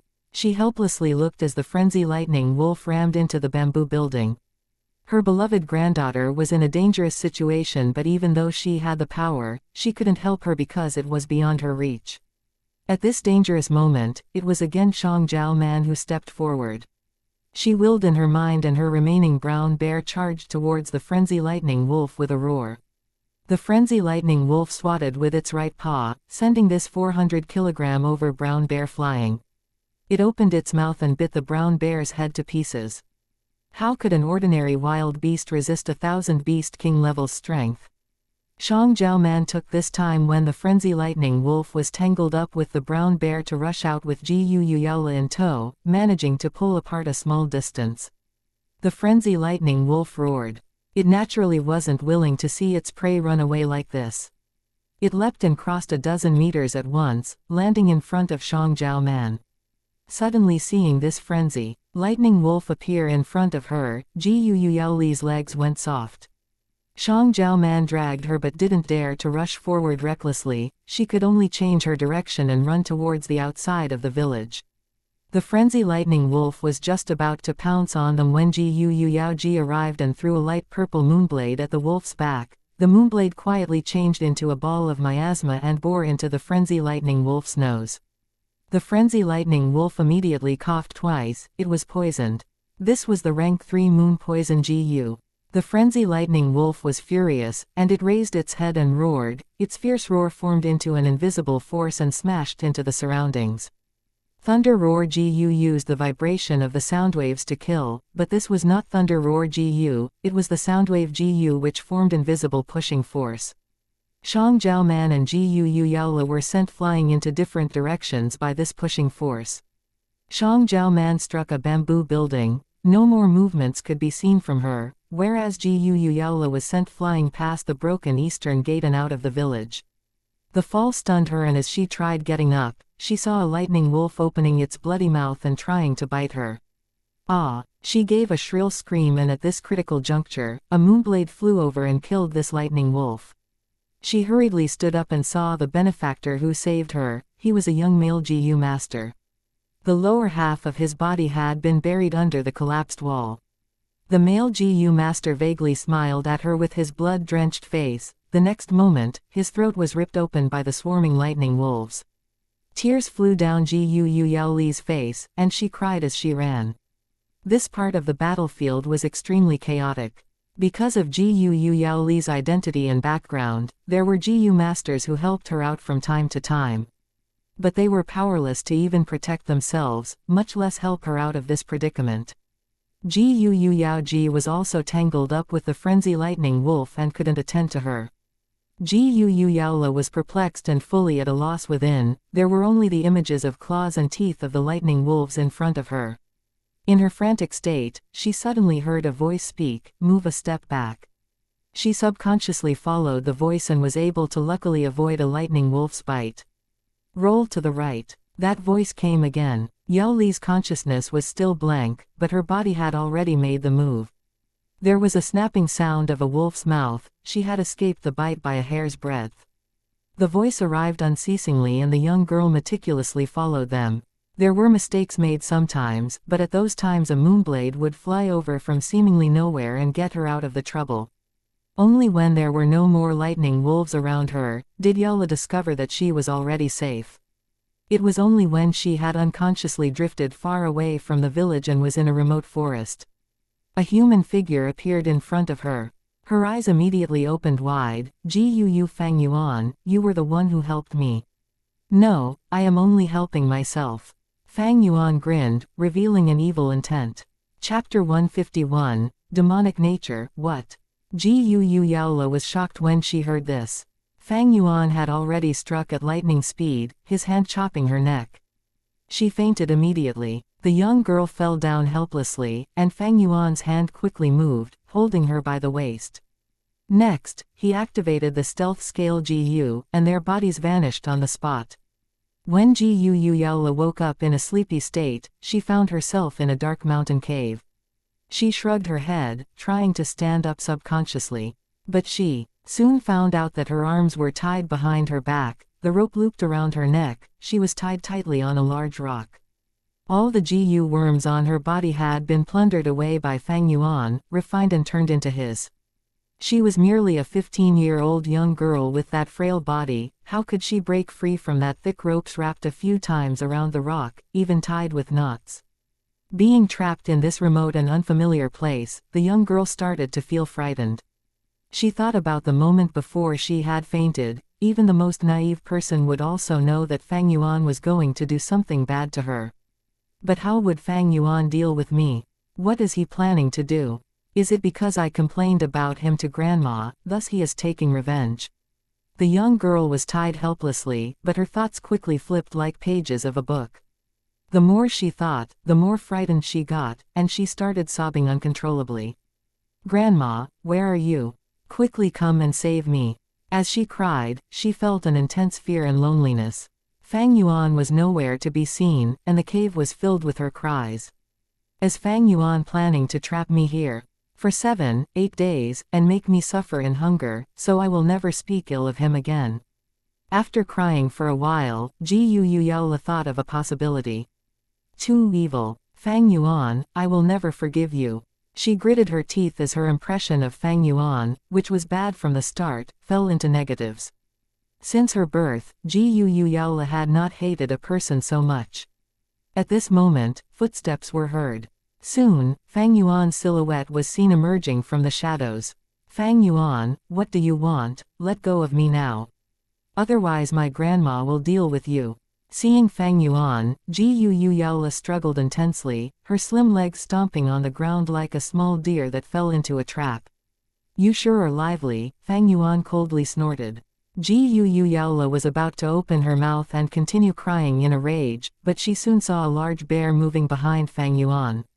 "Be bear." Her widened eyes showed shock as she stuttered. Fang Yuan laughed coldly, stretching out his hand and caressing the bear's black fur, his voice filled with coldness that flowed in the cave like ominous winds. "Because of the wolf tide, it was not easy to find such a wild bear. It took me lots of time and effort to find it." Jiu Yaola reacted instantly. Her quick-witted thoughts soon remembered that Fang Yuan had once taken a bear enslavement Jiu from Xianxia Man. "So that's it." She laughed coldly and was about to speak, but Fang Yuan suddenly squatted in front of her. "What are you doing?" The young girl tried to move away, but Fang Yuan easily used his right hand and grabbed her cheeks firmly. "Such a cute appearance, lovable indeed," Fang Yuan plainly commented. His right hand moved quickly, grabbing Yaoli's shirt, and pulled. The shirt was instantly torn, showing her pink undergarment. "Ah!" The young girl was stunned momentarily before shrieking loudly, frantically struggling. Even though her tender muscles bled due to friction from the ropes, she couldn't care less. Fang Yuan laughed coldly, continuing to pull and tear her clothing apart. RRRRRIP. Soon, the young girl's ragged garment was only left with a few torn strips of cloth, showing off large areas of her milky, delicate flesh. "No, no." She was extremely frightened, crying out loudly. As she thought of all the various possible ways Fang Yuan was going to deal with her, her whole body shook and trembled. However, Fang Yuan did not continue on as she expected, but instead he stood up and moved backwards. The young girl's loud cries turned into sobbing. But at this moment, the black bear moved its paws, and got closer. The young girl was frightened as her iris shrunk into pin size, for at this moment, she felt an intense sensation of death. The bare paw struck, and the sound of it breaking air could be heard. With a crisp sound, the young girl's skull was hit, and the intense force broke her thin neck. Her head was twisted at a creepy angle, broken and hanging on one end. One moment ago, she was still an alluring beauty, and the next moment she was a corpse. Her warm body tied to the huge rock, was like a broken toy doll. At this moment, even without Fang Yuan's control of the bear enslavement Jiu, with its craving for food, the black bear had already lowered its head, enjoying this sumptuous meal. It first started to gnaw at the young girl's throat, and fresh blood immediately bubbled out, splashing onto its black fur. Next was the young girl's white and tender breasts, like flower buds that were unopened. The black bear bit on her right breast in one whole mouthful, tearing away the skin and flesh, exposing her deathly pale ribs. At this moment, the black bear used its paw to break these bones. The young girl's internal organs were crushed, and immediately blood poured out endlessly. Without the skeleton's interference, the black bear placed its mouth further into the girl's body. It nipped at the girl's heart that was still beating, then proceeded to swallow it in one mouthful. The heart passed through its throat and into the stomach, and this bear that had to hide around and couldn't eat due to the wolf tide, howled out in satisfaction. After another cry, it lowered its head again and started to consume her internal organs wantonly. Chomp chomp chomp. The black bear's mouth opened and chewed, large amounts of blood gushing out from its mouth, issuing a watery sound. After a good while, the black bear finally moved its head out. The young girl's chest was already empty, the immense injury extending to her stomach. But towards the shining, white intestines, the bear did not seem to have much interest. It started to focus on the young girl's white slim legs. The girl's jade-like fingers were all bitten away by the black bear at once, and with a few rounds of chewing, the fingers were swallowed with a crisp sound. The girl's thighs were also a delicacy. The tender skin and flesh of her thighs emitted a virgin fragrance. When the bear had finished, all that was left was the white leg bones. Among the swaying movements, the girl's skull finally dropped onto the ground. To be honest, she did have a cute appearance. Those black lustrous eyes with a round nose slightly pointing up, and her skin blushing like peach blossoms, with a small mouth and 2 rows of white clean teeth. But now, her face had lost the color of blood, her skin turning deathly pale. Her fine black hair was left hanging, covering half of her face, with those pair of eyes staring wide open, filled with fear and anger. A death full of grievance. Note: the following is religious text that may make no sense to most, but read it with a pinch of salt. Fang Yuan folded his arms as he observed Gu Yao Li's expression, thinking of a Buddhist saying on earth, without a sense of self, without a sense of person, to be detached of all living things, detached of the sense of time. Void as the red skull and white bones, skin and flesh. I am namely myself, without individuality. Breaking the sense of self, realizing that one is common and ordinary. Without a sense of self, means, everyone is equal, there is no difference. Man is humanity no longer treating humans as a superior race and demeaning other living beings. Without a sense of person, means that, the world is equal, there is no difference. Living things, refers to all life, no longer recognizing life as superior and thinking that non-living beings like rocks and water have cognition. This is, detached of all living things, which means, all in the world is equal, there is no difference. Any object or creature has their respective lifespan, and, detached of the sense of time, namely means, regardless of whether it exists or not, they are all equal without difference. No matter how beautiful the guy or girl, they eventually turn into a skeleton. Bones, skin and flesh are one, but people favored skin and flesh while fearing bones. This is being fixated on appearance, not recognizing that all is equal. This Buddhist term is calling for humans to break through all forms, seeing the truth. Beauty is superficial, and people, me, the world, and time, is all superficial. If one goes past the superficial aspect, they would see Buddha. Recognizing and going beyond, treating all as equal, all is equal. Thus, Buddha sacrificed his body to feed tigers, cutting off his flesh to feed eagles. This was the benevolence in his heart, seeing all in this world as his own, loving everything, and his great love for everything. No matter if it's me, others, animals or plants, or even the lifeless rocks and water, even those that do not exist, we have to love them. If a mortal standing there watches the bear eat a person, some hot-blooded teenager would jump out and scream, "You beast, don't you dare eat a person." Or, "Beauty, do not fear, uncle is here to save you." Etc. This was the mortal's love and hatred, loving young girls and hating large bears. Not going beyond and still fixating on the superficial, not able to see her red human skeleton. If Buddha stood there and watched the bear eat a person, he would sigh, chanting, "If I do not enter hell, who would enter?" He would save the young girl and feed himself to the black bear. This was Buddha's love and hatred, loving the young girl and loving the bear, treating all as equal. But right now, Fang Yuan was the one standing here. Seeing the young girl's tragic and violent death, his heart was unmoved. This was not because of his numbness to death, but he had gone beyond the superficial, having no obsessions. Without a sense of self, without a sense of person, to be detached of all living things, detached of the sense of time. Seeing all living things as equal, the world as equal. Thus, the girl's death is no different from a fox or a tree's death. But to a mere mortal, the girl's death would trigger their anger, hatred, and pity. If it was the girl eating the bear, they would not feel anything. If an old lady was eaten, the pity in their hearts would be greatly reduced. If it was a villain, a murderer getting eaten, they would clap their hands in joy, praising. In actuality, all beings are equal, and heaven and earth is just. Nature is fair, disregarding love or hate, it is emotionless, and never gives differential treatment. Rule of the strong, victor takes all. The disappearance of a life form, towards the entire natural realm and the infinite cosmos, to the long river of history, what does it amount to? Death means death, who can choose not to die? What talk about a girl, bear, ant, fox, tree, old lady, murderer, they are all lowly. Humble. Mongrels. Only by recognizing this and going beyond the superficial, arriving at the truth, does one gain divinity. This divinity, taking a step towards the light, it becomes Buddha. If it takes a step towards the darkness, it becomes a demon. Demonic nature. This was extremely, amazingly hard. Probably one of the hardest chapters to do.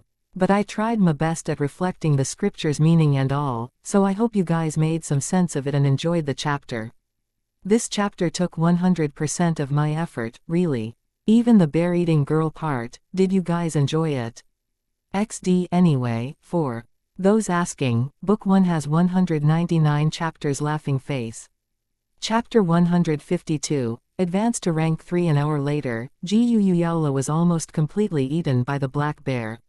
The black bear was unwilling to eat the intestines and the girl's brains, but Fang Yuan did not want that to happen. According to the man-beast life burial goose recipe, a wild beast must consume the entire person up to the tiniest scrap for the greatest effect. This can ensure success to the greatest rate. To refine this man-beast life burial GU, about 10 ingredients are needed. And the most important two, are man and beast. The human has to be a virgin girl, and has a GU master's aptitude. Furthermore, she has to be at least C-grade talent, but of course A and B grade would be better, and can greatly enhance the chances of success. This beast refers to the beast enslavement GU. The bear enslavement GU, wolf enslavement GU, tiger enslavement GU, etc., even deer enslavement GU or bull enslavement GU can work. However, only bears, wolves and tigers, these carnivores, have it easier eating meat. Otherwise, if forcing a herbivore like a deer or bull to consume this human, the enslavement goose manipulation would be required to force them to do so. After the beast consumes the human, the refinement has to begin immediately. Otherwise, when the beast digests the person's bones and meat, the refinement would no longer be possible. Seeing that the black bear refused to eat Yao Li's intestines and brain, Fang Yuan snorted in displeasure and willed in his mind, activating the bear enslavement GU that was planted in the black bear's body. The black bear growled, and under Fang Yuan's oppression, was forced to swallow the intestines and brain. At the same time, it broke the girl's bones to bits and swallowed them piece by piece. The bone shards were sharp and pointy, but under Fang Yuan's control, it swallowed them and many of the shards stabbed into its mouth and throat, the pain causing the huge bear to tear up. But Fang Yuan only strengthened his control, and the bear's body was no longer under its own control. Seeing the black bear stuffing the spine into its throat, Fang Yuan knew the time was ripe. He flicked his finger, and a single aperture charcoal GU flew out. The GU worm flew into the black bear's mouth and burrowed its way in. The black bear suddenly cried out painfully, as the charcoal goose power was burning its internal organs. The black bear's body was shuddering intensely, it cried painfully and wanted to roll around on the ground, but the enslavement GU had a steady grip on its movements. After burning for 15 minutes, Fang Yuan's finger moved again and 3 kerosene GU flew out. The kerosene GU was a rank 1 expenditure type GU, and upon entering the black bear's body, it exploded into large amounts of kerosene and intensified the fire burning inside the black bear's body. The black bear cried until its throat was dry, but Fang Yuan timed it well and threw several more GU worms out into its body. These GU worms were all exchanged using merit points. The black bear laid on the ground, completely motionless.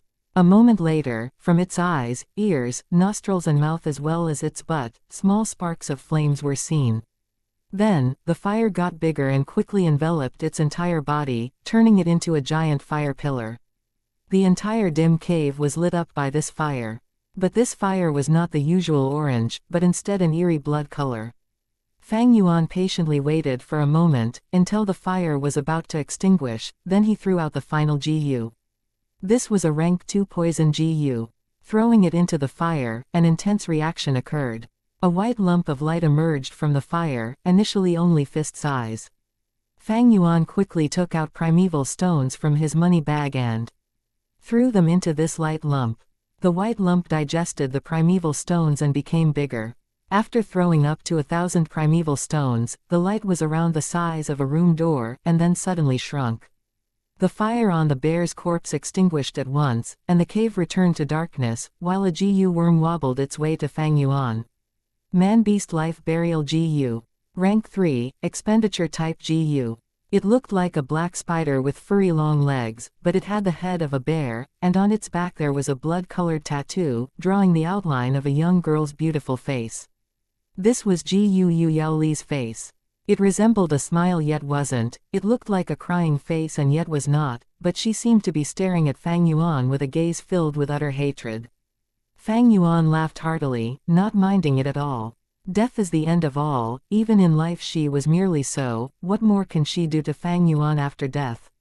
He opened his mouth with no hesitation and swallowed this Man-Beast Life Burial GU. The Man-Beast Life Burial GU moved along his throat into his esophagus, turning into a black and red mix of water flow. The water flowed from above, like an inverted heavenly river, pouring into his aperture. Entering the aperture, this gush of black-red water entered the red steel primeval sea immediately. At once, the entire primeval essence was turned into an eerie black-red color, filled with the smell of blood. Fang Yuan's thoughts moved as he activated this black-red primeval essence, rushing it towards the aperture walls. 10%, 20%, 30%. When 38% of the primeval essence was expended, the aperture had a loud boom as the white crystal walls broke into pieces. What replaced it was an entirely new round ball-shaped light membrane aperture wall. At this moment, Fang Yuan advanced to rank 3. But Fang Yuan did not loosen up, and instead forced the remaining black-red primeval essence out of his body. This primeval essence was not usable, and if injected into GU worms, they would die. If left remaining inside the aperture, the longer it stayed, the more it would pollute the light membrane aperture walls, and cause one's aptitude to decrease. After expelling all of the black-red primeval essence out of his body, he grabbed a primeval stone and started to recover his primeval essence. First, a white-silver fog appeared, then it condensed into water droplets, finally forming his white-silver-colored primeval sea. For a GU Master, rank 1 is green copper primeval essence, rank 2 is red steel, and rank 3 is white silver. But this white silver primeval sea was not pure, as there was a trace of black-red mixed in this as the side effect of using the Man-Beast Life Burial GU. Fang Yuan was not surprised. He calmed his mind and expelled this white silver primeval essence out of his body, before forming new primeval essence. The second time round, the black-red colored substance was reduced by half. But Fang Yuan was not satisfied, and expelled his white-silver primeval essence again, forming new primeval essence for the third time. After several tries, the black-red substance was reduced to a barely observable amount, and even if Fang Yuan attempted more tries, this substance would remain. This was an unavoidable consequence of using the Man-Beast Life Burial GU. The Man-Beast Life Burial GU's effect was extraordinary, able to turn a rank 2 peak stage GU master with no hopes of advancing his entire life, into a rank 3. This was literally changing fate, thus there had to be some imperfection. Getting rid of this black-red substance, there was a method. The most common would be to use the cleansing water GU.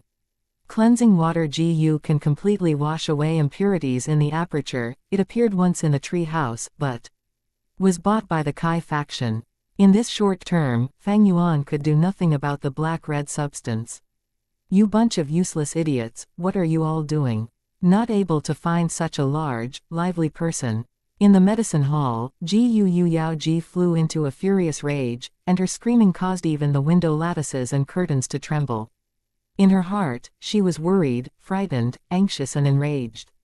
It had been 3 days and 3 nights, the 4 frenzy lightning wolves were exterminated and Gu village was relatively safe at the moment. But her granddaughter Gu Yaola was nowhere to be seen. Even after she mobilized all her relationships and combed the battlefield, there even being large-scale search parties around the village, there was still no trace of her.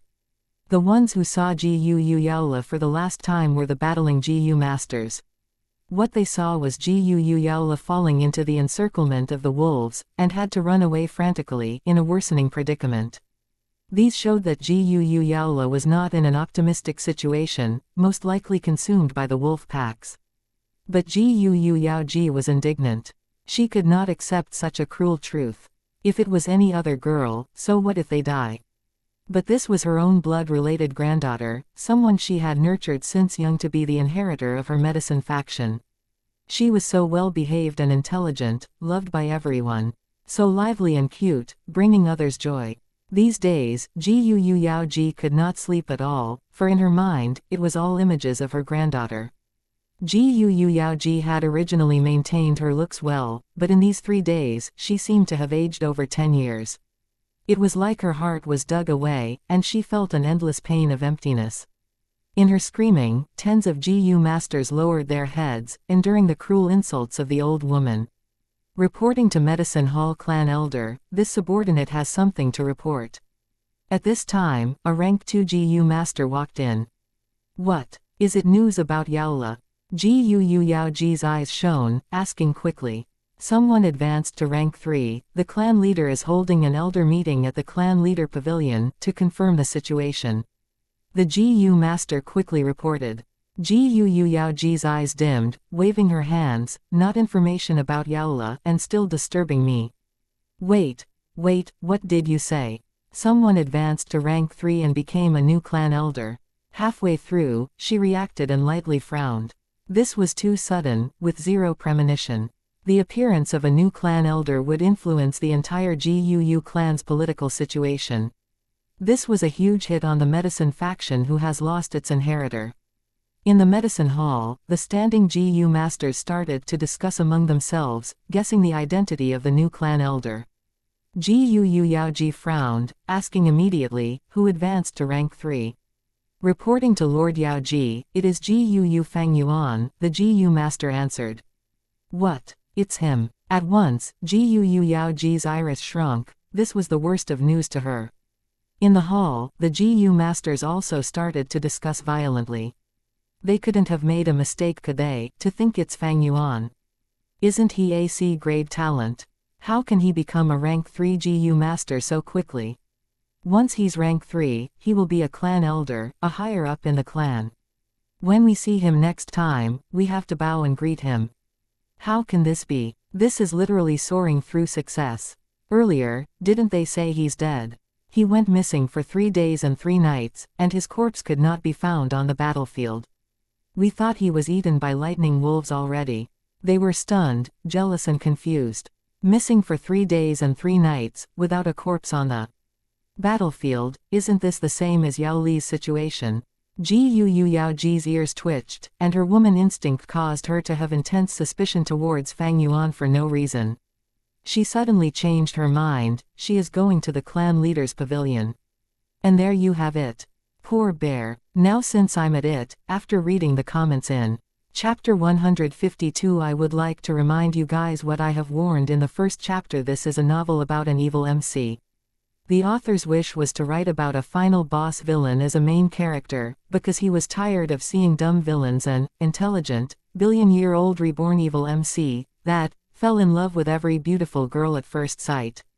So I will state a new warning here. The novel doesn't have any sex or rape scenes until book 5, but it is not what you think, so you don't have to worry about that part. However, if you couldn't handle 151's chapter of the bear eating the girl, I would suggest that this novel may not be for you, because it isn't the worst thing Fang Yuan has and will do. That said, I hope most of you were able to handle 151 and are still enjoying the ride. Chapter 153, really aged, he has truly advanced to rank 3. This rank 3 aura is genuine, and there is the white-silver primeval essence, there is no mistake. The atmosphere in the clan hall was solemn. The clan head Gu Bo was sitting on the highest seat, with many elders seated in rows by his left and right. Whispers could be heard here and there, and dozens of people's attentions were more or less gathered on a young man who was standing upright in the center of the hall with his head held high. The young man was Fang Yuan. To think this Fang Yuan advanced to rank 3. If I hadn't personally seen it, I would never have believed it. Doesn't he only have C-grade aptitude? How could he advance so suddenly? Actually, it can't be said to be sudden. Did you forget that he obtained 2 red steel relic GU? Right, it was 2 whole relic GU, they can completely raise his cultivation steeply. Just thinking back when I cultivated, sigh. The group of elders were both amazed and puzzled, this matter had caught them completely unprepared. This Fang Yuan was able to advance to rank 3. He is merely of C-grade aptitude, but could actually have such accomplishments in this short time. This is really a surprise. Gu Mo Chen, who was seated on the frontmost seat in the left row, exclaimed inwardly. He thought of 2-3 years ago, when Fang Yuan was still in the academy, and killed a servant of his family. He had already forgotten the name of this servant. But the minced corpse Fang Yuan sent over had left a profound impression on him. From that day, he saw Fang Yuan in new light, but didn't expect much from him due to his aptitude. Now, this young man actually had such accomplishments. According to the clan system, all GU masters who advanced to rank 3 were new elders.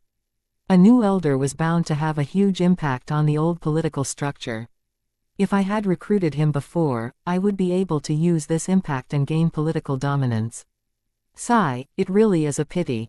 Thinking of this, Gu Mo Chen couldn't help but glance in front of him. His old rival Gu Kai Lian was seated on the frontmost seat in the right row. Right now he had a gloomy expression and obscure light flashed in his eyes. This Fang Yuan definitely has secrets on him. Although he had the help from the 2 red steel relic GU, he couldn't have had advanced to rank 3 so fast. This is something even Qingshu couldn't accomplish, Gu Bo was also pondering. He unavoidably thought of his adopted son Qingshu, and sighed. Were Gu Qingshu alive, he might also have rank 3 cultivation by now. Unfortunately, reality is cruel. Medicine Hall Elder Lord Gu Yaoji has arrived. At this moment, the doorguard suddenly announced loudly. Following his announcement, an old woman walked in through the door. Her face was pale and filled with wrinkles, but under her weary eyelids were extremely sharp eyes that locked onto Fang Yuan in an instant. Gu Yaoji spoke as she walked forward quickly. Fang Yuan, you advanced to rank 3. I don't believe it. I will personally verify it, let me inspect your aperture. The aperture was a GU master's most important secret and was also their personal affair. How could they let others inspect it so easily? Fang Yuan slightly turned his body and looked at Yaoji, who was walking over. He replied with a sneer, Gu Yaoji, on what basis are you demanding to inspect my aperture? Back then, when he had just begun cultivating, his aperture would be inspected at fixed intervals by the academy elder. But it was different now. He was already a rank 3 GU master, someone who was on equal footing with other elders like the academy elder and the medicine hall elder. Moreover, it was very simple to verify one's cultivation. White-silver primeval essence couldn't be faked easily, and similarly, his rank 3 aura was a fact. Outrageous. You, a junior, dares to call me by name. Yaoji's eyes widened. Why can't I inspect you? With my identity as the medicine hall elder and also as your elder, I have the right to do so. HMPH, old hag, calling you by name is giving you respect. I still have yet to settle the scores between us. You harbored a grudge towards me when I didn't sell you my liquor worm, and actually wanted to plunder my 9-leaf vitality grass. HMPH, I also wanted to exchange my merits for that 3-step fragrant grass GU, but you prevented it in the dark. Now, I am also a rank 3 GU master, so you had better stop putting on airs. Fang Yuan's eyes were narrowed and his words sharp as a blade. He was very clear-cut with his words, completely showing off his hostility towards Yaoji. If he said this with a cultivation of rank 1 or rank 2, he would definitely be suppressed and even attacked.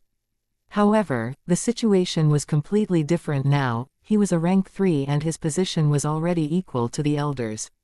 Towards Fang Yuan insulting Ji Yu Yao Ji, the other elders' strategy was to wait and see. Being at a high position, their considerations were profound. Even if they weren't born shrewd, the years of political struggle had trained the shrewdness in them. They didn't have much understanding of Fang Yuan, so they could take this opportunity to observe him. "Brat, you have the cheeks to slander me." Ji Yu Yao Ji was furious due to the humiliation. What Fang Yuan said was true, but why would she admit it in front of everyone? The elders present were all silently observing the situation unfold. Most of the elders present here knew of the matter regarding the 9-leaf vitality grass and even had transactions with Ji Yu Yao Ji. However, in politics, there are only eternal benefits, never eternal enemies or eternal friends. Upon hearing Ji Yu Yao Ji retort herself, Fang Yuan coldly laughed and didn't reply. Ji Yu Yao Ji's sound echoed and lingered within the hall. This old woman was slightly trembling. This silence made her feel like she was alone. Something had changed. The situation was no longer the same. Were Fang Yuan to be a rank 1 or rank 2, these elders would immediately jump out to stand on Ji Yu Yao Ji's side and unitedly punish Fang Yuan. The authority of higher-ups absolutely didn't allow the lower levels to challenge it. However, Fang Yuan was rank 3 now, and even if the clan head hadn't officially announced it, his position as an elder was already set in stone. Thus, his contradiction with Ji Yu Yao Ji was now the internal conflict between higher-ups. Fang Yuan was a newly advanced elder. His foundation were not yet deep and didn't have any background, but this was also his strength as he had nothing to lose in the first place, thus having no fear. By contrast, Ji Yu Yao Ji was old, and though she was in control of Medicine Hall, had a high position and broad connections, this was also her weakness. She was old and she couldn't afford to lose. Her medicine faction's inheritor Yaola was missing and the enormous assets she controlled were coveted by many. It would not be bad if it were peaceful times, but now was the time of the wolf tide and even elders had the possibility of dying. Things were turbulent, newcomers climbed up in position and old-timers stepped down. This was a time of change. There weren't any elders that could guarantee their own safety. Even the clan head could fall down. In the history of Ji Yu clan, the number of clan heads that died in a wolf tide weren't few. As for the elders, they couldn't even guarantee their own safety, so unless there were enormous benefits involved, they wouldn't meddle in other people's fights. Ji Yu Yao Ji felt like the situation had turned thorny. The hall was silent. Due to the matter regarding her granddaughter, she hadn't slept for 3 days and 3 nights. Right now as she stood there, she felt an invisible pressure shrouding her body and mind, and it caused cold sweat to form on her forehead. She felt like a crippled old wolf, standing alone in the wolf pack. The surrounding wolves were standing in the shadows, observing her through their deep, dark green eyes. Fang Yuan, who was in front of her, was like a stoic wolf who had revealed its brilliance in the battle. He was so young, energetic and also ambitious. It really was the saying, old waves push the new waves forward, and a new generation replaces the old. At this moment, Ji Yu Yao Ji felt that she had really aged. Very much so. Her eyelids jumped even more severely as her imposing aura gradually lowered. However, Ji Yu Yao Li's figure appeared in her mind. She forcefully opened her blurred eyes, her aura increasing suddenly. She opened her mouth. Fang Yuan, why did you disappear for these 3 days? If you hadn't shown up, your name would have been listed in the casualties announcement in the medicine hall, in the list of the GU masters who died in battle. You disappeared for 3 days and 3 nights, and when you come back, you are already a rank 3 GU master.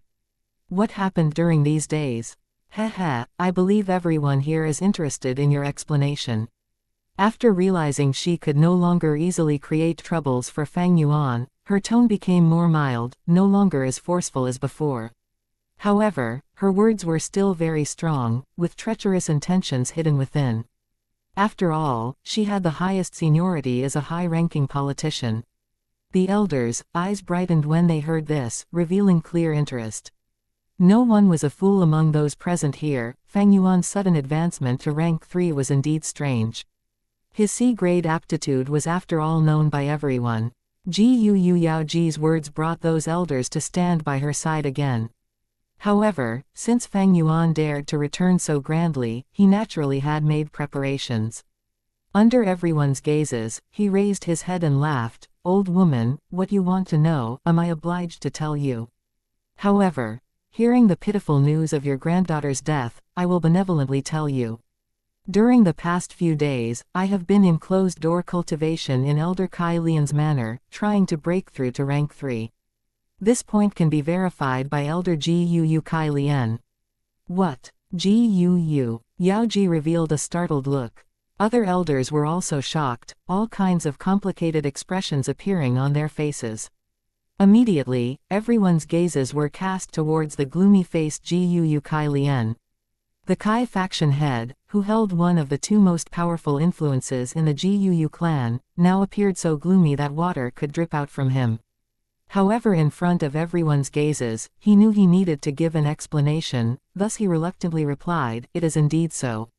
I can testify that Fang Yuan has been in a closed-door cultivation in a secret room in my manor during these past few days."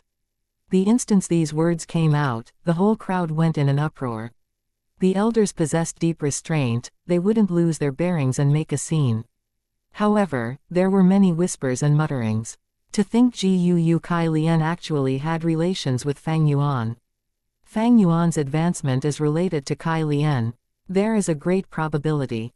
Didn't people speculate that Fang Yuan had someone supporting him from behind the scenes? To think it was the Kai faction. Maybe the reason for Fang Yuan's fast cultivation speed is because of Kai faction pouring resources to him. Fang Yuan is Fang Zheng's older brother. Elder Kai Lian's actions have a very profound meaning. Some elders discussed, whereas some elders' mind were flipping over. It turns out this Fang Yuan wasn't a junior with no one to guide his steps, he has the help from Kai faction. We need to be cautious towards him in the future. Fortunately, we didn't interfere and jump into the fight between Fang Yuan and Yaoji. Yaoji is in a dangerous predicament. She wanted to deal with an elder who didn't have any backing, but she could never have had expected that his background was so solid.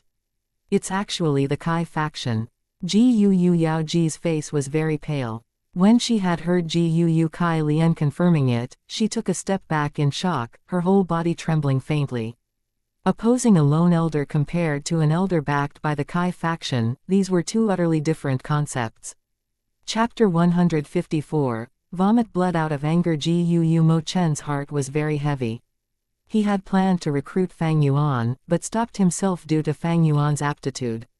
But now his old rival Gu Kai Lian actually got affiliated with Fang Yuan already. All the evidence points to Kai Lian providing support for Fang Yuan since over a year ago.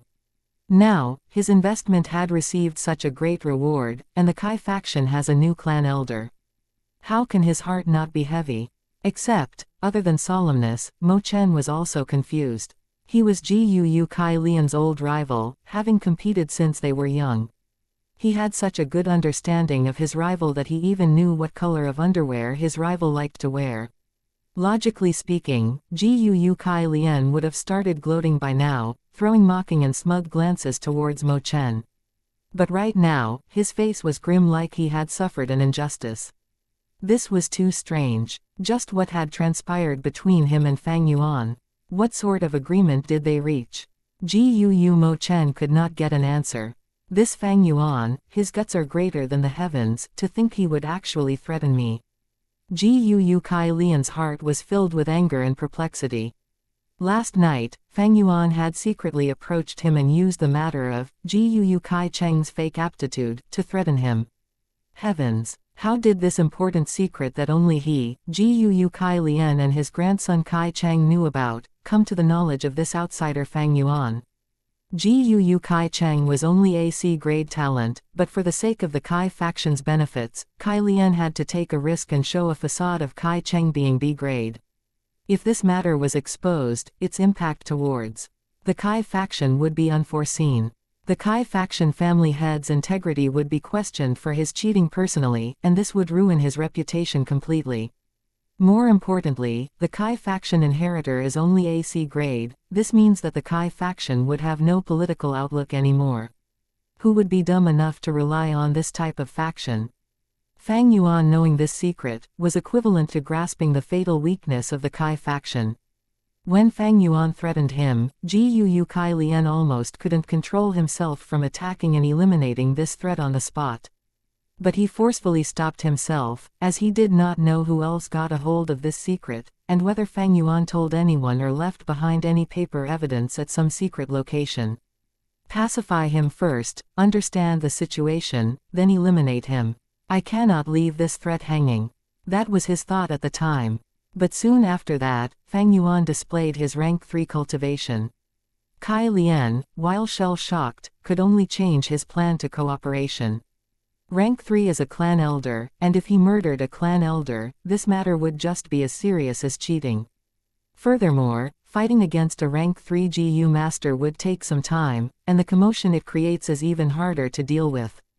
Falling out with Fang Yuan would not have any benefits for the Kai faction. In fact, the risk was even greater.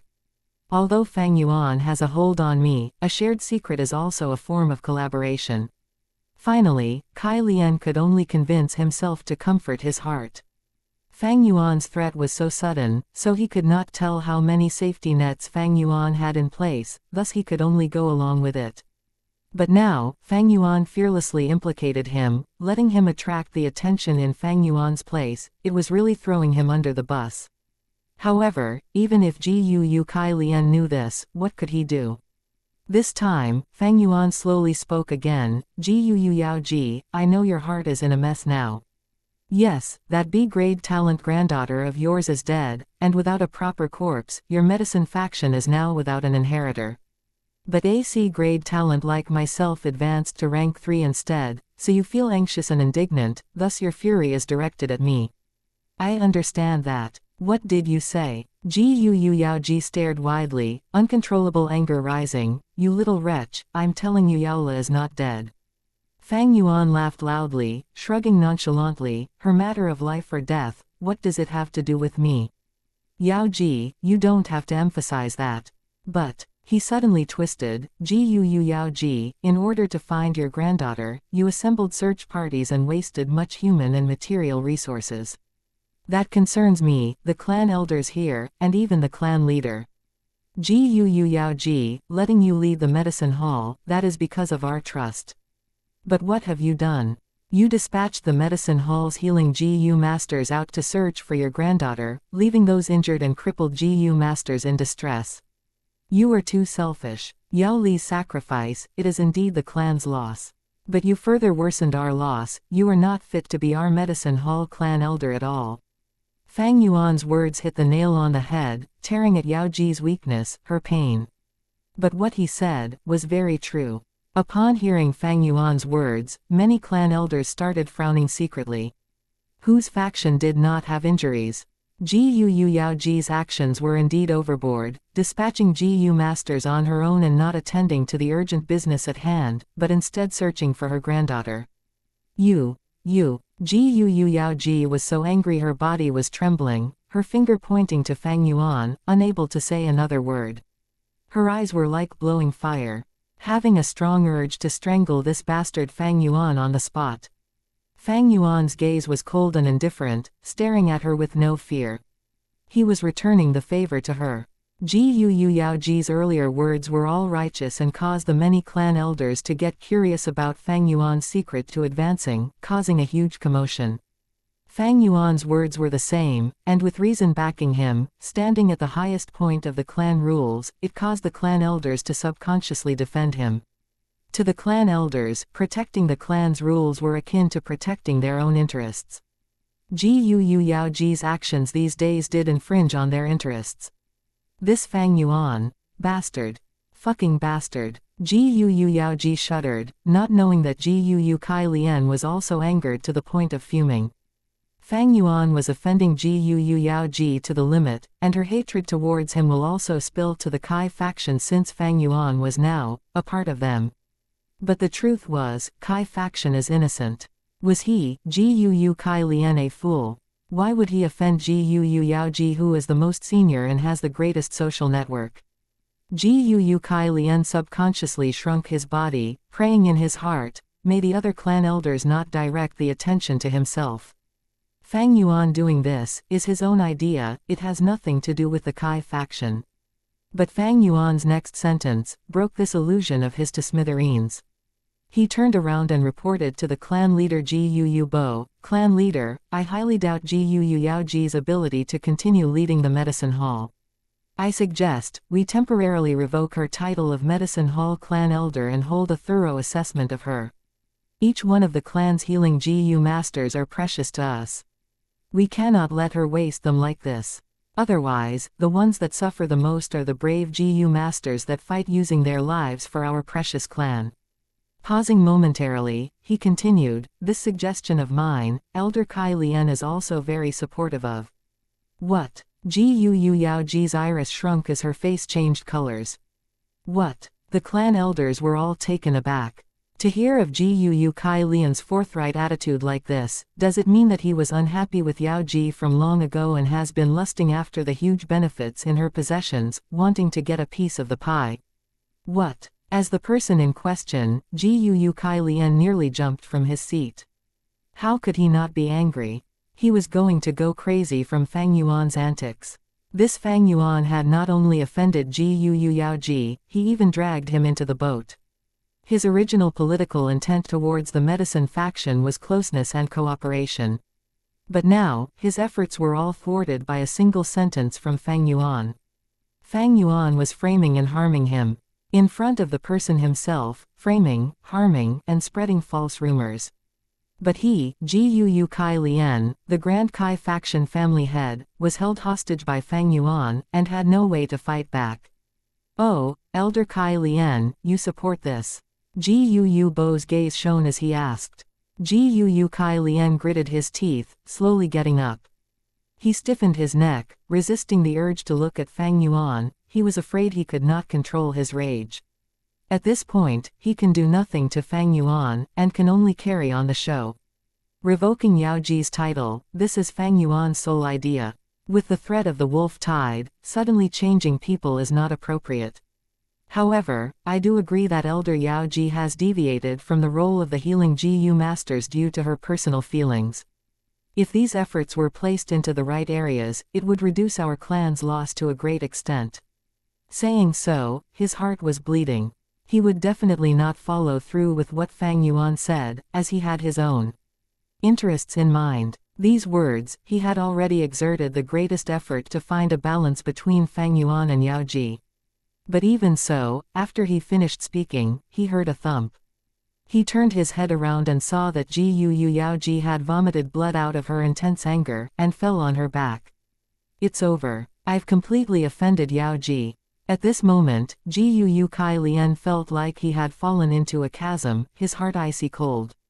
"Lord Yaoji, someone, quickly diagnose her. She just lost consciousness, it's not an emergency." Lord Yaoji had not rested at all for these 3 days and 3 nights, her body and mind is exhausted and needs to rest. The hall was in a mess, but slowly quietened down. Gu Yaoji was carried away by a stretcher. She was already old, and had worried for so many days. With a weakened heart, now that she was triggered by both Fang Yuan and Kai Lian, adding on to her misery, it was no wonder that she fainted. Lord Yaoji had led the medicine hall for so many years, she had worked hard for so long, she is truly tired. Letting her rest is also for her own good. Now that she is unconscious, the medicine hall cannot be without a leader. "I advise that we let Fang Yuan take over," Gu Kai Lian suddenly said. This old man stood before his seat.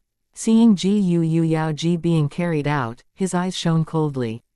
Since he had already offended her, then why not go the entire way and continue the mistake? To prevent the medicine faction's revenge, he might as well suppress them entirely. This is someone in power, the resolve and wisdom of an expert in politics. The hall fell into temporary silence. Yao Li's death, Yaoji's downfall, it showed that the medicine faction was on an imminent decline. The cruelty of politics is even more heartless than the wolf tide. Fang Yuan was silent as well. Letting him be the Medicine Hall clan elder, heh. Gu Kai Lian was only saying it casually. Letting a newly advanced young clan elder to hold such an important role. Maybe if the clan elders and clan leader were all retarded. Gu Kai Lian saying this intentionally, had deep meaning. As expected, in the next moment, Gu Bo declared, the Medicine Hall's role shall temporarily be held by Elder Kai Zhang. Fang Yuan's cultivation has indeed reached rank 3, thus according to the clan rules, he shall also assume the role of clan elder.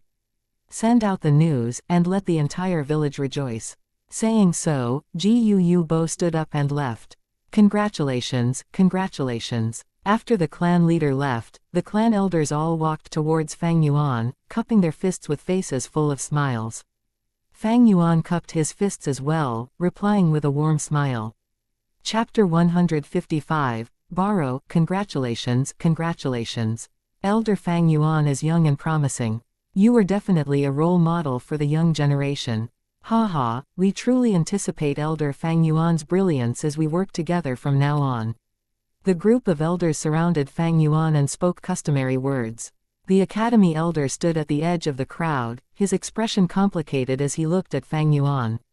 He had never expected Fang Yuan to become an elder. In his class, he had been most optimistic of Fang Zheng, and then Kai Cheng and Mo Bei. But to think that the one who was the first to achieve success was actually Fang Yuan. How could these little achievements of mine compare to the elders? I still need to thank the clan's teachings for today's achievements. Academy Elder, I have always engraved your words in my heart. Fang Yuan had a warm smile on, and he spoke modestly and prudently. The Academy Elder hadn't expected this punk to take the initiative to greet him. He was blank for a moment before a gratified expression appeared in his face. Looks like you have matured a lot in these years, Elder Fang Yuan. Keep up the good work, I am proud of your achievements. The clan needs new blood like you. Fang Yuan sincerely thanked the Academy Elder again and also replied to the other elders. With his 500 years of experience, putting on such an act was very easy. He had a sense of propriety, his words were gentle and his attitude was humble, making all those who heard him feel like they were basking in spring breeze. Gu Kai Lian was indifferent at this scene, but the more he observed, the more frightened he became. This Fang Yuan knew how to deal with the situation adequately, and every sentence and word were as if spoken by a veteran. Was he really just in his teens? Could he be a born politician? The Academy Elder was astonished too. He thought of the Academy times. Fang Yuan was so rebellious, even exploiting his own classmates. He had countless headaches due to this, but the current Fang Yuan seemed to have completely changed. On the contrary, Gu Mo Chen wasn't baffled by Fang Yuan's behavior. After all, he already had a taste of Fang Yuan's schemes. Right now, as he looked at Fang Yuan's cultured and gentle behavior, becoming a focal point of the crowd, he kept on sighing that Gu Kai Lian had made a great move. The exchanges continued on for some time. But, regardless of what thoughts the elders had, the ones present there couldn't help but look at Fang Yuan in a new light. They continuously sighed that rumors were really unreliable. In the end, Fang Yuan tactfully rejected some of the elders' invitations and left the clan head pavilion with a smile together with Gu Kai Lian. HMPH, are you satisfied now? After pulling down Gu Yao Ji, you even dragged my Kai faction into hot water. When they reached the study room, Kai Lian couldn't pretend anymore, and the smile on his face was replaced by fury. Fang Yuan was sitting in front of him and leisurely smiled. You need to thank me for this. Gu Yao Ji is down, this is a great benefit to your Kai faction. Gu Kai Lian's gaze flashed. HMPH, young man, your thoughts are too simple. Kai Zhang is my Kai faction's member but his wife is of Yao faction. The clan head appointed him as the temporary medicine hall elder precisely because he wants to balance out the internal strife between my Kai and Yao faction. How did you find out about Kai Cheng's matter? At the end, Gu Kai Lian suddenly asked this. He closely watched Fang Yuan with a gaze like that of an eagle's. Fang Yuan unconcernedly shrugged his shoulders and said, Old man, I don't have much primeval stones on me left, give me 3,000 primeval stones. Gu Kai Lian fiercely slammed the table, he lowered his voice and roared, "Fang Yuan. Don't even think that you can extort my Kai faction just by knowing that secret. I am old and don't have long to live, so at worst I will just give up my life. HMPH, I can accept cooperating, but I will absolutely not receive any threats. I won't allow what happened today to happen again.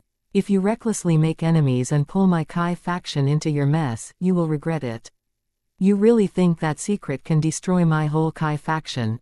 Hey, don't be so naive." Fang Yuan didn't reply, his gaze was ghostly as he let Gu Kai Lian continue to berate him. When Gu Kai Lian had slammed the table, his aura was astonishing like that of a tiger, but as he continued to speak, his aura started getting weaker and weaker and in the end, he appeared to be in deficiency of energy, showing a lack of confidence. Only when he no longer spoke did Fang Yuan leisurely smile and say, "Old man, don't get so angry. I am indeed short of money recently, and I am not asking these 3,000 primeval stones for free, I am just borrowing them. I can even sign the receipt for loan." Gu Kai Lian snorted, he spoke slowly, "You won't lack primeval stones, you have just become an elder and don't know the preferential treatment the clan gives to the elders. As long as you are an elder, you will receive 100 primeval stones every week. This is the amount you receive in ordinary times, but as this is the time of the wolf tide, you will receive 300 primeval stones as allowance. Not only that, you can also freely take a rank 3 Gu worm. Similarly, the clan's rank 1 to rank 3 recipes will be open to you. You can choose any recipe that you like and refine your rank 3 Gu worm.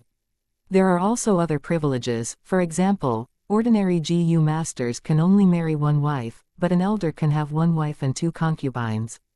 So that's it. Fang Yuan knew this of course, but he pretended it was the first time he heard it. But even if it is so, I still want to borrow 3,000 primeval stones. You also know that I just advanced to rank 3.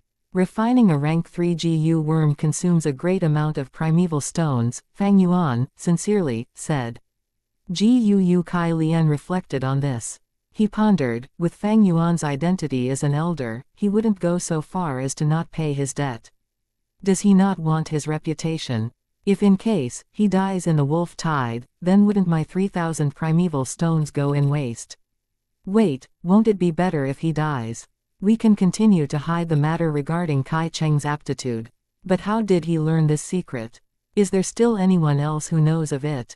I had better lend the money to him first and lower his guard, then I can probe his secret. As he thought up to this point, Gu Kai Lian didn't insist anymore and immediately took out a brush and paper. Fang Yuan wrote the receipt for loan and signed with his fingerprint. Gu Kai Lian called his butler and gave some orders. Soon, several money bags full of primeval stones were brought over. Fang Yuan weighed each money bag and didn't find any problems. He truly needed these primeval stones. He had almost spent all his savings in refining the man-beast life burial Gu. These 3,000 primeval stones could be considered a timely assistance. He had just advanced to rank 3. He needed to refine a rank 3 Gu worm. Only then could he truly possess the battle and survival ability of a rank 3 Gu master. He already had a rough plan regarding this. 3,000 primeval stones might not be enough. However, it wasn't urgent, and the Kai faction would be his great money farm. The primeval stones he borrowed this time was only the start. If it happened once, it will happen twice. First time is difficult, but subsequently gets easier. As for paying the debt, Fang Yuan wasn't in a hurry to leave after getting these primeval stones, but instead smiled, I still want to borrow something. Don't go overboard. Gu Kai Lian was grim, but in the end, he still said, speak, what is it? Cleansing water Gu, Fang Yuan's eyes narrowed as he said candidly. There was a cleansing water Gu on sale previously in the caravan, and if you consider who was most likely to purchase this Gu, it would be Gu Kai Lian. He used his own primeval essence to nurture his grandson's aperture and advance his cultivation. This led to there being mixed auras in the aperture, which needed to be purified by the cleansing water Gu. That is impossible. Gu Kai Lian firmly refused. He indeed bought that cleansing water Gu, but he prepared this Gu for his grandson Gu Kai Cheng. If he wanted to buy it again, he could only rely on fate. Don't refuse me so fast. Fang Yuan laughed. I believe you, Lord Gu Kai Lian, the head of Kai faction, know which is more important, a cleansing water Gu or Kai faction's reputation. Gu Kai Lian's face darkened completely, the aura around him turning cold as he fiercely looked at Fang Yuan, gnashing his teeth. Fang Yuan, know what you are trying to do. You are blackmailing me, blackmailing the head of the Grand Kai faction. No, this is not a blackmail, it is a discussion. I am only borrowing the cleansing water Gu and will return you a new one in the future. I can sign the receipt of loan for this too, Fang Yuan chuckled. However, his tone was firm and it showed his determined will. Don't even imagine it. Kai Lian's attitude was also firm. After an hour, Fang Yuan walked out of the Kai family manor with 3,000 primeval stones and a cleansing water Gu. And Gu Kai Lian was sitting in the study room, looking at the 2 receipts, written by Fang Yuan, on the table. The indignance in his heart was like a surging river, overflowing endlessly. Fang Yuan had a hold on Kai faction which put Kai Lian in an extremely passive situation, thus his victory was reasonable. Fang Yuan sat cross-legged on the bed, white light shining upon his face.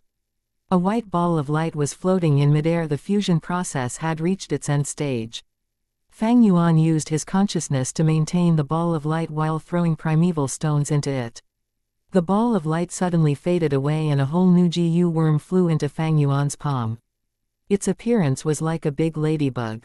Its semicircular milky white carapace was decorated with dark spots.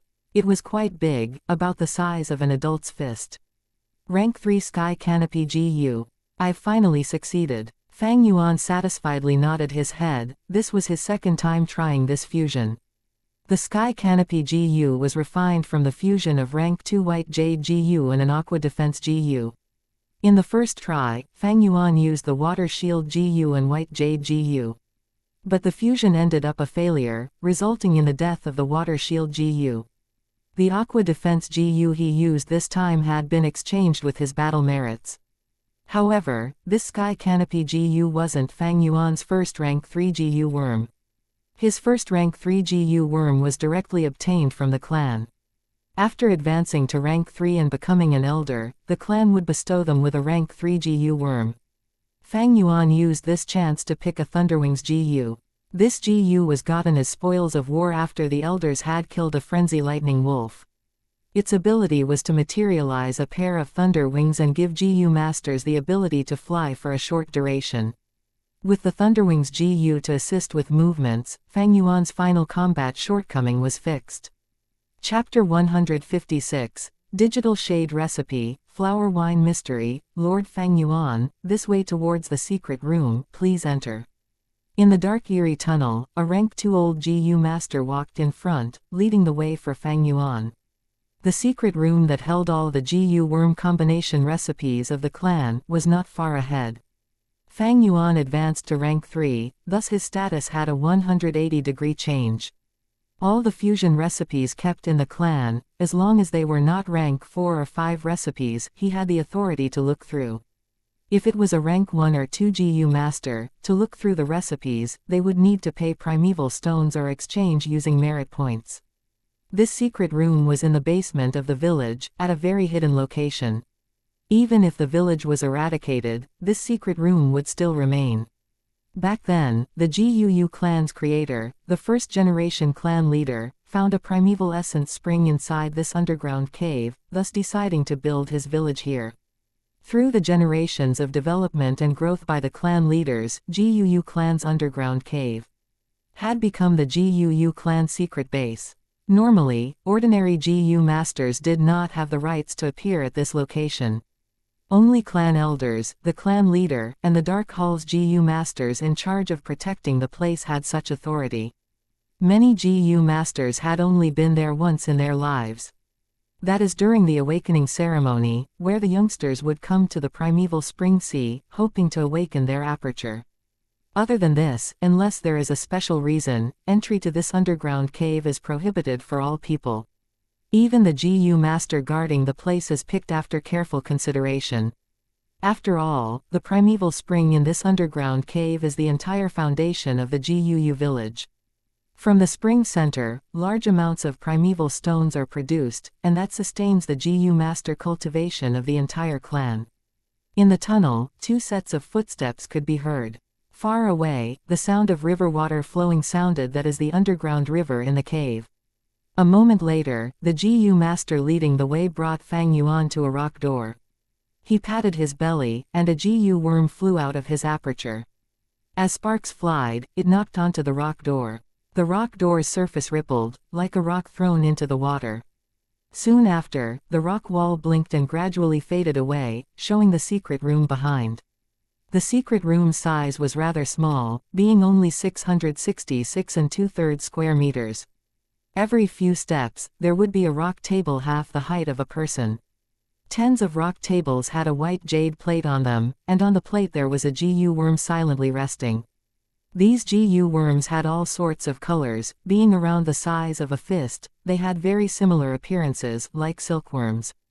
On its head, there were 2 compound eyes like bees or dragonflies. It was colorful and looked like shiny glass.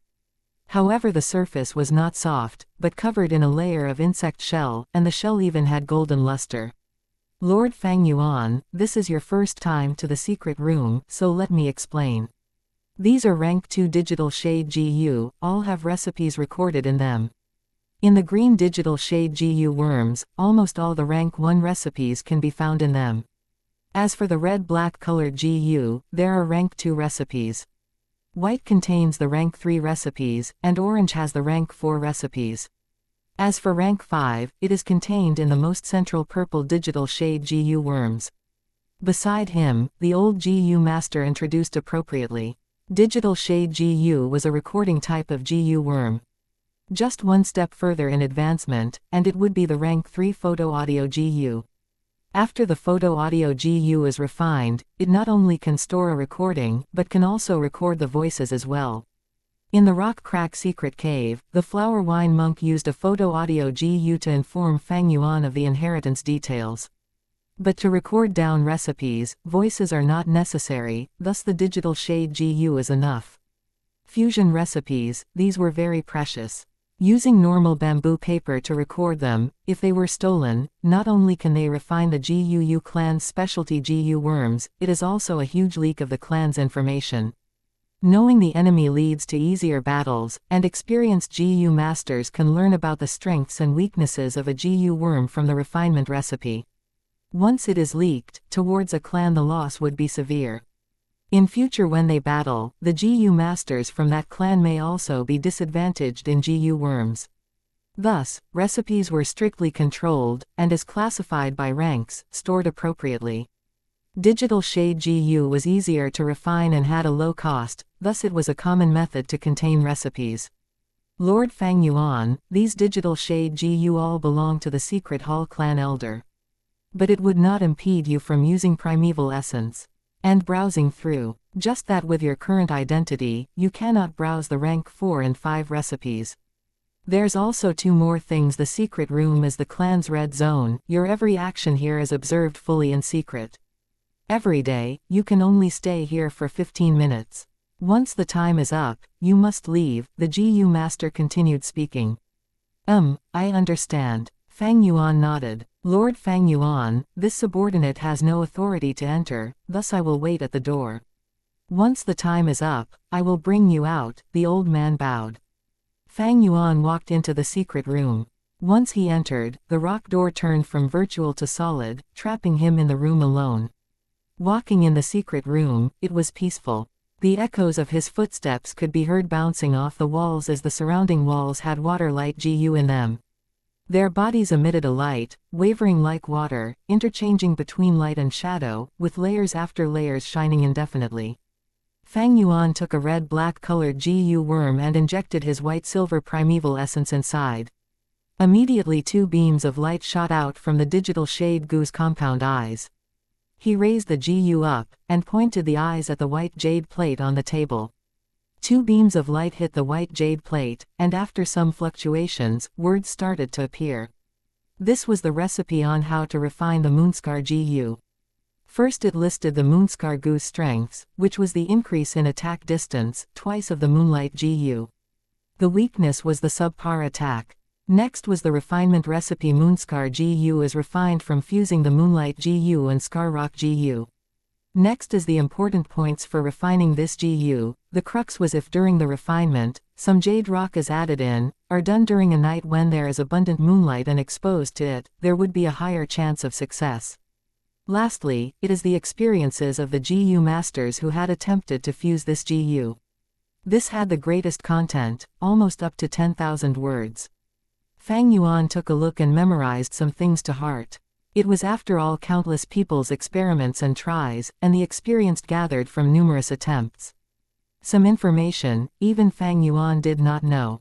After all, Moonlight GU is a unique GU to the GUU clan. In his previous life, he had never become a clan elder or came here to browse the recipes. Time was limited, so Fang Yuan quickly took a look and placed the digital shade GU back to its spot, then picked up a white-colored GU to observe. In the white digital shade GU, there was the rank 3 fusion recipes. Most of the recipes did not suit Fang Yuan, as they needed GU worms like Moonwhirl or Moonscar GU as the base. Fang Yuan did not look through closely. To save time, he skimmed through. He first used the Moonlight GU to fuse with the Little Light GU to form Moonglow GU. On that basis, there was only 3 refinement recipes worth using. First was the rank 3 Golden Moon, with the same 10 steps of shooting distance, but the attack power is increased once again. Once shot out, the golden-colored crescent moon would nearly be half a man tall, and had a strong imposing aura. Second was the Frost Moon GU. The moonblade becomes eerie white and icy, having an element of ice to it. Whoever it hurts will be invaded by the coldness, moving slowly. The third is the Illusory Moon GU. This GU was more unique. It is not used to attack, but once activated, it can allow the GU master to create a shadow clone to attract attacks and confuse the enemy. Especially when this Illusory Moon GU, once refined, can be used as the basis for the rank 4 Moonshadow GU. Moonshadow GU can be implanted into a GU master's aperture and suppress them from using primeval essence. In the information on the Illusory Moon GU, there was only some vaguely explained information about the Moonshadow GU, as reference. Moonshadow GU. Isn't that the GU worm used by the 4th generation clan leader to sneak and attack on the Flower Wine Monk? Fang Yuan, seeing this, frowned deeply. In this world, there are countless GU worms, and even with his 500 years of experience, he only knew less than 0.001% of all the GU worms in this world. He originally had a rough idea of the Moonshadow GU, but now that he knew the GU worm's effect, suspicion rose in his heart. Moonshadow GU had a unique use. It was able to suppress 30% of the primeval essence in a rank 4 GU master's aperture, 15% of a rank 5, and 60% of a rank 3 GU master.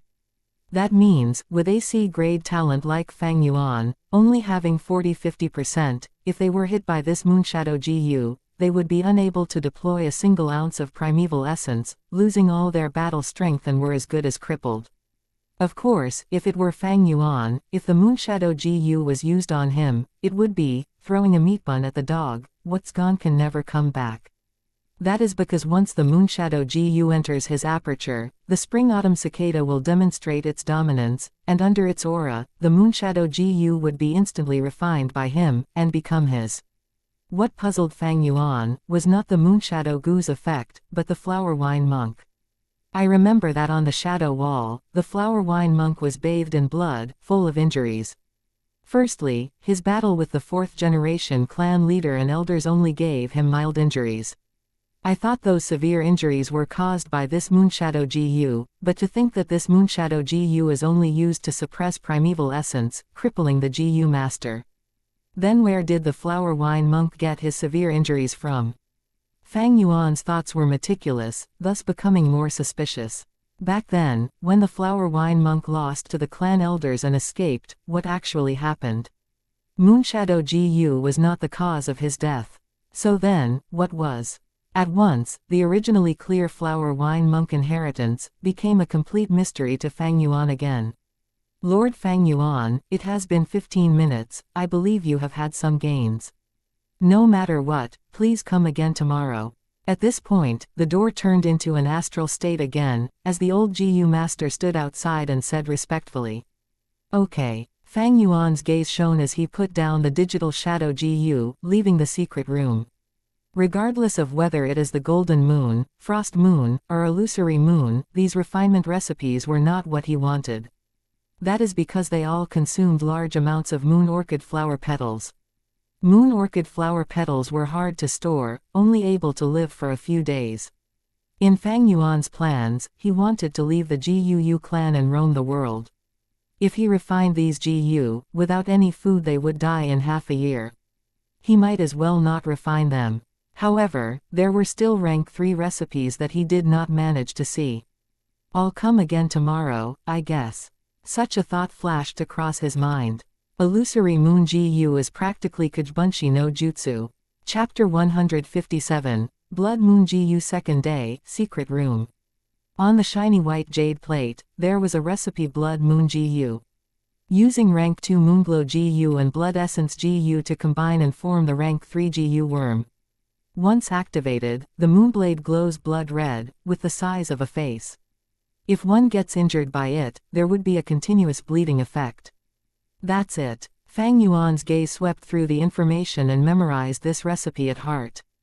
Then he closed his eyes and recited again, and opened his eyes to check.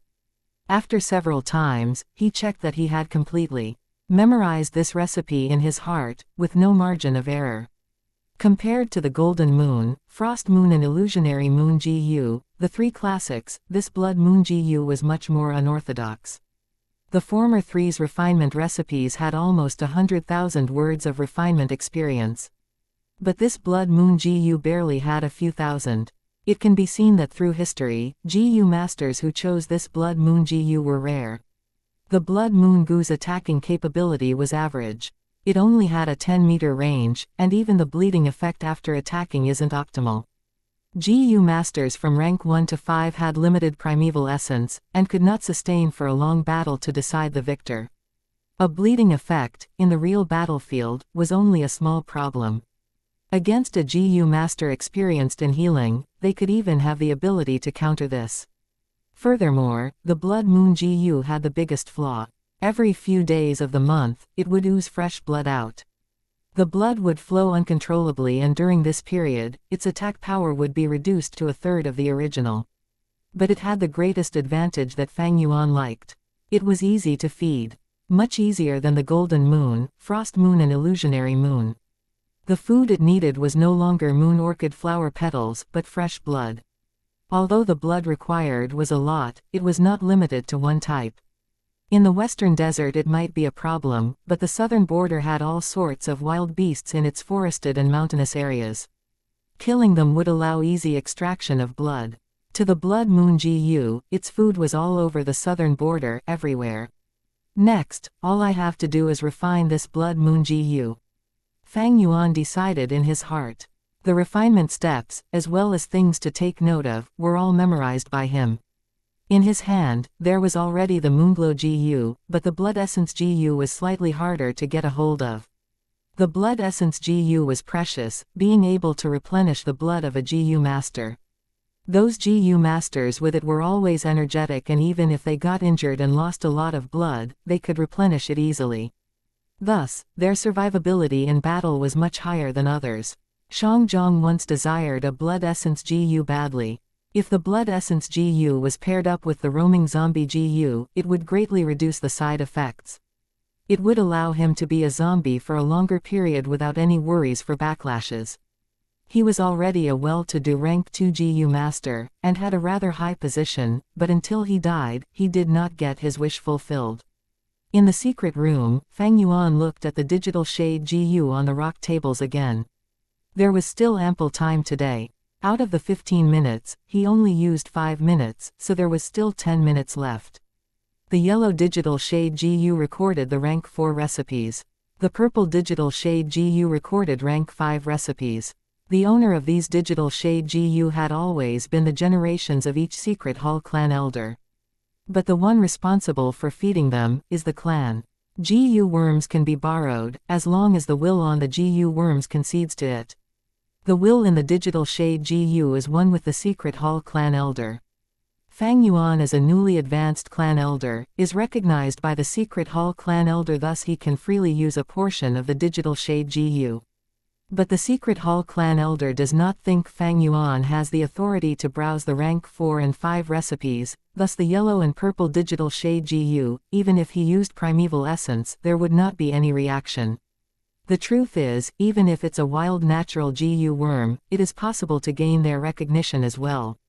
Those beast kings are like this, thus able to borrow the GU worm's ability. Among humans, such situations occur as well, like the story of the rank 5 river swallowing toad and Zhang Fan.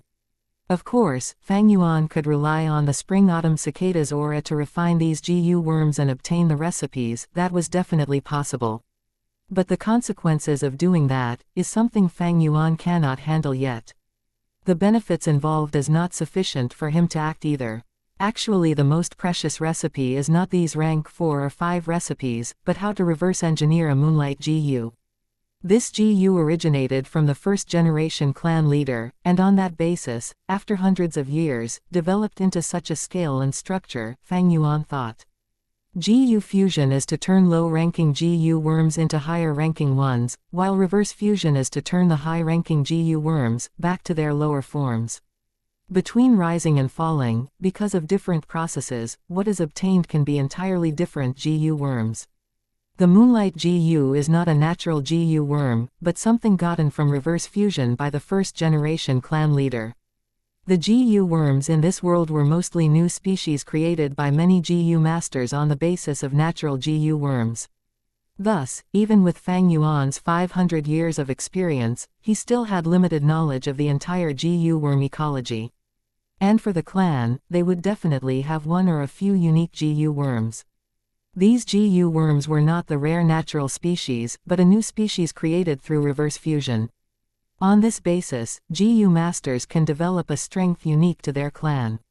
GUU clan's Moonlight GU, Shang clan's Bear Strength GU, Bai clan's Stream GU, these were all the same. If they used a common and well-known GU worm, they would be easy to deal with, and easily targeted. A clan's foundation lies in the primeval spring, as it can produce primeval stones. Next is a unique GU worm that can prevent one's strength from being completely deciphered. Lastly, it is bloodline. Bloodline and kinship are an important chain that ties a clan together. Thus, don't look down on the rank 1 Moonlight GU, the worth of its reverse fusion recipe is far greater than rank 4 or 5 recipes. The recipe to reverse fuse the Moonlight GU is normally kept by the clan leader. Other than the clan leader, the most loyal clan elder of that generation would also know the recipe's secret. At the same time, the Moonlight GU recipe's digital shade GU is also hidden appropriately. Fang Yuan could obviously not obtain the recipe from this secret room. This recipe's value is very high, thus if I can obtain it before I leave, that would naturally be the best. But I do not have to force it. Fang Yuan was very plain about this matter. For starters, he was not planning to create an organization or force. The Moonlight GU's recipe to him was not a necessity. However, the Blood Moon GU and the other rank 3 recipes are what I need. Although Fang Yuan was rank 3 now and had white-silver primeval essence, not all his GU worms were rank 3, thus he could not display the true fighting power of a rank 3 GU master. I have the Thunderwings GU and Sky Canopy GU, so if I manage to refine the Blood Moon GU, I will have 3 rank 3 GU worms. But that is nowhere near enough. Ordinary GU masters can rely on the clan.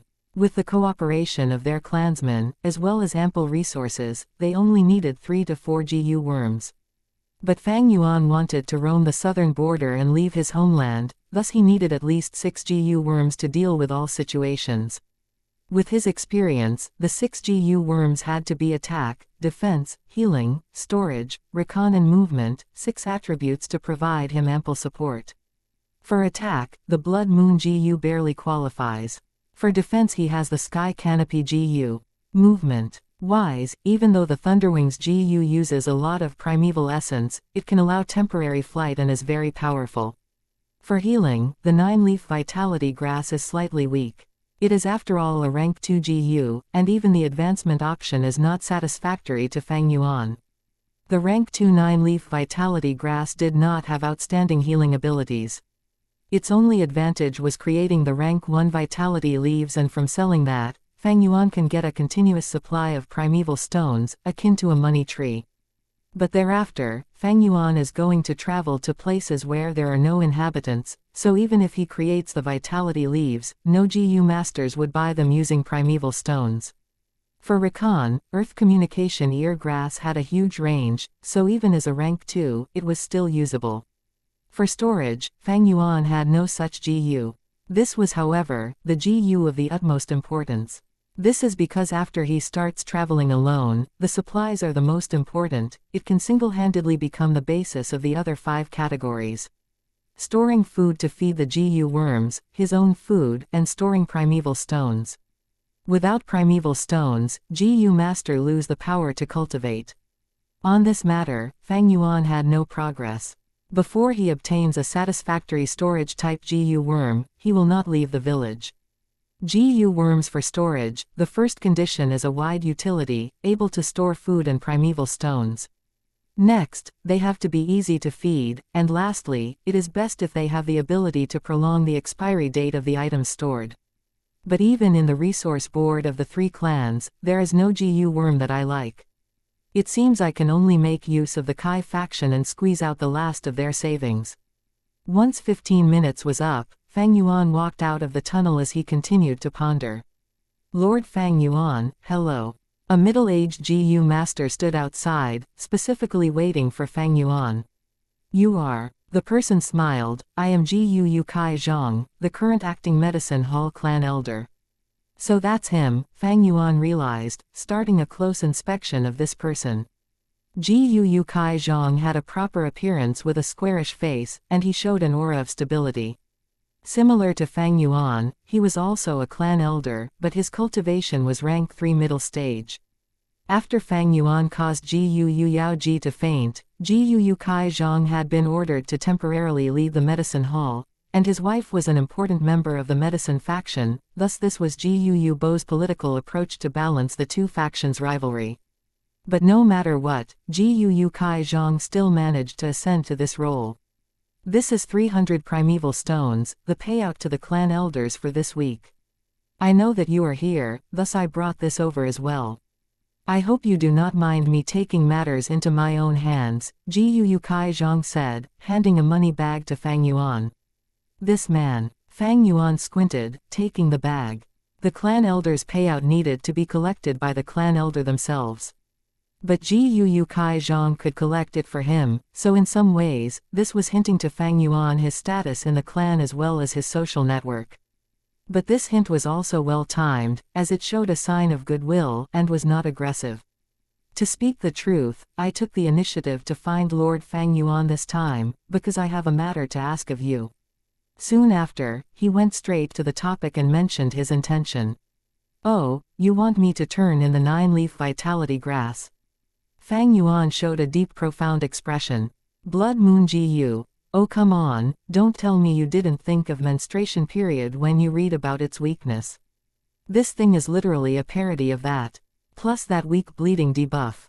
Everyone always looks down on bleeding debuffs in game. Chapter 158. Times have changed. Gu Yaoji had longed after Fang Yuan's 9-leaf vitality grass, and thus, she exploited her authority to set a policy for the transfer of 9-leaf vitality grass. However, Fang Yuan advanced to rank 3 and became an elder, responding with a powerful counterattack which caused Gu Yaoji to faint on the spot and let Gu Kai Zhang take the stage. A new officer in power has to display his authority. Gu Kai Zhang took the initiative to find Fang Yuan and persuade him to hand over the 9-leaf vitality grass. Handing over the 9-leaf vitality grass, it's not that it cannot be done, Fang Yuan said after muttering to himself for a bit. There was a saying, what was true then isn't true now. And now, the situation was different from before. Previously, Gu Yaoji wanted Fang Yuan to hand over the 9-leaf vitality grass. That was an order, you had to hand it over whether you wanted to or not. However, Fang Yuan was already an elder now and his status was equal to Ji Yu Yaoji and others, and only lower than clan leader Ji Yu Bo. Thus, Ji Yu Kai Zhang asking Fang Yuan to hand over the 9-leaf vitality grass was not an order, but instead it was a type of transaction with equal benefits.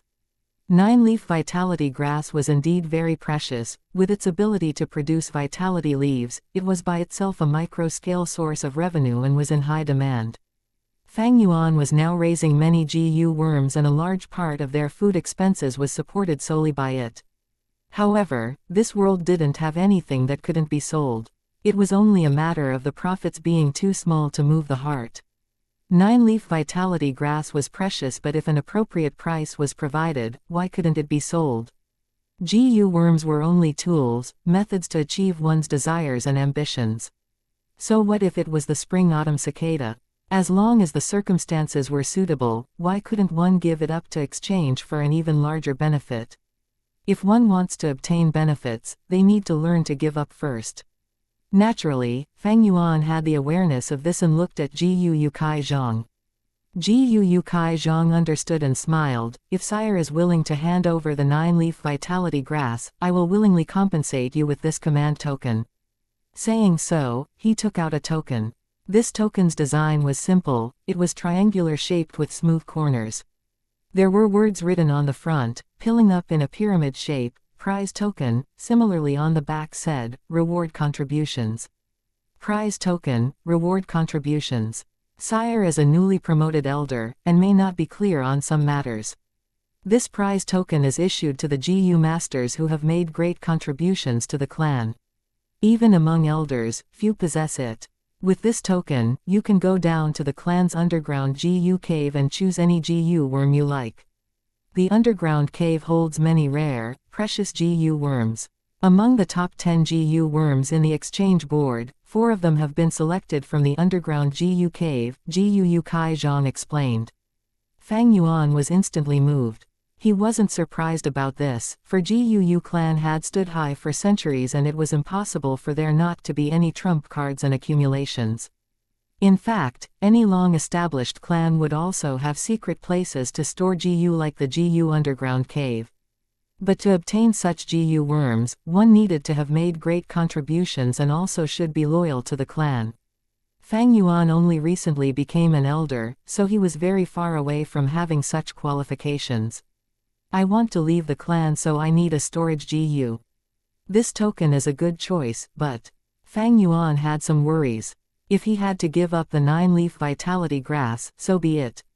It was a great help to Fang Yuan, but he wouldn't have any use for it in the future. Its healing ability was not outstanding and one couldn't continuously use the vitality leaves to heal. Fang Yuan's worry was that there might not necessarily be his ideal GU worm in the GU underground cave. Gu Kai Zhang had been observing Fang Yuan's expression and he misunderstood the latter's hesitation, saying, the underground cave holds not only rank 3 GU worms but also rank 4. Elder Fang Yuan, you won't be at a disadvantage. But, if somehow you regret it, we could re-exchange them.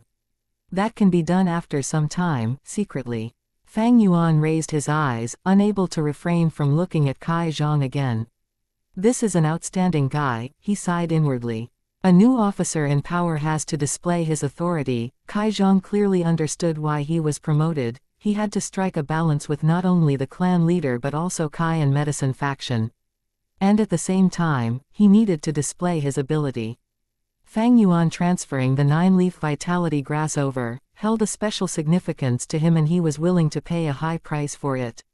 The world is vast, countless outstanding talents are everywhere. Under the wolf tide, the old-timers are being sacrificed and newcomers are advancing. From a certain point, this can also be said to be a reform which allows the clan to preserve its vitality and stand high without falling, Fang Yuan thought inwardly. Too many old-timers will only create a rotting organization. Thus the process of elimination is the only way for an organization to continue working. Gu Kai Zhang was a representative of this. The world was all about the survival of the fittest. A human body continues to live through the process of metabolism. A GU master shouldn't stick with the same GU worms, only with change could they progress. At this thought, Fang Yuan accepted the token from Gu Kai Zhang and then handed over the 9-leaf vitality grass. As he had transferred it himself, Kai Zhang could quickly refine the 9-leaf vitality grass. Only after keeping this grass Gu into his aperture did he let out a big sigh of relief. He had his own ambitions, and being able to act as the temporary medicine hall elder was an extremely important opportunity to him. If he could grasp this, he might even assume the official post instead of temporary. However, he would have to make compromises with the three sides if he wanted to achieve this. After all, politics was an art of compromising. Yao Ji couldn't do anything to Fang Yuan while she was reigning. But after taking the seat, he was able to get Fang Yuan to hand over his 9-leaf vitality grass. This not only showed goodwill to the medicine faction, being able to handle the political matters left behind by Yao Ji and subtly display his own ability. Thus, he didn't hesitate to give up the prize token which he had got with great difficulty. Lord Kai Zhang, it's really delightful to chat with you. I wonder if you still have some time now. Fang Yuan asked as he stored the token. Gu Kai Zhang's eyes flashed, he was puzzled. After a while, in a hall, we pay respects to the two elders. Fang Yuan's uncle and aunt bowed and greeted. They were very respectful and even a little afraid. After the news of Fang Yuan becoming an elder was announced, he became a model example for young Gu masters, whereas it brought astonishment and panic to the uncle and aunt pair. He was clearly a C-grade talent. How could he advance to rank 3 and become an elder so fast? Even Gu Fang Zheng, who was an A-grade talent, was only at rank 2 upper stage currently. After the astonishment was fear. They couldn't help but be afraid. When they thought of how they had bullied and been so hard on Fang Yuan, their hearts trembled with fear. What goes around comes back around. It was not the same once he had an elder's identity. They were afraid of Fang Yuan taking revenge on them after achieving success. But still, in the end Fang Yuan came to their door, and also brought another elder with him. They came with bad intentions, bad intentions. Gu Dong Tu sighed in his heart. Fang Yuan chuckled, "Uncle, aunt, no need to be so courteous. Although I have become an elder, I am still your nephew. Come, let's all take a seat." Saying so, he sat down on the main seat. Gu Kai Zhang sat beside him. These two positions were usually where uncle and aunt sat, the seats of the family heads. Uncle and aunt, however, weren't the least bit discontent with the seatings. They were even full of hesitation and fearful when sitting in the lower seats. This was the power of the clan elders. Uncle and aunt glanced at each other. They were on tenterhooks as they sat stiffly, only sitting near the edge of the chairs. The servants came in with some tea. Gu Kai Zhang maintained his silence and didn't drink. Fang Yuan, however, took a sip calmly and asked, "How has uncle and aunt been these days?" Fang Yuan was smiling as he asked, but in uncle and aunt's eyes it felt even more terrifying than him flying into a rage. It was especially so for aunt. When she thought of how she had insulted Fang Yuan, she started trembling with fear. Sigh, life had been in upheaval due to the wolf tide. The tavern was forced to close down and the rent of the bamboo houses has been decreasing. In fact, we are so poor that we're reaching the point of starvation, uncle said, and then tears fell down from his eyes unexpectedly. He used to maintain his health very well before, but now his face was no longer ruddy, while the hair near his temples had gone white and the wrinkles on his face had increased. His predicament was even more obvious due to the forceful enlistment. However, Fang Yuan knew his uncle had managed the tavern for many years, so he definitely had some savings. The miserable appearance he was putting on now was because he was afraid of Fang Yuan's revenge, and wanted to use his pathetic look to gain Fang Yuan's sympathy. Uncle is usually so astute, but how could he be so stupid when the matter involves himself? If I had come to take revenge, why would I bring Gu Kai Zhang with me? Fang Yuan sneered in his mind.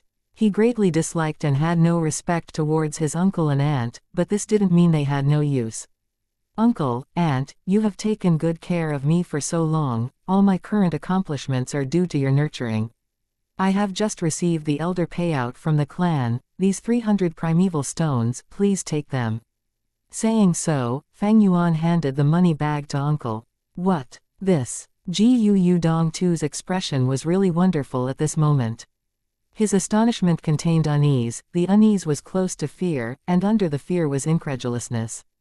Aunt who was at the side was also dumbstruck as she blankly looked at the money bag in Fang Yuan's hand. What in the world was going on? There was none of the revenge they had imagined, but instead, they were being gifted 300 primeval stones. Fang Yuan's words were ear-piercing, no matter how they looked at it. The words, taken good care, and nurturing, were full of sarcasm which made them feel the whole situation was even more bizarre. What is he scheming? What the heck does he want to do? How does he want to torment us? Uncle and aunt glanced at each other. Both were hesitating and didn't dare to receive the money bag. It is Elder Fang Yuan's filial piety, do accept it, Gu Kai Zhang expressionlessly spoke from his seat. Yes, yes, yes. Uncle repeatedly nodded his head and hurriedly accepted the money bag. Even if he was called the hidden elder, that was nothing in front of the medicine hall elder. He used both hands to hold the bag full of 300 primeval stones. He normally loved money, but right now, he felt like the money bag was scalding hot and wanted to immediately throw it. Since Uncle has received it, I will take my leave, Fang Yuan said and started leaving. Uncle and aunt immediately tried to see them off, but were stopped by Fang Yuan. Don't look anymore. At the corner, Mother Shen let out a breath of relief and said to her daughter Shen Kui. Shen Kui's expression was gloomy, and she looked at Fang Yuan and Kai Zong's figures from behind until they were completely gone. Mother, did I make a wrong choice?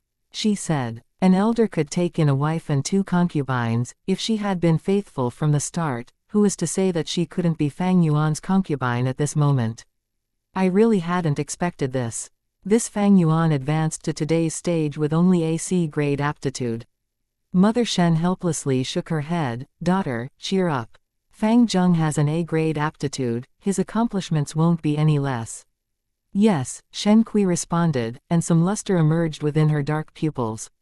In this world, the status of a common mortal was so petty and low. How many things did she have that could move the great Gu master's hearts? She had already given her body to Fang Zheng, that was the gamble of her life and she couldn't turn back anymore. I saw some comments on the title. This was a title I used long ago before Kidian took the novel and renamed it. At the time there was already a dispute over Reverend Insanity and Taoist Gu, 2 names of the novel. I have explained a lot of times over the course of TLing this novel for the reasoning of title names and to see which one was preferred. I also made a poll back in chapter 83. The result was clear. Now, Reverend doesn't mean a clergy or priest in Xianxia novels, and Gu is virtually impossible to translate to English, but insanity is one of its many meanings. I don't really care too much, to be honest, about the title. The story is what matters to me. Either way, I'm rather tired of this never-ending dispute that I have seen for too many times, so I ask that you stick with it and just focus on the story. If you don't want to deal with it, then I'll just rename the novel Worm King or Menstrual Moon Man instead. Smiley face. Chapter 159, This Fang Yuan. Howl. 4 frenzy lightning wolves raised their heads and howled loudly. Pit-pat pit-pat. The rain poured from above as the curtains of water interweaved, and dark clouds roamed the sky. It caused the weather to turn dark, obstructing the vision of many. Quick, the northern gate has a breach, quickly go there, Sheng Nan Group. Healing Gu Master. We have a heavily injured person here. Kill, kill, kill. Kill all these bastard wolves. The wolves' cries were countered by the Gu Master's shouting. Almost everyone was bathed in blood as they battled ferociously. Surrounding the village, battles ensued, spreading like wildfire. The people's cheers, the wolves' cries, the sound of the rain, mixed in with the sound of the wind. Uncountable number of lightning wolves rushed towards the village walls. The pitfall trap before the walls had already been flattened by a thick layer of wolf corpses, and as they were led by the numerous bold lightning wolves, the lightning wolves had a strong charging force together. Rank 1 and Rank 2 Gu Masters fought bravely on the front lines. Large amounts of moonblades flew towards the wolf packs, slaughtering numerous lightning wolves. But the wolf packs still sent out lightning currents and lightning balls towards the village, bringing injuries and fatalities to the clan. Elder Fang Yuan, this is the medicine hall's newest injury report, please take a look. A GU master in charge of transmitting information quickly arrived, and after seeing Fang Yuan, greeted him and handed over the report with both hands. Fang Yuan was now a rank 3 GU master, thus as a clan elder, his mission by the clan was to lead the GU masters in suppressing the western area. Fang Yuan removed his attention from the battlefield and took the report, saying to the GU master, "You may leave." The GU master paid his respects before taking his leave. His speed was fast, and by using GU worm to accelerate his body, he quickly left to the next area. Any GU master in charge of information dissemination had at least one movement assist type GU worm, while some even had two. Fang Yuan opened the report, taking a glance. The injury toll on the report gave a feeling of considerable shock. Until now, the wolf tide had attacked the village over 10 times. The injury and death of the clan's GU masters was very severe. This led the clan elders to be so frantic, and the GU master that took over the medicine hall, GU Yukai Zhang, felt even greater pressure. As a middle-aged man, he even had several white hair growing out some days ago. But Fang Yuan had his previous life's memories and was mentally prepared, thus he was not surprised. This wolf tide is one of the most severe ones in the GU clan's history. Such injuries and death is unavoidable. He thought this in his heart, and as moonlight gathered in his palm, he reduced this report to ashes. This report, only clan elders had the authority to view it. If it was released to the masses, it would cause social instability. Despite this, the GU clan was already in a panicky state, as the feelings of instability got stronger by the day. At this point, the moonlight in Fang Yuan's palm was no longer the eerie blue color, but of blood color. This is the rank 3 blood moon GU. To refine this GU, Fang Yuan had failed once, and only on his second attempt did he succeed. As for the refinement ingredients, he naturally extorted GU Kai Lian for it. Fang Yuan closed his eyes, his mind entering into his aperture. In the aperture walls were shining and dimming at regular intervals without a single drop of impurity, it was a pure white state. His primeval essence was fully white in color, but also emitted a luster of a silver metallic glow. This is the rank 3 GU master's white-silver primeval essence. Water gathers into a sea, in his aperture it was a white-silver primeval sea. On the surface, there was originally a black-red residue, but now it was no longer there. The cleansing water GU he forced out of GU Kai Lian had long been used. The man-beast life burial goo's side effect was completely eliminated. But this was not without a price. Fang Yuan's aptitude lowered a little from 44% C grade due to the man-beast life burial GU, it dropped by 2%, to a maximum capacity of 42%. But this price, Fang Yuan was prepared for it. In fact, it was all thanks to GU Kai Lian. If not for the cleansing water GU and letting that black-red residue corrupt the primeval essence any longer, Fang Yuan's aptitude would decrease even further. A white shell, black-spotted ladybug danced in the air above the sea. This was the sky canopy GU. The stealth scales GU with a stonefish appearance was deep inside the primeval sea. Four Flavors liquor worm was playing with the waves above the sea surface. As for the newly refined blood moon GU, its appearance was similar to the moonlight GU, residing in Fang Yuan's right palm, turning into a red crescent insignia. As for the rank 3 Thunderwings GU, it resided in Fang Yuan's back as 2 lightning bolt tattoos. To be worth mentioning is the spring-autumn cicada. Its condition was getting better, and was recovering quicker. This situation caused Fang Yuan to rejoice and at the same time worry. Spring-autumn cicada is rank 6, but he is still rank 3, and at this time his aperture is unable to hold a fully recovered spring-autumn cicada. The spring-autumn cicada's aura was getting stronger. Like using a paper tube to contain rocks, the aperture would not be able to handle the load. If I'm left with no choice, I can only raise it outside of my body, Fang Yuan sighed. That had great implications. Rank 6 GU worms are implicated with Tao, containing the law fragments of heaven and earth.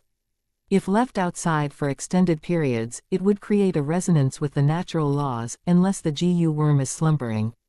Otherwise the commotion would be huge, as it would cause all sorts of natural phenomena, attracting the attention and greed of other experts. But this was a solution out of necessity. At this point, a loud shrill wolf howl suddenly entered everyone's ears. Fang Yuan gathered his spirits. Lord Clan Elder, the frenzy lightning wolf has entered the battle. Gu Zhongjian and 2 others elders are at the eastern gate blocking them. They hope you can go and assist, a Gu master frantically reported. The sound of lightning cracked as 2 wings sprouted from Fang Yuan's back. These 2 wings were formed by blue lightning, the form abstract and simple. But with a flap, it brought Fang Yuan high into the sky, and with a fast speed, he sped towards the eastern gate. Flying in a straight line in the air, Fang Yuan got to the battlefield in a few breaths' time. The frenzy lightning wolf was trying to break through the eastern gate, and a few clan elders were near the door aggressively engaging in battle. The frenzy lightning wolf jumped abruptly out of the battlefield and with a swing of its tail, swept at a female rank 1 Gu master at the corner. This Gu master's face went pale. She could only hear the sound of the winds blowing as the wolf tail swept at her, and in her heart she screamed, "I'm doomed." With her ability, she could neither dodge nor take the hit. But at this crucial moment, a shadow descended from the sky, hugging her. The young girl felt the world spinning before her. When she finally recovered, all she saw was that she was flying in midair, while the wolf tail swept right below her. A 2-story bamboo building took the hit and was shaking violently. Her expression got dimmer. If she was hit right on by this tail, she would have turned into meat pulp. Soon after, she realized that she was saved. Who saved her? She stared at this person, and was stunned. It's him. Gu Fang Yuan. At once, the young girl's heart was filled with complexity, it was impossible to describe with words. She and Fang Yuan were classmates. Fang Yuan had formerly extorted her primeval stones, thus she hated him greatly. But she had to be amazed at his achievements, especially after news of him advancing to clan elder spread, causing her to be in shock and admiration. Compared to Fang Yuan, she was also AC grade talent, but was now only a rank 1. Now, she was saved by Fang Yuan once. He was a true lifesaver. She was filled with gratitude towards Fang Yuan, and under her shock and admiration, her lingering hatred was also gone with this. The battlefield here is dangerous, retreat far away. Fang Yuan's wings flapped, landing on the ground and placing her down gently. He had some impression towards this young girl. They were possibly classmates, but he could not remember her name. Saying so, he turned around and left, no longer flying. Instead he sprinted, entering the battlefield. The Thunderwing's Gu's speed was fast, but its primeval expenditure was faster. Fang Yuan being only C-grade talent, among the rank 3 Gu masters in terms of purely primeval essence storage, he is the lowest tier possible, thus he needed to conserve his primeval essence more than others.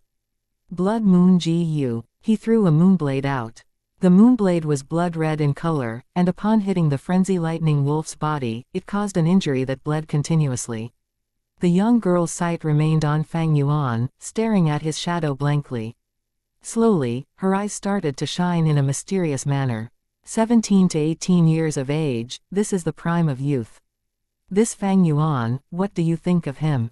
Far away, Gu Bo looked at this scene and asked a close aide. The aide replied, I heard that Elder Fang Yuan had already answered the call of the medicine hall and handed in the 9-leaf vitality grass in his possession. After getting the first payout, he gave it all to his uncle and aunt as a filial gesture. These days, he had struck personally and participated in killing lightning wolves. His aggressive and ruthless attacks have gained him much battle merits. Not only that, after saving many clansmen this time, his reputation is improving. The clan already has rumors him turning over a new leaf, the Fang faction's new clan elder etc. This subordinate thinks that, although he is only AC grade talent, with his impressive battle capabilities, he had gotten great opportunities. First, with his parents' inheritance, the 9-leaf vitality grass became a continuous source of income. Using 2 red steel relic Gu, he managed to cultivate to rank 3, but also had an element of luck. Saying so, this close aide showed an expression of slight jealousy. He was also AC grade talent, but was only rank 2. Getting to this stage, he spent half his life doing so. But that Fang Yuan was merely 17 years old, yet he was already a clan elder. Competing with others is really infuriating. Hearing his aide's words, Ji Yu Bo nodded unnoticeably. His close aide's words represented the view of majority of the people in the clan, but was slightly shallow. Ji Yu Bo had been the clan leader for many years, thus he had greater foresight. Fang Yuan handing in the 9-leaf vitality grass, he had obviously struck a deal with Ji Yu Kai Zhang. Handing his payout to his aunt and uncle was not out of goodwill, but a political show. The person who spread news on this matter was Ji Yu Kai Zhang. As for saving people, whether it's true and sincere, there remains doubt. But no matter what, Fang Yuan no longer isolated himself, and his actions were indeed worthy of praise. Him advancing to clan elder and his actions thereafter, this was an initiative to get close to the clan and contribute to the clan. The clan's prosperity requires these contributions and relationships. Thinking so, Ji Yu Bo instructed those people in the hidden hall. These few days they also did not find anything from their investigations. Forget it, withdraw the investigations on Fang Yuan for now. Yes, this subordinate shall inform them now. Saying so, he took his leave. Ji Yu Bo stood on the ground, squinting. He thought in his heart, no matter what's the reason, his cultivation still rose too quickly. This Fang Yuan, he has a great secret on him. However, in this period, with the severity of the wolf tide, every bit of strength is needed, and wasting it on Fang Yuan is too wasteful. Investigation is still necessary, but this can only wait after the wolf tide. Chapter 160. Astounding applause. With a bam, the frenzy lightning wolf fell on the ground like a giant elephant. It opened its mouth wide, but its eyes lost focus as life slowly exited its body. On its body, there were injuries all over. As wolf blood poured out endlessly, the environment was dyed red. The rain continued to pour as it diluted the wolf blood, and caused the blood to spread further into the ground. The ground was muddy, and some elders were standing beside the frenzy lightning wolf corpse, taking deep breaths as their bodies were drenched by the rain. They were also covered in wolf blood and mud, looking like beggars. Finally killed it. This frenzy lightning wolf actually had a defensive GU worm in its body, and was so difficult to take down. Luckily we had Elder Fang Yuan's blood moon GU accumulating injuries on it, or else it would have been even more difficult trying to kill it. When the elders said this, they looked towards Fang Yuan. Initially when they heard that Fang Yuan had refined the blood moon GU, they felt disapproving towards it. But it seems now that it was very effective in dealing with frenzy lightning wolves. I am flattered, fellow esteemed elders. If not for your assistance and protection, I would not have been able to attack so relentlessly. Fang Yuan wiped the rain water off his face as he said politely. No, it is our duty. We are old people already. We didn't feel it before, but after fighting together with Elder Fang Yuan, we feel that we have truly aged. Indeed. The several elders laughed together. In this earlier battle, Fang Yuan had a strong grasp of when to attack and retreat. With his ruthless and savage attacks, many times his methods were even more effective than normal elders, causing the clan elders to see him in a different light. Especially with his polite and humble attitude and no sense of arrogance, he is definitely not what the rumors said, that aloof and unruly person, thus the elders had a good impression of him. I still have many aspects that need to be learnt from all of you, Fang Yuan said respectfully, but his eyes shone with a dark light. The blood moon GU had pros and cons. After using it for so many times, he had some insights about it.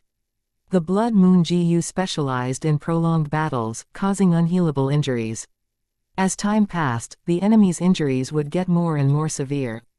But this is established on the fact that there is no healing type GU worm. Nature is balanced, there is no strongest GU worm. Each GU was bound to have strengths and weaknesses. Blood moon GU's greatest drawback is the few days of the month where it oozes blood and faces a rapid drop in battle strength. It is my main attacking method, so this makes it too unstable. But, after I get the chainsaw golden centipede in the flower wine inheritance ground, I can cover this weakness. These few days were a high alert period where the wolf tide continued to attack the village, so as a clan elder, Fang Yuan attracted even more attention than before and had no chance to go to that rock-cracked secret cave. Quick, save our clansmen. Sweep the battlefield, don't miss a single GU worm. Seeing the frenzy lightning wolf fall, a group of healing GU masters immediately came forth. Esteemed elders, you all have exerted yourselves, please accept special treatment from our medicine hall. The leading GU master bowed towards Fang Yuan and the elders. Oh, medicine factions Li Chen. The few clan elders recognized this person, nodding and changing their expression. They were courteous to Fang Yuan, putting on a face full of smiles. But towards this person, they kept their emotions and displayed the authority of a higher-up. This is the difference in status. This GU Li Chen is only a rank 2 GU master. I have no injuries, I do not require treatment. Elders, let's talk again when we are free. Fang Yuan nodded to the elders. Elder Fang Yuan is so outstanding, he's not even injured from such a battle, what? A true young hero. Sigh, compared to Elder Fang Yuan, we are really old. Hee, take care of yourself Elder Fang Yuan. The few elders started to laugh as they said, Elder Fang Yuan, please pardon my rudeness, but do allow our medicine hall healing GU master to do a checkup for you, GU Li Chen insisted. He was a member of the medicine faction, and after Fang Yuan angered GU Yao Ji to the point of fainting, causing her downfall, he naturally had hatred towards Fang Yuan. But with his position and job, as the leader he cannot ignore Fang Yuan. Thanks for your goodwill, but it's fine. I'll see everyone again. Fang Yuan patted GU Li Chen's shoulder, leaving with a smile. The elders smiled or nodded to reply him. Only after he left did their expression change rapidly, turning solemn. This Fang Yuan, although only C grade, had grown to this point, it is truly hard to come by. Fighting together with him, they could feel his heartlessness and ruthlessness, but when thinking about it, they felt threatened. When they were 17, did they have such achievements? Especially when they saw him smile as he patted the medicine faction member's shoulder, such talent in politics and scheming, it is truly stunning. Lord Fang Yuan, do you recognize me? Along the road, a person showed a respectful expression as he greeted Fang Yuan. You are. Fang Yuan squinted, recognizing this person as his classmate. Only that he could not remember the name, but when he extorted primeval stones from him, this person always handed them up nicely. It shows his brilliance under that meek personality. Lord Fang Yuan, I am Gu Ding Zong. To have the fortune to be your classmate, that is my honor. Actually, after news that you had advanced to a clan elder spread, many of our classmates admired and were envious of you Lord, wanting to find an opportunity to discuss cultivation experiences with you. Are you free tonight, Lord? Gu Ding Zong rubbed his hands, his eyes smiling into a line. Oh, is that so? Fang Yuan's eyebrows raised, nodding, okay, but let me change my clothes first, this drenched attire is making me uncomfortable. I have already prepared warm water and new clothes, and several beautiful attendants are waiting for serve you Lord. Gu Ding Zong smiled, his expression very eager. Fang Yuan shook his head to reject, no, before that, I have to go to the underground tunnel. Ah I see. Gu Ding Zong expression changed. The underground tunnel was only accessible to the clan elders, and to people like them, it was a forbidden ground in the clan. Next, his smile became even more subservient, and his back was arched even further, as his tone carried a servant feeling, Lord, go ahead with your business, this lowly one's time is not valuable, waiting for you is also an honor of mine. Fang Yuan nodded, not speaking anymore and continued to walk away. Gu Ding Zong took a step back quickly, opening a path as he bent his back and sent Fang Yuan off with his gaze. Entering the underground cavern again. This secret room that contained precious GU worms was very large, almost as big as the village square. But the GU worms contained inside were not many, there was only a few dozen. Cave declaration grass, air return cicada, dried bone dragonfly, phoenix wing butterfly, there were GU worms varying from rank 2 to 4. It was only that there was very little rank 2 GU, and among them was a love separation GU. This is the number 1 poison GU among the rank 2s, and injuries caused by it cannot be healed even by a rank 3 healing GU. This love separation is the one Wang Er owned back then. After obtaining it, the clan kept it here. The most was rank 3 GU, while rank 4 GU was relatively little. Fang Yuan did not have high hopes. Although the clan had some fortune, it is still a middle-sized clan and has competition with 2 other villages, as well as the pressure of the wolf tide. But to think that, he actually found a desirable GU. Two-seed flower. This was a rank 3 grass GU shaped like a red lantern, and had round green leaves. The leaves were thick and fat, a total of 3 pointing at 3 directions in symmetry. This two-seed flower is the same as the two-seed grass. Not only was it able to store food, but it could also store primeval stones and is one of the most ideal GU in Fang Yuan's mind. To think that this GU village had the two-seed flower. With it, I can cover the weakness of storage, Fang Yuan rejoiced, choosing it immediately. Actually, in the village there definitely is a rank 5 GU. GU clan had 2 rank 5 experts in history, they were bound to leave behind some GU worms. Except they cannot be placed here. These rank 5 GU are the trump cards of the village, fed by the village with all their resources. Though to say, feed, it is actually more like offerings. Fang Yuan left the tunnel. The rain had stopped but the weather was still gloomy. The air was also not fresh, as there was the smell of blood. Fang Yuan changed to a clean shirt and slowly moved towards the gathering point. Elder Fang Yuan, you are here, it is our greatest honor to have you with us. Gu Ding Zong stood at the door, staring with wide eyes. From afar he could see Fang Yuan walking across the street, and he quickly smiled and received him. He brought Fang Yuan into the bamboo building. There was already a feast prepared as many people were sitting there. On seeing Fang Yuan, they quickly got up. Soon after, all sorts of praises and flattering rushed like water towards Fang Yuan. Greetings to Lord Fang Yuan. After so long, Elder Fang Yuan's glamour is greater than ever, this lowly one truly admires you. To be Lord Fang Yuan's classmate, it is my luck from 3 lifetimes. Even thinking about it now, it feels like the experience of a dream. Fang Yuan's gaze swept across the table, seeing all his classmates. They were familiar faces, all of them people who he had extorted. My pleasure. He lightly smiled, sitting at the highest position. Serve the dishes, serve the best wine. Gu Ding Zong shouted, and the servants quickly got to work.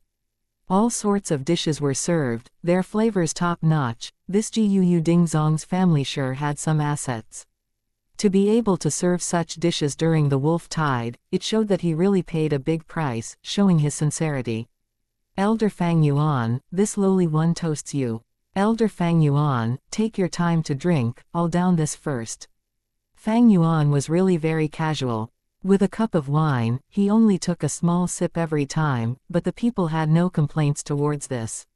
After toasting almost everyone and having drunk a decent amount, he suddenly held his cup and stood up, laughing. The young are foolish, I was immature in the past and did some horrible things, I hope everyone can forgive me, and do not mind the past. Once he stood up, no one else dared to continue sitting, and all of them quickly got up. Everyone knew that the matter Fang Yuan was referring to was the primeval stone extortion. They quickly shouted, not at all, not at all. Elder Fang Yuan truly has character, a true hero. To have my primeval stones eyed by Elder Fang Yuan, that is our greatest honor. That's right, Elder Fang Yuan's glamour and heroism has always been engraved in my heart. Fang Yuan drank this cup of wine in one mouthful, as everyone cheered and clapped. Wow, talk about 180-degree attitude change lol. Also do lu wa two-seed flower, but interestingly the word do can mean pocket or bag. Lu is more broad, but can be rate or frequency. For a storage GU, this is considered a pun EH. You can Google two-seed if you're curious. It's connected to Buddhism. Chapter 161, willingly exploited. Fang Yuan put down his cup, sitting down. Only then did everyone dare to sit down. Among them, not all the classmates were present.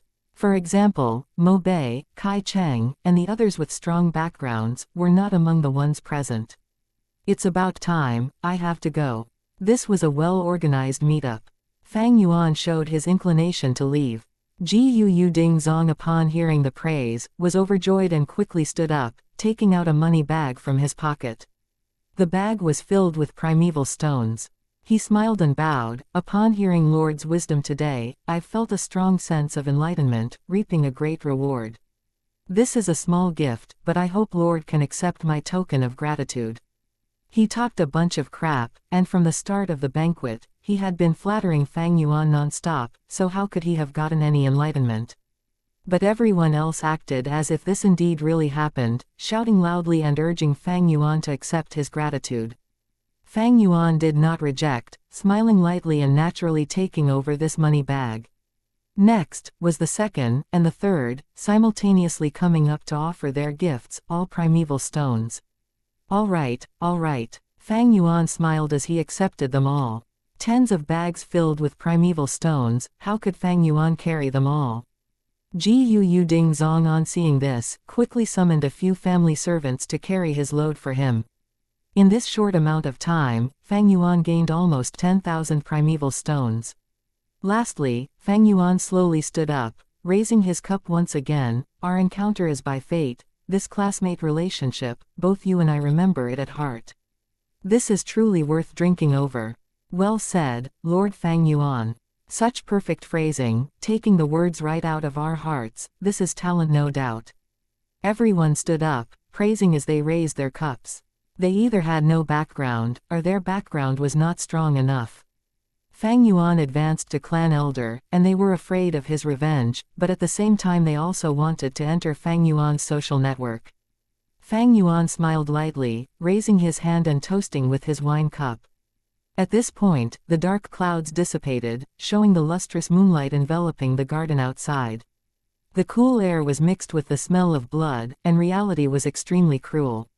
But in this hall, it was exquisite with beautiful lights and decorations, overflowing with wine and fortune, and everyone smiled superficially as if they were in heaven on earth. This is the allure of the system. Fang Yuan's eyes glinted. As he stared at the wine in his cup, his mind thought about it. Back then, when he extorted his classmates, it was only several primeval stones, but he incurred public outcry. However, right now, he didn't even have to say a word. Yet these people were all willing, fighting to be the first to give him primeval stones, each bag having over 100 primeval stones. This differential treatment, on the surface it looked like the result of Fang Yuan's elder status. In reality, the truth was because he had previously been outside the system. Right now, however, he had entered the organization's higher management. Under the system, the members are all exploited willingly. Even without any hints from Fang Yuan, they would come forth and bribe him. Some would use their network to get into his faction, while women used their charms to get closer. It works this way in this world, and the same goes on Earth as well. This world's people are hilarious. Being robbed and extorted only for a meager loss, and they resist violently, screaming injustice. But bribing the higher-ups, sending gifts, bodies and virginities, they do it willingly. And they are even afraid that it's not enough. Being able to get so many primeval stones today, this is all borrowing the power of the system. Fang Yuan laughed coldly in his heart, thinking of Gu Qingshu, Mo Yan and Kai Shan. Talented people like Gu Qingshu having B-grade talent, they had much greater cultivating talent than Fang Yuan. But all of them cultivated slowly, staying at rank 2 realm for a long time. Did they not work hard enough? Let's laugh a little. This is the deprivation and pressure from the system. Such deprivation and pressure, it is invisible. Ordinary people cannot even feel it. Taking Fang Yuan's situation for example. The primeval stones these people gifted, if used on themselves, would definitely be a driving force towards their own cultivation. Thus, bribery is a form of deprivation. Numerous lower rankers fight to bribe the higher-ups. This was a form of gathering resources and fortifying the authority of the higher-ups. Other than monetary fortune, there is also the deprivation of time. Elites like Gu Qingshu did not need to bribe others, but their time was used up.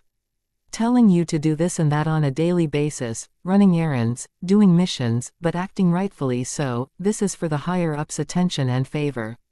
If this time was used to cultivate, Yu Qingshu would have broken through rank 2 peak stage and reached rank 3. Then using the wood charm Yu, he might have even been able to kill Bai Ningbing. The amazing part was that, the clan elders did not want this junior Yu Qingshu to advance to rank 3 so quickly. For such a useful pawn piece, if he really became rank 3 and was on the same status as them, how can they make use of him? Who is willing to have their authority shaved? Thus, they consciously dragged and suppressed him, even using the reason of "I think well of this lad, but he needs to train. Only by refining can he become a true jade." This is the truth of the system. If one cannot see beyond this, regardless of how heroic they are or how talented one is, they are merely tigers and dragons chained up, only being slaves. People like Yu Qingshu and Kai Zhang, no matter how intelligent or talented they are, so what? Although he had so many thoughts, his thoughts flashed in an instant, and only a second passed in real life.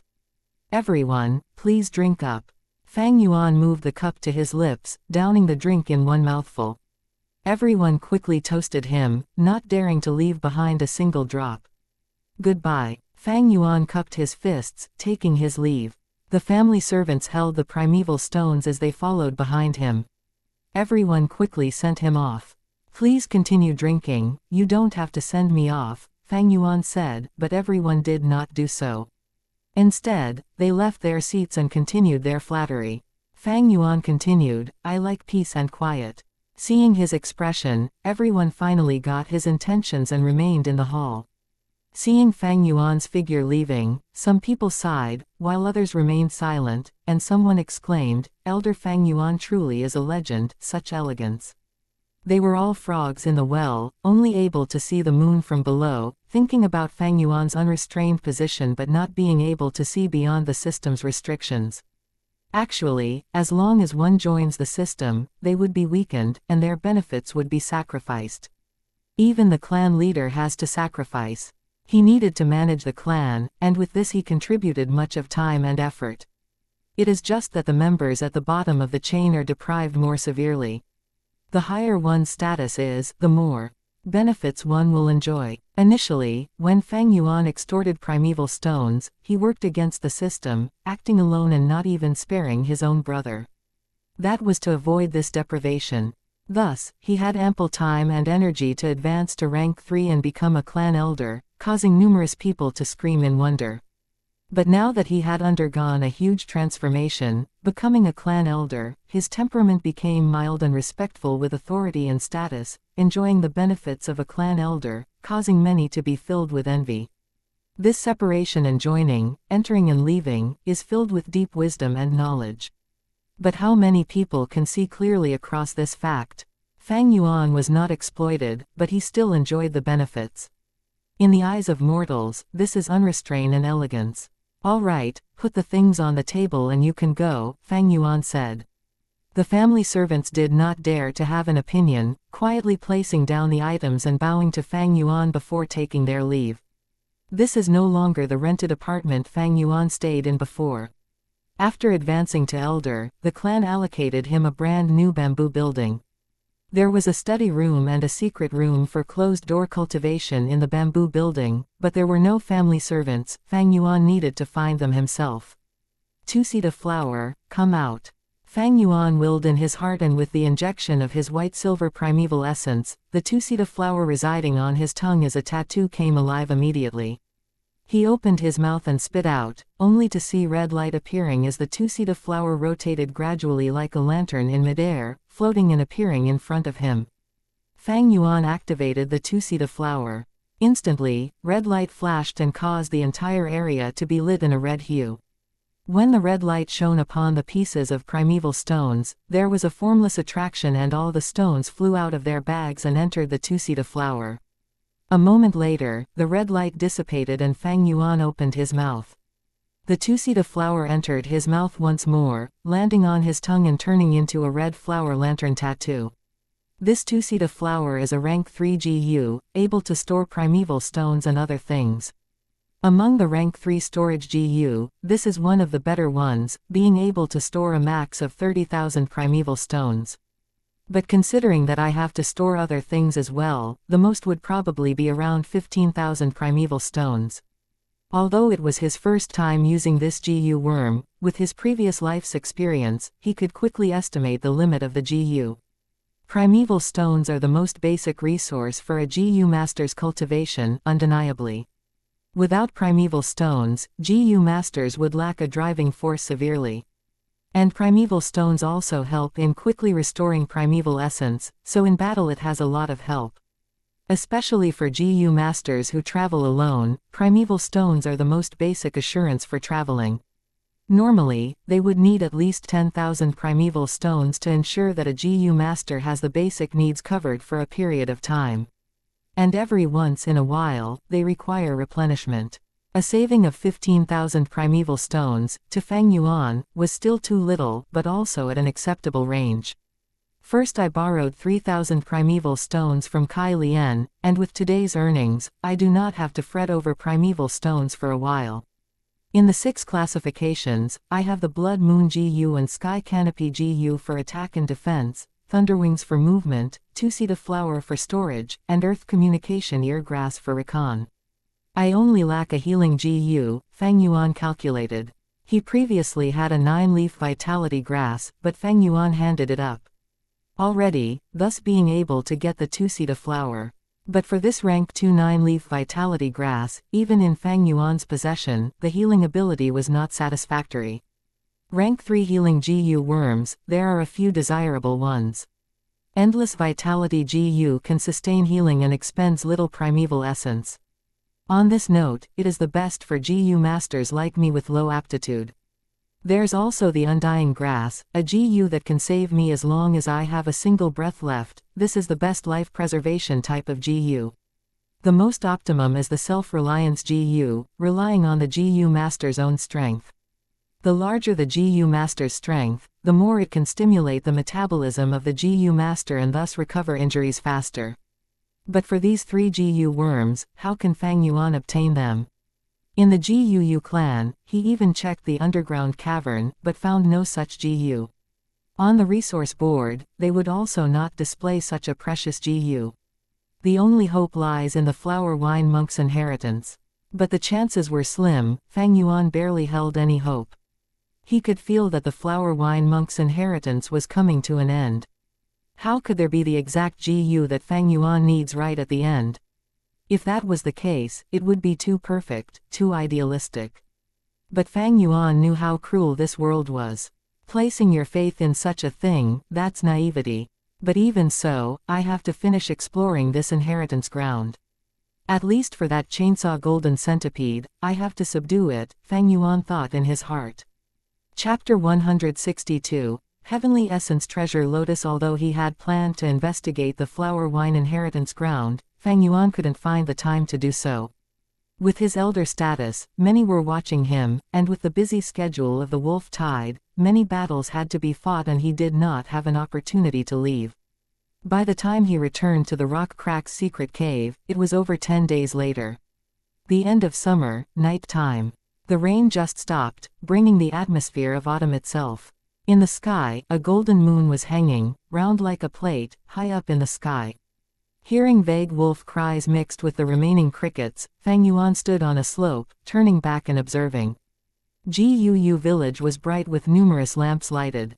The torn walls had been fixed over and over, losing the peace and tranquility it once had. It was almost like a huge beast that had undergone numerous battles, lying on the ground gasping for breath. After my rebirth, even the Wolf Tide's progress has changed much. In my memory, the Thunder Crown Wolf arrived 3 days ago, but now it is nowhere to be seen. Fang Yuan took a look, before moving his sight. Tonight he had managed to squeeze out some time, and had to make good use of it. A moment later, he entered the Rock Crack's secret cave again. The cave entrance was purposely covered with gray ash. There had never been any footsteps on it, showing that this place was yet undiscovered. This small kind of detection method could not be called professional, but Fang Yuan's experience placed them to good use. Of course, he did not only have one method of precaution, and after several layers of checking, he finally confirmed that this secret cave was still safe for the time being. He breathed a sigh of relief. After all, since his rebirth, many things had been altered. Especially during the Wolf Tide, GU masters moved around more frequently, so someone might have discovered this place. He entered the tunnel and went into the second secret room. Pushing open the rock door, he entered the rock forest. In the rock forest, the path that he once excavated was filled with jade eye stone monkeys again. But the Fang Yuan now is already a rank 3 GU master. Although the Blood Moon GU did not have the highest attacking power among the rank 3 GU worms, it was definitely far superior than the Moonglow GU. Fang Yuan spent 6 hours, exterminating almost 10 groups of monkeys, reopening a path for himself. He came to the most central area and stepped down the rough rock stairs, entering the third secret room. A rock door blocked his path, and on the rock door there was a carving, Golden Centipede's cave is precarious, Earth communication is the way to avoid the disaster. Last time, he had been stuck at this step. But this time, he opened the rock door with no hesitation, striding into the darkness. He held a torch that illuminated the surrounding 10 steps. This centipede cave was wide, having a height of 3 meters, and breadth of 2 meters. There were also many narrow paths that extended all over the place. Wherever Fang Yuan walked, the fire would proceed to light up the place and dispel the darkness. Initially the cave only had the sound of his footsteps, but soon all sorts of noises came from all over the place. The sound gathered into one collective body, continuously sounding. At the edge of the lighted area, he soon saw a large number of centipedes. They were ferocious. It was only due to the bright fire that they did not attack Fang Yuan. But Fang Yuan knew that as time passed, the centipedes would increase in number, and with the back pushing the ones in front, this stalemate would soon be broken. But he did not mind it. If he was still rank 2 with only the white jade goo's defense, he would definitely not cause such a commotion, attracting the movement of the centipede group. But now that he was rank 3, the sky canopy goo's defense was enough for him to withstand the bites of the insects, and his only concern was the insect king of the place, Chainsaw Golden Centipede. It had appeared. Fang Yuan purposely used a trace of his white-silver primeval essence from his aperture, releasing it into the air, exposing his rank 3 GU master aura. This aura caused the Chainsaw Golden Centipede to feel a strong threat. To it, Fang Yuan had stepped into his territory, and this wild beast needed to be eliminated immediately. Fang Yuan stood on guard against it. This Chainsaw Golden Centipede was around a meter long, its body as wide as 2 fists. It first landed at the fringe of the lighted area, coiling its body around it, like python ambushing its prey. But in the next moment, it moved slowly with numerous legs sustaining its weight as it gradually got closer towards Fang Yuan. Fang Yuan's rank 3 aura only made it alert, and not afraid. If he was rank 4, it would not pressure Fang Yuan like this. If he was rank 5 and only revealed a bit of that aura, it would run for its life. Fang Yuan raised the torch high. As the fire burned, it illuminated the surroundings and the shadows' movements. Under the glow of the fire, the Chainsaw Golden Centipede's exoskeleton emitted an eerie light. At the side of its body, there were silver-colored sawteeth. As it got closer, the sawteeth moved as well, looking like a slowed chainsaw, emitting a buzzing sound. The other centipedes gathered towards Fang Yuan from the walls and the ground. Some centipedes climbed to the ceiling, then dropped down, landing on Fang Yuan's shoulder and back. Fang Yuan did not mind it. He activated the sky canopy GU, and a thick white crystal light appeared on his body, the form of an armor subtly showing as it covered him fully. The centipedes' poisonous limbs could not do anything against this white crystal armor. The twisting and turning centipedes climbed on his face or behind his ears. It was a little disgusting, but Fang Yuan's endurance level was way beyond this, thus ignoring them completely. In his previous life, he had eaten almost anything in the wilderness, and even non-poisonous centipedes were eaten raw. In fact, the taste was not that bad, almost a bit strange initially, but he got used to it after eating them for a while. He only placed his attention on the Chainsaw Golden Centipede. The Chainsaw Golden Centipede moved gradually, reducing the distance between Fang Yuan and itself. When there was a distance of 3 to 4 steps between them, Fang Yuan stopped the white-silver primeval essence from leaking, and this caused his aura to instantly weaken. The chainsaw golden centipede acutely felt that, thus instantly increasing its speed, moving like a golden line. In the blink of an eye, it had shortened the distance, and coiled around Fang Yuan's stomach. This speed was really fast. It first appeared motionless, then on the very moment it moved, it dashed through like a golden light. When Fang Yuan managed to react, this chainsaw golden centipede had already coiled around his waist like a snake, opening its mouth and attacking towards Fang Yuan's face.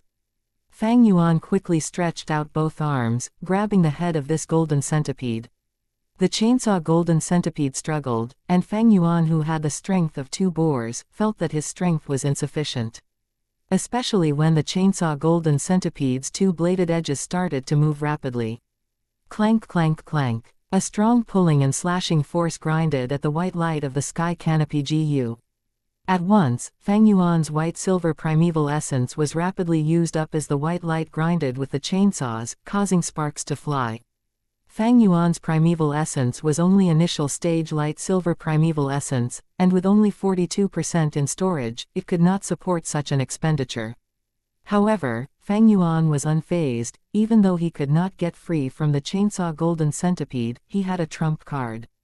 Spring-autumn cicada. He willed in his heart, and the spring-autumn cicada's shadow appeared from his aperture. The spring-autumn cicada was gradually recovering. Its 2 wings were tender and new like fresh leaves, and at the same time its body had a royal wooden luster. But overall, it still gave off a withered feeling of death. It had recovered around 20%, thus its aura was much stronger. Once this aura was leaked, the chainsaw golden centipede that was struggling intensely immediately surrendered. It was only a rank 3 wild GU worm. Against the aura of the rank 6 spring-autumn cicada, it did not dare to move at all. Fang Yuan felt it most evidently. Previously he was still gripping the chainsaw golden centipede like a poisonous python, using all ways to prevent it from biting. The next moment, it had become a soft and harmless rope. Fang Yuan smiled lightly, using his white-silver primeval essence onto the chainsaw golden centipede that had basically given up. Fang Yuan's will worked without obstacles, completely eliminating the wild consciousness it had. In a few breaths' time, the chainsaw golden centipede was already refined by Fang Yuan. Fang Yuan let go of both hands. The chainsaw golden centipede's numerous segments moved with rhythm, moving across the white protective armor and around Fang Yuan's waist, finally twisting and coiling around his arm. The surrounding centipede groups went away like a receding tide. The wild chainsaw golden centipede, because of its natural consciousness, was able to dominate the insect group. But now that Fang Yuan's will replaced it, the chainsaw golden centipede lost its ability to communicate and control the group. Fang Yuan did not eliminate these centipedes, instead letting them leave. Maybe in another 12+ years, a new chainsaw golden centipede might be born. But this no longer had anything to do with Fang Yuan. He let the chainsaw golden centipede hang on his shoulder as he investigated deeper into the cave. This centipede tunnel had a lot of paths, and after moving for a while, the main path split into 3 branches. Fang Yuan first used the earth communication eargrass, and after a while, he eliminated the center path. Choosing the path on the right, he moved for half an hour and found a dead end. He could only backtrack and go through the left path. By keeping the chainsaw golden centipede, he could deter the centipede groups and cause them to move away from wherever he goes with the golden centipede's aura. This greatly aided his search. Not long after he entered the left path, the centipede group that moved away revealed a cave, and he found some clues there. These are signs of human construction. Fang Yuan's heart was moved. Very evidently, this path was dug out by the flower wine monk initially using the 1,000-earth wolf spider. Fang Yuan moved along this path at a slow pace, patiently investigating. There were a lot of centipedes in this path, and this was another piece of good news for Fang Yuan. This is because areas with insect groups living there allowed him to eliminate the possibility of placed traps. This tunnel was longer than he expected. Fang Yuan spent over 12 hours and walked over 3 li worth of distance. The slope gradually moved down as Fang Yuan approached a deep underground area.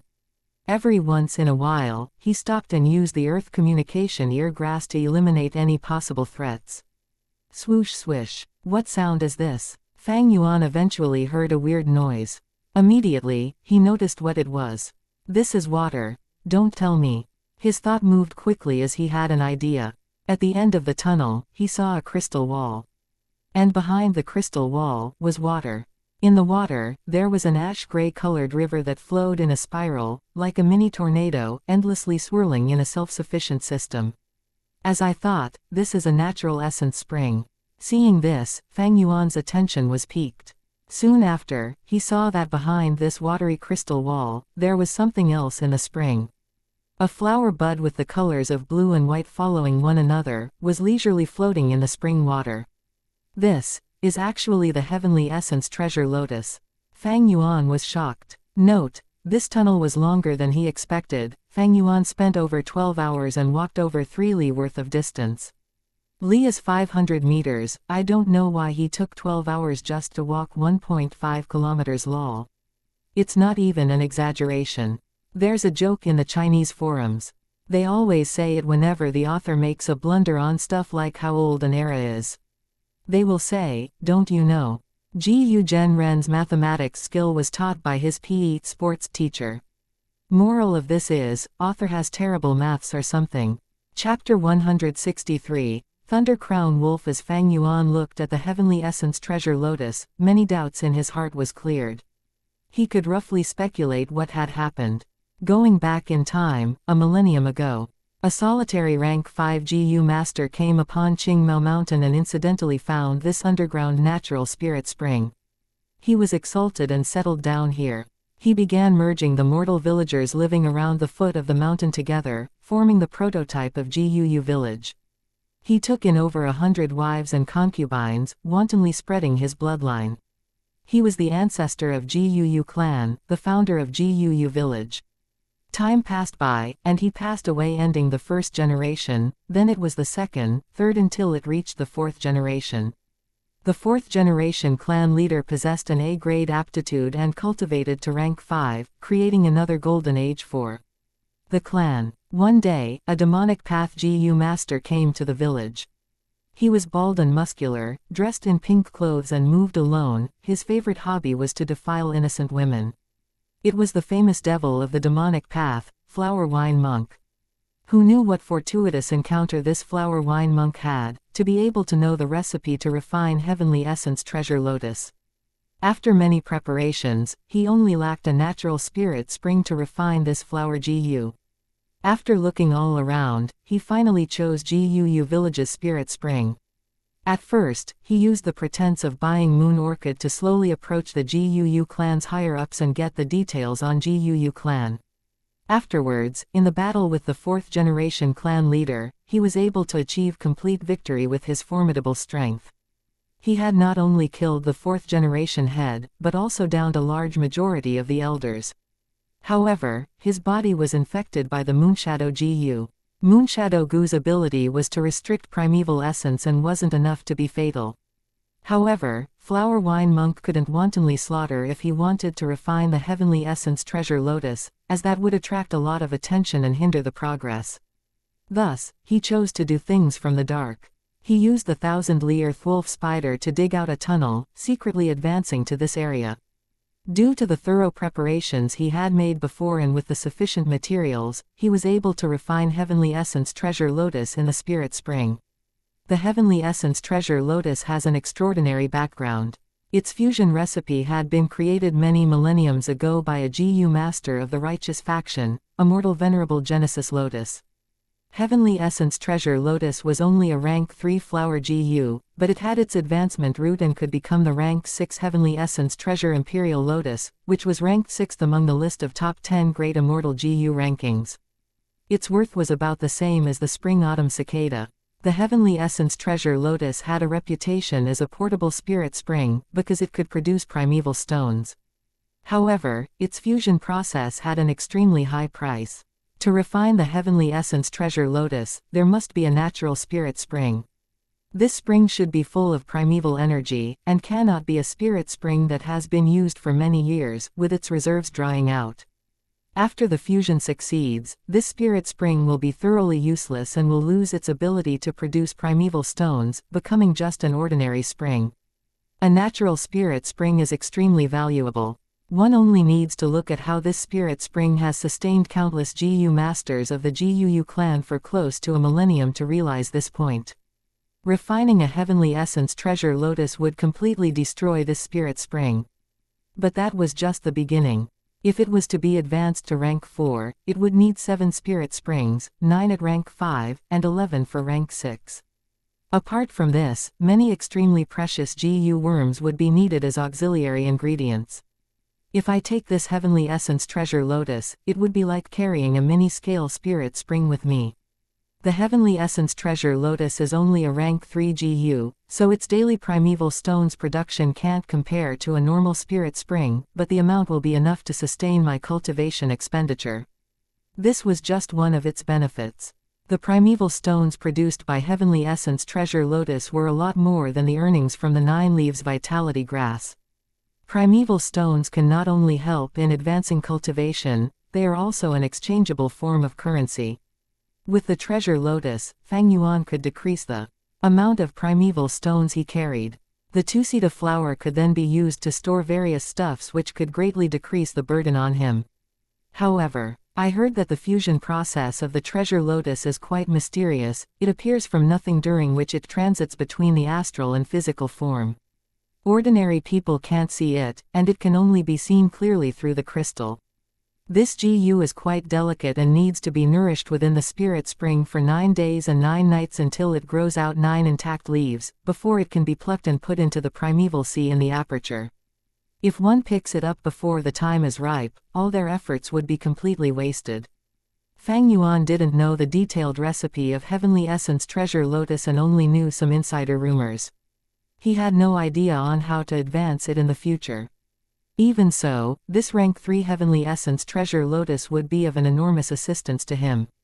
He looked beyond the crystal wall and carefully observed. To his surprise, the flower only had 8 and a damaged half leaf.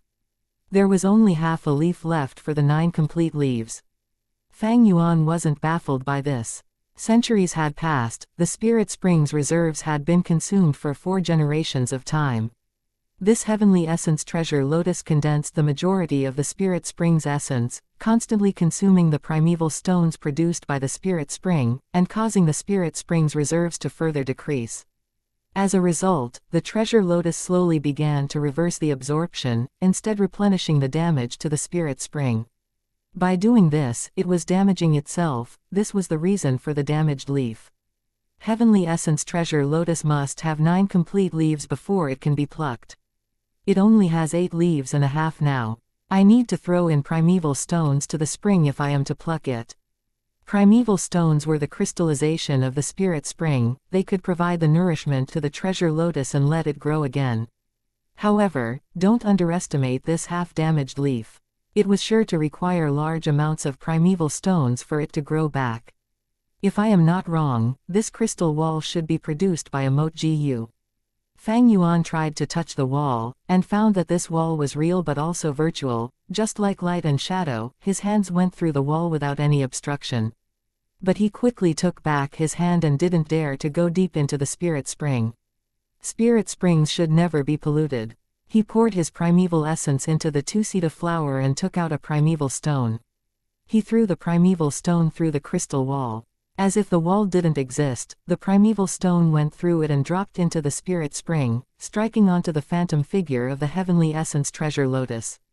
Heavenly essence treasure lotus transited between blue and white and started shaking like water ripples.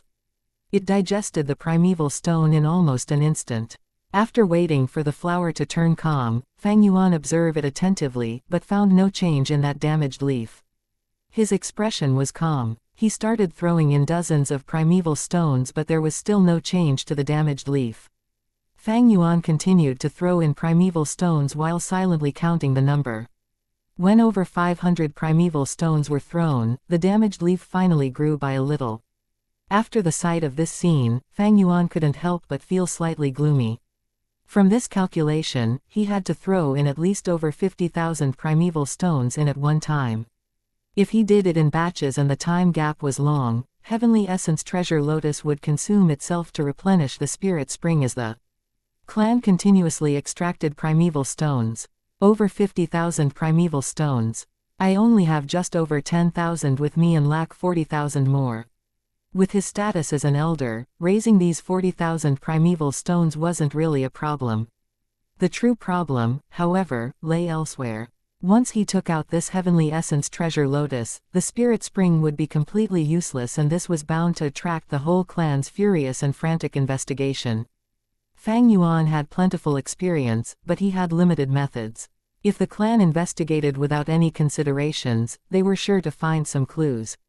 In fact, the clan's higher-ups were already suspicious of him, but their suspicions were temporarily suppressed by the wolf tide. If the flower wine monk's inheritance was exposed, Fang Yuan would definitely be the primary suspect.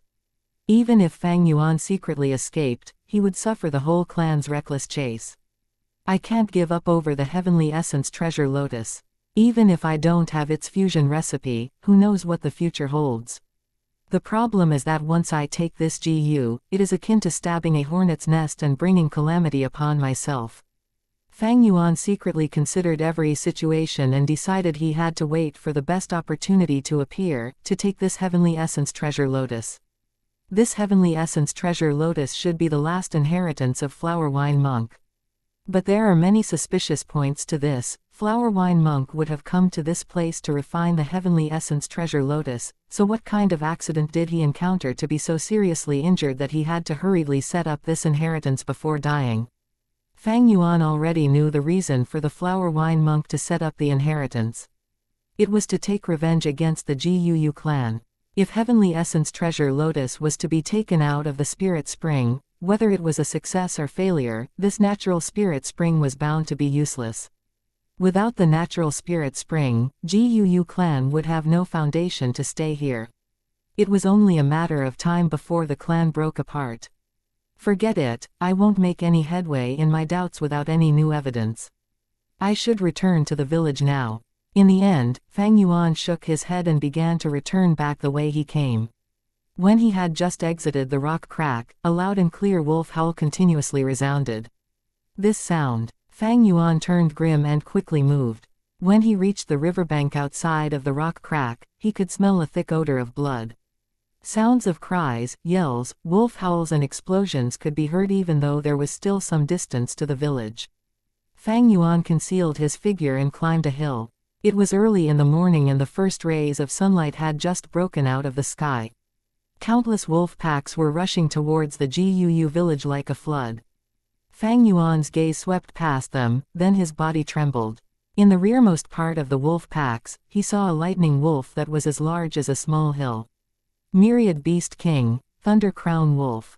It was tall and slim, had strong limbs, and its whole body was covered with eerie blue scales. Tufts of golden wolf fur could be seen on its claws and tail. The fur on its head were all stiff and upraised, forming a towering crown. It was crouching on the ground and was still like a sculpture. The frenzy lightning wolves and bold lightning wolves around it constantly howled, serving to show its elegance and nobility. Just by sitting there, it had already brought a great mental pressure to the Guu clan. The Myriad Beast King has finally arrived. It is the decisive moment for the survival of the Guu village. Fang Yuan gazed towards the village.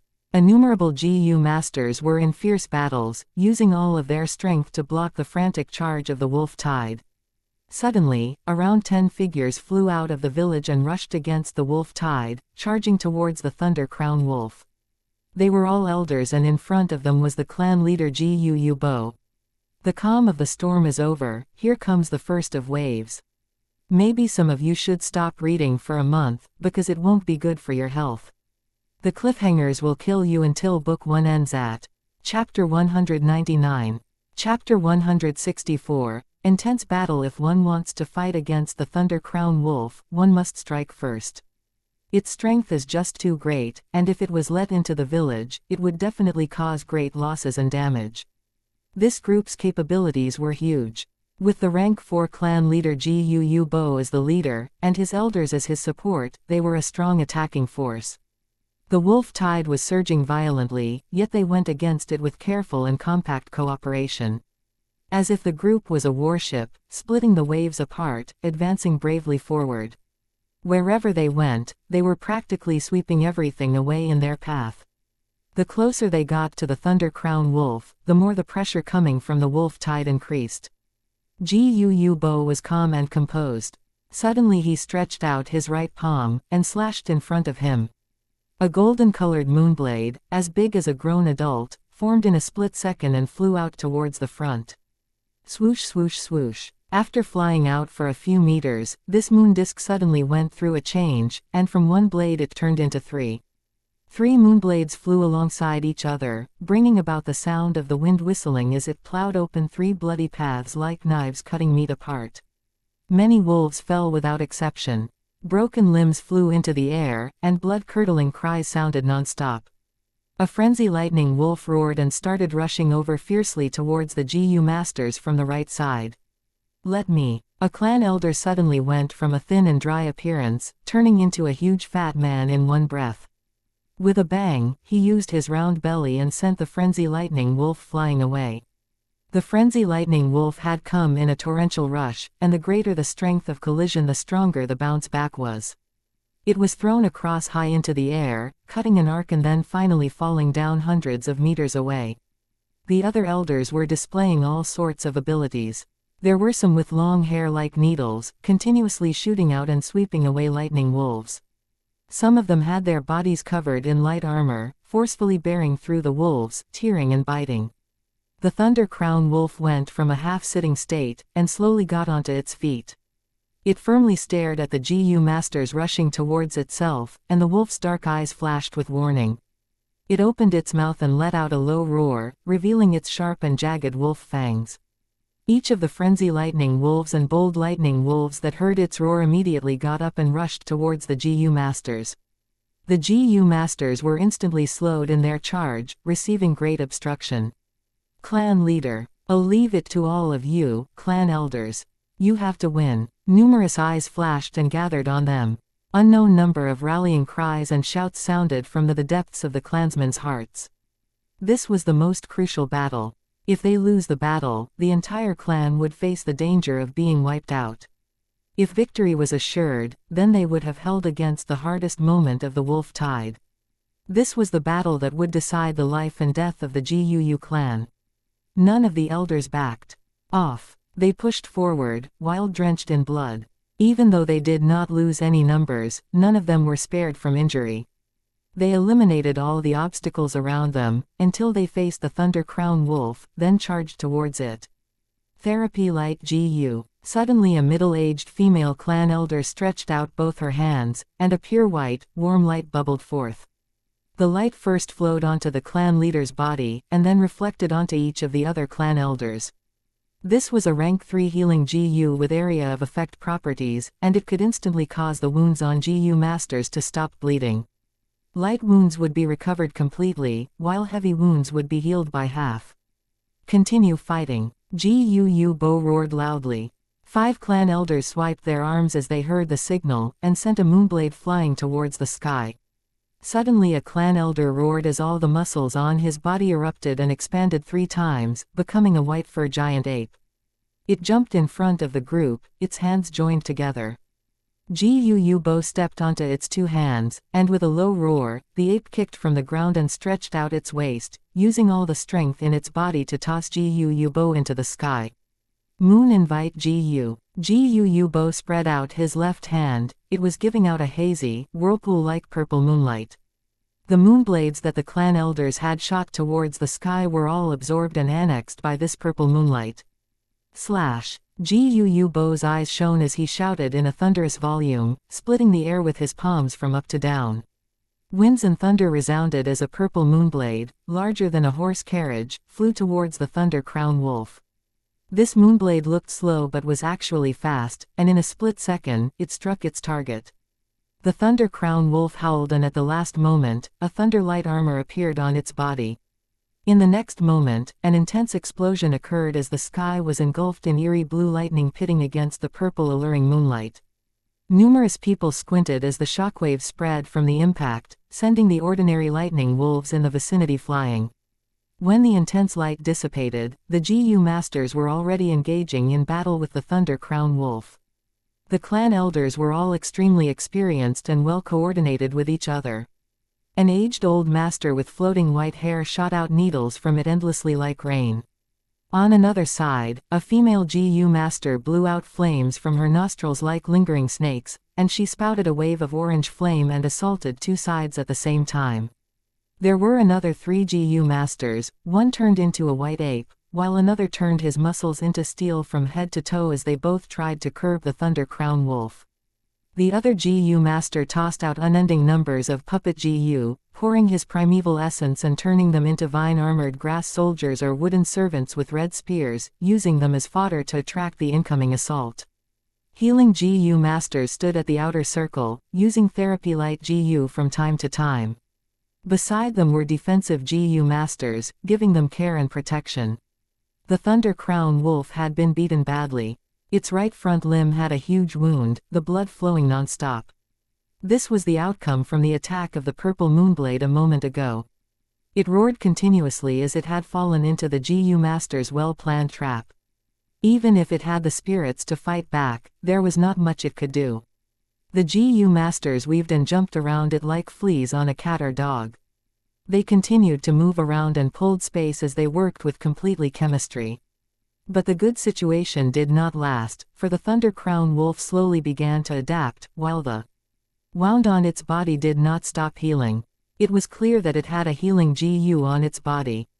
This was very bad news. The healing GU's existence would mean that this is a war of attrition. Wild GU could just use the natural essence straight from the air, while GU masters could only use primeval essence from their own apertures. After the battle reached 15 minutes later, the Thunder Crown Wolf suddenly howled towards the sky, and a torrent of lightning flashes enveloped its whole body, while its speed sharply increased onefold. The elder who had turned into a white ape could not dodge in time. Unable to react to this change, he was bitten by the Thunder Crown Wolf and his skull was torn into two by the wolf's tugging.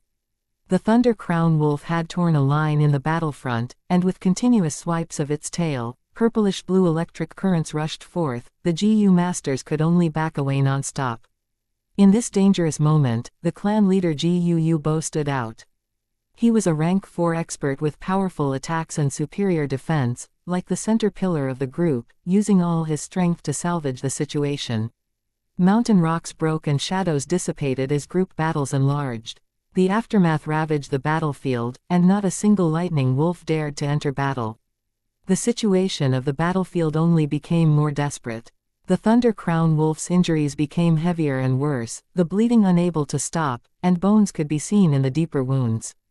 At the same time, the GU masters also suffered heavy losses. So far they had already lost 6 clan elders. If not for the village's clan elders' immediate and urgent dispatch, coming in to aid the fight, the battle might have long collapsed. Everyone, stand strong, holding is the key to victory. GU Bo killed until his eyes were red, and his voice was hoarse as he gave his all to arouse morale. But at this moment, the Thunder Crown Wolf suddenly went berserk, and its body was enshrouded in a layer of bright red light. Rank 4 Berserk GU. The Thunder Crown Wolf's strength, speed, agility and other attributes suddenly rose to twice the original base. There was a loud noise as it swiped its right claw, turning a clan elder into complete meat mush. With a flick of its tail, the sound of wind erupted and an electrical net flew out, trapping a field of grass and wooden puppets, then burning it all into charcoal. I can't keep up, my puppets are already used up. The elder cried out, frightened. With the situation rapidly changing for the worse, the terror of the myriad Beast King was fully unleashed, leaving everyone in despair. GU Bo's eyebrows were locked tight, and it seemed like he was about to break his teeth from gritting, when he suddenly yelled, "Trap it, use the iron chain snake." As the clan elders heard this, they were awed in their hearts. Early during the start of the Wolf Tide, they had already displayed countless of battle tactics. This was a method that must only be used when there was no other choice. Wind snare GU. An elder cried out, and from his nostrils came a green breeze, wrapping around the Thunder Crown Wolf's claws. Swamp GU. Another elder roared and crouched down, bringing his 2 hands down and slamming on the ground. Instantly, the earth below the Thunder Crown Wolf turned into mud. With these simultaneous attacks, the Thunder Crown Wolf's movements were slowed at that moment. Taking advantage of this opportunity, the other elders all stretched out their hands, and from their sleeves and pants, waves of black shadows shot out. The black shadow was about the size of a fist, and each length was around 2 meters long. On close inspection, one would see that each black shadow was a snake GU. This snake was shaped like an iron chain, its whole body a gloomy black. Coils of metal rings were strung and connected together, and only the snake head looked normal. As it flew out, the snakes wriggled on the ground, quickly climbing onto the Thunder Crown Wolf's body. Their heads and tails then connected and mutually fit together, forming a metal net in the blink of an eye, taking root from the ground and trapping the Thunder Crown Wolf on the spot. But this situation was only temporary, for as the Thunder Crown Wolf struggled continuously, one by one, the iron chains would break off. In just 5 to 6 minutes, these metallic snakes would completely disintegrate away, no longer trapping the Thunder Crown Wolf. Kai Guang, Suo Ping, stay here and stop the wolf pack from attacking the metal chains. The rest of you, fall back to the village with me. Gu Bo shouted.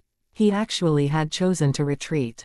However, the other clan elders did not show any surprised expressions, they had already known the clan leader's intention. They hurried back to the village, and immediately a clan elder came up towards them and said, "Lord Clan Leader, everything has been prepared." Gu Bo nodded, commanding the group to go to the clan pavilion. In the plaza before the clan pavilion, there was already up to 100 GU masters seated on the ground. These GU masters were mainly those who were seriously hurt and could not enter battle in a short period of time. Each of their faces carried a calm expression of facing death without fear. Meanwhile, for those who still had the ability to battle, they were fighting away on the front lines. With the battle reaching this moment, the clan had already given its all. In this dire situation, even the mortals had been mobilized, using each and every single human life to be turned as a meat wall, obstructing the wolf tide for the time being. This gave the GU masters some time to recuperate and regroup. Gu Bo and the clan elders went into the ancestral halls of the clan pavilion. Under the memorial tablets of their ancestors, they all sank to their knees on the floor. To the great ancestor above me, we descendants are greatly ashamed. The wolf tide is turbulent, and the village has fallen into the situation of life and death. We beseech our great ancestor to come and give us a hand. When Gu Bo finished speaking in a low voice, the ancestral hall fell into deep silence. Drip drop. A few of the clan elders' blood seeped out from their hastily bandaged wounds, dripping onto the floor. Gu Bo and the rest of the clan elders held their breaths, not even daring to pant or breathe loudly. Back in the day, when the first-generation clan leader felt his death approaching, he set out to leave the village. Before his departure, he left a testament behind. It spoke that if the clan would ever fall into the danger of perishing, they could pray before his memorial tablet. At that moment, GU worms would descend from the sky and help the village through the difficult situation. Throughout history, the GU clan had suffered through major crisis a few times, and they had dealt with the calamity this way. This was the GU clan's last trump card. Sending prayers to your ancestors, like everyone does when in times of trouble. Except, will it work this time? Chapter 165, Blood Guillotine. In the ancestral hall, it was deadly silent. The clan elder and clan leader lowered their heads like a big rock was weighing on their heart. After a GU master dies, the GU worms they leave behind will still have the person's will remaining. They cannot be considered wild GU worms, and have had lost their ability to use the natural essence in the air. These GU worms can be considered an extension of life of that particular GU master. Everyone's heart was uneasy. The first-generation clan head had passed on for at least 1,000 years, so were the methods that he had left behind still effective? No one knew. After all, since the last crisis, it had already been 200 years. Why did they retreat? On the slope, Fang Yuan saw this scene and grew suspicious. In his previous life, his cultivation was too low, thus he could not learn about the clan's secrets. But soon his body shook, discovering that a group of flying worms had descended from the sky. This is. Fang Yuan's eyes squinted as cold light shone. There were up to 100 GU worms flying around in a cluster, forming a red cloud, descending and landing on the village square. Buzz buzz buzz. The noises emitted by the insect group entered the ancestral hall, and the clan elders raised their heads, showing a frantically overjoyed expression. Thank you, great ancestor, for the protection. Gu Bo's heart felt at ease as he paid his respects before getting up. Go and see, the clan leader sighed. On his face, there was happiness, solemnness and grief, a complicated expression. Leaving the ancestral hall and standing on the building's stairway, everyone could see that on the village square, there was a red tornado rampaging. These GU worms were only around the size of a fingertip. They were shaped like locusts, with a scary face and was red all over. They entered the bodies of the GU masters sitting on the square, extracting their blood and primeval essence. In a few breaths' time, one insect multiplied into more worms. Thus, the GU increased greatly in numbers as time went by. There were constantly new GU worms being produced, flying into the GU master's skin and flying out, and then digging in again. In the village square, miserable cries and cold groans sounded, but not one GU master fled. Before they came, they were already informed by the clan elders. For the clan, they willingly tributed their bodies to feed the GU, using their own sacrifices to bring about the survival of the clan. These are all good lads of our clan. Gu Bo seeing this muttered in a low voice, as the hand holding onto the railing shivered slightly. The other elders showed a painful expression, but did not say anything. This situation was exactly as recorded in the clan memorials. The first-generation ancestor had left behind these GU worms, and they required GU masters' lives to feed. Only then are they satisfied and will help the clan to defend against external enemies. After these flying GU were full and satisfied, they flew up again with an even greater presence. In the blink of an eye, they had grown in number over tens of times. What was left on the square were piles of white bones as the GU flew out like a tornado, rampaging through the wolf packs outside the village. The blood guillotine indeed. Fang Yuan, who was standing on the slope, saw everything and thought in his heart. This blood guillotine is a rank 5 GU. Its usability and feeding are fused into one. It was a very strange GU. They specialized in consuming a GU master's life-bound origin blood, and after feasting, they would start to multiply, from 1 to 2, 2 to 4. If they were hungry and couldn't find food, they would start to eat each other, reducing the size of their group to sustain the expenditure they needed in moving around. At its peak, the blood guillotine could engulf the skies and lands, destroying villages in their path, and were more fearsome than many rank 6 GU worms. When it was weak at only 1 or 2 in number, they would barely have any power and is worse than a rank 3 GU. Especially when this blood guillotine GU advances into the highly acclaimed rank 6 demonic GU, blood deity. Among the top 10 great demonic GU in the world, it ranks 7th. In his previous life, when Fang Yuan created the Blood-Wing demonic sect, he first wanted to refine the blood deity instead of the spring-autumn cicada. However, because of circumstances and many other reasons, he could only reduce his expectations and refine the spring-autumn cicada. This group of blood guillotines numbered up to tens of thousands. Like a tornado sweeping the battlefield, everywhere they went, wolf packs howled and wailed. They flew left and right, entering the lightning wolves' bodies, and in a few breaths' time, the lightning wolves' blood would be completely absorbed. But this beast blood could not allow the blood guillotine to multiply. Only a GU master's origin blood that contains primeval essence could achieve this effect. One after another, lightning wolves were reduced to dry corpses, lying on the ground and losing their lives. Only the bold lightning wolves and frenzy lightning wolves' lightning currents could resist this blood guillotine. However, they could only electrocute a small number of flying insects, before an overwhelming number of blood guillotines would rush up and suck them into dry corpses. The steel web broke completely as the Thunder Crown wolf regained its freedom, howling in anger. The blood guillotine detected it and it gathered quickly, forming a large red cloud and engulfing the Thunder Crown wolf completely. The Thunder Crown wolf's tail swung around as blue lightning currents shot out and turned hundreds and thousands of blood guillotines to crisps. The popping sound was just like firecrackers going off. A gust of wind blew, bringing along the horrible burnt smell of the roasted blood guillotines. The blood guillotine was indeed a rank 5 GU, but without a user, it could only attack head-on. The Thunder Crown Wolf had several rank 4 GU residing in it, and some had a wide area attack method, countering this blood guillotine. The flying insects moved like a red cloud as the Thunder Crown Wolf's hill-like body howled and struggled, creating a havoc. At this moment, the Thunder Crown Wolf's large body became its weakness as the fingertip-sized blood guillotine took advantage of it.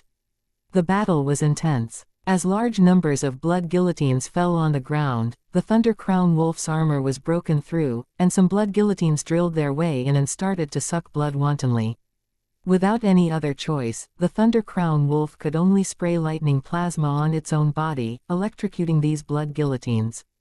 But this way, its surface muscles were all fried, emitting a fragrant cooked meat smell. The Wolf Tide's attack on the village had already stopped. Under the Thunder Crown Wolf's command, numerous lightning wolves attacked the insect group instead. The GU masters could be said to have escaped death, and many held their breaths as they watched this intense and tragic battle nervously. The insect group was like a death plague. Numerous lightning wolves would rush in and drop dead soon after. However, the lightning wolves' sacrifice also caused the insect group to face high expenditure. The blood guillotine dropped in numbers.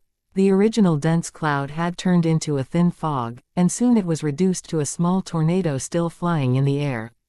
The Thunder Crown Wolf struggled and escaped, its mouth howling as it ran with all its speed. The blood in its body was almost half gone. Now its body felt soft and tired, while its running speed was not even 10% of the usual speed, and the lightning currents flowing on its body also became extremely scattered. As the leader of the wolf packs, the escape of the Thunder Crown Wolf caused the other lightning wolves' fighting spirit to diminish, and they also escaped all over the place. We finally did it. The GU masters, seeing this, became blank as some just collapsed on the ground, unwilling to get up. "I'm actually still alive." Many GU masters' expression was complicated, some were filled with happiness while also in grief. Through the Wolf Tide, many clansmen were sacrificed. The scattered blood guillotine group flew high into the sky, flying one huge round around the GUU village before vanishing into the clouds. Seeing this, Fang Yuan's eyes shone with a complex thought. The defeat of the Thunder Crown Wolf meant the village was now safe. In fact, most of the wolf packs were dead or injured, so they no longer had such a huge number. This wolf tide could be said to have been over. However, wolf packs bear grudges, and as long as this myriad beast king is not dead, during the next wolf tide it would attack once again. After many years of recuperating, it would become even shrewder and stronger. In the current situation, it was at its weakest. Killing it now and getting the GU worms on its body can help replenish some of the clan's losses. Yao Zhang, Zhe Yan, you two stay behind and take care of the situation. Other clan elders, follow me and assault the Thunder Crown Wolf. Gu Yubo hurriedly ordered, before leading the remaining 7 elders capable of fighting out of the village and towards the direction that the Thunder Crown Wolf escaped in. Fang Yuan's gaze shone, weighing in his heart, although the clan's power is greatly reduced, the current situation is not in a mess. Moreover, this blood guillotine has a suspicious origin, I better follow the clan leader and check out the situation. Saying so, he went into stealth mode and went down the slope. The stealth scales GU and the Thunderwings GU cannot be used concurrently. Thunderwings GU was a rank 3 GU, and once activated it forms a pair of lightning wings that cannot be hidden by the rank 2 stealth scales GU. Against the rank 3 clan elders, the stealth scales GU's hiding ability was not effective. Fang Yuan could only follow their tracks and keep a distance between them, not daring to get close. When the Thunder Crown Wolf attacked, he was still in the rock crack secret cave and did not participate in the battle. If he appeared now, it would attract the rage of the clan head and clan elder, and if they questioned him, he would have not been able to explain himself. The injuries of the Thunder Crown Wolf were very severe, so it could not move fast. After half an hour, Fang Yuan could hear that there was the sound of fighting and scolding ahead of him. He went there in stealth, getting onto a mountain rock, observing the GU masters fight. The Thunder Crown Wolf lay on the ground with many new injuries on its body. Blood was flowing non-stop as it was gasping for breath. Its dim eyes showed that it was very near death. Old geezer bye, you and your guys sure have the face, coming here to take advantage of the situation. He, Guu bo, that's not the right thing to say. This Thunder Crown Wolf was obviously stopped by us, get a clue and fuck off. Guu bo and the Bai clan leader were at a standstill, wary against each other. The wolf den had 3 Thunder Crown Wolves, all myriad beast kings, each having their packs of tens of thousand lightning wolves. But they did not glue together, and neither could they suppress one another. The wolf packs' movements relied on working together. The 3 Thunder Crown Wolves had intelligence, each targeting the 3 large beast groups to hunt. In their eyes, humans were also wild beasts, and even prey. In their understanding, the wolf tide was a massive hunting session. On Qingmao Mountain, the Shang, Guu and Bai clan were able to live for hundreds of years. Naturally, they all had their trump cards. Shang clan was the weakest, still resisting the wolf tide with difficulty even now. The Bai clan had risen these years, and their cumulative strength had exceeded the Guu clan. After killing a Thunder Crown Wolf and pushing back the wolf tide, the Bai clan leader brought his clan elders to Guu village, trying to find some opportunities. To think that there really was such a chance. Thus they blocked the Thunder Crown Wolf in this valley. The Thunder Crown Wolf's body had many Guu worms, and some were even rank 4. The Thunder Crown Wolf's blood, bone, eye and fur were all precious refinement material. The Guu clan naturally would not let go of them, and under intense anger, they attacked. Fang Yuan, you really came. I've waited for so long. On the mountain wall, a cold laughter was heard. Fang Yuan raised his head, only to see a white-clothed young man descending from the sky as an ice blade slashed towards his face with resolution. Chapter 166, Second Battle vs. Bai Ning Bing. His hair snowy white and his orbs blue, a one-armed figure in white. Who else could it be but Bai Ning Bing? Before the ice blade touched his body, Fang Yuan could feel a cold eerie feeling assaulting him from behind like a comet striking the earth, full of cold killing intent. Fang Yuan's irises were black in contrast, unmoving in danger, leaping backwards and injecting primeval essence into the sky canopy Gu, creating a white armor to protect himself. Bam! The ice blade struck the ground heavily, and at that instant a bunch of white icicles grew from the ground, erupting upwards. Swoosh! The sharp icicles stabbed upwards at the direction Fang Yuan was retreating towards, creating an icy path. Fang Yuan easily somersaulted and avoided them. The mountain path was narrow, so he slid down towards the valley along the edges. Fang Yuan, oh Fang Yuan, why is it that every time I see you, I feel that intense urge to kill you? Tell me. Bai Ning Bing excitedly shivered as he laughed maniacally. His laughter attracted the gaze of the other Guu masters in the valley. Seeing Bai Ning Bing and Fang Yuan, their expressions were different. Lord Bai Ning Bing, let me assist you. A Bai clan Guu master who originally stood at the side shouted and struck towards Fang Yuan. Clan leader, it is our clan's Fang Yuan. Guu clan's Guu masters shouted. I know. Clan leader Guu Bo's expression was uncertain, and he dodged the Bai clan leader's attack as he decided, shouting, get the materials into our possession first. Fang Yuan had mysteriously vanished before the wolf tide arrived, causing the Guu higher-ups to feel highly doubtful of him. In addition, the intense pressure from the Bai clan Guu masters resulted in no one going to reinforce Fang Yuan. Bai Ning Bing saw help arrive and flew into a rage, shouting at the person, scram, this is my battle, don't interfere. Lord Bai Ning Bing, you lost an arm and have reduced battle potential. You are the hope of our Bai clan, you cannot be lost. Let me sweep this obstacle for you. The Bai clan Guu master shouted as he leapt, charging towards Fang Yuan. He activated his Guu worm, both hands glowing with a orange-yellow light. He lightly patted the ground, and the light entered the earth. Instantly, a lump grew from the earth. The mud lump advanced towards Fang Yuan as it got bigger. Suddenly the mud lump exploded, revealing a yellow mud arm. This arm was humongous, as tall as an adult as it grabbed towards Fang Yuan. Its power and presence caused others to feel suffocated. Fang Yuan snorted in disdain. Seeing this arm grab at him and about to succeed, a dark golden light suddenly shot out from his aperture, turning into a shiny ribbon of light, wrapping around Fang Yuan's body. The big arm reached his body but was twisted by this dark golden light, breaking and collapsing. Oh, what GU worm is this? Bai Ningbing showed shock on his face. The dark golden light dispersed, revealing the true form of the GU. It was over a meter long, as wide as 2 fists. Its dark golden exoskeleton displayed dominance as its sharp razor blades at the side of its body shone with cold light. Chainsaw golden centipede. Come, Fang Yuan shouted, extending his right arm, his fist clenched. The chainsaw golden centipede's numerous segments climbed up his body nimbly, its body twisting and turning like a snake, coiling around his right arm. Its mouth opened and swallowed Fang Yuan's right fist in one mouth, all the way until half his forearm was swallowed. Fang Yuan's arm swung, and the meter-long golden centipede moved its tail. In the air, it drew an arc, emitting a crisp sound. At this moment, the golden centipede shrunk its body to the max, its near 2-meter length shrinking to 1.5 meters. At the same time its feet shrunk into the exoskeleton, leaving behind only 2 rows of razor blades. At one glance, Fang Yuan looked like he was holding a dark golden silver-bladed, giant hiltless sword.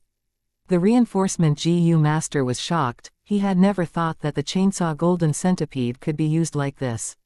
The GU masters raising GU, refining GU, using GU, all 3 required deep research. Fang Yuan's method was innovative and unheard of, using his imagination to the limit.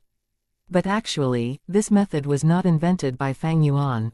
300 years later, a new demonic faction talent, the Chainsaw Mad Demon, would use the rank 4 Chainsaw Killer Centipede, one of the advancement paths of the rank 3 Chainsaw Golden Centipede. But in this life, Fang Yuan using it at this point is really unprecedented. I shall let you guys have a taste, Fang Yuan smirked, using the primeval essence in his aperture and injecting them into the Chainsaw Golden Centipede's body. Buzz buzz buzz. The Chainsaw Golden Centipede's 2 rows of razor blades started to move violently, emitting a wild sound, causing others' heart to shiver upon hearing. Thunderwings GU. Fang Yuan's eyes shone with determination as a pair of eerie blue thunderwings formed on his back with a crisp sound. The thunderwings flapped, causing Fang Yuan to shoot out like lightning. Fast, fast, fast. The speed was so fast that the Bai Clan GU master's iris shrunk as he felt a chill. The smell of death was so close, and he shrieked as he used his strongest GU. A thick yellow light appeared on his body. The yellow light was like armor, except that before it fully materialized, Fang Yuan had already gotten close. His black hair danced in the wind, his eyes like lightning, looking like a demonic god that emerged from nightmares, killing his way into the mortal realm. His movements were violent, and he completely exerted his muscles. As they tightened up, he used the strength of 2 boars to their limit. The golden centipede-like sword waved like a golden shadow in the air. The razors rotated violently, slashing towards the Bai Clan GU master's waist.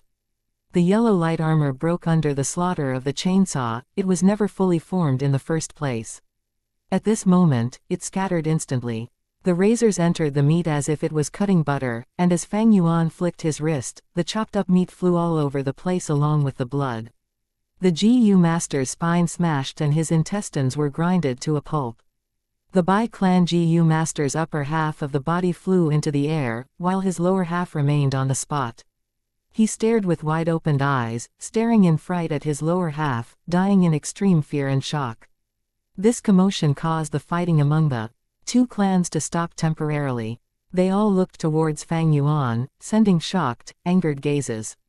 This Bai Clan GU master was also a rank 3 elder, and was slightly famous. But under Fang Yuan's aggressive, dominant attack, he was instantly killed. Fang Yuan's body was still blood-bathed, with the Bai Clan GU master's flesh still sticking to his clothes. The chainsaw golden centipede's 2 edges were still rotating violently, and with such ferocity, it caused everyone to look away. What a great GU worm! Bai Ningbing shouted, his eyes showing insanity and excitement. Fang Yuan, you did not let me down indeed. Come battle, he shouted, his passion blazing like flames, striking towards Fang Yuan. Noisy fucker. Fang Yuan's expression was cold as ice, turning around to counterattack. The chainsaw golden centipede and the ice blade collided. With a cracking sound, the razors cut into the ice blade and caused it to shatter into pieces. In the next moment, the chainsaw golden centipede broke through the ice blade and swept across Bai Ningbing's face. Bai Ningbing's expression changed as he resolutely let go of the ice blade and retreated backwards, almost 2 meters of distance away. The chainsaw golden centipede when shrunk was only 1.5 meters. Adding on Fang Yuan's right arm, there was still a little distance before it could reach Bai Ningbing. But Fang Yuan willed, and the chainsaw golden centipede suddenly extended itself. Bai Ningbing was dumbstruck and did not anticipate this turn of events. He was hit on the chest by the centipede's tail. Even with his ice muscles protecting his body, there was still a large cut on his body. At that instant, he felt a strong force assault him, and he was unavoidably sent flying, landing on a huge rock behind him. Blood splattered on the rock's surface, but his ice muscle soon stopped the bleeding. Bai Ningbing coughed intensely and was about to get up, but suddenly he heard a thunderous sound. The sound was right beside his ear, and an unprecedented sense of danger entered his heart. Bai Ningbing's iris shrunk as he did not even raise his head, but frantically rolled away. Bam! In the next moment, the chainsaw golden centipede descended from the sky. With its imposing aura, it struck the ground that he was at a moment ago. The razors rotated violently, and the huge rock broke into pieces. If this hit landed on my body, I'm afraid. Bai Ningbing's heart chilled, and a sense of anger stemming from his indignant nature rose. Ever since his battle with Gu Qingshu, he had stopped suppressing his cultivation, and let it rise naturally. Although he lost a limb, he had his complete cultivation, but was still suppressed by this rank 3 initial stage Fang Yuan. Indignant, humiliation, rage, kill, he growled, his wrist turning and injecting primeval essence into the ice blade Gu, forming a brand new ice blade. Seeing Bai Ningbing come closer, Fang Yuan laughed coldly and attacked with all he had. He had obtained the black and white boar Gu, thus his strength was greater than Bai Ningbing. At this point when waving the chainsaw golden centipede, it was as light as a tree branch. Cut, slash, hack, twist, turn, the chainsaw golden centipede rotated violently, moving as agile as a bee in Fang Yuan's hand. At times it appeared heavy like an elephant, sometimes ferocious as a tiger, and sometimes flexible like a snake. The most crucial point was, the golden centipede followed Fang Yuan's will, extending and shrinking at times, sometimes longer and sometimes shorter, sometimes straight sometimes curly. That made it hard for Bai Ningbing to adapt, and he could barely defend himself. He cried and screamed as he retreated gradually, his body filled with injuries. His white battle robe had turned into a beggar's attire. Fang Yuan moved like a black wind, his expression cool as he displayed an extremely profound sword technique, saber art, axe and rod skills. He fused all these skills into one, turning the chainsaw golden centipede into a lethal weapon. A GU depends on who the user is. Good on you, Fang Yuan. Bai Ningbing shouted after numerous ice blades broke. He finally realized that he could not go head-on against Fang Yuan. His body was bathed in blood and the ice muscle's defense was almost broken, but this let out his immense battle passion. If close range won't do, then long range it is. Bai Ningbing pulled some distance and spit out several times. Several flying birds flapped their wings and flew towards Fang Yuan. Fang Yuan did not fluster. With an unchanging expression, his left arm moved and the blood-colored moonblade stopped these ice birds in their tracks, causing them to explode in midair. People were normally proficient in using moonblades on only one arm, but Fang Yuan had such a rich battle experience, and even his left arm could completely shoot out moonblades without any deviation. Bai Ningbing, seeing that did not work, used the icicle Gu. Icicles flew and mixed in with the blue birds to form a barrage attack. Fang Yuan's long-range attack was solely moonblade, thus he only chose to block the most dangerous ice birds. Against the icicles, he dodged some while tanking the others with his sky canopy Gu. Bai Ningbing finally had a bit of an upper hand and wanted to increase his advantage, but Fang Yuan suddenly laughed coldly and shrugged his right hand, causing the chainsaw golden centipede to detach and burrow its way into the ground. This hidden threat was too much. Bai Ningbing was dumbfounded at this, scolding loudly as he quickly took steps back. Sorry for being a bit late guys, I was sick last night. Still sick now but better, kinda. Oh hey, they changed the synopsis. Finally, 3 also expect the next chapter tonight at the same time. Chapter 167, a fourth one. You forced my hand. Bai Ningbing gritted his teeth, forming an ice blade. At the same time, he activated his Swirl GU and Fierce Wind GU. The white ice blade storm appeared once again. At first it was just a small gust, but very quickly, the size expanded and the icy winds roared as the blizzard spread.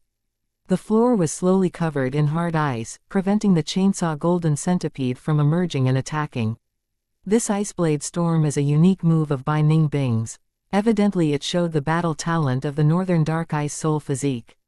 This was formed by the Ice Blade GU, Swirl GU and Fierce Wind GU. When used together, it created something that could attack and defend. Without 2 or more defense GU working together, one cannot resist it. The fierce winds roared and the ice blades froze all in its path. The white storm assaulted like a huge beast awakening, opening its mouth and devouring Fang Yuan. These 3 GU together form a ferocious offensive technique that can freeze all life. Even with the Sky Canopy Gu's defense, Fang Yuan would probably be unable to block it. The storm approached, but Fang Yuan showed a look of disdain. The thunderwings behind him instantly flapped, pulling a large distance away from this iceblade storm. Times were different now. If this was the past, his movement speed would be lower than this storm, but now the storm could no longer catch up to him. Fang Yuan's eyes shone with brilliance as he turned his direction in midair, and flew towards the valley. The iceblade storm chased him relentlessly. Don't come here. Fuck off. Whether it was the Bai clan GU masters, or GUU clan, both were scolding and shouting. Fang Yuan laughed coldly, continuing his charge. The iceblade storm had an imposing aura as it continued to chase Fang Yuan while Bai Ningbing's laughter was heard from within. Don't think of getting any further. A Bai clan GU master blocked Fang Yuan's path. Fang Yuan's hand hooked, and from the ground a thick and long golden line jumped out and landed on his right arm, like a large sword. Buzz buzz buzz. The rampaging sound from the razors caused the Bai clan GU master's eyelids to shiver. Fang Yuan held the chainsaw golden centipede in his right hand as blood light shone in his left. He was using the blood moon GU but not shooting it.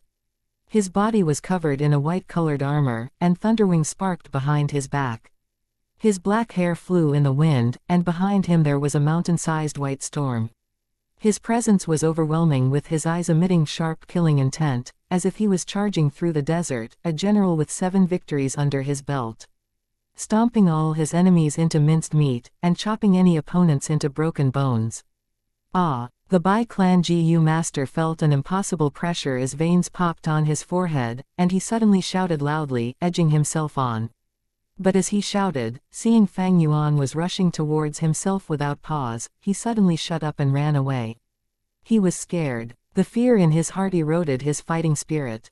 Fang Yuan did not care about him, instead rushing over towards the Thunder Crown Wolf who was on the verge of dying. Winds blew as his charging was fearsome, and everywhere he went, GU masters avoided. The Thunder Crown Wolf forced itself to focus, turning its head towards Fang Yuan. Lightning gathered on its teeth. The myriad beast king's pride refused to let itself die so easily. Even through death will it retaliate. Fang Yuan was seemingly about to collide onto the Thunder Crown Wolf like a meteor hitting Earth. But at the last second he suddenly jerked his leg and rushed up into the sky, flying out of the valley at a steep angle. He had just flown out of the valley when an intense explosion occurred behind him. The Thunder Crown Wolf's cries fused with the sound of the Ice Blade Storm. A move like the Ice Blade Storm could be said to be Bai Ningbing's masterpiece, but it had weaknesses too. It could not be easily displayed or stopped. Of course, this storm knocking into the Thunder Crown Wolf was also due to Bai Ningbing's personality. The Thunder Crown Wolf was heavily suppressed by the white storm. It was already going to die, but now it could resist no further. Its armor was cut into pieces and blood and flesh flew all over the place, revealing its white skeleton, which was quickly minced into bone matter. Damn it! Seeing this, the GUU clan side all swore. The Bai clan GU masters also showed a pained expression. With Bai Ningbing doing this, after the Thunder Crown Wolf dies there would no longer be any valuable loot left on its body. But Bai Ningbing did not mind it. Instead he rotated even faster, enjoying the feeling of devastating a myriad beast king. GU worms turned into rays of light one after another, flying out of the Thunder Crown Wolf's body. These wild GU worms had all resided in the Thunder Crown Wolf's body, using each other to work together and survive. Now that the Thunder Crown Wolf was dying, they were like crewmen on a ship, abandoning the sinking ship and escaping for their lives. Catch them. Quick, stop these GU. The two clans shouted at once. The situation went into chaos again as clan elders attacked each other in attempt to hinder the other. The two clan leaders could not split themselves, thus finally, only 2 or 3 clan elders with movement-type GU managed to fly out of the valley. The wild GU worms ran everywhere and Fang Yuan focused and observed, trying to discern them. What a pity my Rakan GU is earth communication ear grass, it cannot increase my vision. There is definitely a healing type GU on this Thunder Crown Wolf, but whether I can catch it or not, it's up to fate. This was betting purely on luck, but Fang Yuan had no choice. Rakan type GU worm, there were all sorts of them, but right now he only had the earth communication ear grass. His thunderwings spread and he rushed towards the closest GU worm. This Gu's body was covered in a blue light, trying to fly far away. Fang Yuan rushed up, opening his hand and grabbing it. Its body emitted an intense electric current and assaulted Fang Yuan. Thunderwings are formed by lightning, it has speed but is not flexible. Fang Yuan groaned as he used the Sky Canopy GU to endure this attack. He could forcefully grab this GU, but he wisely chose to give up.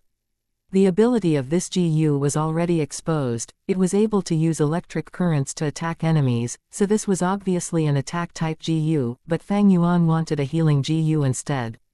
Fang Yuan gave up on it and approached another GU worm. When he got close, he saw this Gu's appearance, a body that seemed to be made of light blue glass, flying in the air with a semicircle shell that had turtle shell markings. Thunder Shield GU. This was a defensive GU, able to form a semicircle lightning shield.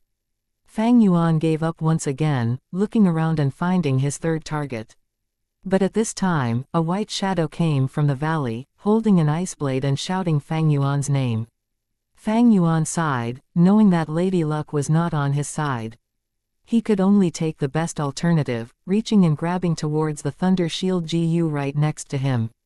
Thunder Shield GU created a lightning shield, its eerie blue lightning sparking as it tried to resist Fang Yuan's hand. Fang Yuan sneered, releasing the spring-autumn cicada's aura. Suddenly the Thunder Shield GU became tame like it died, dispersing its shield and falling towards the forest. Fang Yuan waved and grabbed it in his hand, releasing his primeval essence and instantly refining it. Stealth Scales GU. Ripples formed all over his body as he vanished on the spot. Fang Yuan. Bai Ningbing shouted, as his eyes shone with lightning. This is the rank 3 lightning IGU, using the power of lightning to break through stealth. But it did not have see-through vision. Fang Yuan noticed this, and although he was stealthed, he could also use the forest to conceal himself. Bai Ningbing's gaze swept through the environment and angrily growled as he had no findings. Fang Yuan found a hidden spot, instantly sitting down and activating the two-seed flower, making it spit out primeval stones. Although he was rank 3, his aperture only had 42% primeval essence storage, and though he had the upper hand during the previous battle, it could not be sustained. Right now, his aperture only had a thin layer of primeval essence left, being around 3%. GU masters needed primeval essence to activate GU worms. Without primeval essence, GU masters' battle strength would drop drastically. In fact, in extreme situations, they were even worse than mortals. The primeval stones continued to shrink, the natural essence injecting into Fang Yuan's body. The primeval C in his aperture started to rise gradually. Back then, when he was rank 1 or 2 and using the primeval stone to replenish his primeval essence, it was very noticeable. But now that he was rank 3, as the GU master's primeval essence quality is greatly improved, more primeval stones are required and a longer time is needed to replenish it. Sounds of GU masters battling continued to be heard. After 8 or 9 minutes, Fang Yuan replenished the primeval essence in his aperture back to the limit. He came out of his hiding spot, discovering that 5 clan elders had died. Among them, 3 were from GUU clan, 2 from Bai clan. Each clan elder was the clan's asset. To think that so many were sacrificed this time. GUU Bo and the Bai clan leaders' battle was very intense. They were feeling heartache from their respective losses, thus getting more aggressive in their attacks. Other than this, there were 3 fighting groups surrounding the wild GU worms. Ordinary GU masters do not have the spring-autumn cicadas' help to capture wild GU worms, thus it was troublesome. To catch the GU worm, they cannot deal heavy blows. Instead, they need to gauge the strength they use. 8 to 9 GU worms had flown out of the Thunder Crown Wolf. It was not certain how many GU worms they had captured, but 3 still remained right now. The clan elders surrounded these 3 GU worms, striking as they blocked the worms while facing obstruction from the other party. This caused the scene to be at a stalemate, neither side's able to gain anything. Water cage GU, trap it. A Bai clan GU master shouted, spitting out a water ball. The ball increased in size until it was over 2 meters, covering the GU worm completely and trapping it inside. In the next moment, a golden moonblade flew towards the water ball cage and burst it open by force. The GU worm flew away, escaping with its life. Seeing this GU worm fly away, the Bai clan GU master cursed. To think that a GU worm at his mercy got away just like that. The GUU clan GU masters were even more furious. These GU worms were originally their battle rewards, but now that the Bai clan interfered, they could not gain anything. Bai clan scoundrels, shameless dogs, go to hell. GUU clan, you guys are finished.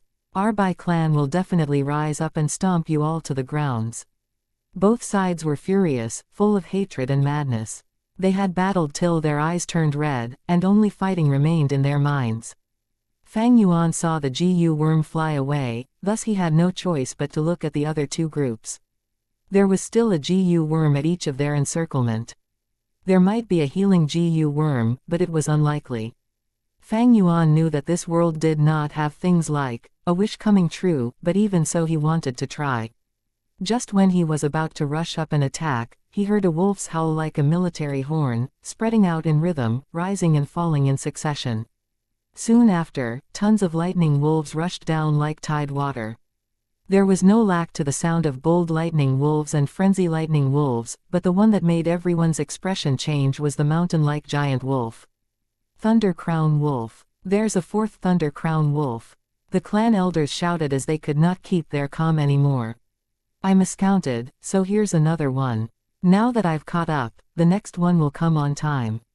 I usually publish on GMT +8 12.05 AM anyway, mega cliffhangers everywhere. Thank you for listening and supporting the Cultivation audiobook channel. If you'd like to support us, 1 cup of coffee can make a big difference. Please check the PayPal link in the YouTube description.